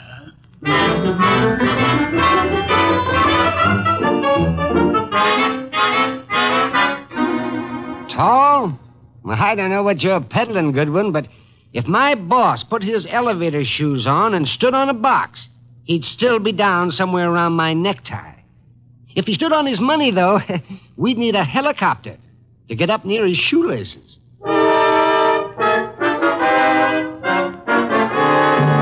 Oh, Miss Jonas, do you mind if I sit down? Why, of course not, Mr. Goodwin. Oh, thanks. You know, I've been in 12 offices on this floor, and you're the first girl who's seen the importance of this survey first crack out of the box. Well, I'm sort of new here, and I try to pay attention. Oh, you're not just beautiful. You've got a head on you. Is Mr. McLean in? Well, he's at lunch right now. Lunch? Oh, that reminds me. Know any good restaurants up this way? Well, I was just going to the downstairs drugstore myself, but I wouldn't say Well, that... come on. Put your bonnet on and let's skip the drugstore. This meal is on the Executive Resources Survey.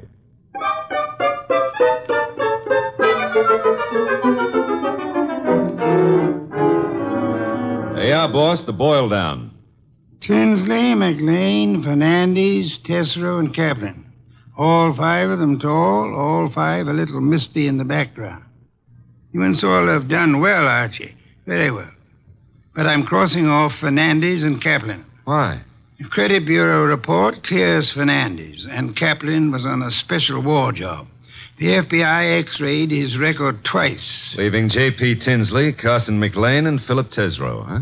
I'd like to see all three here, Archie. Get them here one way or another.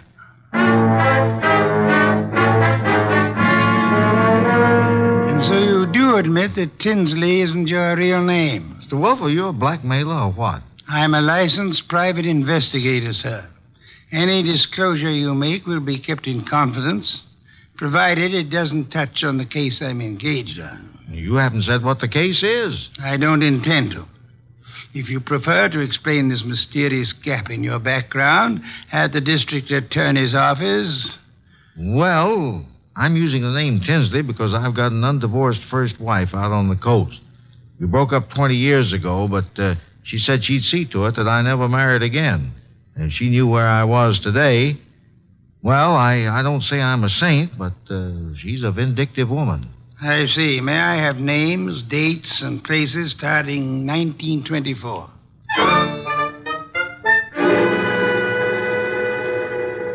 I can't quite understand your interest, Mr. Wolfe. It's rather complicated, to put it briefly, Mr. McLean. I'm working in the interest of a client. Our people have found this puzzling gap in your background, and I'd appreciate such clarification as you may be able to supply. But I told you, Mr. Goodwin, I was raised and educated in the Orient. Until 32, I was in business with my father in China. Where you say your father died? Died.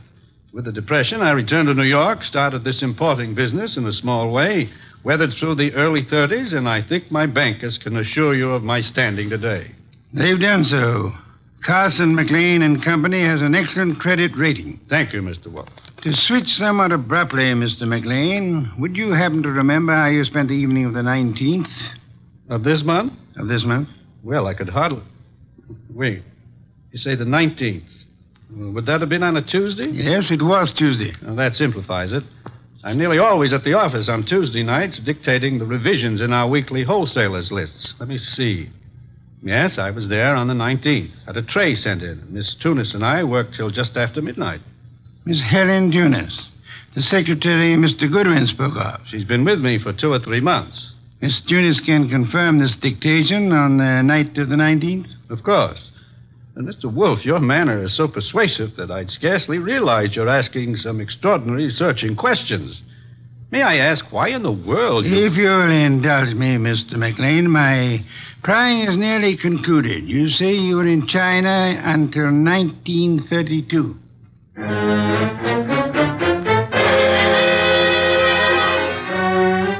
Mr. Tesreau, I'll be brutally frank. We know that your name is not Tesreau. And we know that you served a prison term from 34 to 38 for arson. I'd like some straight answers. I didn't say I wouldn't answer your questions. The past can remain your own, provided... Now, look, Mr. Wolfe, I've been going straight for 12 years. And this business of mine is on the level. Now, if this is a shakedown... I'm asking where you were on the night of the 19th. And I'm telling you I stayed in town. I ate alone. And I went to a movie. I caught the 11:35 for Stanford. And that's all there is to it. You're denying that you were ever in business in the South? I was born in the South, but I haven't been back there since I was a kid. What about the arson? I put in 4 years squaring for that mistake.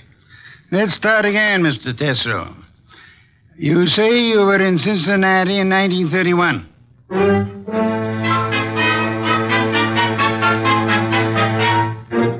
Okay, Mr. Wolfe, 3 candidates and we're still on the 1-yard line. Our 1-yard line. Tesreau, McLean, Tinsley. No, rule out McLean. He gave references enough for those years in China. And with Helen Tunis, he's got the one firm alibi we've laid on to. Caffrey was killed before midnight. With conditions as they are in the Far East, Archie, it'll be weeks before cables came back on McLean's claims. Claims? You figure the whole Chinese background's a fake? I want you to see Miss Tunis again, Archie. Taking all precautions for her safety. And this is one time I give you permission to ply her with all the attentions you can contrive. Are we far enough to pull tails on any of these 3? I've got Saul pans on, Tesreau. And Saul promised to have men on Tinsley and McLean. Pictures of the 3 have gone to Kramer for circulation in the South. Oh. No answer yet from the coast on Tinsley, huh? Not yet. For the moment, Archie, you'll concentrate on Helen Tunis.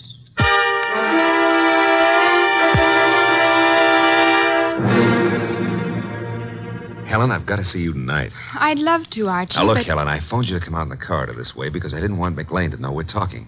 Do you still say you got that new mink coat on your own money? Mr. Goodwin, I don't know what right you Helen, have if you to... get 5 guys to buy you stuff, it's your business, Mr. McLean said his wife might be sent detectives around. Well, you can go right back to your old Mrs. McLean and tell her that I... Easy, Helen, easy. He was dictating to me. You know, baby, the harder you lie, the prettier you look. But if this is a fake alibi, and if you keep propping it up, you're going to find yourself in trouble. Bad trouble. Now, how about it?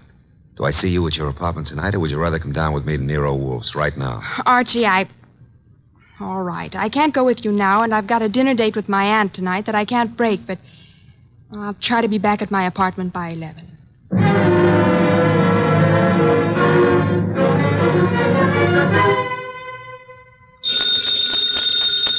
Archie. Nero Wolfe speaking. This is Archie, Mr. Wolfe. I'm at Helen Tunis's apartment. Well, I could cut my throat for not making her come with me this afternoon. trouble? Not for her anymore, poor kid. I got here 3 minutes ago and found her strangled. Couldn't have happened more than half an hour ago. McLean. McLean. Didn't Saul Panzer say he was getting a tail on him? He was a new man and he lost him. I should have left you on McLean, Archie. No, we were both wrong. What do you want me to do? Phone the police immediately. Well, this is 32nd Street. I'm only 3 blocks in a job from the office. What if I come back and call from there? Come back then. I'll phone Kramer myself. Mr. Wolfe, I'm still kicking myself for that. Look out, Archie. Too late, Mr. Wolfe. Keep coming right in, Goodwin, with your hands up. No, I wouldn't try that. McLean. And keep your hand out of that desk drawer, Wolfe. This time you're too late, McLean. My hand's in the drawer, and I think I'll leave it there. You don't think I'd shoot? I'm sure you would. But you've got 2 of us to cover now. No, Archie, don't try to draw yet. How'd you get in here, McLean? He surprised me after making his way in through the area way below, and of course it had to be Fritz's night out. I caught your fat friend just 2 seconds before he could get in his call to the police, Goodwin. I overheard his talk with you from the hallway here. My apologies for not crying out sooner, Archie. Get your hand out of that drawer. Pull it out without the gun, Wolfe, or I'll let you have it now. I refuse to, McLean. Seems obvious that you mean to kill us in any case. I'm afraid that's true, Wolfe. But when you called me here and Goodwin started making dates with Helen Tunis... Poor kid, I told her not to talk to you. She didn't, Goodwin. I've been scared of you and Wolfe since I followed Colby here that first night. Colby? You knew him as Caffrey. I caught up with him afterward in that subway washroom. No, keep that hand up and watch that gun of yours, Wolfe. When I found that envelope on him and read the letter to you contained in it, I knew he hadn't spilled the whole South Carolina story to you. South Carolina? Would the original knifing have been taking place anywhere near Hampton or Jasper counties? Hampton County. But our business is over the line in Georgia. Doesn't matter now. Pity, Archie. We learned this afternoon that we were growing warm on South Carolina. Mr. McLean, may I ask what you hope to achieve by this insane project of disposing of Mr. Goodwin and myself? I'm buying time, Wolfe. I've $90,000 in small bills in that bag there, plus a plane ticket to Buenos Aires. I've got a silencer on this gun. If you 2 aren't found till tomorrow morning, I'll be out of the country before they start looking for me. You don't think the police will put out an alarm for you when they find the body of Helen Tunis? Goodwin left it to you to report that. Remember?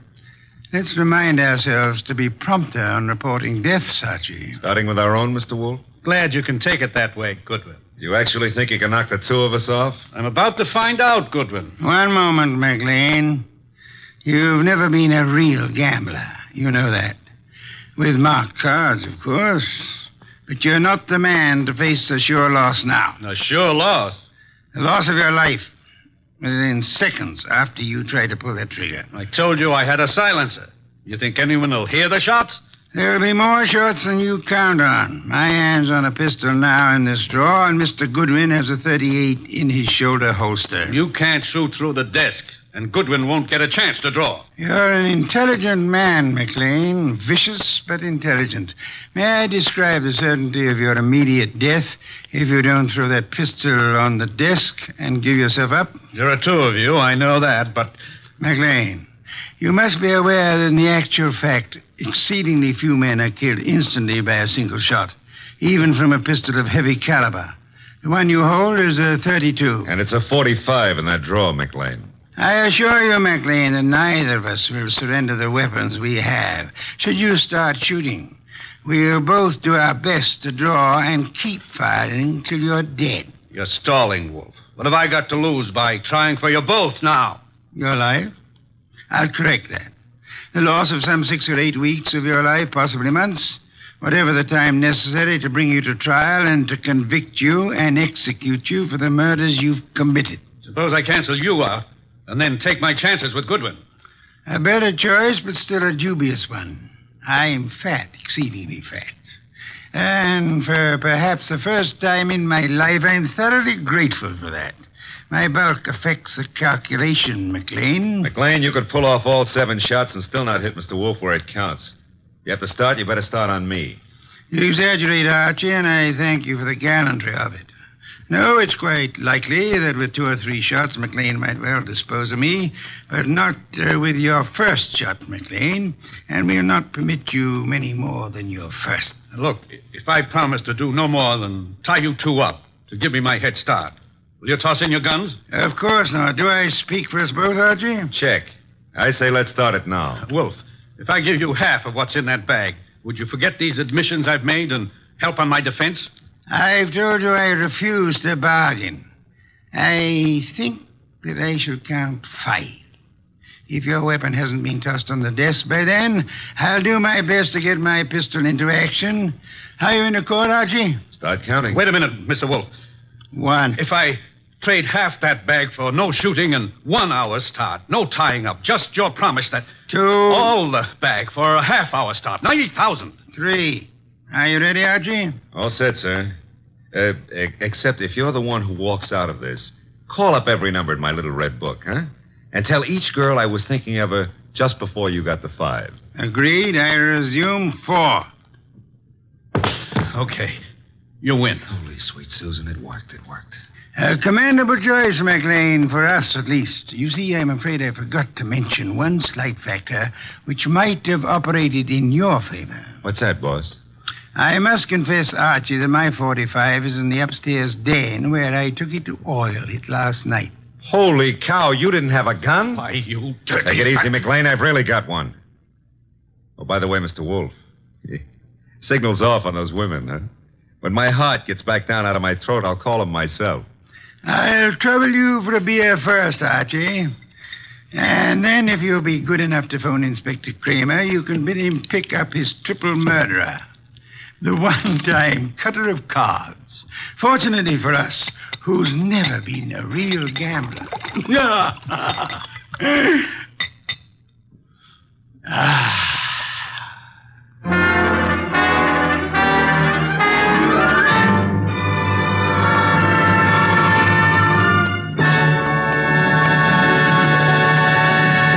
You have been listening to The New Adventures of Nero Wolfe, starring Sidney Greenstreet.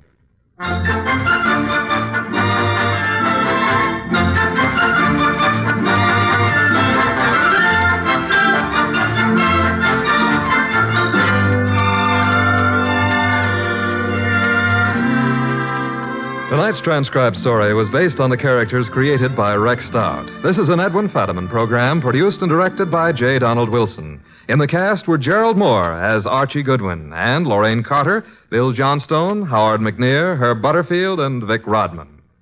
Next week at this same time, Nero Wolfe and Archie will bring you The Case of the Phantom Fingers. Don Stanley speaking.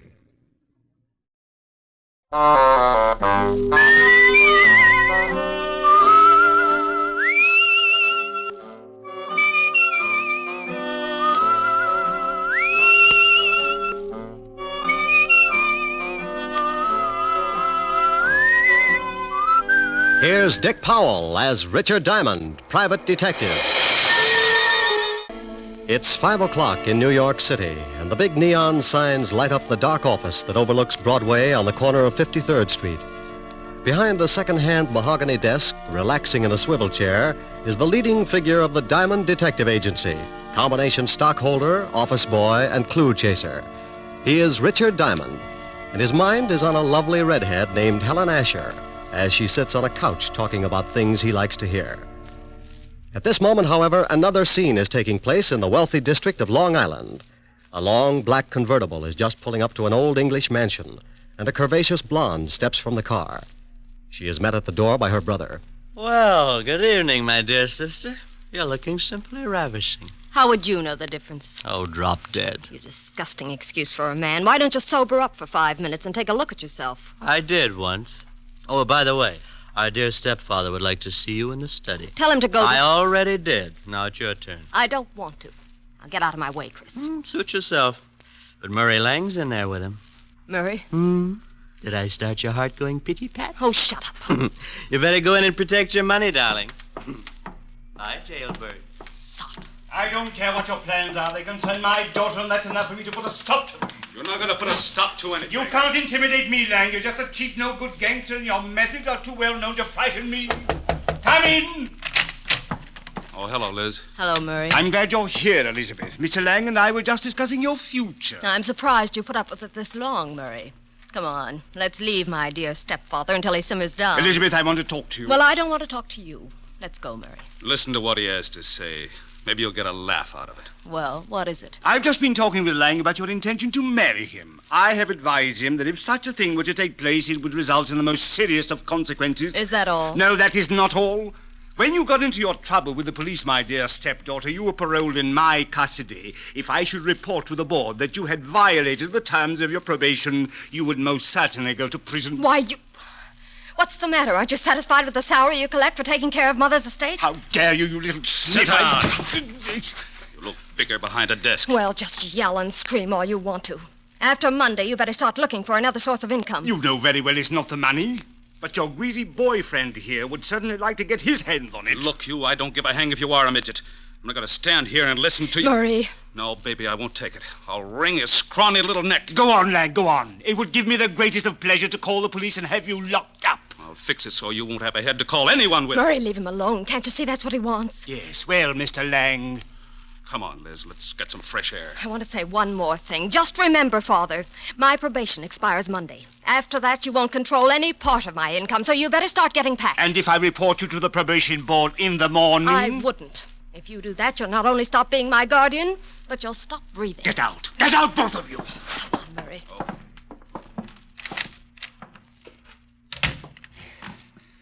Try to intimidate me. I'll make them both sorry. Detectives. Private detectives, yes. Foreign. Here's one. Full-page ad must be doing very well. Richard Diamond, private detective. If you've got a case, share it with me. Richard Diamond. 7.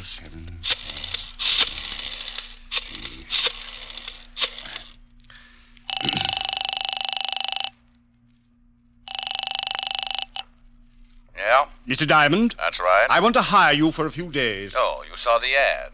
Well, it just so happens I'm available. I can't tell you much over the phone, too many extensions in the house, but it's about my daughter. I'm afraid she's going to get herself into some serious trouble. Well, how old is she? 20. Tell her to wait a year. My name is Chase, Ralph Chase. I live at 82 Maple Drive, Sands Point. Will you come out this evening? $100 a day and dibs on the icebox. I'll see you about 8. Goodbye, Mr. Diamond. What was that all about, Rick? Oh, got a job, baby. When do you start? Oh, yes, you're right. No, Rick. You can start it in the morning. You can't break another one tonight. Now, come on, Helen, baby. A job's a job. And a date's a date. I won't let you break this one. Your car downstairs? Yes, but I can drive myself home. Please, Rick. You promised you wouldn't break another one. Keys in it? Yeah, look. I want to hire you to protect me for this evening. I've been receiving mysterious phone calls, and I'm in fear of my life. Really? You've got to take the job. Old friends come first. I'll have to get home and shave before I start working. You mean you'll take it? After 12:30. Bye, baby. You beast. Oh, you must be getting tired from driving that big car around all day. Grab a cab, honey. It'll give you some rest. I'll take good care of your car. What? Want $1 for the cab? Huh? No. On second thought, you only live about 25 blocks. Walk'll do you good. Rick. Deep breathing all the way up Fifth Avenue. Nothing like it. Bye, baby. Oh! On the way to the car, I thought about Helen.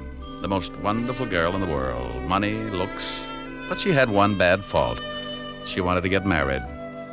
I got into the big sedan and headed for my apartment. I'd been up late the night before with the blonde singer, and I was feeling tired. Funny how things change.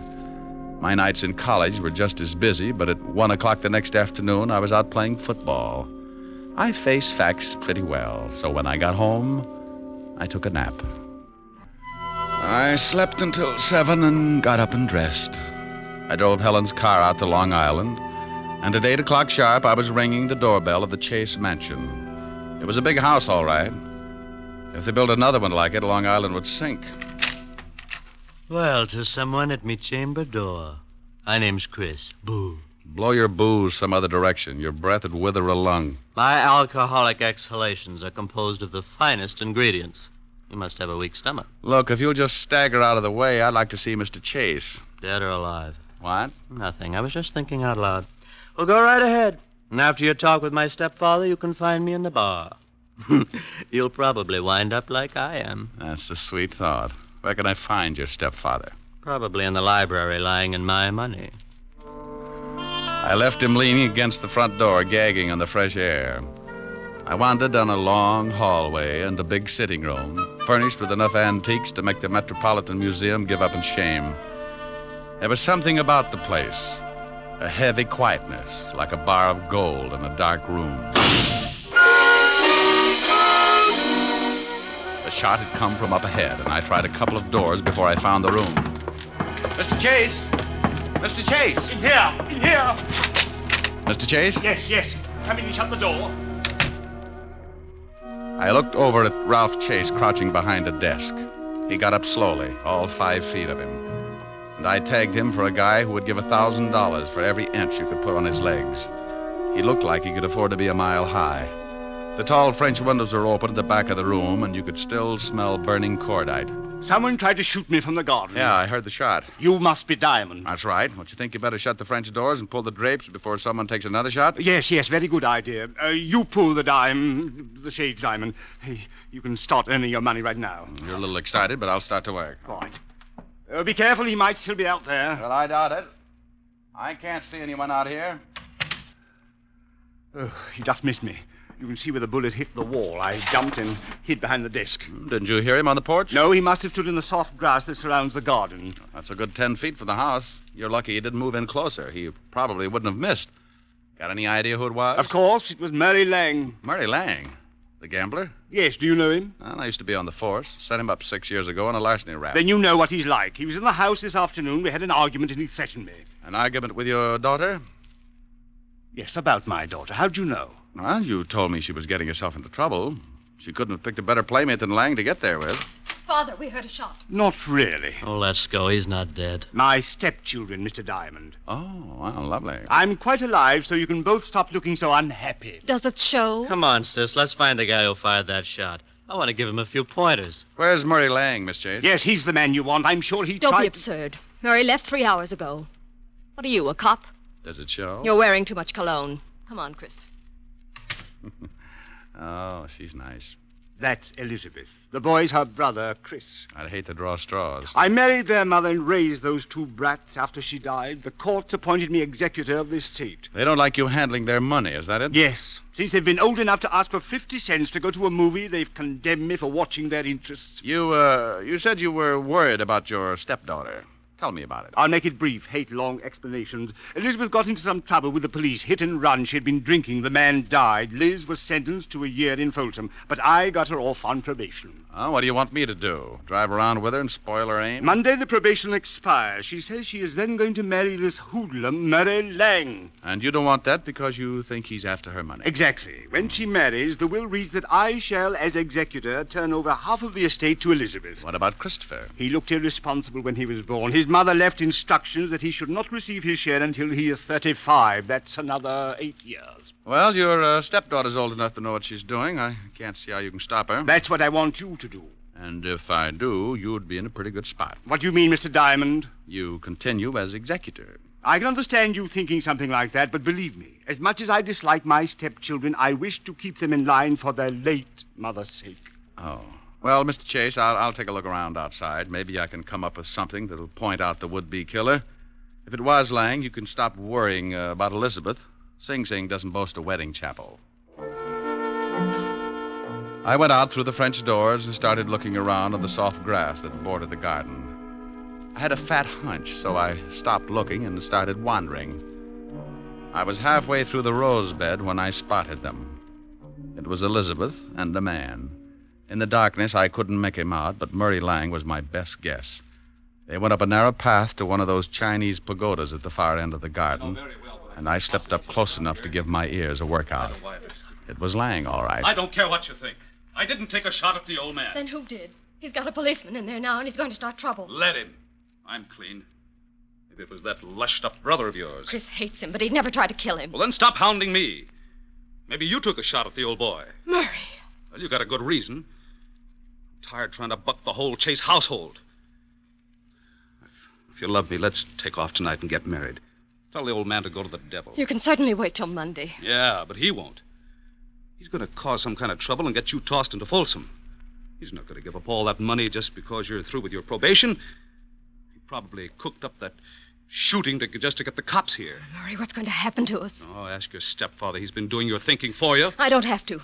We'll get married Monday. Okay.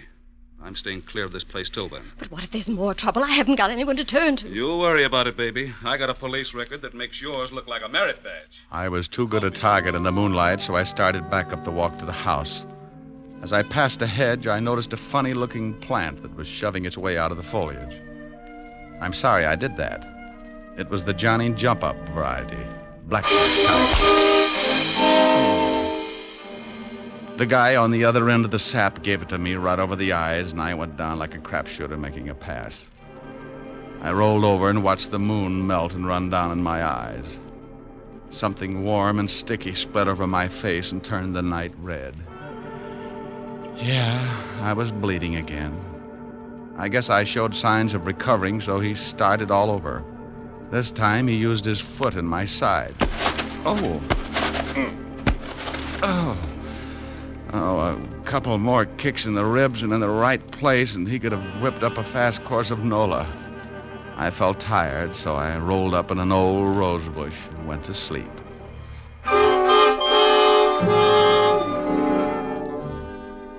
When you finally start coming around, it's like swimming your way out of an acre of mud. If you've taken enough beatings before, you diagnose things in a hurry. The pain in your head is where you got sapped. The ache in your ribs is where he booted you. And the thought in your mind is, it's something about an eye for an eye, if you got one left.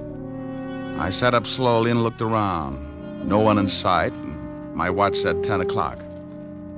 I'd been out for an hour, and I was feeling lonely until I started to get up. I made it to one knee and looked down at the best reason I could think of for staying home nights. It was Murray Lang, and you couldn't blame him for staring. He wasn't impolite, just dead. Something on the walk beside him gleamed in the moonlight. I took out my handkerchief and scooped it up. It was a little nickel-plated .32. You could still smell the fresh powder in the barrel. I put it in my pocket and stumbled back to the house.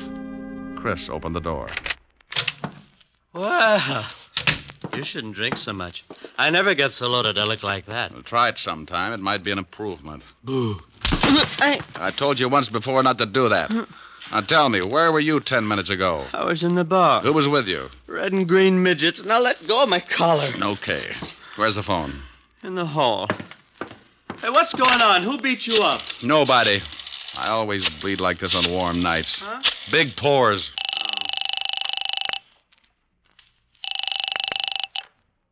Homicide, Sergeant Otis talking. Who taught you how? Did you sit up nights with a parrot? Oh, very funny. Only one guy could think up a lousy joke like that. What do you want, Diamond? A picture of you. I'm going to show some doctors that mercy killing has its points. Now, let me speak to the lieutenant. Comic. Homicide, Lieutenant Levinson. Hello, Walt. This is Diamond. Oh, wait a minute. Let me get the bicarbonate. What's the matter? I get stomach trouble every time you call. Go ahead. All right. I got a killing for you. I know it. Why can't you be a good boy and stop finding corpses? I'm out at Sands Point, 82 Maple Drive. I think I've got the murder weapon in my pocket. Who's dead? An old friend, Murray Lang, and you better step on it. There's a drunk staggering around the place, and he's liable to spot the body and put it in the cold shower to sober it up. Oh, all right. We'll be right out. Hold the fort.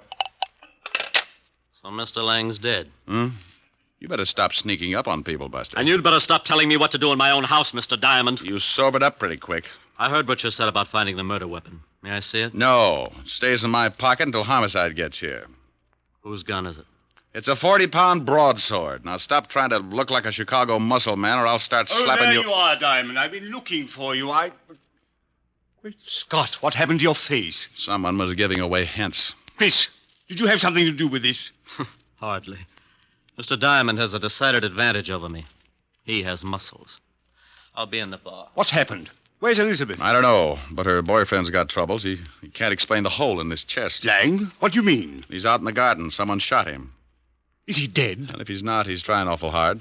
Then we'd better call the police. That's been taken care of. What kind of a gun do you own, Mr. Chase? You don't think... No, I don't. I just dig around till I come up with something. What kind of a gun do you own? Why, a 45. Now, wait a minute, Diamond. If you've got any ideas about this murder, you'd better wait until the police get here. Now, look, Chase, I've been insulted in your house, had the air let out of my ego by your beautiful stepdaughter, and beat up in your garden. That's a full night's work, and now I'm on my own time. Where can I find Elizabeth? I don't know. She may be up in her room. Oh, where is it? End of the hall, head of the stairs, first door. Thanks.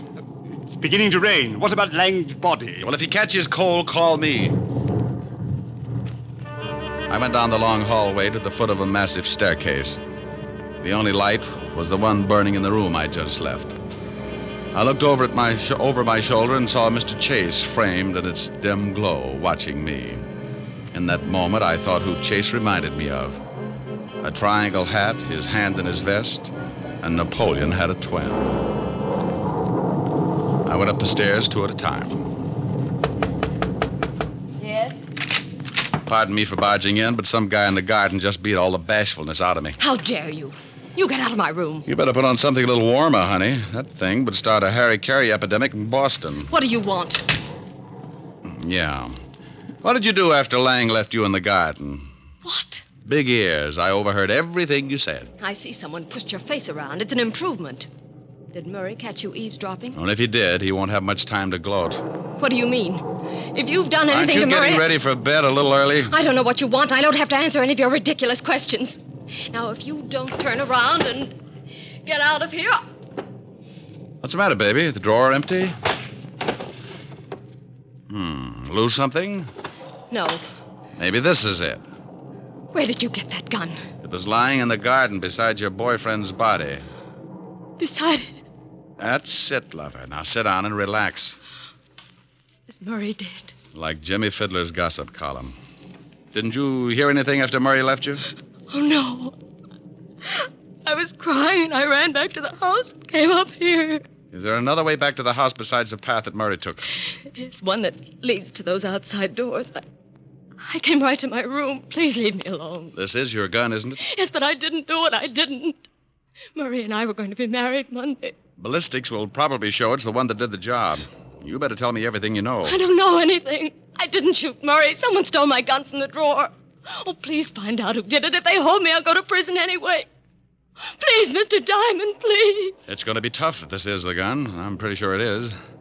You could still smell the powder when The powder. What's the matter, Mr. Diamond? Huh? Oh, nothing. Look, you stay in your room. Maybe I can do you some good. I promise you'll stay here. Sure. I'm not going anyplace. And try and snap out of it. Sometimes you keep losing until there's nothing left to play with. It breaks the jinx. I went downstairs and started looking for Chase. As I passed the doors leading to the garden, I stopped cold. A flash of lightning turned the garden flat white. Someone was standing over what was left of Murray Lang.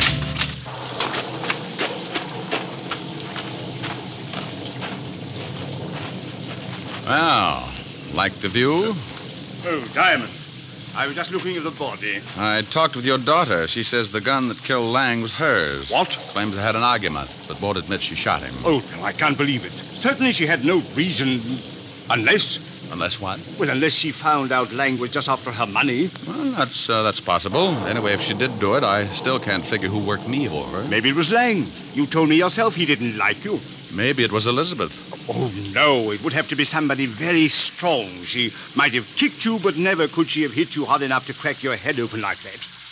Yeah, tell me, when does Elizabeth come into her money? Why, at the end of the probation. The court set it aside until she was cleared of all charges. Who gets it if she goes to prison? Well, I'm the sole executor of the estate, but she's not going to jail. She didn't do this thing. I'll get the best counsel in the country. I'm sure you will. Tell me something, Chase. It's pretty obvious that my face got pushed around, but how did you know my ribs got the same treatment? What? It doesn't show. It just hurts. Why, Well, you told me. What are you getting at, Diamond? You'd have to reach pretty high to sap me, but if you were mad enough, you could make it. This is absurd. I'm going inside. And when I get grouchy, it's better to listen. I'm liable to use you to make the flowers grow. Go ahead, Mr. Diamond. I'm listening. Well, everybody in this house has some sort of motive for killing. With Elizabeth, it could be the old story of a woman scorned. With your lushed-up stepson, he could want to put the blame on his sister so he'd get more than his share of the estate. And we certainly know you stand to profit if Elizabeth goes to prison, because you retain custody of the family fortune. I'm getting wet, Mr. Diamond. Everybody's story's weak, but only one of them doesn't stand up. You said earlier this evening someone tried to shoot you from outside your library. Of course they did. You have the shot and saw the bullet hole. That's right, I did. But you told me he was standing outside the room by a good 10 feet. Nothing to say, Chase? You're trying to catch me up in something. Oh, you are so right. Now, when I walked into that room, I could still smell burning cordite. To smell fresh gunpowder like that, the gun would have to have been fired outside the room. You staged it, so I'd think someone was trying to kill you. Is that all, Mr. Diamond? Outside of the slip you made about kicking me in the ribs. Now, let's go inside. I don't think so, Diamond. Oh, that the 45 you were telling me about? Yes. Go ahead, make a try for it. I'm going to show you how it works. You kill Lang with your stepdaughter's gun, and you're going to collect the money if she goes to prison. Oh, you're a slob. My stepdaughter could easily kill 2 men tonight. You're in a spot. You can't shoot me with that 45 and make it look like the same person killed Lang, too. So you've got to get the 32 in my pocket. Give me Elizabeth's gun, Diamond. You try and get it, Chase. Why, you... Rick, are you out there? Better give it up, Chase. That's the law. He eats little men like you. Out there, Lieutenant.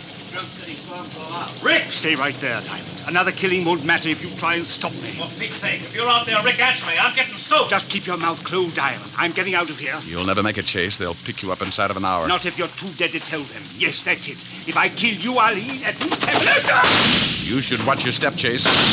Keep your head down, Lieutenant. Somebody's mad. Shut up, Otis, and get out from under that bench. Rick! Over here, Walt.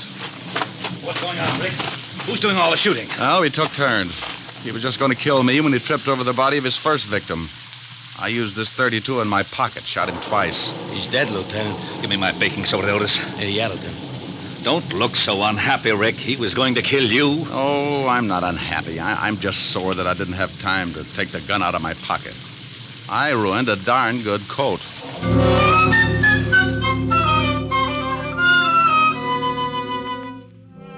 The 3 of us went back in the house, and Otis took Christopher up to bed so he could sleep it off. Walt listened to the story as I told it to Elizabeth. She cried a little and thanked me with her eyes. Walt went downstairs to clean things up, and I sat by her bed until she went to sleep. She didn't even wake up when I kissed her goodbye. Oh, I guess it was better that way. I said goodbye to Walt and Otis and headed for 975 Park Avenue. I was late, and my face could use a mile of bandage. I hoped Helen wouldn't mind. Yes? Oh, my goodness. Hello, Francis. Tell Miss Asher I brought a car back. Oh, how bad a wreck was it, sir? Give me a glass with a backbone, will you, Francis? Yes, sir, right away, sir. Miss Asher's in the study. Thank you. Goodness. Thank you. Hi. Well, it's about... Oh, Rick, not again. Mm-hmm. Your poor little face. Yeah, my poor little face. Well, you just stretch out on the couch, and I'll get you a nice tall drink. Francis is already on his way. Oh. Feel better? Yeah, oh, yes. Got a pillow? I'll hold your head up. How's this? Mm-hmm. Like some music to go with it? Sure. Turn on the radio. You comfortable? Mm-hmm. How about you? Uh-huh. That music sounds like San Francisco. Remember the top of the mark? Yeah, fun, too. Mind if I turn off the light? The glow from the fire is enough. You're cute. Better? Much. Hey, why did you turn the radio off? This is nicer. Come here, Rick. Oh, honey. Honey, you're reading my mind. Here's your drink, Mr. Diamond. Oh, my goodness.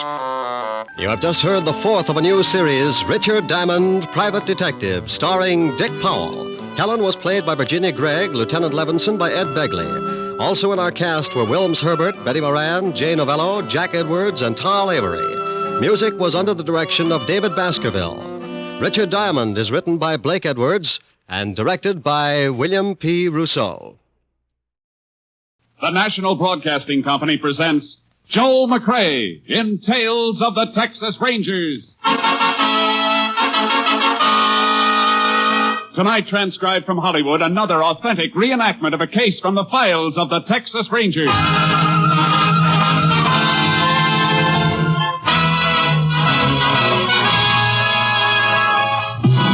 Tales of the Texas Rangers, starring Joel McCrea as Ranger Jace Pearson. Texas, more than 260,000 square miles. And 50 men who make up the most famous and oldest law enforcement body in North America.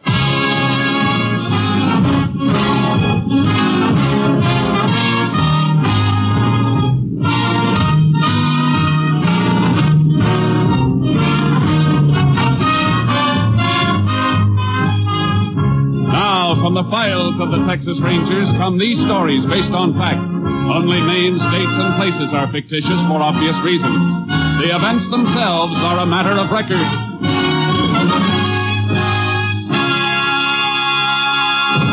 Case for tonight, dead giveaway.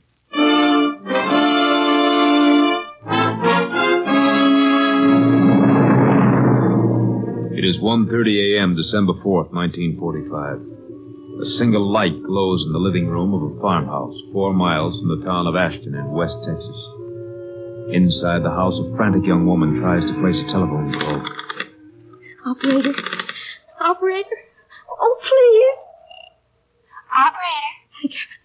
Operator, get me the sheriff, quickly. Is that you, Mrs. Deneen? Yes, hurry. Oh, this is Mary Lou, Mrs. Deneen. I'm working nights now. Is something Mary Lou, wrong? stop talking and get me the sheriff. Oh, all right.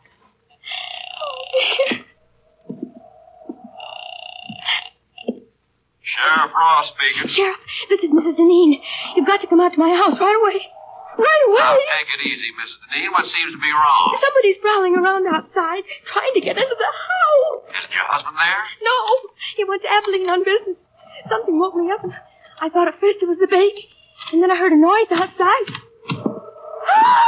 Mrs. Deneen, what is it? Somebody came in. I'll be right there. Who are you? What do you want? Please!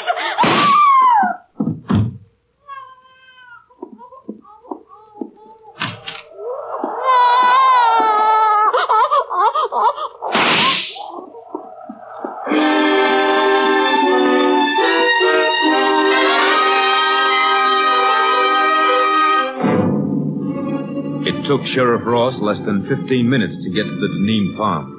But Mrs. Deneen and her 4-month-old baby were dead when he arrived. The sheriff called for the assistance of the Texas Rangers. Ranger Jace Pearson was assigned. Jace Pearson? Yeah, Sheriff. You got here right quick. Yeah, I was over the next county when your call came through. Well, I hope you got a little sleep, because you won't get much now. Better come in out of this cold. How long ago did it happen? About a half hour ago, 1:30. Miss Deneen called me, woke me up at home, said somebody was trying to bust in. Right in here, Jace. Shot right through the chest, huh? Yeah. She leave the phone hanging off the hook like that? Reckon so. Whoever broke in, they broke in just before I hung up. Nothing's been touched, Jace. I know. I had a time getting past your deputies down the main road. Phone operator's been buzzing everybody. We don't want half the county barging in here messing things up, so I blocked them all. Good. Where's the baby? In there, the front bedroom. You can look if you want to, Jace. It's a little more than I can take twice. How old? Only 4 months, Jace. Little girl. Where'd he break in? Side door, I'll show you. Where's the husband? Abilene, on business. I called the chief of police there. He's going to check the hotels and notify him. Now, here's the door. It was wide open. That's how I got in to open the front door. Lock doesn't seem to be broken. Must have been picked. Deneens keep much money around the house? As little or as much as most folks, I guess. But I don't think any's missing. There's Miss Deneen's purse on the kitchen table. Killer couldn't have missed that. You check it? Yeah, about $40 in it. It hasn't been touched. Motive wasn't robbery then, Sheriff. No. There's no sign of any other motive. But there's got to be one, Jay. Yeah. The toughest motive of all. Because it's the easiest hidden. Hate. The kind of hate the devil wouldn't hold.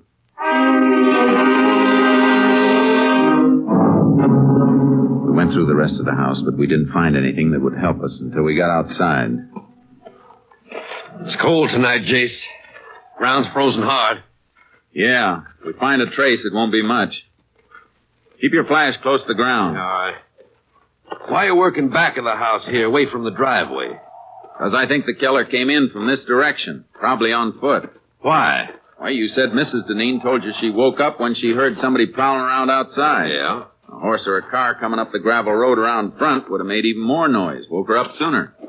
Say, that's right. I heard your car coming from quite a ways off. That's why I was standing out in front to meet you when you drove up. Wait a minute. What is it, Jace? Piece of baling wire. Bent in the shape of a key. Well, that must be what he used to get in. Maybe. Or maybe that's what somebody wants us to think. Let's take another look at that door. Yeah. What makes you think the wire was planted there, Jace? I'll tell you better when we try it in the lock. It beats me why a killer'd leave something deliberately. That's what makes me think something's wrong.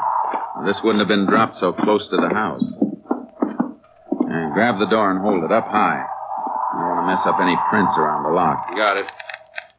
Now, let's see how this wire fits. Yeah. Goes in perfect, Jace. Yeah. Watch when I turn it. Yeah. Hey, wire's just twisting. It'll keep on twisting. This wire isn't strong enough to turn the tumbler in the lock. Then how did the killer get in, Jace? If you ask me, Sheriff, I think he had a regular key.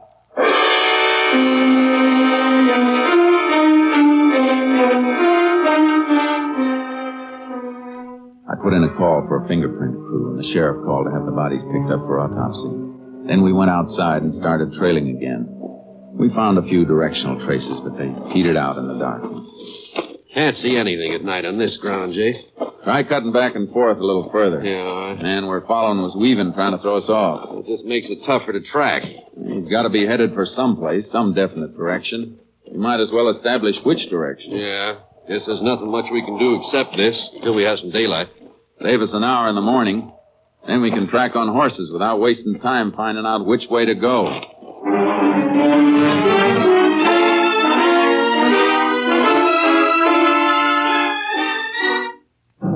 By sunup, we knew the killer's general direction had been west. The sheriff got his horse from town. I unloaded charcoal from the trailer, and we rode. He kept heading west, all right. But there's nothing out this way for miles once he got into those hills up ahead. Any kind of a road between here and the hills? Yeah, old wagon road just beyond the scrub on the rise we're coming to. Does it connect with a state road? It does, but nobody uses it. Maybe somebody did. Is it in good enough condition for a car to run through? Reckon it is. You figure he had a car waiting for him? Had to have a car or a horse staked out someplace. Come on. Let's make right for the road. Yeah. Wagon road lead to any other farm in the area? Used to lead to the old Mullen place, but that's burned out. Nobody living there anymore, huh? No, the old folks dead. Young Ted Mullen moved away a couple of years ago. Oh, here's the road. Ooh, charcoal. Headed pretty straight last tracks we saw.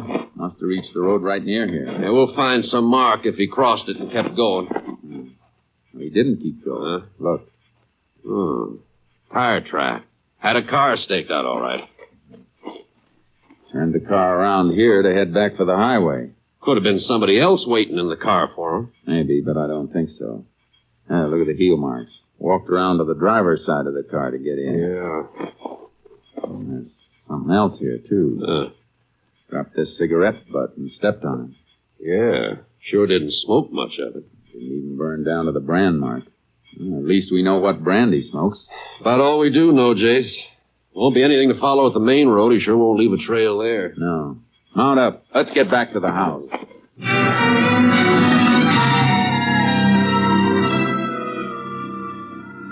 We rode back to Deneen's. As we came to the farm, we saw a couple of cars that hadn't been there when we left. Looks like company, Sheriff. The car next to mine belongs to our lab. The others must be the coroner's. Oh, coroner ought to have been and gone by now. Nope, no, that isn't the coroner's car, Jace. Blue sedan, that belongs to Walter Deneen. The husband? Yeah, must have got back from Abilene. Yeah, it's Deneen, all right. There he is, sitting on the side porch.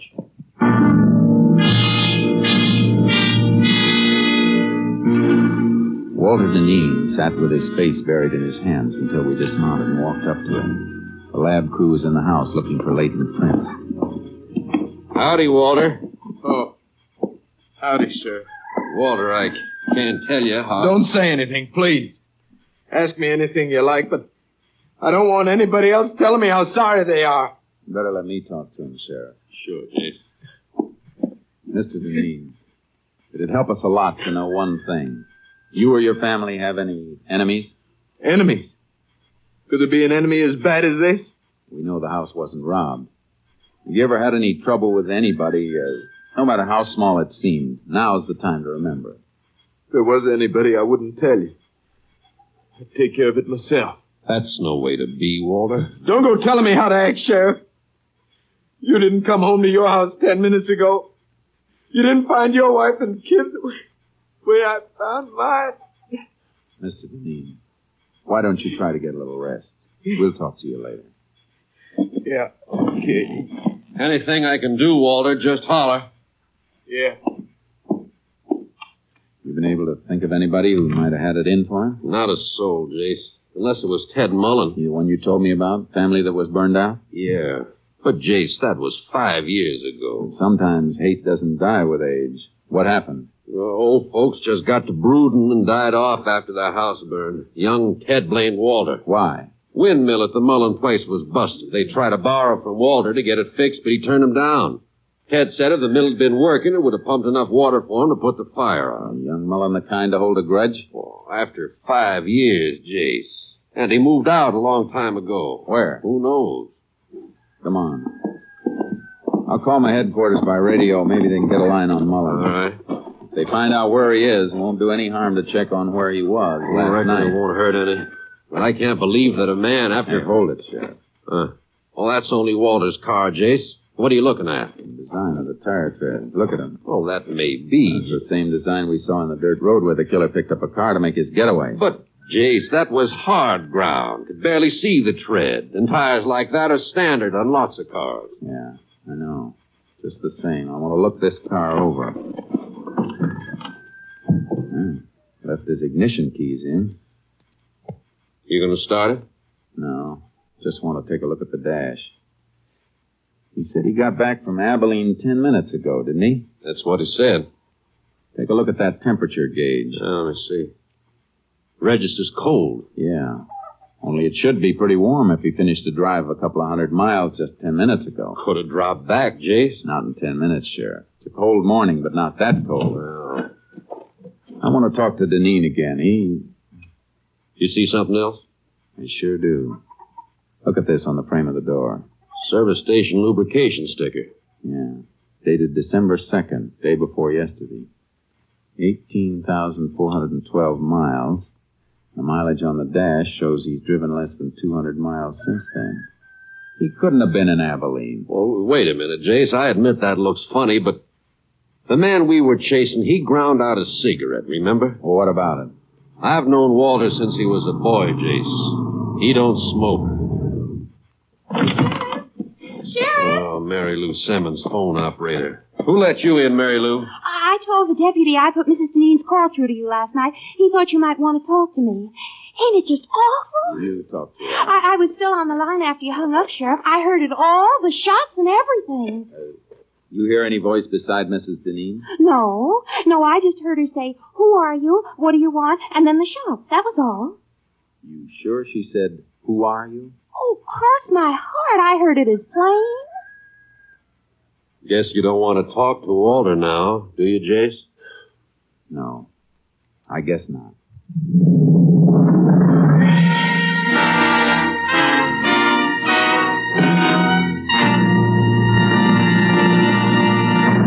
You are listening to Tales of the Texas Rangers, starring Joel McCrea as Ranger Jace Pearson. And now we continue with tonight's case, Dead Giveaway, an authentic story from the files of the Texas Rangers.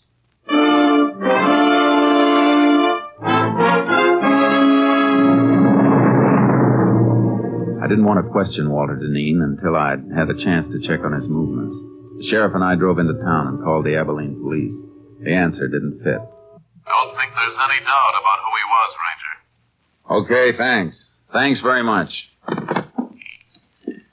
Well, guess that does it, Sheriff. Deneen was in Abilene, huh? Uh-huh. Checked into the Harris Hotel yesterday about noon. Checked out again at 2:10 this morning, right after the police notified him of the murder. Police could have spoken to anybody on the phone. They didn't tell him by phone. Police sergeant went up and told him direct. Description of Walter tallies, too. Yeah, but there's something that doesn't tally, though. Mileage on that car. Could be something wrong with the speedometer cable. Happened in my car a few weeks back. Maybe. And I'll be back sometime tomorrow. Where you going, Jace? Abilene.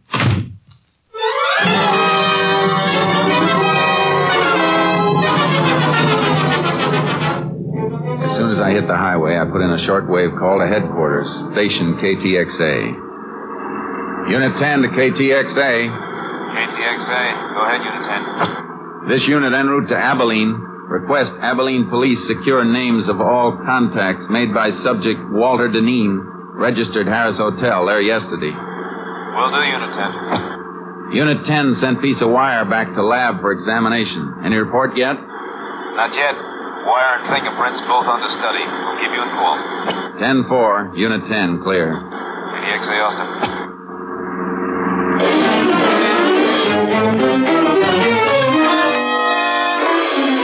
When I reached Abilene, I got a complete rundown on Walter Deneen's activities. It was too complete. Like he was making sure his time in the city would be accounted for. One of the people who'd seen him was his attorney. Why, yes. Yes, Ranger. Mr. Deneen spent several hours with me yesterday afternoon. We had dinner together last night. Went to the theater. What'd he come to see you about? Well, some investments. He's been doing a little speculating cotton. Good or bad? Well, it's client business, and I don't think I have the right to discuss it. I can find out by checking with the exchange. I'm just asking you to save time. All right. His losses have been rather heavy. More than he could afford? Much more. He carry much insurance on his wife and child? A normal amount, nothing large. All right, thanks. One more thing. Are you sure Deneen doesn't benefit financially by his wife's death? Well, Ranger, he couldn't have gotten back to Ashton by 1:30 last night after we'd been out. That isn't what I asked.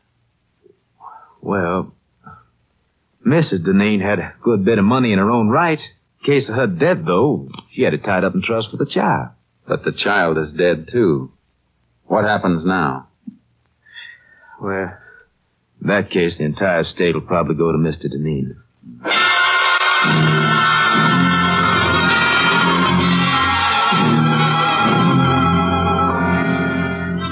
I made one more stop before I headed back to Ashton. I paid a visit to the garage, the Hotel Harris.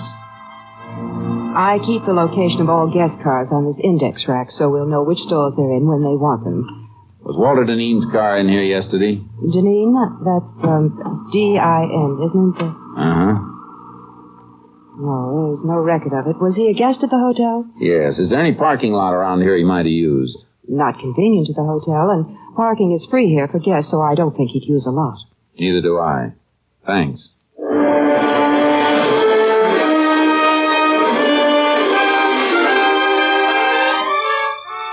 Before I left Abilene, I called my headquarters. They had a report. No strange prints had been found in Deneen's house. The wire key looked like a plant. I hung up and made another call to Sheriff Ross. I'm beginning to wonder about Walter myself, Jace. Why? He's been kind of curious about where you are. I told him you went to Abilene, just to see if it'd draw him out. Good. How'd he react? Kind of nervous. Then he said something about flying up to Abilene and back. Of course, he never did say he drove it. No, but he gave the impression that he drove. Even so, he was there when the killing took place. Yeah, but the killer had the use of Deneen's car. Can you get your hands on the car? Well, it's over in back of the funeral parlor right now. That's where Deneen said he was going just a few minutes ago when he stopped by to ask about you. Well, grab that car and check it for fingerprints. I'll be there as fast as I can roll.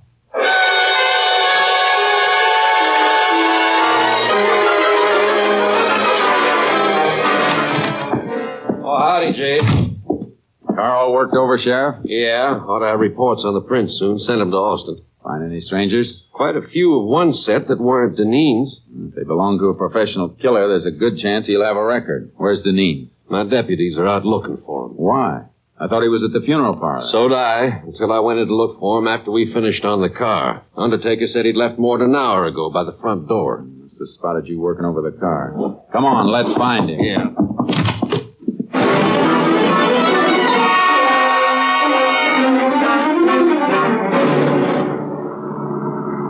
Not at the house, not any place in town.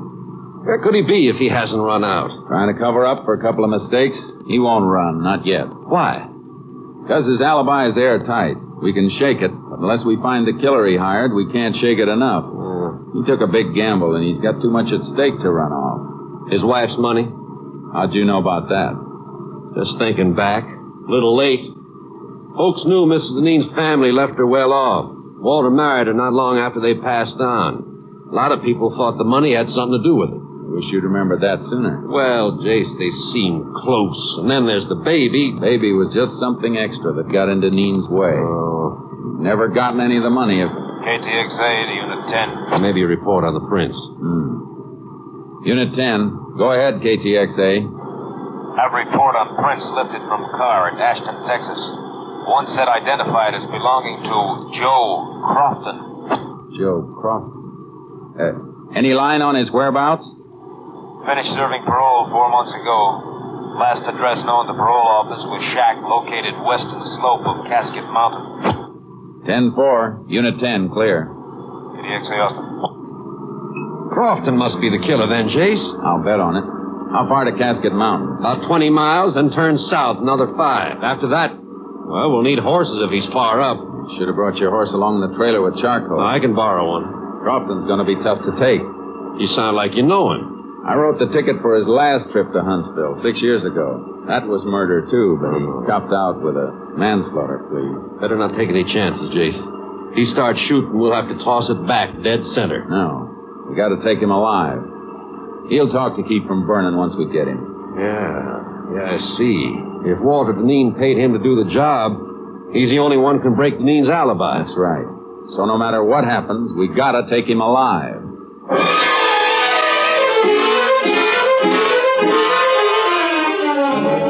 Crofton's cabin was up, all right. Way up. The sheriff borrowed a horse from the man who directed us. Quite a climb, Jace. Well, not so bad following this wash, though. Suppose he isn't there. I got a hunch he will be. I don't think Deneen had enough money to pay for this killing. He was almost broke. You mean he planned to pay off out of his wife's money when he got it? Yeah. Wonder how Walter arranged for him to get the car that night. Not much to arrange. Left it near the airport with the keys in it. Crofton brought it back and left it in the same spot. Probably left the house key for him, too. Glove compartment, maybe. Yeah. With the airport 40 miles from Ashton, nobody recognized the car or a strange driver. Come in at night, used an abandoned road. Look. Huh? Hey, another horse left tracks in here, too. Yeah. And they're fresh. Ooh, boy. That must be Crofton's horse. No. The rider was taking the rough way. Just cut into the wash here to find a better trail. Crofton lives up here. He'd know the best trail. Who else would be coming up here? Deneen, to shut him up. Come on. Yeah, here, boy. Not too fast, Jason. We'll spill. You gotta risk it. Too slow, we'll be too late.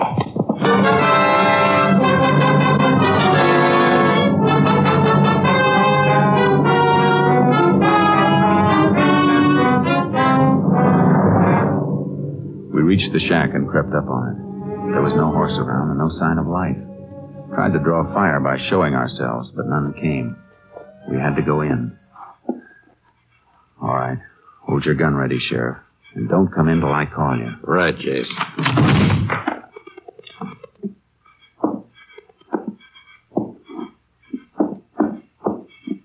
All right, Sheriff. Come in. Nobody here, huh? Oh, wait a... Oh. That Crofton? Yeah, that's him. Deneen got here first. Jace, this fella looks like he shot himself. Gun's in his own hand. Now, what's his paper beside him? Let's see. Jace, he did kill himself. This note says so. Confesses the murders, too. Sure it does. But Walter Deneen wrote that. And that note's gonna hang him. How do you know? You ever seen Deneen's writing? No, but I've seen Crofton's before. He signed his name with an X. Prison records show he's illiterate. Never could read or write. Come on, Sheriff. Gonna put out a pickup for Deneen? We'll pick him up ourselves. He can't be far off. But if he'd headed back down the wash, we'd have passed him on our way up. He must be going across the top of the mountain to go down the other side. Come on. Yeah.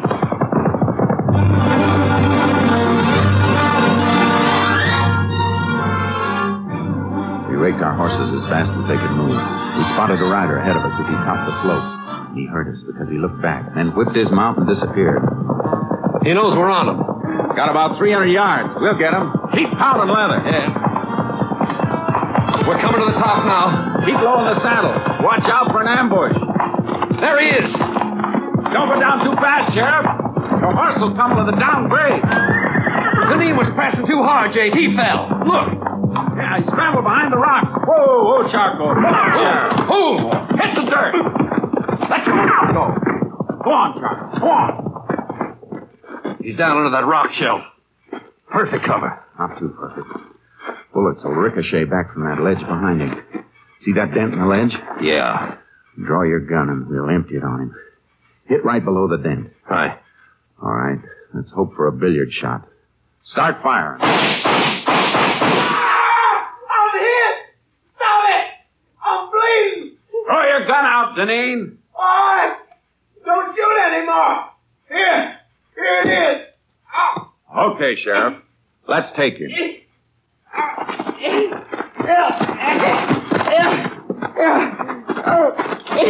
I'm hit.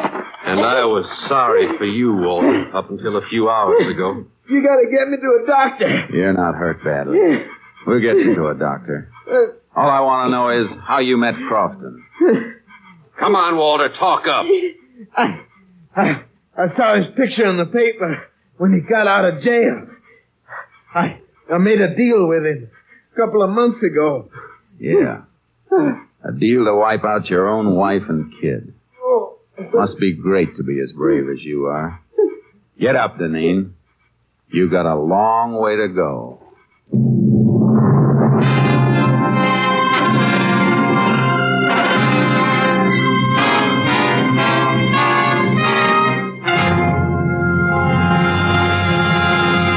Walter Deneen confessed and made a plea for clemency. It was not granted. And on the 11th day of October, 1947, he died in the electric chair at Huntsville.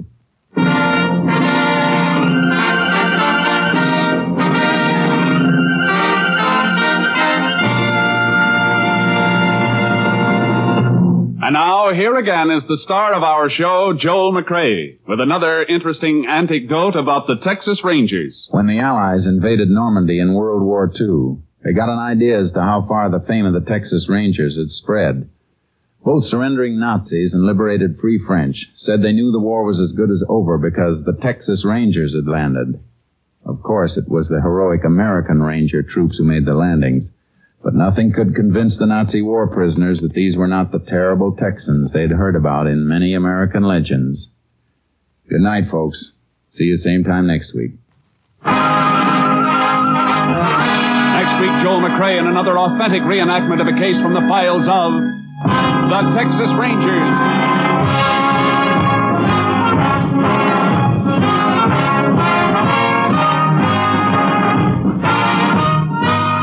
Joel McCrea is currently seen starring in the Universal International Technicolor production Saddle Tramp.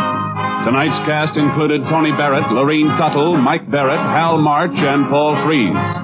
This story was transcribed and adapted by Joel Murcott, and the program was produced and directed by Stacy Keach. This is Hal Gibney speaking.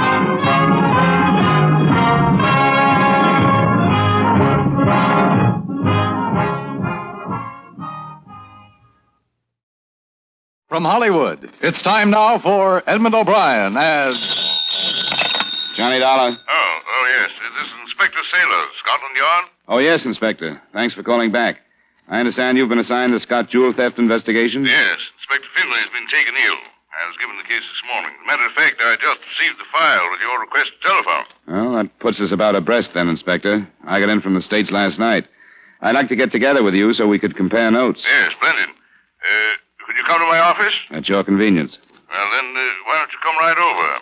But first, Mr. Dollar, tell me, did the insurance company send you to London in the belief that the yard is no longer competent? What? We've been reminded, you know, that our reputation's fallen off badly since the Stone of Scorn is stolen. But perhaps you and I shall have better luck, huh?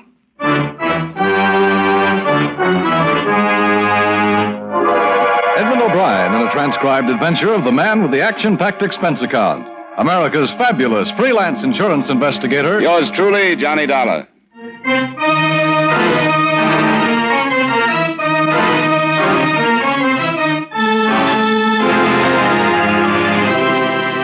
Expense account submitted by Special Investigator Johnny Dollar to Home Office Financial Surety Company, Hartford, Connecticut. The following is an accounting of expenditures during my investigation of the Hatchet House theft matter. Expense account item 1, $432.50, airfare and incidentals between Hartford and London, England. I arrived in the evening and learned by phone that the original inspector assigned to the case had been replaced. The next morning, I was in contact with his replacement, and at 10:30, I was directed to his office. Here we are, sir. Inspector Sailors? Yeah? Mr. Dollar, sir. Oh, yes. Come in, Mr. Dollar. Thanks very much. All right, you are, sir. Pleasure, Mr. Dollar. How do you do, Inspector? Yeah. Speaking to an acquaintance of yours a few moments ago. Inspector Finch? Oh, yes. Yes, I worked on a case with him over here last year. How is he? Oh, quite well, thank you. He complimented you quite highly, sir. Well, that's very nice of him. But as I remember it, I think I was more of a burden than a help to him. Yeah, I doubt that. Well, I suppose we should face the situation at hand. Yeah. I brought an accurate description of all the jewelry insured by Mrs. Scott. Ah, splendid. But the cable that reported the theft wasn't quite clear as to which pieces were missing. Mm-hmm. Well, Inspector Finley's information on that score is quite accurate, I think. Yeah, here we are. Oh, thank you. And he's covered the methods used in the commission of the crime quite thoroughly, I think. I'm going to spend the afternoon in Crime Index. I should probably be able to link the method with a few of our known criminals. Gentleman's investigation, huh? I suppose so. Rather tedious, but quite often successful. I'd like to see Mrs. Scott myself, if it's all right with you. Oh, of course. I shall arrange a car and a driver for you. Will early afternoon be suitable? Well, thanks, but there's no reason to go to that bother, is there? Isn't she staying here in London? No, she let a place near Seven Oaks in Surrey, about 20 miles south of here. Quite an historic establishment, I'm told. It's called Hatchet House.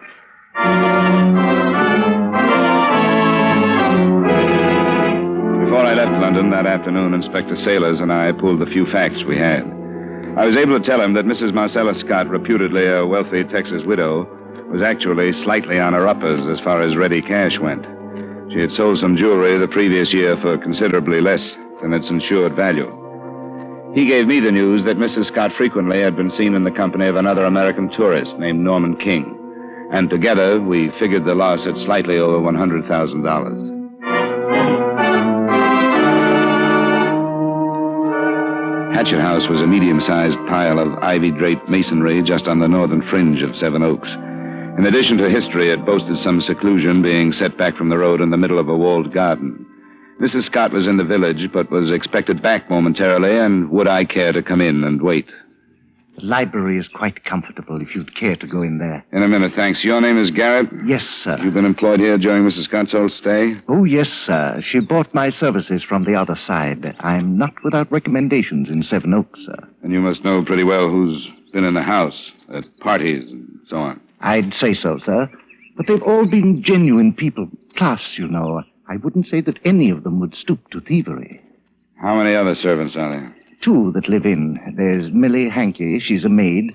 There's old Mr. Minns. He's the gardener. He's got a cottage out back. Mrs. Scott was entertaining night before last when the jewelry was stolen. Had she hired any extra servants? No, sir. Oh, thanks, Garrett. Oh, there's Millie. Millie, come here, do. Here's an American gentleman to see you. How do you do, sir? You're Miss Hankey? Yes, sir. He's come all the way from the other side, Millie, about Mrs. Scott's jewels being stolen. It's a scandal, that's what it is. But I don't suppose you'd say it's the only one. Watch your tongue, Millie. Watching it. I'll be in the pantry, sir, if I can be of any more service to you. Thanks, Garrett. I will want the names of the people who were here the other night. Right, sir. I'll write them on a paper. He's got a nerve telling me to watch my tongue. A scandal's a scandal, genuine people or not, and he knows it. Just what did you mean, Millie? I suppose a servant's paid to keep her eyes open and her mouth closed. But I haven't been a servant long.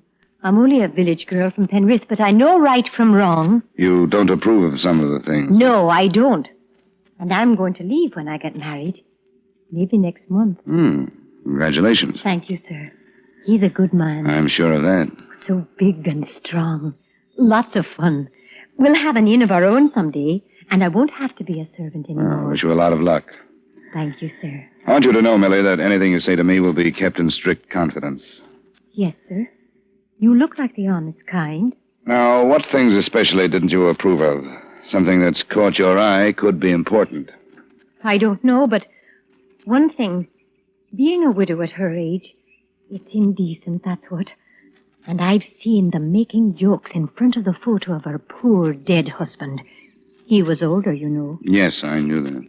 I can't say she hastened his end, but I can't say she's sorry he's buried and gone either.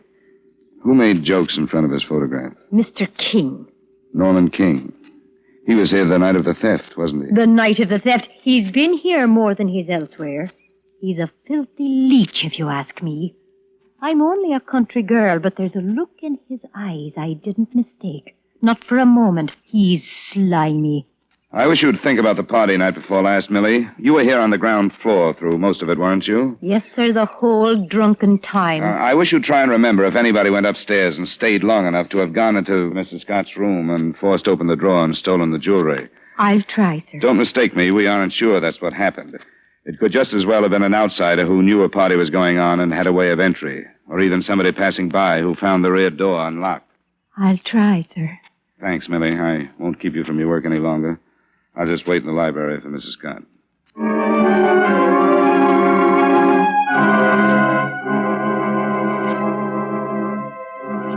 I waited an hour until the butler, Garrett, notified me that Marcella Scott had phoned.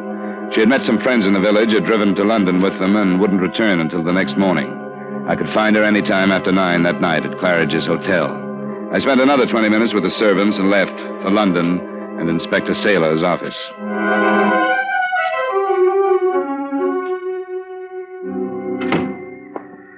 Well, I expected you to return before this, Mr. Dawson. I hope I didn't keep the car and driver too long. No, not at all. Especially if the time was well spent. Most of it was wasted. While I waited for Mrs. Scott in Hatchet House, she was on her way to London. Huh? She's here now? Claridge's. She came in with friends. Well, doesn't seem to be upset over her loss, does she? Nor the loss of her husband either, I take it. Huh?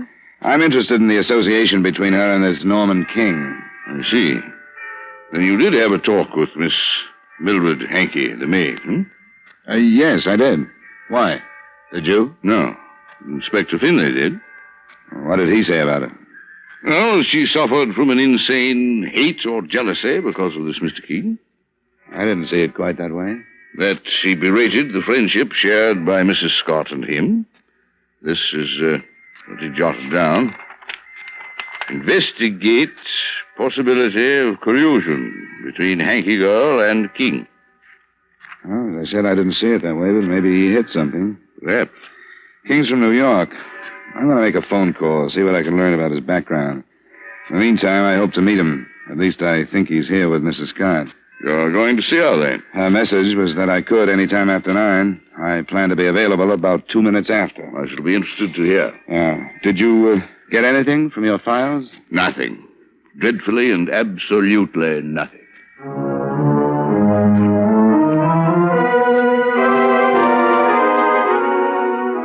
At 5 minutes before 9, I arrived at Mrs. Scott's hotel. On the stroke of 9, I phoned her suite, and at 3 minutes after, I met her, a striking honey blonde with tanned skin and an athletic figure that dressed her clothes nicely.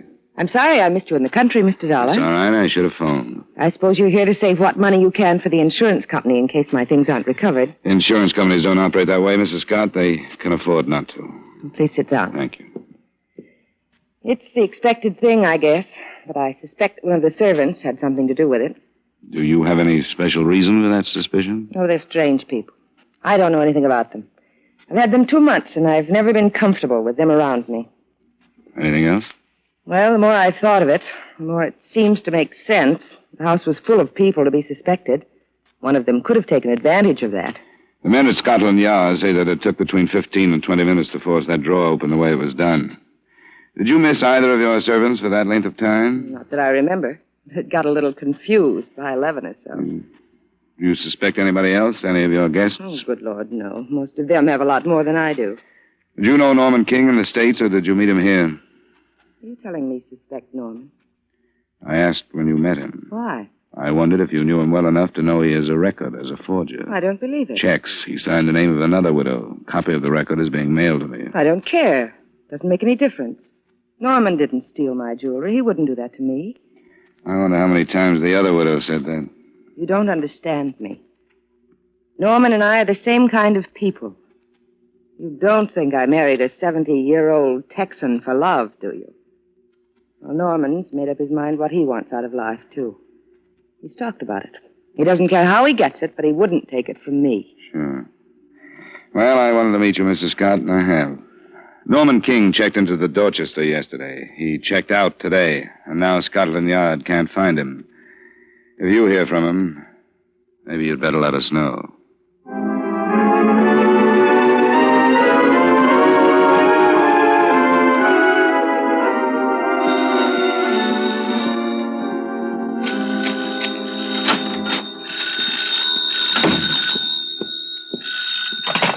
Johnny Dollar.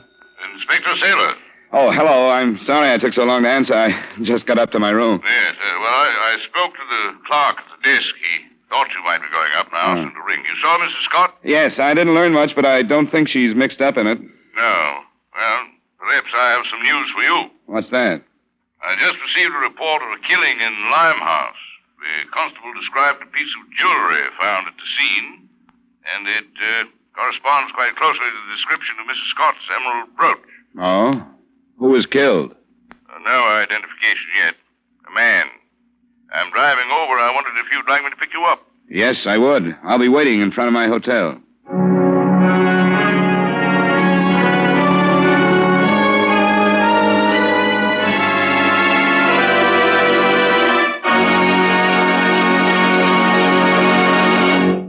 We will return you to the second act of yours truly, Johnny Dollar, in just a moment. What is the secret of Dr. Walter? Sorry, we don't have the answer, but we know where it can be found. Tomorrow night over most of these same CBS stations, with a tale well calculated to keep you in suspense. The unique theater of thrills called Suspense looks into the eerie matter of Dr. Walter's private life. Another thrilling CBS suspense drama tomorrow night. And now with our star, Edmund O'Brien, we return you to the second act of yours truly, Johnny Dollar.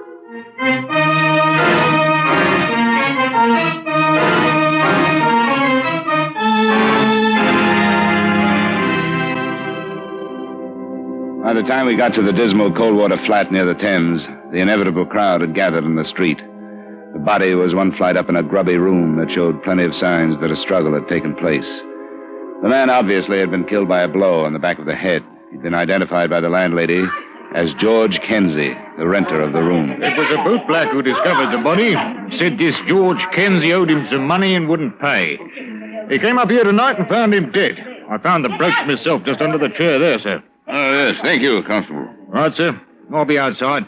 Here now, you people that don't belong here, don't crowd the corridor. Move along now. Come along, move along. Is there any doubt in your mind, Mr. Dollar, that this is Mrs. Scott's brooch? Not at all. Look, the jeweler's mark on the back. Well, then, we've made some progress. I hardly think we'd be so fortunate as to find the 4 remaining pieces here. No. Offhand, it looks like there was trouble over dividing the loot, and the winner took the rest, don't you think? Quite possibly. Norman King? I'd feel better if he was found. So would I. Matter of fact, I wish you'd keep your American criminals in America. We've quite enough to keep us busy without them. Get your hands off me. Hello. I haven't done nothing. I've gone to Mr. Kinsey's digs of me out in free will, and I don't need no help from nobody. Not half, you don't. Miss Glory Stokes, Inspector. She said she'd come to pay a visit to Mr. Kinsey, but she made off the other way when she heard the news. Well, come in, Miss Stokes. I will not. Not with him lying there like that. Very well. Constable, ask Miss Stokes if she'll please accompany you to the yard. Mr. Mr. Dollar and I'll see her there.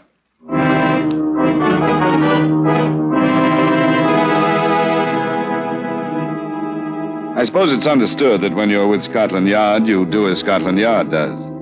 We didn't search the place, but we learned it was empty of any more jewelry after a crew of technical men collected every possible bit of physical evidence in the room and started it towards the Yard's various laboratories. The results of their meticulous tests, comparisons, and examination fell into place later. We asked a few questions there without getting anything, and then went back to the inspector's office, where Glory Stokes waited for us. It's time. I must sign. I trust we haven't kept you waiting too long. This is Mr. Dollar, American Investigator. How do you do? What would he be investigating that would concern me? We'll explain the whole thing to you, Miss Stokes. It ain't Miss Stokes. But something tells me I'm going to wish it was. You're married? I am. That's why I was going to George Kinsey's. I haven't seen me Abby for 3 days. And I was going to ask George if he knew where the rotter was. What's your husband's name? Leonard Stokes. You haven't seen him in 3 days. That's right. Couldn't he give you any idea where he was going? No, why should he? I don't care where he goes, and he knows it. But you said you were looking for him. I was. If he's going to desert his poor wife, she's got a right to know, hasn't she? Yeah, I suppose she has. I take it he spent quite a lot of time with this George Kinsey. Too much, if you ask me. George was no good. He was a thief. I knew he'd end up dead like this.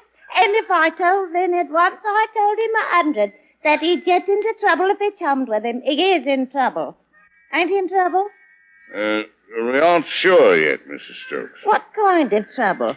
Some jewelry was stolen from a woman in Seven Oaks. Jewels, oh, One of the pieces was found in George Kinsey's room. There's still almost $100,000 worth missing. More than 30,000 pounds, Mrs. Stokes. 30,000? George did that? It looks like it. There's a possibility that your husband was involved also. Leonard? Don't make me laugh. He wouldn't have the brains.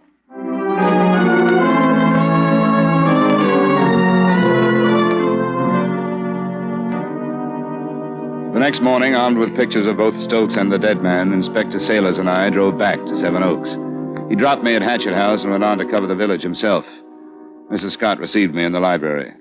Good morning, Mr. Dollar. Mrs. Scott, you must have left London early this morning. Yes, I did. Have you made any progress? Some, yes. Have you heard anything? I was very unhappy after you left last night. Why? Did you suddenly get lonesome for your jewels? I think you know why. I made a confession to you. I let you see what I really am. I never do that. It's all in confidence. Forget it. I've been trying to. I got a radiogram from Norman King. It arrived here late yesterday afternoon. Did you notify Scotland Yard? No, I know you asked me to, but I didn't think it was necessary. He's on his way back to New York. He wouldn't do that with stolen jewelry, would he? It would be stupid, but I'll want the name of the ship. I'll give it to you. He inferred that he knew his record would come to light because of the theft and that he'd feel better leaving England before he was asked to leave. He's a stupid, irresponsible dunce. Yeah. I have some photographs I want you to look at. Here, I'll spread them out on the table. Who are they?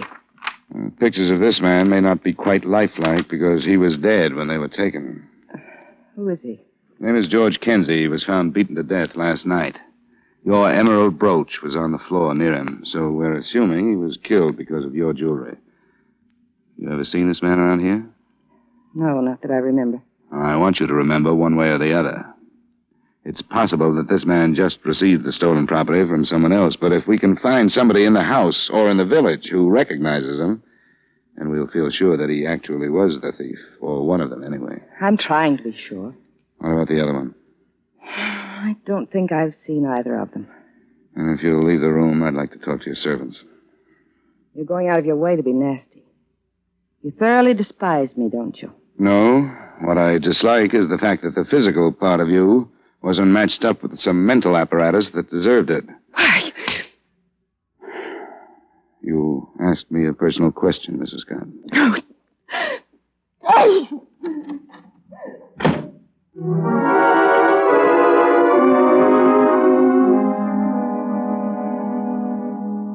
I want you to look at the photographs and think. It's important that we find out if you have ever seen either of these men in Seven Oaks. Which one is deceased, sir? This one. How large was he? Little under 6 feet. Miss Hankey? I don't like looking at them, sir. I don't think I've seen either one of them, though. There's something about this one, sir. George Kenzie? Was he plump? No, I don't think you'd say plump. He was heavy, stocky. There's something about him, sir. Can't put my finger quite on it, but there's something. Could he have made deliveries here? Who brought the luggage, Millie, the day after Mrs. Scott arrived? Oh, I don't think it was him. Or this one either. They had their own lorry with a sign on it. Have you forgot? I'm sure of it, sir.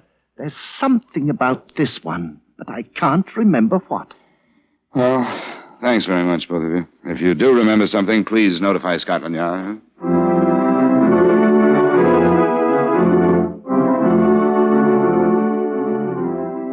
In the village, Inspector Sailors had found a few people who thought they recognized George Kenzie and 2 who were positive. None of them had recognized Leonard Stokes. So by the time we had left Sevenoaks, we were fairly sure that Kenzie had been actively involved, but since he was dead, being sure didn't mean any progress.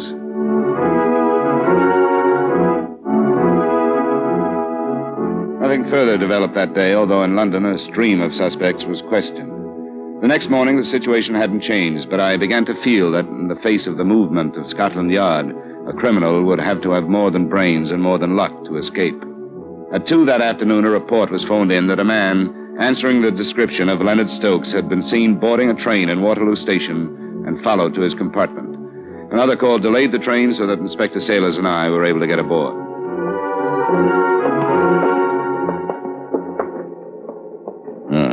Here we are. If you don't mind, Stroller. It's your island, Inspector. Yes, thank you. Scotland Yard. What? Are you Leonard Stokes? Am I who? No, I'm not. Who are you then, sir? Well, I don't see how you've a right to You go... must have identification. Let me see it, please. All right. I'm Leonard Stokes.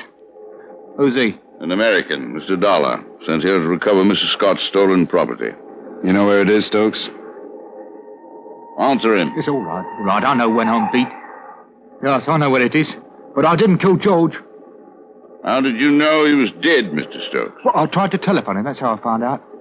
He was killed because of the jewelry, wasn't he, Stokes? I don't know. I don't know why he was killed. When was the last time you saw him, Mr. Stokes? Tuesday night. You went to Sevenoaks? I went to Sevenoaks, yes.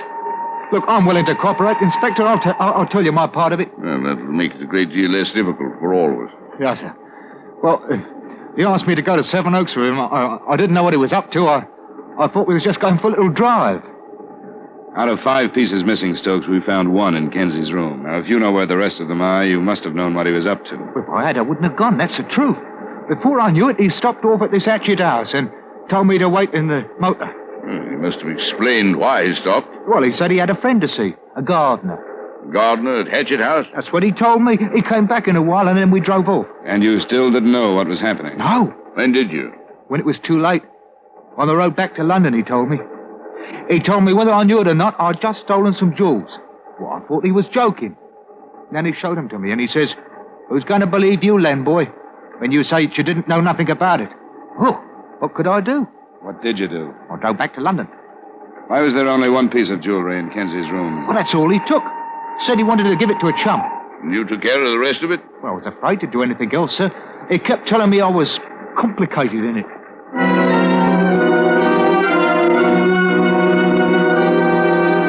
Stokes' innocence, as far as the robbery was concerned, became a little embarrassing even to him by the time we got him off the train and back to Scotland Yard. But his denial of any knowledge of Kenzie's murder was borne out, A, by an alibi that proved him innocent, and B, the result of one of the laboratory tests mentioned earlier. Traces of lip rouge found on the dead man's clothing pointed the way to the murderer. Mrs. Scott is resting in her room and left orders not to be disturbed. We won't disturb her, Garrett. Is Miss Hankey here? She's in the pantry, sir. Would you show us? This way, please. Thank you, Garrett. Oh, Mr. Dollar. This is Inspector Sailors from Scotland Yard, Miss Hankey. Miss Hankey? How do you do? You've come after me, haven't you? Yes, I think we have. I don't mind. I don't care about anything now. You did recognize the photographs of George Kenzie, didn't you? Recognize them? Yes, I suppose so. I remembered. I remembered the man I fell in love with. I told you I was going to marry, didn't I, Mr. Dollar? You met him in Seven Oaks? Yes. He told me he lived in London. And I felt like a child. I'd never gotten to know anyone who lived in London. When you're born in Penrith, you never do. He was so nice. He could talk so I could listen all night. Did he question you concerning Mrs. Scott? He took me to London. And he told me he wanted to marry me. And I believed him. Millie, we're sorry. I wanted a husband the same as every girl. But he was lying. He knew I was a servant. And he found out about things. Then, inadvertently, you told him about the entertainment Tuesday night. The party? He said it was going to come. I left the rear door unlocked because I was going to give him some refreshments. I thought he hadn't come. But he had. He lied to me. That's why I killed him. You went to London last night? Yes. He told me to leave London. He told me to go back to Penrith. Then I knew that he'd lied to me and that he'd stolen the jewelry. He called me a stupid country girl. And that's when I hit him. I hit him and hit him. Because it was true. That's all I am. A servant. And I'll never be anything else.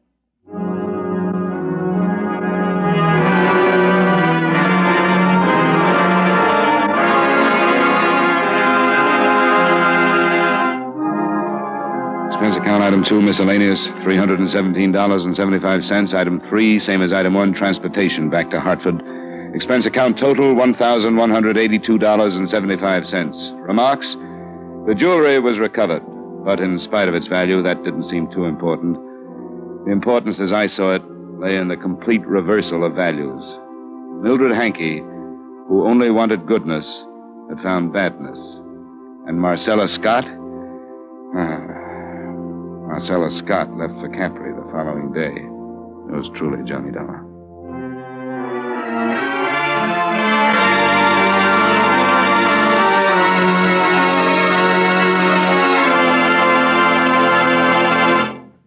Yours truly, Johnny Dollar, stars Edmund O'Brien in the title role and is written by Gil Dodd with music by Eddie Dunstetter. Edmund O'Brien can soon be seen in the Paramount Pictures production Warpath. Featured in tonight's cast were John McIntyre, Ben Wright, Tudor Owen, Jeanette Nolan, and Virginia Gregg.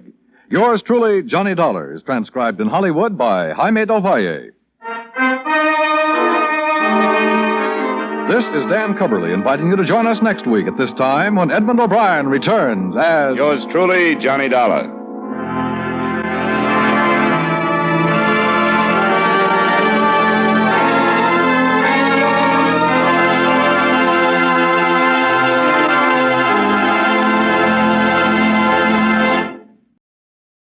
The National Broadcasting Company presents The Adventures of Sam Spade, Detective.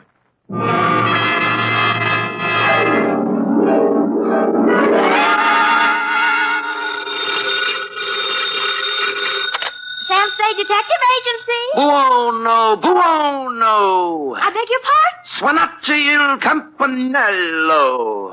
Sam, what are you... Nothing at all, sweetheart. I just happen to have the tourist lists of handy Italian phrases before me. North Beach never did that to you before, Sam. North Beach never did anybody like it. Just did me, F. But I thought you said old Bartolomeo just wanted you to drop by for a friendly talk. And some garlic bread and red wine. But does that explain the knife gash on my coat? Your new tweed? My old tweed now, Cherub. You see, it was never meant to be swum in. The bay?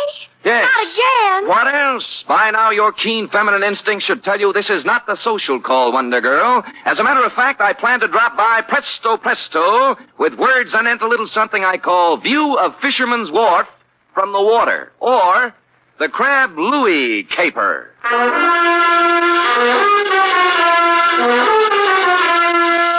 Transcribed for NBC, William Spear, radio's outstanding producer-director of mystery and crime drama, brings you the greatest private detective of them all in The Adventures of Sam Spade.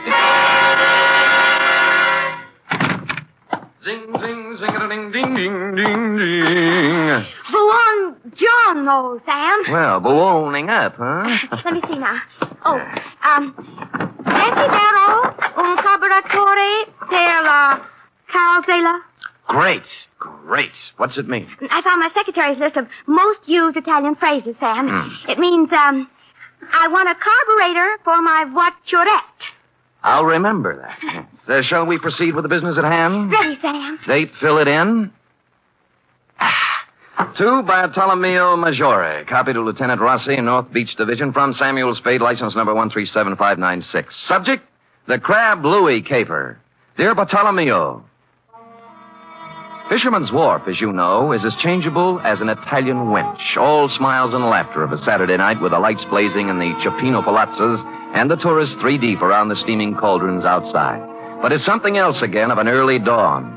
Dark and lonely and quiet, except for the mutter of engines as the crab boats nose out into the fog that hang over the gate. Last night was somewhere in between. The lights were blinking out as I left my cab and walked over to your place of business, a gaudily painted building at the foot of the wharf with a red, yellow, and blue sign reading Museo Maggiore. Curios, souvenirs, waxworks. Admission 10 cents.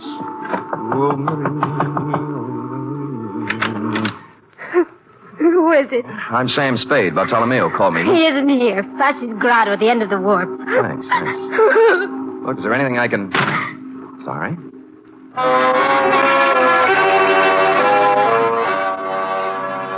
Except for Frosky's at the very end, the wharf was dark now. It seemed early, as if something had interfered with business as usual, and the late customers had been brushed off a couple hours ahead of time. I peeked through a hole in one of Frosky's window shades and saw why. It looked like the entire population of North Beach was inside.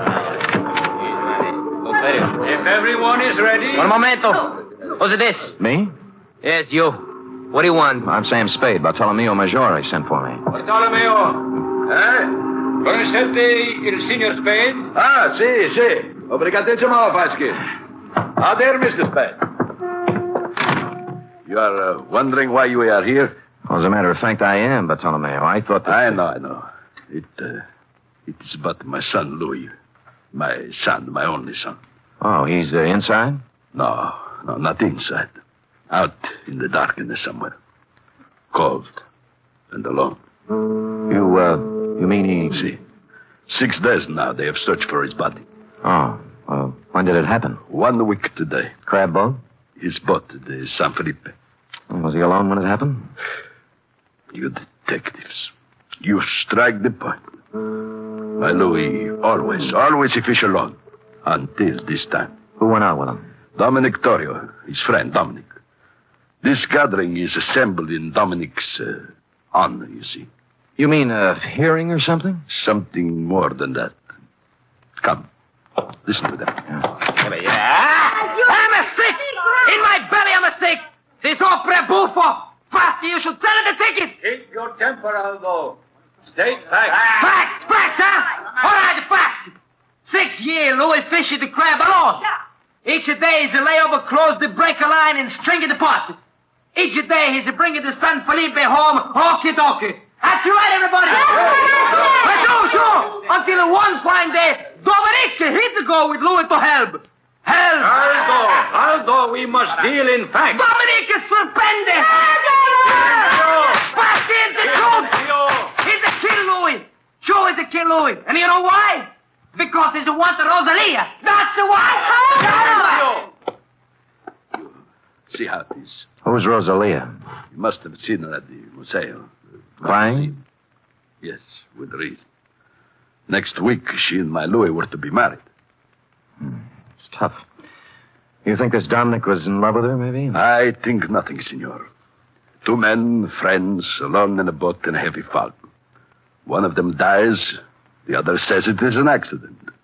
It is not for us to think or make guesses. Say, what am I supposed to do? In the records of the police, senor, my Louie died in an accident. Mm-hmm. In the hearts of his friends, he was murdered. For my sake, for Dominic's, for the sake of us all, we must know the truth. For this, I prefer to employ one who is professional and impartial. Come. Yeah. We go in. believe me before, haven't I, minute? Silencio. Once again, Dominic. How far was the boat from Seal Rocks? 100 yards, I think. I heard the break. Silencio. Let Dominic tell the story. Go on now. You had dropped the last crab pot over the side. Then? Something went wrong with the motor. Louie told me to look at it. I went below, then it happened. Louie was leaning over the gunwale. We untangled a float, and the sea took us by the stern. We broached. I saw him go over and plunge into the white water. I brought the boat about then. For 2 hours, I yelled, I circled around, I blew the whistle, everything. Then the Coast Guard came. Fosky, I swear it, that's all I know. I never saw Louie. Impossible! Silencio! My brothers, it was your will that I sit here in judgment of Dominic Torrio. Before I go on, are there any more questions you have to ask him? Are there any among you who have evidence to offer against him? So be it. You know as well as I, there is only one verdict here. The charge is dismissed. The court is adjourned.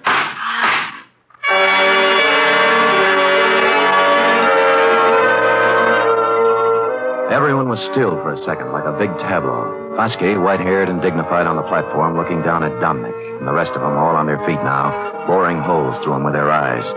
He was the first to move, turning slowly, walking out through the crowd toward the door, looking tentatively from face to face, knowing now he hadn't been acquitted at all, as one by one they turned their backs on him. I felt terribly sorry for Dominic, until he walked past me and I got a look at his face, at his eyes. In my racket, I see that look more often than the next guy. I never saw it any clearer than I did now. It was fear and hatred and guilt. So I left you talking to Fosky, Bartolomeo, and walked back down to the wharf to the Museo. Rosalia. I told you Bartolomeo is not here. I've seen Bartolomeo. I want to talk to you. Sit down. I don't want to... Sit down. Oh. That's a good girl. It was quite a place, the Museo, a catch-all for everything nautical you would run across in 60-odd years of living on the sea or next to it. From a 10-foot shark pickled in formaldehyde to a life-size figure of Captain Kidd, complete with drawn sword, lace cuffs, and treasure chest at his feet next to the door. I turned back to Rosalia, sitting on a rum keg under a flickering hurricane lamp, the only light in the room. What do you want of me? Bartolomeo wants the truth about what happened on the San Felipe. They're deciding that at the meeting. They already did. They did? You mean Dominic... How did they decide? Dismiss the charges. No evidence, no witnesses. It was the only thing Fosky could do. You feel better? It doesn't bring back my Louie. No, it doesn't. Dominic's going free now, from both the law and his people. No vengeance for Louie. Why were you crying when I came by tonight? Haven't I the right to cry with my Louie? Drop it. Huh? Why didn't you go to the meeting? Afraid to give yourself away?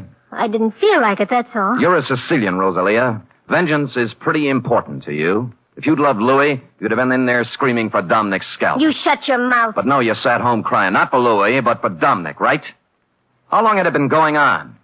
Did you know Dominic was going to kill him when they put out in the San Felipe? Why would Dominic kill him? Well, that's a stupid question. He's in love with you. In love with me. In love with me. Drop it. Drop it, Rosalia. In love with me? Oh, I wish it were so. Huh? He killed for me. Is that what they say? It's all very flattering, very.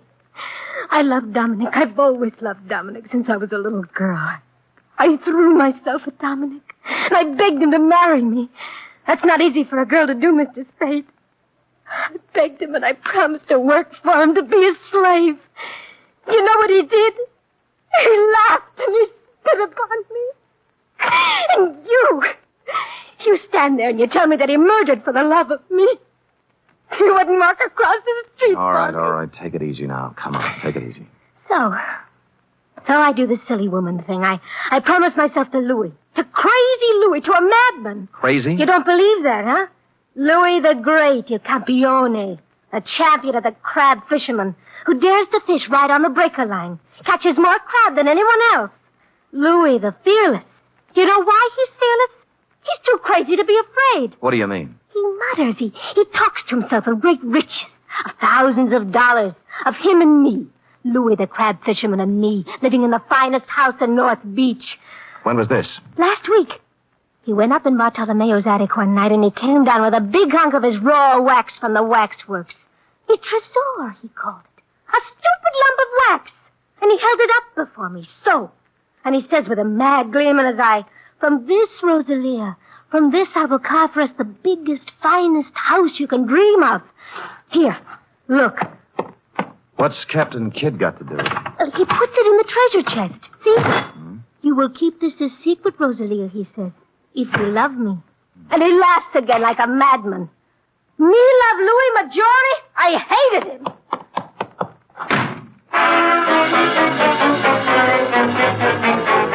Too good to be phony. The triangle notion had to go. You could hardly blame Rosalia for thinking he was crazy. In the treasure chest was a hunk of tallow. Not a very fresh hunk at that. And Louis's routine with it must have hit her like the graveyard scene from Hamlet.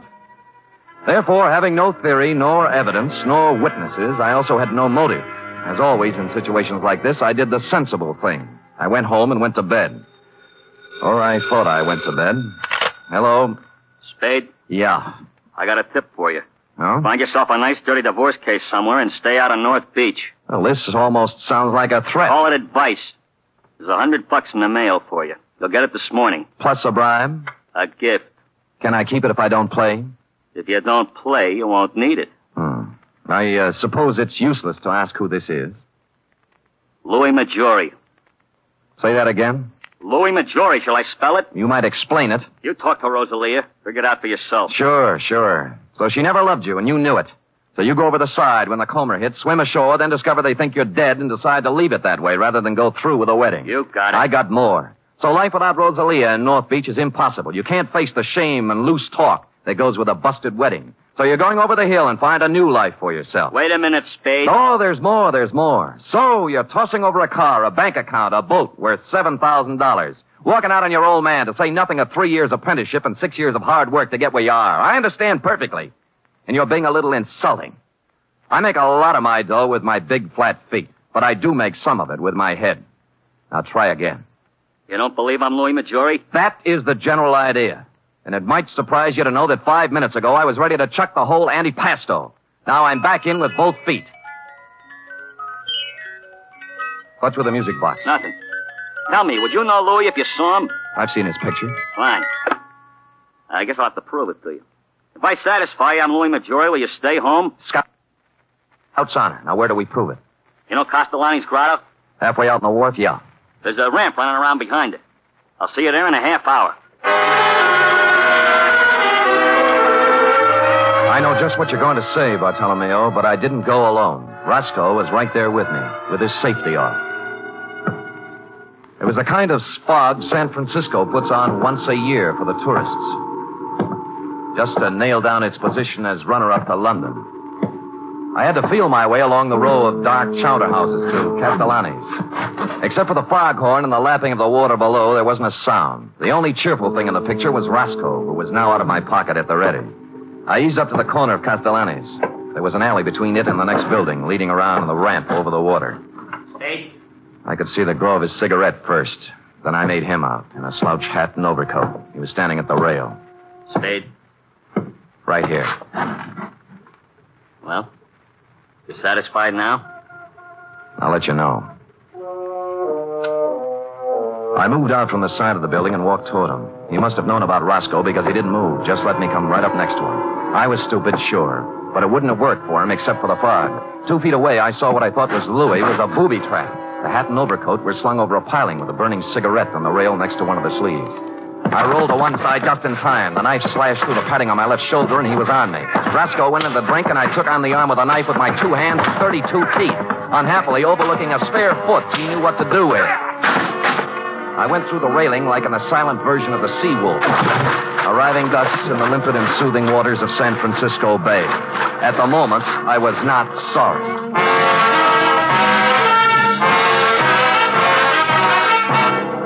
You are listening to the weekly adventure of radio's most famous detective, Sam Spade.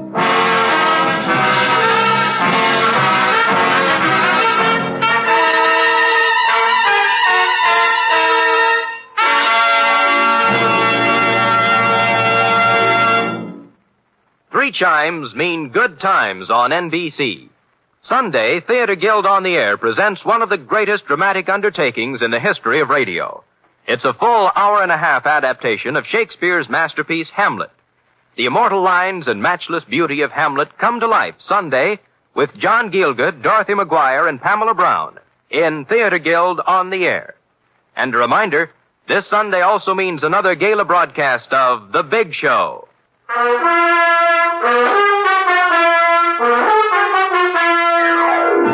And now back to the Crab Louie caper, tonight's adventure with Sam Spade.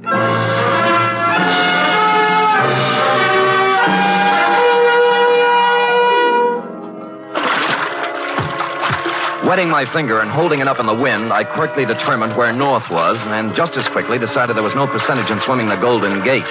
A bright blur on my starboard bow called to mind the old saying, where there's a light, there's life, so I headed there. 3 strokes this side of exhaustion, I pulled up at what proved to be a landing with a Jacob's ladder, at the top of which I found the rear entrance to Foskey's, or more accurately, Foskey's private office. The door was open. Huh? Oh. I'm Sam Spade. I've been swimming, if you're wondering.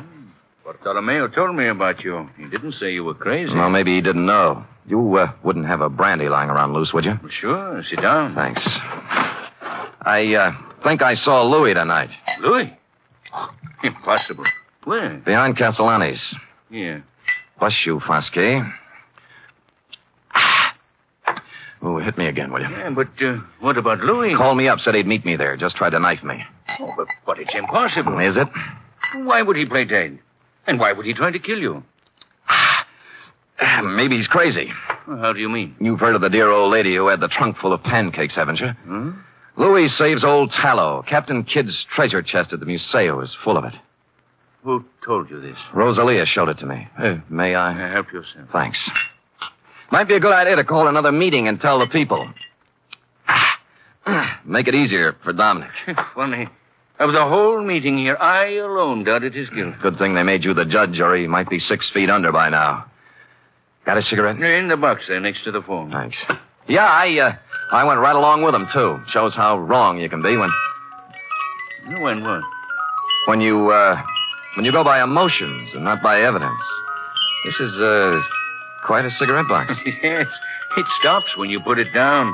Hmm? Well.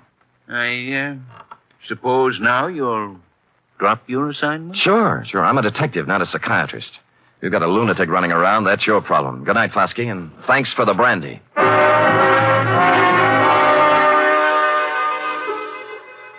If Roscoe had been along, I might have played it differently, but when you're sitting across a coffee table from a guy you suddenly realize has the wet cement all ready, you do what I did, make polite noises and concentrate on getting out on 2 feet. It was 7-3. Dominic was stashed in a handy closet listening to the whole thing, which was handy since the next obvious move was his room in a house on Jefferson Street. A rooming house owned and operated by a 4-corsage bosom-type lady known as Mama Luca. Oh, senor, I don't know nothing.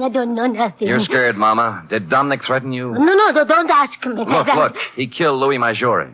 I gotta know why. I don't know why. I don't know nothing about it. Louis came here? Yes, Louis came here the night before it happened. Why? I don't know. He was all excited. A handful of wax. Wax? You know. What about it? He showed it to Dominique, and they go into his room and talk, and then he ran off to send a telegram.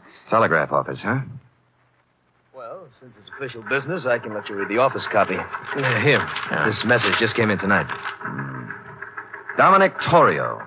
Regarding your inquiry, analysis of samples sent here by Louis Maggiore, highly promising. If quality uniform and weight correct, would estimate value minimum $60,000. Hartley Associates, Vancouver, B.C.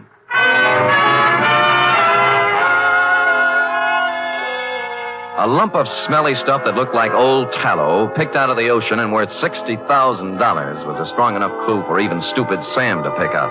I left the telegraph office on the double and pulled up at the Museo Maggiore 10 minutes later. Blasted lock is jammed. He was too busy to notice me. I slid a marlin spike out of a rack next to the rum keg. Locked. Must be locked. I hate to do this, Foskey. Wait a minute, Spade. Wait a minute. The next voice you'll hear will be the nurse with the breakfast tray. Bartolomeo! Senor Spade. What have you... Look, What have you done? His Honor was playing Pandora with Captain Kidd's treasury. Treasure box? Yeah. But why? Who is it? Who? Fusky. Surprised? Fusky? Why would he, of all people? He likes a buck as well as the next one, possibly even more, when there are 60,000 of them. $60,000? Yeah. Is he mad? Like a fox. Here, let me pry this cover off. There. What is this? Well, it may not look like much to you and me, but to a perfume manufacturer, it's prettier than the Venus de Milo. Tallow? Ambergris. It's what happens when a whale gets a tummy ache. Louie must have run onto it 10 days ago. Padre mio, $60,000. Yeah. That's the big why of it, Bartolomeo. What now? You think Fusky... He won't talk, neither will Dominic. They're next and they know it. Still 2 men alone in a fog in a boat. See. There were only a witness. There was a witness. Hmm? The eye of God was on Dominic when he did it. And the judgment of God is swift and is sure. Dominic knows it. You think so? I know Dominic. Why you ask? There's a way to find out. What time is it? 1:30. There's time. Where do you keep your razor? Razor? Yeah. I'm going to shave Captain Kidd.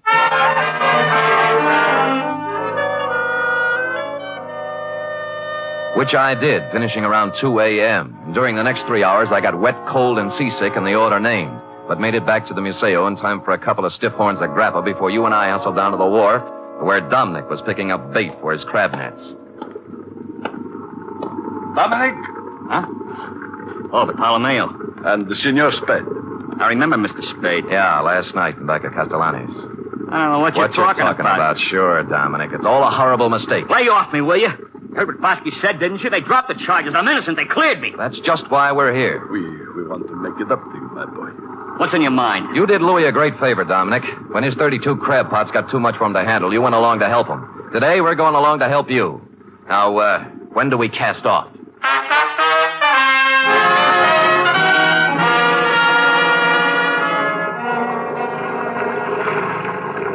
There's a float up ahead. What color? Yellow and red. Is that yours, Dominic? That's mine. Great. Pull up alongside. Well?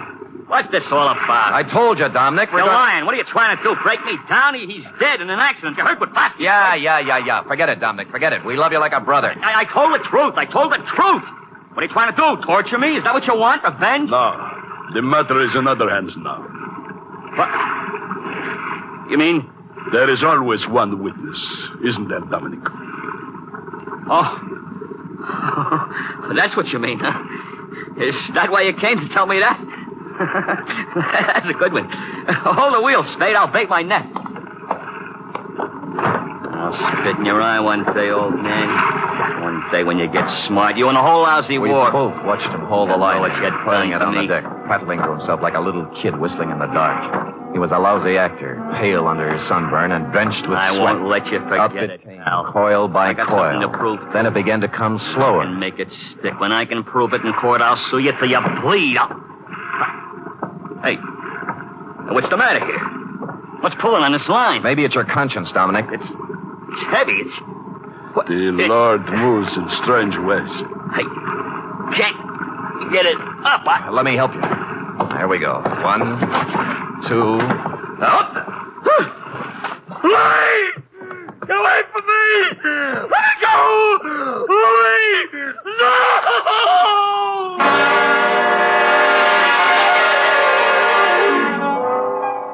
I hauled Louie up onto the deck, and a grisly sight he was, too, with a knife still sticking in his back.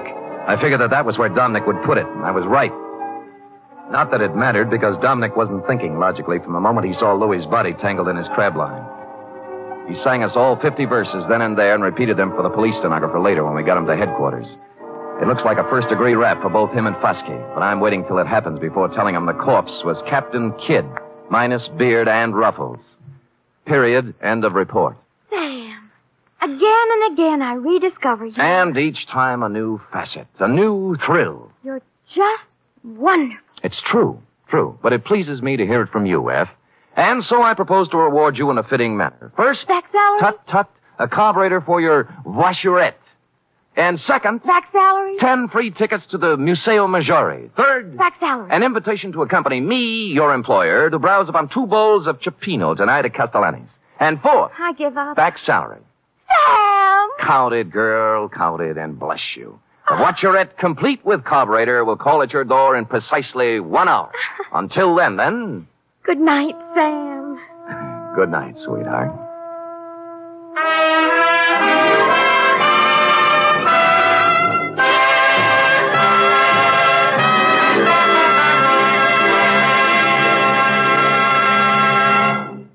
Three chimes mean good times on NBC. You're invited to a 1-hour concert tomorrow by the renowned NBC Symphony, under the direction of noted conductor Wilfred Pelletier. Featured soloist on tomorrow's symphony performance is Helen Traubel. For the world's greatest music, hear the NBC Symphony tomorrow and every Saturday.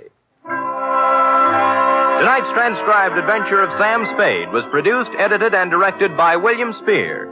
Sam Spade was played by Stephen Dunn. Lorene Tuttle as Effie.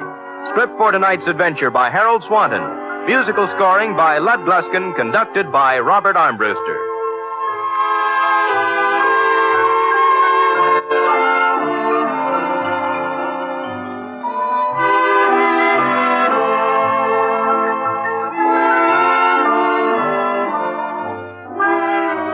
Join us again next week, same time, for another adventure with Sam Spade.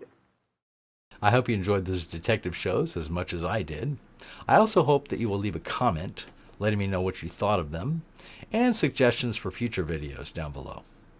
If you have not hit the like button, I hope you'll do that as well, because it really does help push our videos out to a wider audience based on YouTube's algorithm.